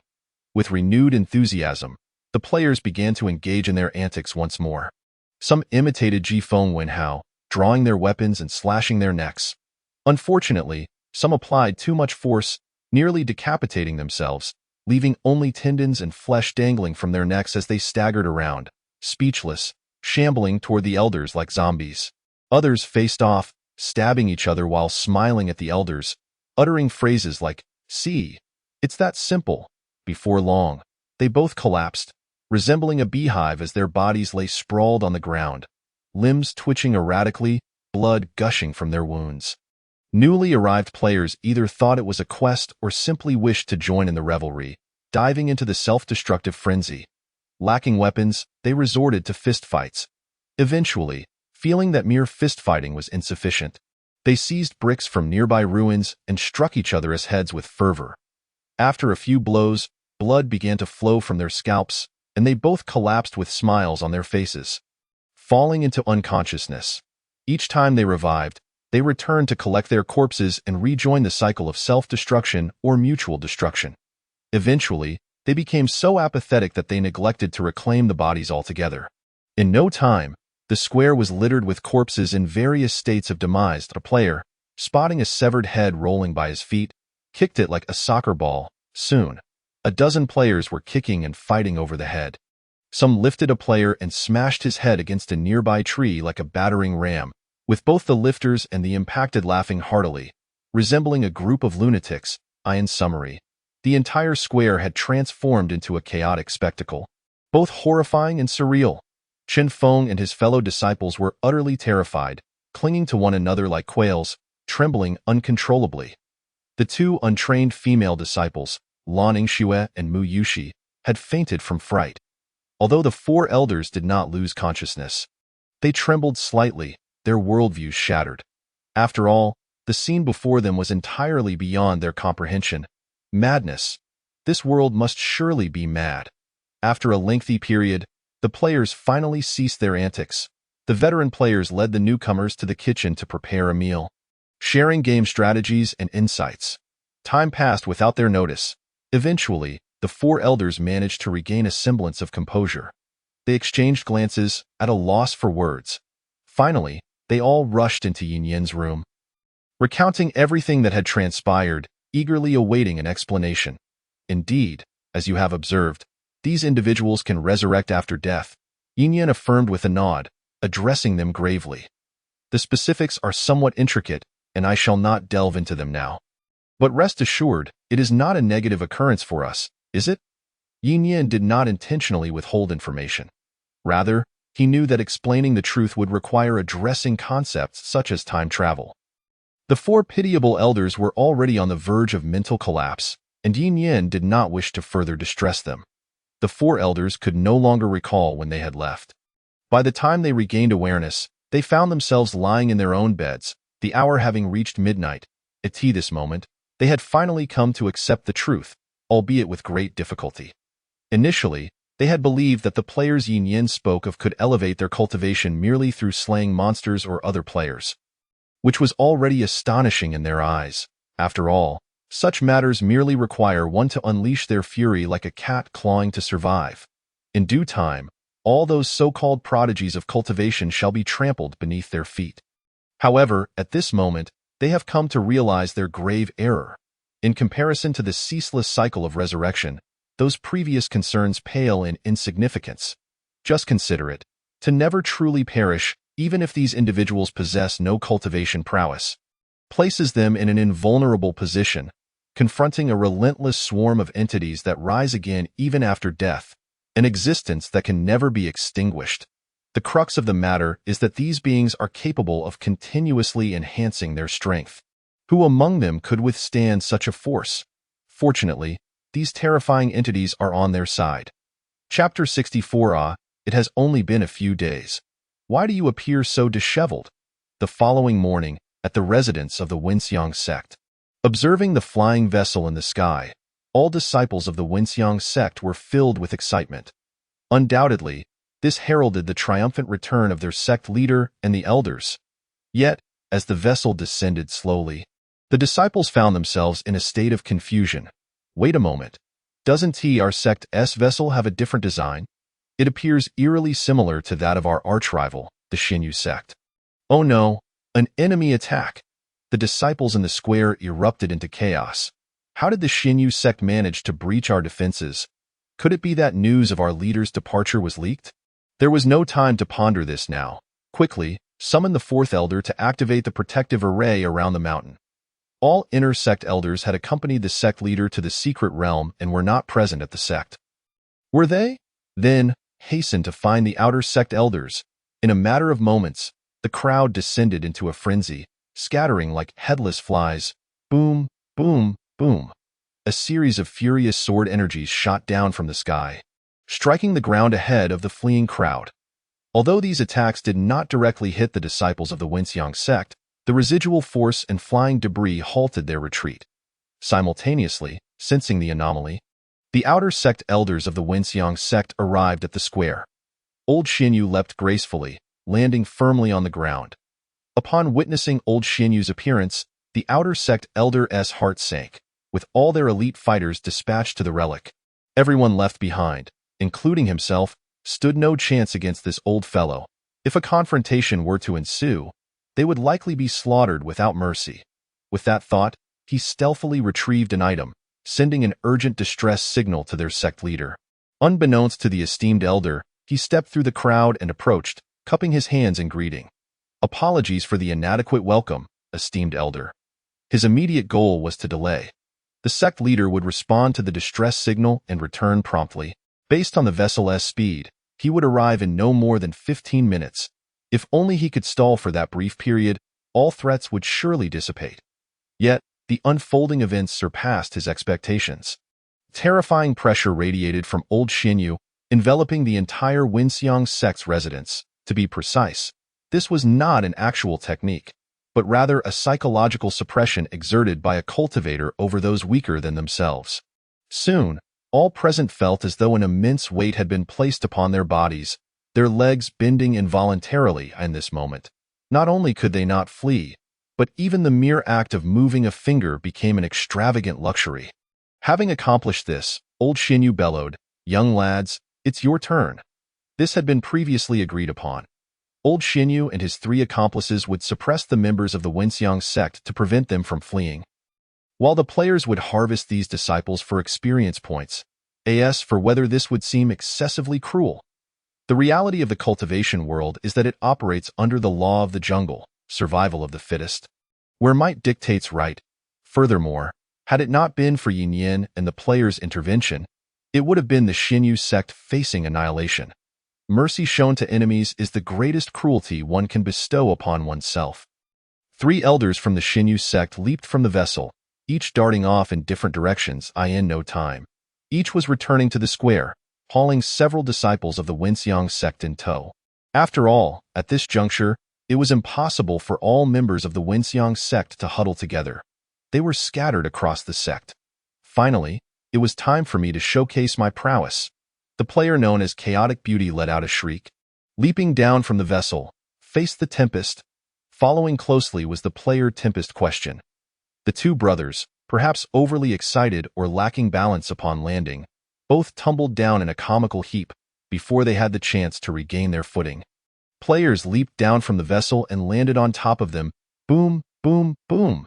In an instant, various sized feet descended mercilessly upon the bodies of the 2. Thus, the first trampling incident in the game's history occurred. Fortunately, the vessel hovered only about 3 meters above the ground, and with their enhanced physical capabilities post-upgrade, they sustained no serious injuries, though their attire was in disarray, and their bodies bore numerous shoe imprints. Leaving them looking quite disheveled at the first glance, they appeared as if they had just been battered by a gang of brutes. Damn it, these beasts, animals! The 2 cursed and hurriedly chased after the others. Subsequently, a multitude of players ruthlessly harvested the disciples of the Wenxiang sect. This method of attacking opponents who were utterly incapable of resistance thrilled the players, who had previously endured the game's brutal challenges. With swift strikes, a wave of Wenxiang sect disciples was transformed into experience points.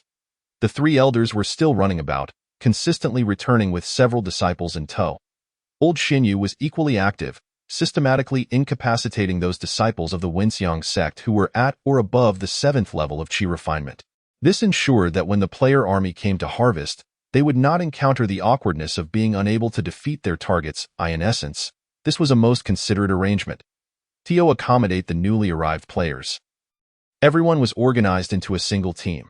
Each defeat of a Wenxiang sect disciple resulted in an equitable distribution of experience points among all players. After harvesting 2 or 3 waves of Wenxiang disciples, the final batch of new players leveled up in unison. Reflecting on the arduous leveling experiences shared by the Wild Dogs and others during the game's launch, the new players were now utterly overwhelmed with joy. What noble figures! The player with the ID Feces Painter dispatched a Wenxiang disciple, brandishing his weapon as he approached another. Upon seeing the individual's face, Feces Painter gasped in astonishment. Holy crap! His exclamation successfully drew the attention of all around. Feces brother, why are you making such a fuss? Come quickly, isn't this the same brat who captured us before? Which brat are you referring to? The earlier waves of veteran players quickly gathered around, focusing their attention on the Wenxiang disciple who now stood before Feces Painter. Upon closer inspection, it indeed was that brat.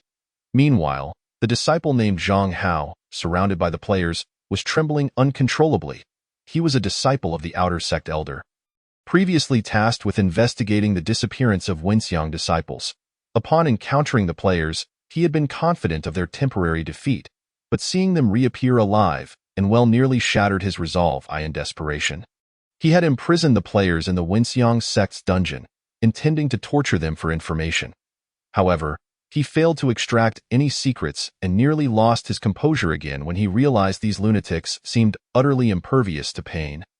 Behaving as if they were monsters, ultimately, taking advantage of his absence, they had all committed suicide. After much difficulty, he managed to keep one alive, only for that individual to be lured into the beast forest. Had he not fled quickly, he would have surely met his demise at the hands of their accomplices. Recalling that day's young master and the 2 suspected Golden Core elders, Zhang Hao felt a shiver run down his spine. Yet now, gazing upon these individuals, he was equally filled with dread. He distinctly remembered that they had only been at the 3rd level of Qi refinement previously. How could they have advanced to the 6th level in just a few days? The most unfortunate part was that he had been stripped of his cultivation, now no different from an ordinary mortal. If I recall correctly, your name is Zhang Hao, is it not? Feces Painter smacked Zhang Hao's face with the back of his sword. It has only been a few days. Why do you look so haggard? Chapter 65, A Remarkable Memory. Indeed. Zhang Hao forced a smile that was more akin to a grimace. Indeed, it is your humble servant. Slap! In response to Zhang Hao, a resounding slap echoed.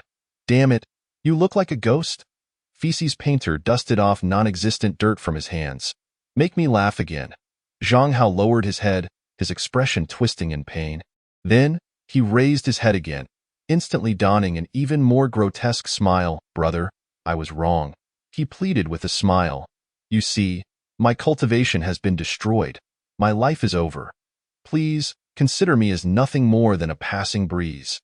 Feces Painter ignored his plea and instead called out to the other players who had been captured earlier. Time for payback. It's time to settle the score. The previously captured players immediately formed a line, taking turns slapping Zhang Hao across the face. After all, having been imprisoned by an NPC, they felt a lingering resentment. I came here to play a game, not to be detained by some NPC. How can I endure this? Slap. With a resounding slap, the sound of blows echoed repeatedly.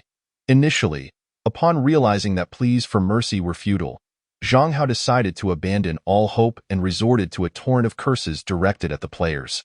This only elicited a more ferocious response in return. Eventually, he was left speechless, his face thoroughly beaten to a pulp. Meanwhile, thousands of cultivators were herded together, kneeling before the old salted fish. These were former disciples of the Xinyu sect who had previously been coerced into joining the Wenxiang sect. Gazing at the familiar faces before him, the old salted fish felt a pang of sorrow. Beautiful memories from the past flashed through his mind like fleeting images. Among them were those who had joined other major sects only to be rejected, disheartened and wandering to this remote region. Some had become orphans due to unforeseen circumstances, while others were fleeing from vengeful enemies. He had once taken them in, nurturing and guiding them with care. Each one bore the imprint of his dedication. Yet, in a single night, these individuals had turned their backs on him. The old salted fish's expression shifted, some of the traitorous disciples of the Xinyu sect were stirred. Sect Master, I was momentarily bewitched and deceived by the Wenchang sect.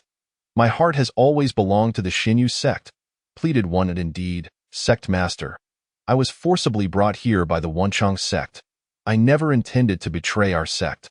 Another chimed in, Sect Master, for the sake of our past ties, please spare my life initially. Only a few voices rang out in desperation, but soon nearly everyone joined in, earnestly imploring the old salted fish for mercy. Some, in their emotional appeals, wept profusely, their performance so convincing that it almost seemed genuine. The more silent the old salted fish became, the more they felt a glimmer of hope, and their theatrics intensified. Finally, just as they believed success was within reach, the old salted fish made his move. However, what awaited them was not his forgiveness, but the complete reclamation of their cultivated powers. At that moment, the Wenchang sect boasted over 20,000 disciples. While this number might seem substantial, the players swiftly harvested them like wooden stakes, consuming little time. Against those with inferior cultivation, the players dispatched them with a single sword strike. Those of comparable strength were dealt with in 2 or 3 strokes. When faced with those stronger but whose powers had been rendered useless, the players reverted to their previous efficiency of 1 strike per foe. Fortunately, the players had surpassed mere mortals in physique after their upgrades. They managed to reap over 20,000 disciples in one breath, each remaining composed and unflustered.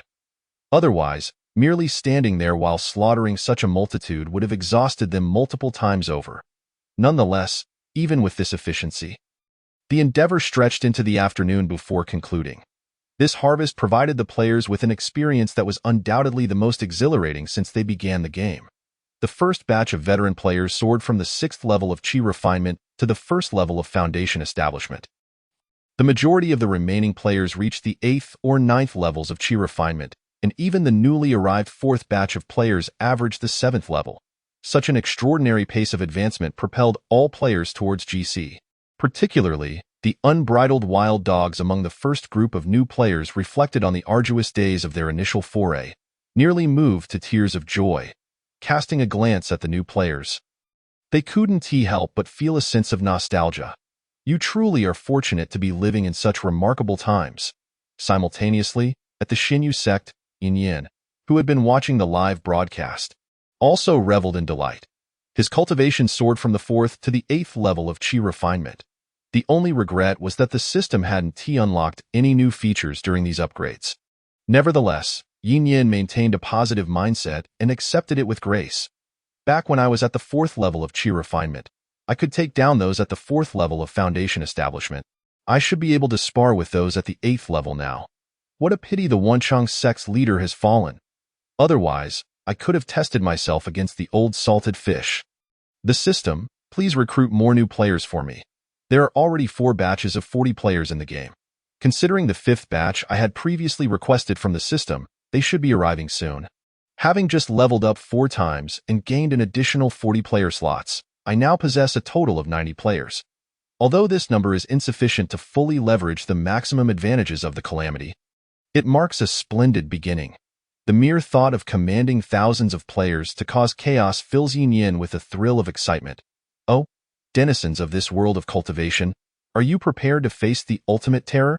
Heh! At the Wenchang sect square, after a brief meal, the players began to handle the corpses strewn across the ground.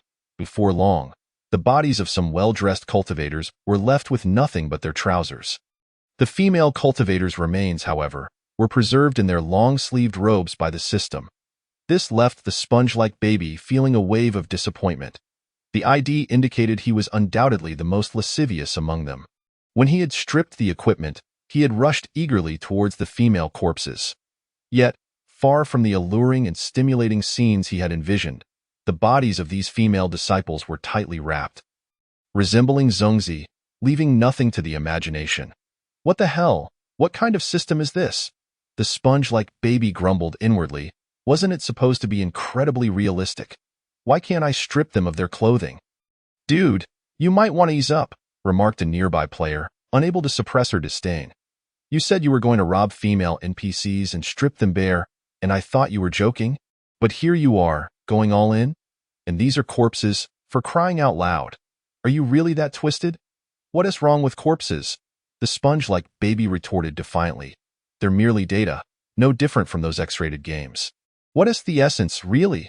At this, the nearby player froze, turning to look at the sponge-like baby with a peculiar expression. After a moment, she finally managed to utter, "Goodness, you're truly perverse." The sponge-like baby paid no heed to her and stared blankly at the corpses. A bold idea crossed his mind. His hand slowly reached towards the chest of a corpse. Just as his fingers were about to make contact, the system's warning suddenly blared. Please cease your actions immediately, or face severe consequences. Ignoring the warning, the sponge-like baby pressed on, thinking it wouldn't matter if he lost a few contribution points. After all, he had plenty of contribution points to spare. Finally, just as his hand was mere inches from the target, the system's voice rang out again. Player sponge-like baby has ignored the warning. Divine punishment has been invoked. With that proclamation, a bolt of lightning exploded with a deafening crack. The sudden noise startled the other players, who turned to see the sponge-like baby frozen in a crouched position, his body nearly charred to a crisp. It seemed he wanted to say something, but as he opened his mouth, only a puff of black smoke escaped. Subsequently, his body swayed and collapsed to the ground. With a thud, faint traces of electricity danced around him, his body twitching erratically. At that moment, the sponge-like baby noticed a status icon appearing in his vision. Divine punishment. For the next 72 hours, the player will not receive any experience rewards, luck will be reduced to the minimum, and the death drop rate will increase. Subsequent offenses will result in doubled penalties. Through the team channel, the players quickly understood what had just transpired. Goodness, from now on, I shall regard you as the game's foremost pervert. Seriously, you want to even spare corpses? How desperate are you? Shameless, you deserve it. The players' reactions were remarkably uniform, particularly among the female players, who regarded him with utter disdain. In summary, not a single soul felt sympathy for him. However, the divine punishment enacted by the system piqued the curiosity of the players. It became clear that the system prohibited such actions. It was not hard to understand, considering that when the unbridled wild dogs had shared those bloody, explicit screenshots on the forum, it had already hinted at the system's moral boundaries. Firstly, this was undeniably perverse. Secondly, allowing such actions could potentially lead to illicit activities within the game by players with ulterior motives. After all, policing inappropriate behavior in a game is considerably more challenging than in reality. But was the punishment really that straightforward? Driven by an insatiable curiosity, the players began experimenting with various scenarios. Soon, a conclusion emerged. If a player made accidental contact with another's body without any lewd intentions, they would not receive a warning or punishment from the system. However, any player harboring thoughts as depraved as the sponge-like baby would face consequences. Notably, this applied not only between opposite sexes but also among same-sex interactions. Yet, only one player was aware of this latter detail. Just moments ago, Feng Zongbei had stealthily touched the chest of a female player, warning, "Please cease your actions immediately, or face severe consequences." In the midst of the wind, Bai He was startled and quickly withdrew her hand. "Bai He, stop it," the female player said, her face flushing as she looked at Bai He curiously. "What's with your strange expression?" "Nothing," Bai He hastily replied, eager to change the subject. "Let's get to work." It must be said that stripping the equipment from over 20,000 players was a far more daunting task than eliminating them outright. The players toiled tirelessly for over 2 days before they managed to complete the arduous task. During this time, Lao Xianyu and the 3 elders had not been idle either. They were led by the Outer Sect Elder to the treasure vault of the Wanxiang sect. Initially, the Outer Sect Elder cooperated, still clinging to the hope of rescue from his sect leader. However, as time passed and the sect leader failed to appear, his heart sank. It became painfully clear that the sect leader would likely not come. Realizing the dire situation, he chose to cease cooperation, reasoning that even if he complied, he would still be eliminated by Lao Xianyu and the others. Since death was inevitable, why should he make it easy for them? In the end, after Lao Xianyu and the 3 elders swore by their Dao hearts that they would spare his life if he complied, the elder reluctantly agreed to lead the 4 to the treasure vault. Yet, upon arrival, The four gentlemen immediately stripped the outer sect elder of his cultivation and handed him over to the players. The outer sect elder was left dumbfounded and despairing. "Did you not vow to spare my life?" he shouted, his eyes filled with fury. "You swore by your Tao hearts. Are you not afraid of retribution?" The four gentlemen merely smiled. "Indeed, we swore to spare your life, but we never mentioned that these monsters would do the same." Ultimately, the outer sect elder met his demise, becoming mere experience points for the players. From that point on, matters simplified considerably. Lao Xianyu and the three elders moved in and out, transporting all the treasures from the vault onto the flying ship. Coupled with the ship discovered in the vault, they swiftly emptied the entire place. Meanwhile, during the equipment stripping process, Ji Feng Wenhao, upon seeing so many valuable items, couldn't help but entertain some mischievous thoughts. Surely, with this many pieces of equipment, they couldn't possibly remember them all, right? If I quietly keep one or two, it should be fine, shouldn't it? Thus, Ji Feng Wenhao selected a jade pendant and stealthily equipped it. After all, a jade pendant was inconspicuous. It would be hidden from view under his clothing, and the shoes as well. Most people wouldn't notice those. Just as he prepared to swipe a pair of shoes, a system alert popped up warning, "You are attempting to embezzle sect property, deducting 1 contribution point." Ji Feng Wenhao furrowed his brow. How on earth did they notice that? But then he thought, it's just 1 contribution point. Swapping for an item is still a net gain. So let it be. However, the next moment, another system alert appeared. Warning, you are attempting to embezzle sect property, deducting 2 contribution points. On the third second, warning, you are attempting to embezzle sect property, deducting 4 contribution points. At last, Ji Feng Wenhao was frightened into compliance and obediently returned the jade pendant, with deductions doubling every second. Who could withstand such a penalty? Several players among the crowd also changed colors, finding themselves in a similar predicament. After their labor, all the stripped equipment was transported back to the Xianyu sect via the flying ship. When Lao Xianyu and the others returned, they brought along a large group of demolition workers. Strangely enough, this idea originated from Yin Yan, who suggested, now that there's no one at the Wanxiang sect, it would be a waste to leave these buildings standing. Upon hearing this, Lao Xianyu found it reasonable and proceeded accordingly. In the ensuing days, the entire Wanxiang sect's premises transformed into a demolition site. Anything that could be dismantled was taken down and transported away. Given that they had previously acquired a fair amount of low-grade spirit stones from the Wanxiang sect, Lao Xianyu was now quite affluent. Using the flying ship without a hint of regret, the players found the situation amusing and voluntarily remained, embodying the spirit of enthusiastic laborers. On the first day of demolition, the sponge-like baby displayed the effects of the heavens' punishment, which reduced luck values. He either tripped over his own feet or was struck down by falling debris. Given his current foundation-building stage, such occurrences should have been impossible. He should have sensed danger and evaded. Yet, these misfortunes transpired. Most astonishingly, there was a moment when he stood right next to the enchanting figure. Yet a sizable stone slab fell directly onto his head, ricocheting off and landing at an angle. Meanwhile, the enchanting figure remained utterly unscathed. Although his physique could withstand such minor impacts without harm, the humiliation was palpable. Originally, Lao Xianyu intended to salvage any valuable materials and leave the rest behind. But the players were unwilling. Sect leader, look at how beautifully these paving stones are cut. Leaving them here would be a waste. Lao Xianyu replied, those can be easily purchased with a small amount of gold and silver. You know, sect leader, look how splendid these trees and grass are. Wouldn't it be wonderful to transplant them back to our sect? Lao Xianyu retorted, are you out of your mind? Sect leader, we could take the contents of their latrines back as fertilizer. Lao Xianyu shouted, get out, right now. Ultimately, after Lao Xianyu's vehement protests, the players abandoned the idea of transplanting grass and trees or retrieving waste from the Wanxiang sect's latrine.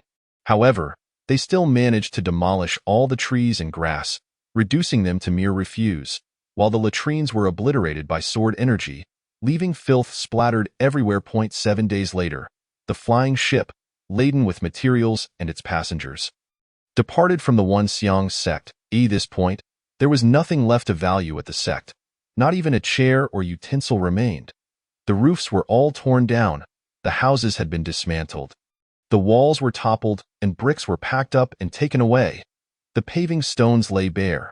The trees and grass were decimated, leaving nothing but garbage. In certain areas, the detritus from the latrines covered the ground.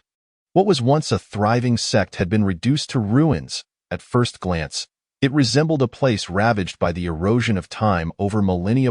One could only say, the might of natural disasters is indeed terrifying. Chapter 67.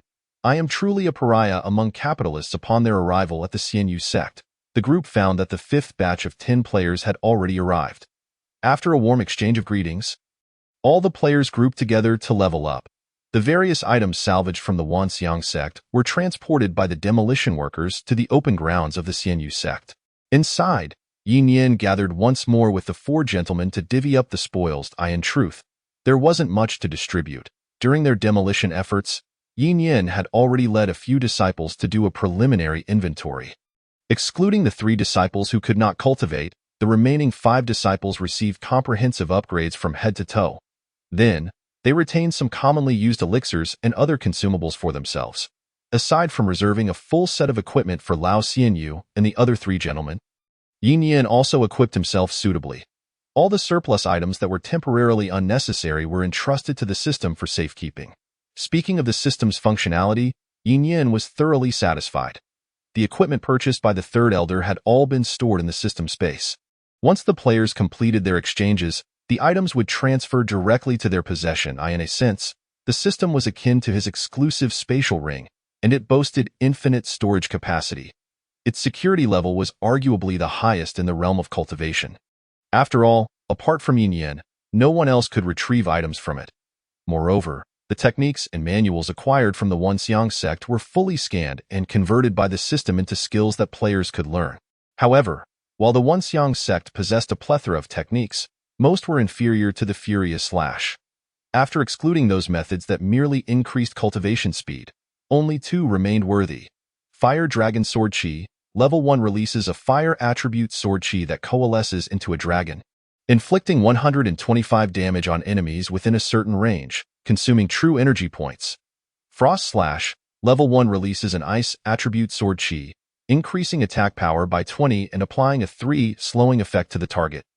Consuming true energy points, the specific duration and slowing effect depend on the strength disparity and the target's own resistance. Once the conversion was complete, Yin Yin directed the system to add these 2 skills to the player's skill lists. As for the techniques that were weaker than the Furious Slash and lacked auxiliary or control effects, he refrained from including them.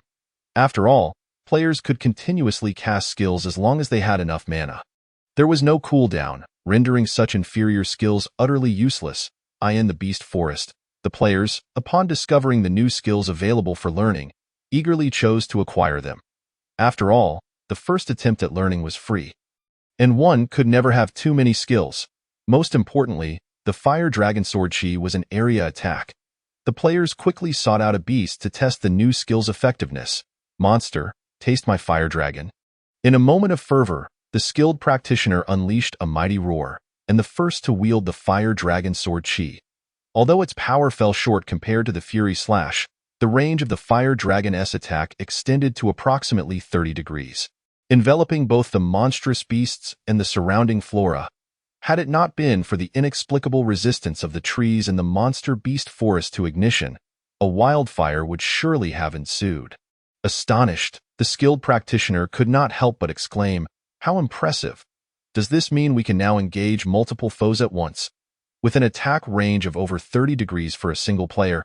A coordinated effort among several players could potentially create a veritable inferno. The prospect of gathering a horde of monsters for a collective assault promised unparalleled efficiency. The only drawback was that the Fire Dragon Sword technique consumed more energy than the Fury Slash, rendering it less sustainable. However, considering its area of effect capabilities, this was an acceptable trade-off. Subsequently, the intrepid swordsman attempted the Frost Slash. Like the Fury Slash, the Frost Slash was a single-target attack. Upon being struck, the beast was enveloped in a layer of pale blue frost. However, the deceleration effect of 3 was rather negligible, hardly making a significant impact. Yet, a comparison revealed that its effectiveness was marginally superior to the previous Ice Sword's slowing effect. Overall, the players were quite satisfied. The Fire Dragon Sword technique granted them the possibility of engaging multiple foes, considerably enhancing their leveling efficiency. Although the current effect of the Frost Slash left something to be desired, its potential for impressive slowing effects at higher skill levels was promising.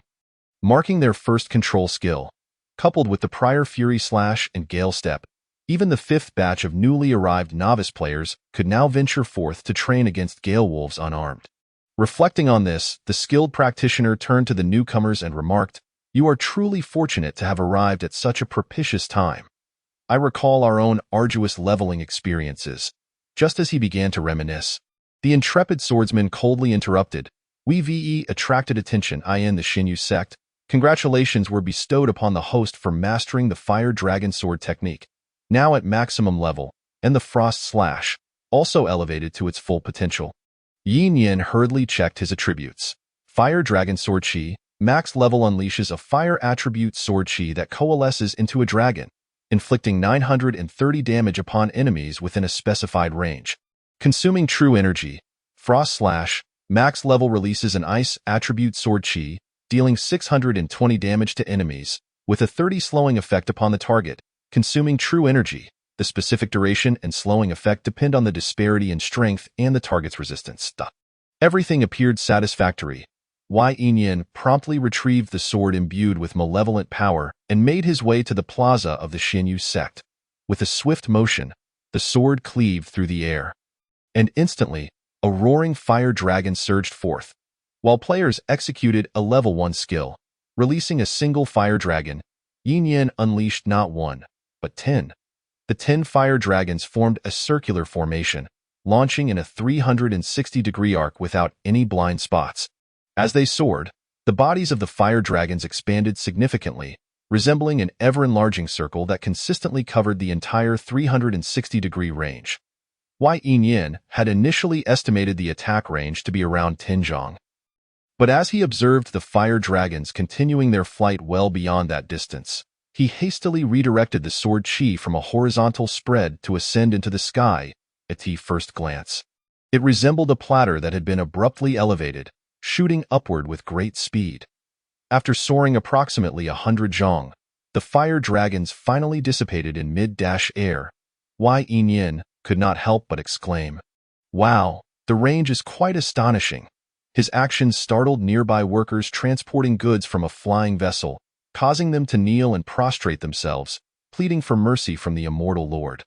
After a considerable effort to reassure them that he harbored no intentions of causing harm, Yin Yin was finally able to convince them of his benign intentions. As mere mortals without cultivation, their status before cultivators was indeed exceedingly humble. One ill-tempered immortal could easily extinguish their lives without a second thought. After testing the Fire Dragon Sword technique, Yin Yin returned to his quarters. The details of the Frost Sword's slowing effect were already explicitly stated, making further testing unnecessary. As for the damage, the primary focus was on the slowing effect, rendering the damage itself inconsequential. Once back in his room, Yin Yin pondered for a moment before beginning to devise rewards for the players. After all the effort they had expended, it would be remiss not to provide them with some form of acknowledgement. The concept of contribution points, while seemingly abstract, could lead to player dissatisfaction if it failed to yield tangible benefits over time. Although players would eventually uncover the hidden advantages, leading them to plead for the opportunity to continue their gaming experience. A considerate sect leader and planner such as himself ought to extend a measure of care and warmth to the players. Truly, I am far too benevolent, a veritable paragon of capitalist virtue. Chapter 68. The first crafting profession unveiled in the Monster Beast Forest. Players reveling in the exhilaration of their newfound skills were soon overwhelmed by a deluge of happiness. You have vanquished the nefarious Wenxiang sect. Sect leader Yin Yin is quite pleased with your performance and has generously rewarded you with 500 points of sect contribution valued. A new array of exchangeable equipment has been added to the equipment redemption section. Please check for details. As a further reward for your merit, sect leader Yin Yin has additionally granted you 50 low-grade spirit stones. The trio of notifications left all players momentarily dumbfounded. Some unfortunate souls were even struck by the claws of a beast. Sent sprawling to the ground, the players quickly rallied together, dispatching the monsters and then meticulously examining the notifications. Lo and behold, a high-quality first-tier weapon of human grade has appeared. It requires only 200 contribution points and 20 low-grade spirit stones for redemption, and these mid-quality human-grade items are available for just 100 contribution points and 10 low-grade spirit stones. Could this pricing indicate a system bug? Initially, the players were astonished by such an exceptionally low price. However, considering that the game had never encountered a bug, they were filled with exhilaration. They immediately rolled up their sleeves and began to buy. Alas, when they attempted to purchase the sole high-quality first-tier weapon, they were disheartened to discover it had already been claimed by someone else. At that moment, the intrepid swordsman was delightfully admiring the sword, his fingers caressing it fondly. The combination of his actions and the expression of sheer enjoyment on his face rendered the scene rather bizarre. This prompted all eyes to instinctively shift toward the spongy baby, as they noted that, despite the different modes of expression, the overall impression was equally unsettling. It could be said that the later arrivals among the new players were fortunate to benefit from the efforts of the veteran players, with the least fortunate among them still managing to acquire a full set of mid-quality first-tier equipment. Each one of them leaped joyfully, expressing their elation. It was not that Yin Yin lacked the desire to offer superior items. Rather, he simply had none available. Weapons of high-quality human grade were already considered premium goods within the Wanxiang sect. With this new batch of equipment, players would undoubtedly experience a substantial boost in their leveling progress. In truth, the provision of these items was akin to Yin Yin gifting them to the players. After all, the contribution points and spirit stones required for equipment purchases were rewards bestowed upon them by him. The reason for not gifting directly was rooted in the concept of achievement within the game. The process of players earning rewards through quests to exchange for equipment to enhance their strength fosters a sense of accomplishment. This feeling of achieving results through one's own efforts is immensely gratifying. Conversely, direct gifting would eliminate this sense of achievement. It would be akin to cheating in a game. While it might provide temporary thrills, the excitement would soon dissipate. As for the elixirs acquired from the Wanxiang sect, Yin Yin refrained from placing them on the market, primarily due to their limited quantity, which he intended to reserve for the native cultivators within the sect. After all, unlike players, their mortality was irrevocable. The following morning, in Huey City, a female player with the ID of Little Taylor cautiously cradled her freshly crafted robe, presenting it reverently with both hands to a woman. She gazed up with wide eyes, brimming with hope. The woman inspected the robe meticulously and then smiled gently at Little Taylor. "Congratulations," she said, nodding in satisfaction. "You are now officially a tailor apprentice, oh joy." Little Taylor exclaimed, her excitement bubbling over, but feeling a bit too exuberant. She quickly composed herself, lowering her head and nervously fidgeting with the hem of her garment. "You possess many admirable qualities, but your demeanor is somewhat too timid." The woman gently ruffled Little Taylor's hair. "You must work on that going forward, of course, boss," Little Taylor replied softly. The woman feigned irritation. "You still call me boss?" "Oh no." Little Taylor quickly grasped the woman's arm and pouted playfully. "I meant master, by the way, master." Little Taylor looked up and inquired. "Won't you reconsider my earlier suggestion? Though my sect is a bit dilapidated, it's in a peaceful location, and it's not crowded. So you won't have to deal with any of those petty intrigues you dislike," the woman replied coolly. "All right, I will think it over." Xinyu sect. After finishing breakfast, Yin Yin returned to his room to ponder. Once he reaches the golden core stage, he will be able to achieve fasting, at which point he could bury himself several thousand meters underground, free from any worries. The Xinyu sect is located on the border, a place often devoid of visitors, making it a suitable location for digging a pit. However, where exactly should he dig? Just as Yin Yin was deep in thought, a sudden system notification chimed in. Player Xiao Kaifeng has officially become a tailoring apprentice. Congratulations, host. You have acquired the life skill tailoring, and your tailoring skill has reached maximum level. The life profession tailoring is now officially unlocked. As the system's voice faded, a torrent of knowledge flooded into Yin Yin's mind. A quarter of an hour later, Yin Yin slowly opened his eyes. Although his cultivation level had not changed, his demeanor was entirely different from before. He now exuded an inexplicable aura, reminiscent of a master or a mystic. Yet, This aura flickered and vanished, and Yin Yan quickly reverted to his former self. He glanced at his hands and instinctively murmured, "This skill is quite impressive." In that brief quarter of an hour, the system had imparted all knowledge pertaining to the tailoring skill or profession into his mind, not only within the realm of cultivation, but even the finest Tao robes of the celestial realm could be crafted by him, provided he had the appropriate materials. At this moment, he stood at the pinnacle of the tailoring profession. "System, what exactly is the situation with this Xiao Kaifeng?" Yin Yan inquired, voicing his curiosity. "Also, what are the specific conditions for unlocking this life profession?" After the player descended the mountain, by a stroke of luck, they became a tailoring apprentice. Each time a player takes on a life profession apprenticeship, that profession becomes accessible. "What exactly did this Xiao Kaifeng experience?" Yin Yan asked again. "Can you elaborate on the specifics?" All experiences of players in the game are stored in the system's database, and the host can review the replay at any time. "Such a feature exists?" Yin Yan was visibly surprised. "Then quickly bring it up for me." "Understood, host." Soon, the virtual screen in Yin Yan's retina transitioned to the moment Xiao Kaifeng first entered the game. The girl cautiously lifted her leg before gently placing it down. After taking a few steps, she transitioned from walking to running. The expression on her face, initially one of shock and disbelief, gradually morphed into excitement, even madness. It was as if she had never walked in her life. Following this, she found Yin Yan, expressing her desire to explore the outside world. Afterward, this girl chose a direction and ventured forth. Remarkably, she fortuitously stumbled upon the path leading to Huai West City. However, having not leveled up, her physical condition was nowhere near as robust as those players who had. After a couple of hours of walking, she could go no further.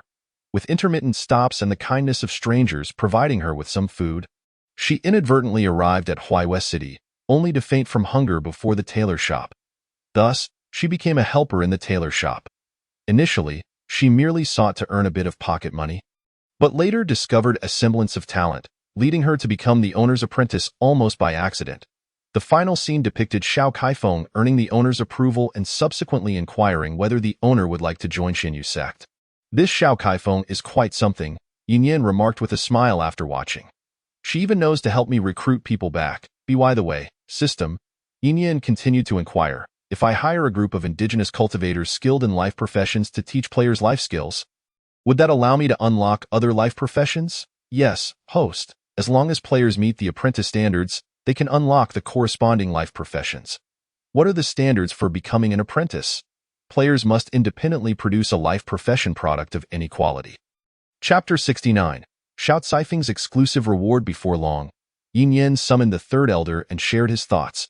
"Sect Master, this may prove somewhat difficult." The third elder frowned and replied, "Those formidable artifact refiners and alchemists are typically nurtured from the ground up by major sections. Even if a few happen to be wandering outside due to special circumstances, they are swiftly recruited by other forces. To hire someone, we would have to poach from other sections. Not to mention, we may lack the capability for such endeavors. Given that we are in a border area, finding even one would be a challenge, let alone considering recruitment. They don't need to be exceptionally powerful."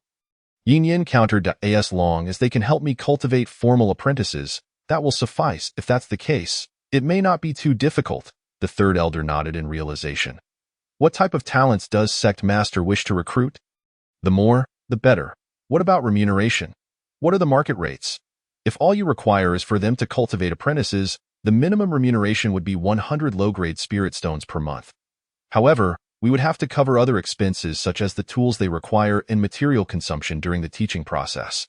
If the recruits possess higher levels, the cost would be greater." "All right, let's proceed at that rate." Recently, having just pilfered from the Xiang sect, Yin Yan was no longer the impoverished individual he once was. "You may go now. If any special circumstances arise, contact me directly in your mind."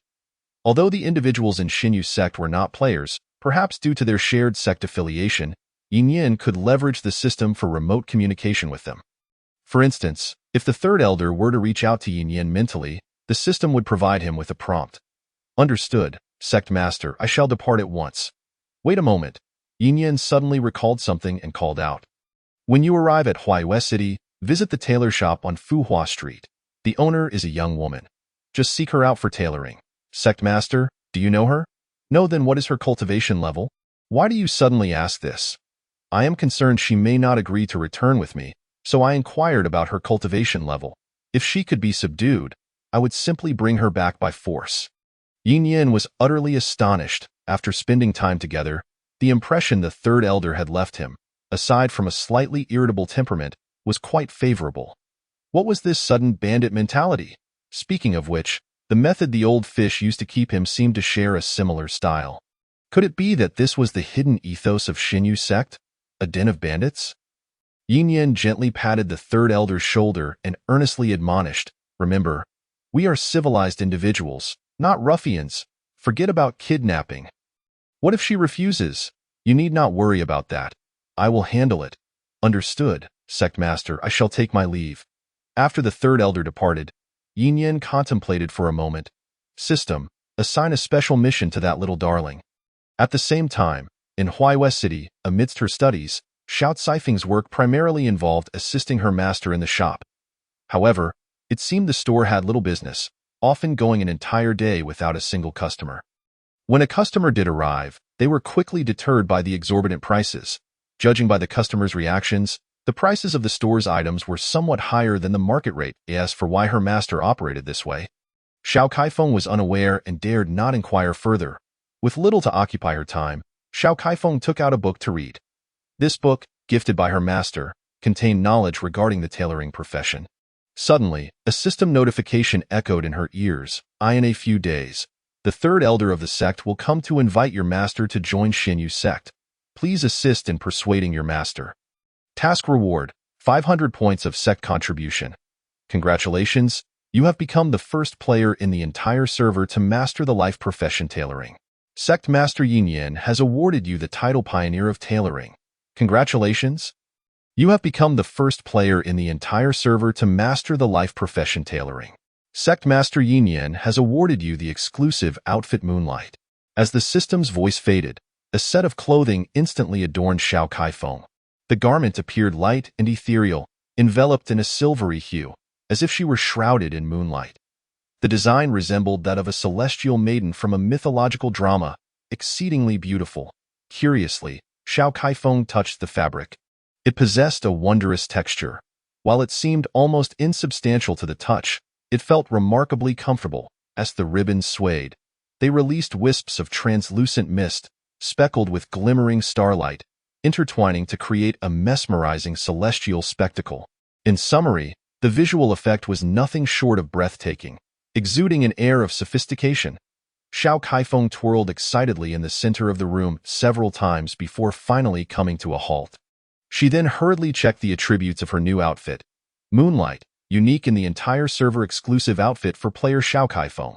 No attribute bonuses, non-tradable, indestructible, cannot be dropped. Next to the outfit description, there was an additional option. Hide Moonlight appearance. Yes, no. The curious little tailor gently tapped the screen. Instantly, the exquisite garment vanished, and she found herself clad once more in her previous coarse linen attire. The options beside the outfit transformed to reflect whether to display the appearance of the moonlight. With another tap to show it, she reverted to her prior elegant appearance. Just then, her master returned. My dear disciple, I have brought you your favorite food, she began, but was taken aback. Where did you acquire that outfit?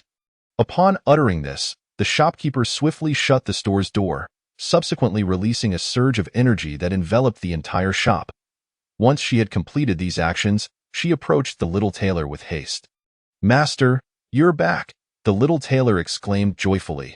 This was a reward from my sect leader. Isn't it beautiful? The shopkeeper disregarded the little tailor's boastfulness and meticulously examined the garment she wore. After a thorough inspection, her furrowed brow finally relaxed. You scared me. I thought this material was something else entirely. The little tailor blinked in curiosity. Master, do you recognize it? I stared at it for a while and couldn't discern what it was. It seems inconsistent with the properties of the materials you previously described. It's nothing. The shopkeeper redirected the conversation. Did your sect leader visit just now? She herself pondered this question, perplexed, for she had not strayed far from the shop. Had someone truly come, she would have sensed it. No, not at all, the little tailor replied. Then how did he deliver this outfit to you? The shopkeeper inquired, bewildered. Well, since it's a reward for me, the system simply dressed me in it. The little tailor explained matter-of-factly, forget it. After all, you're merely an NPC, and you wouldn't comprehend these things. Chapter 70. The arrival of the minter. The shopkeeper furrowed her brow. It appeared her disciple was once again rambling nonsensically. She recalled the day she had taken her in. Upon awakening, the little tailor had exclaimed, "Wow, how realistic are these button-pressing washing machines?" During their subsequent interactions, she had inquired about the girl's background, where she hailed from, and who her family was. Yet, the responses had been a jumble of nonsense. For instance, she claimed to be disabled and unable to walk, thus spending much time online, even mentioning having her own scarf. It was absurd. A lively young woman asserting she was disabled. Surely there was something amiss in her mind. The thought of her foolish disciple, wrapped in a scarf, scaling a vast web was rather disconcerting. Moreover, the mention of button-pressing washing machines sounded utterly inappropriate. How could a young woman speak such lewd words without a hint of embarrassment, given the little tailor's previous peculiar and erratic behavior? The shopkeeper dismissed her recent statements as mere eccentricities. Although the material of the garment was not what she had envisioned, the craftsmanship astonished her in many aspects. By the way, master, the little tailor ventured, have you considered my earlier suggestion? Why don't you accompany me back to the sect? After asking, she looked at the shopkeeper with a hint of trepidation. While she had little interest in battling or leveling up, this was her first task, and she was eager to complete it. Should she fail, and the sect leader reclaim such a splendid outfit, she would be utterly devastated. Now that I've finished my business, let us take a tour of your sect, the shopkeeper declared, waving her right hand over the shop. In an instant, all the equipment within vanished. Then, a flash of light flickered from the ring on her right hand, and it returned to its original state. All done, she announced, clapping her hands. Let us set off. The little tailor timidly added, just now, the sect leader told me that in a couple of days, the third elder from our sect will come to escort us. The shopkeeper, momentarily speechless, asked, Why didn't you mention this sooner? You acted too quickly, the little tailor replied, equally perplexed. I hadn't finished speaking before you took action. Never mind, we shall wait a few days. The woman led the little tailor toward the back courtyard. Look, I brought you your favorite fish. Today is your lucky day. Master, did you buy such a large piece of meat because you want me to make braised pork? Let us not dwell on the details. Meanwhile, after the little tailor had acquired the outfit, an announcement echoed throughout the server. Player Xiaokai has become the first apprentice tailor. The tailoring profession is officially unlocked. Player receives the exclusive title Pioneer Tailor and the exclusive outfit Moonlight. Upon this announcement, players engaged in leveling up erupted in excitement. What? This is a thing. A wild player was selected as a representative and sent a friend request to the little tailor by searching her name. After successfully adding her, he immediately invited her into his party. Little tailor, quickly show us the attributes of your title and outfit. Tell us how you became an apprentice. Wow, I only just learned about this player. I don't think I've ever seen her before. Once the commotion subsided, the little tailor took a screenshot of the title and outfit attributes and shared it in the party channel. After viewing, everyone was filled with envy. Although the title conferred no combat bonuses, its uniqueness was the true highlight. An unparalleled title across the server, it was simply extravagant. The Moonlight outfit was equally remarkable.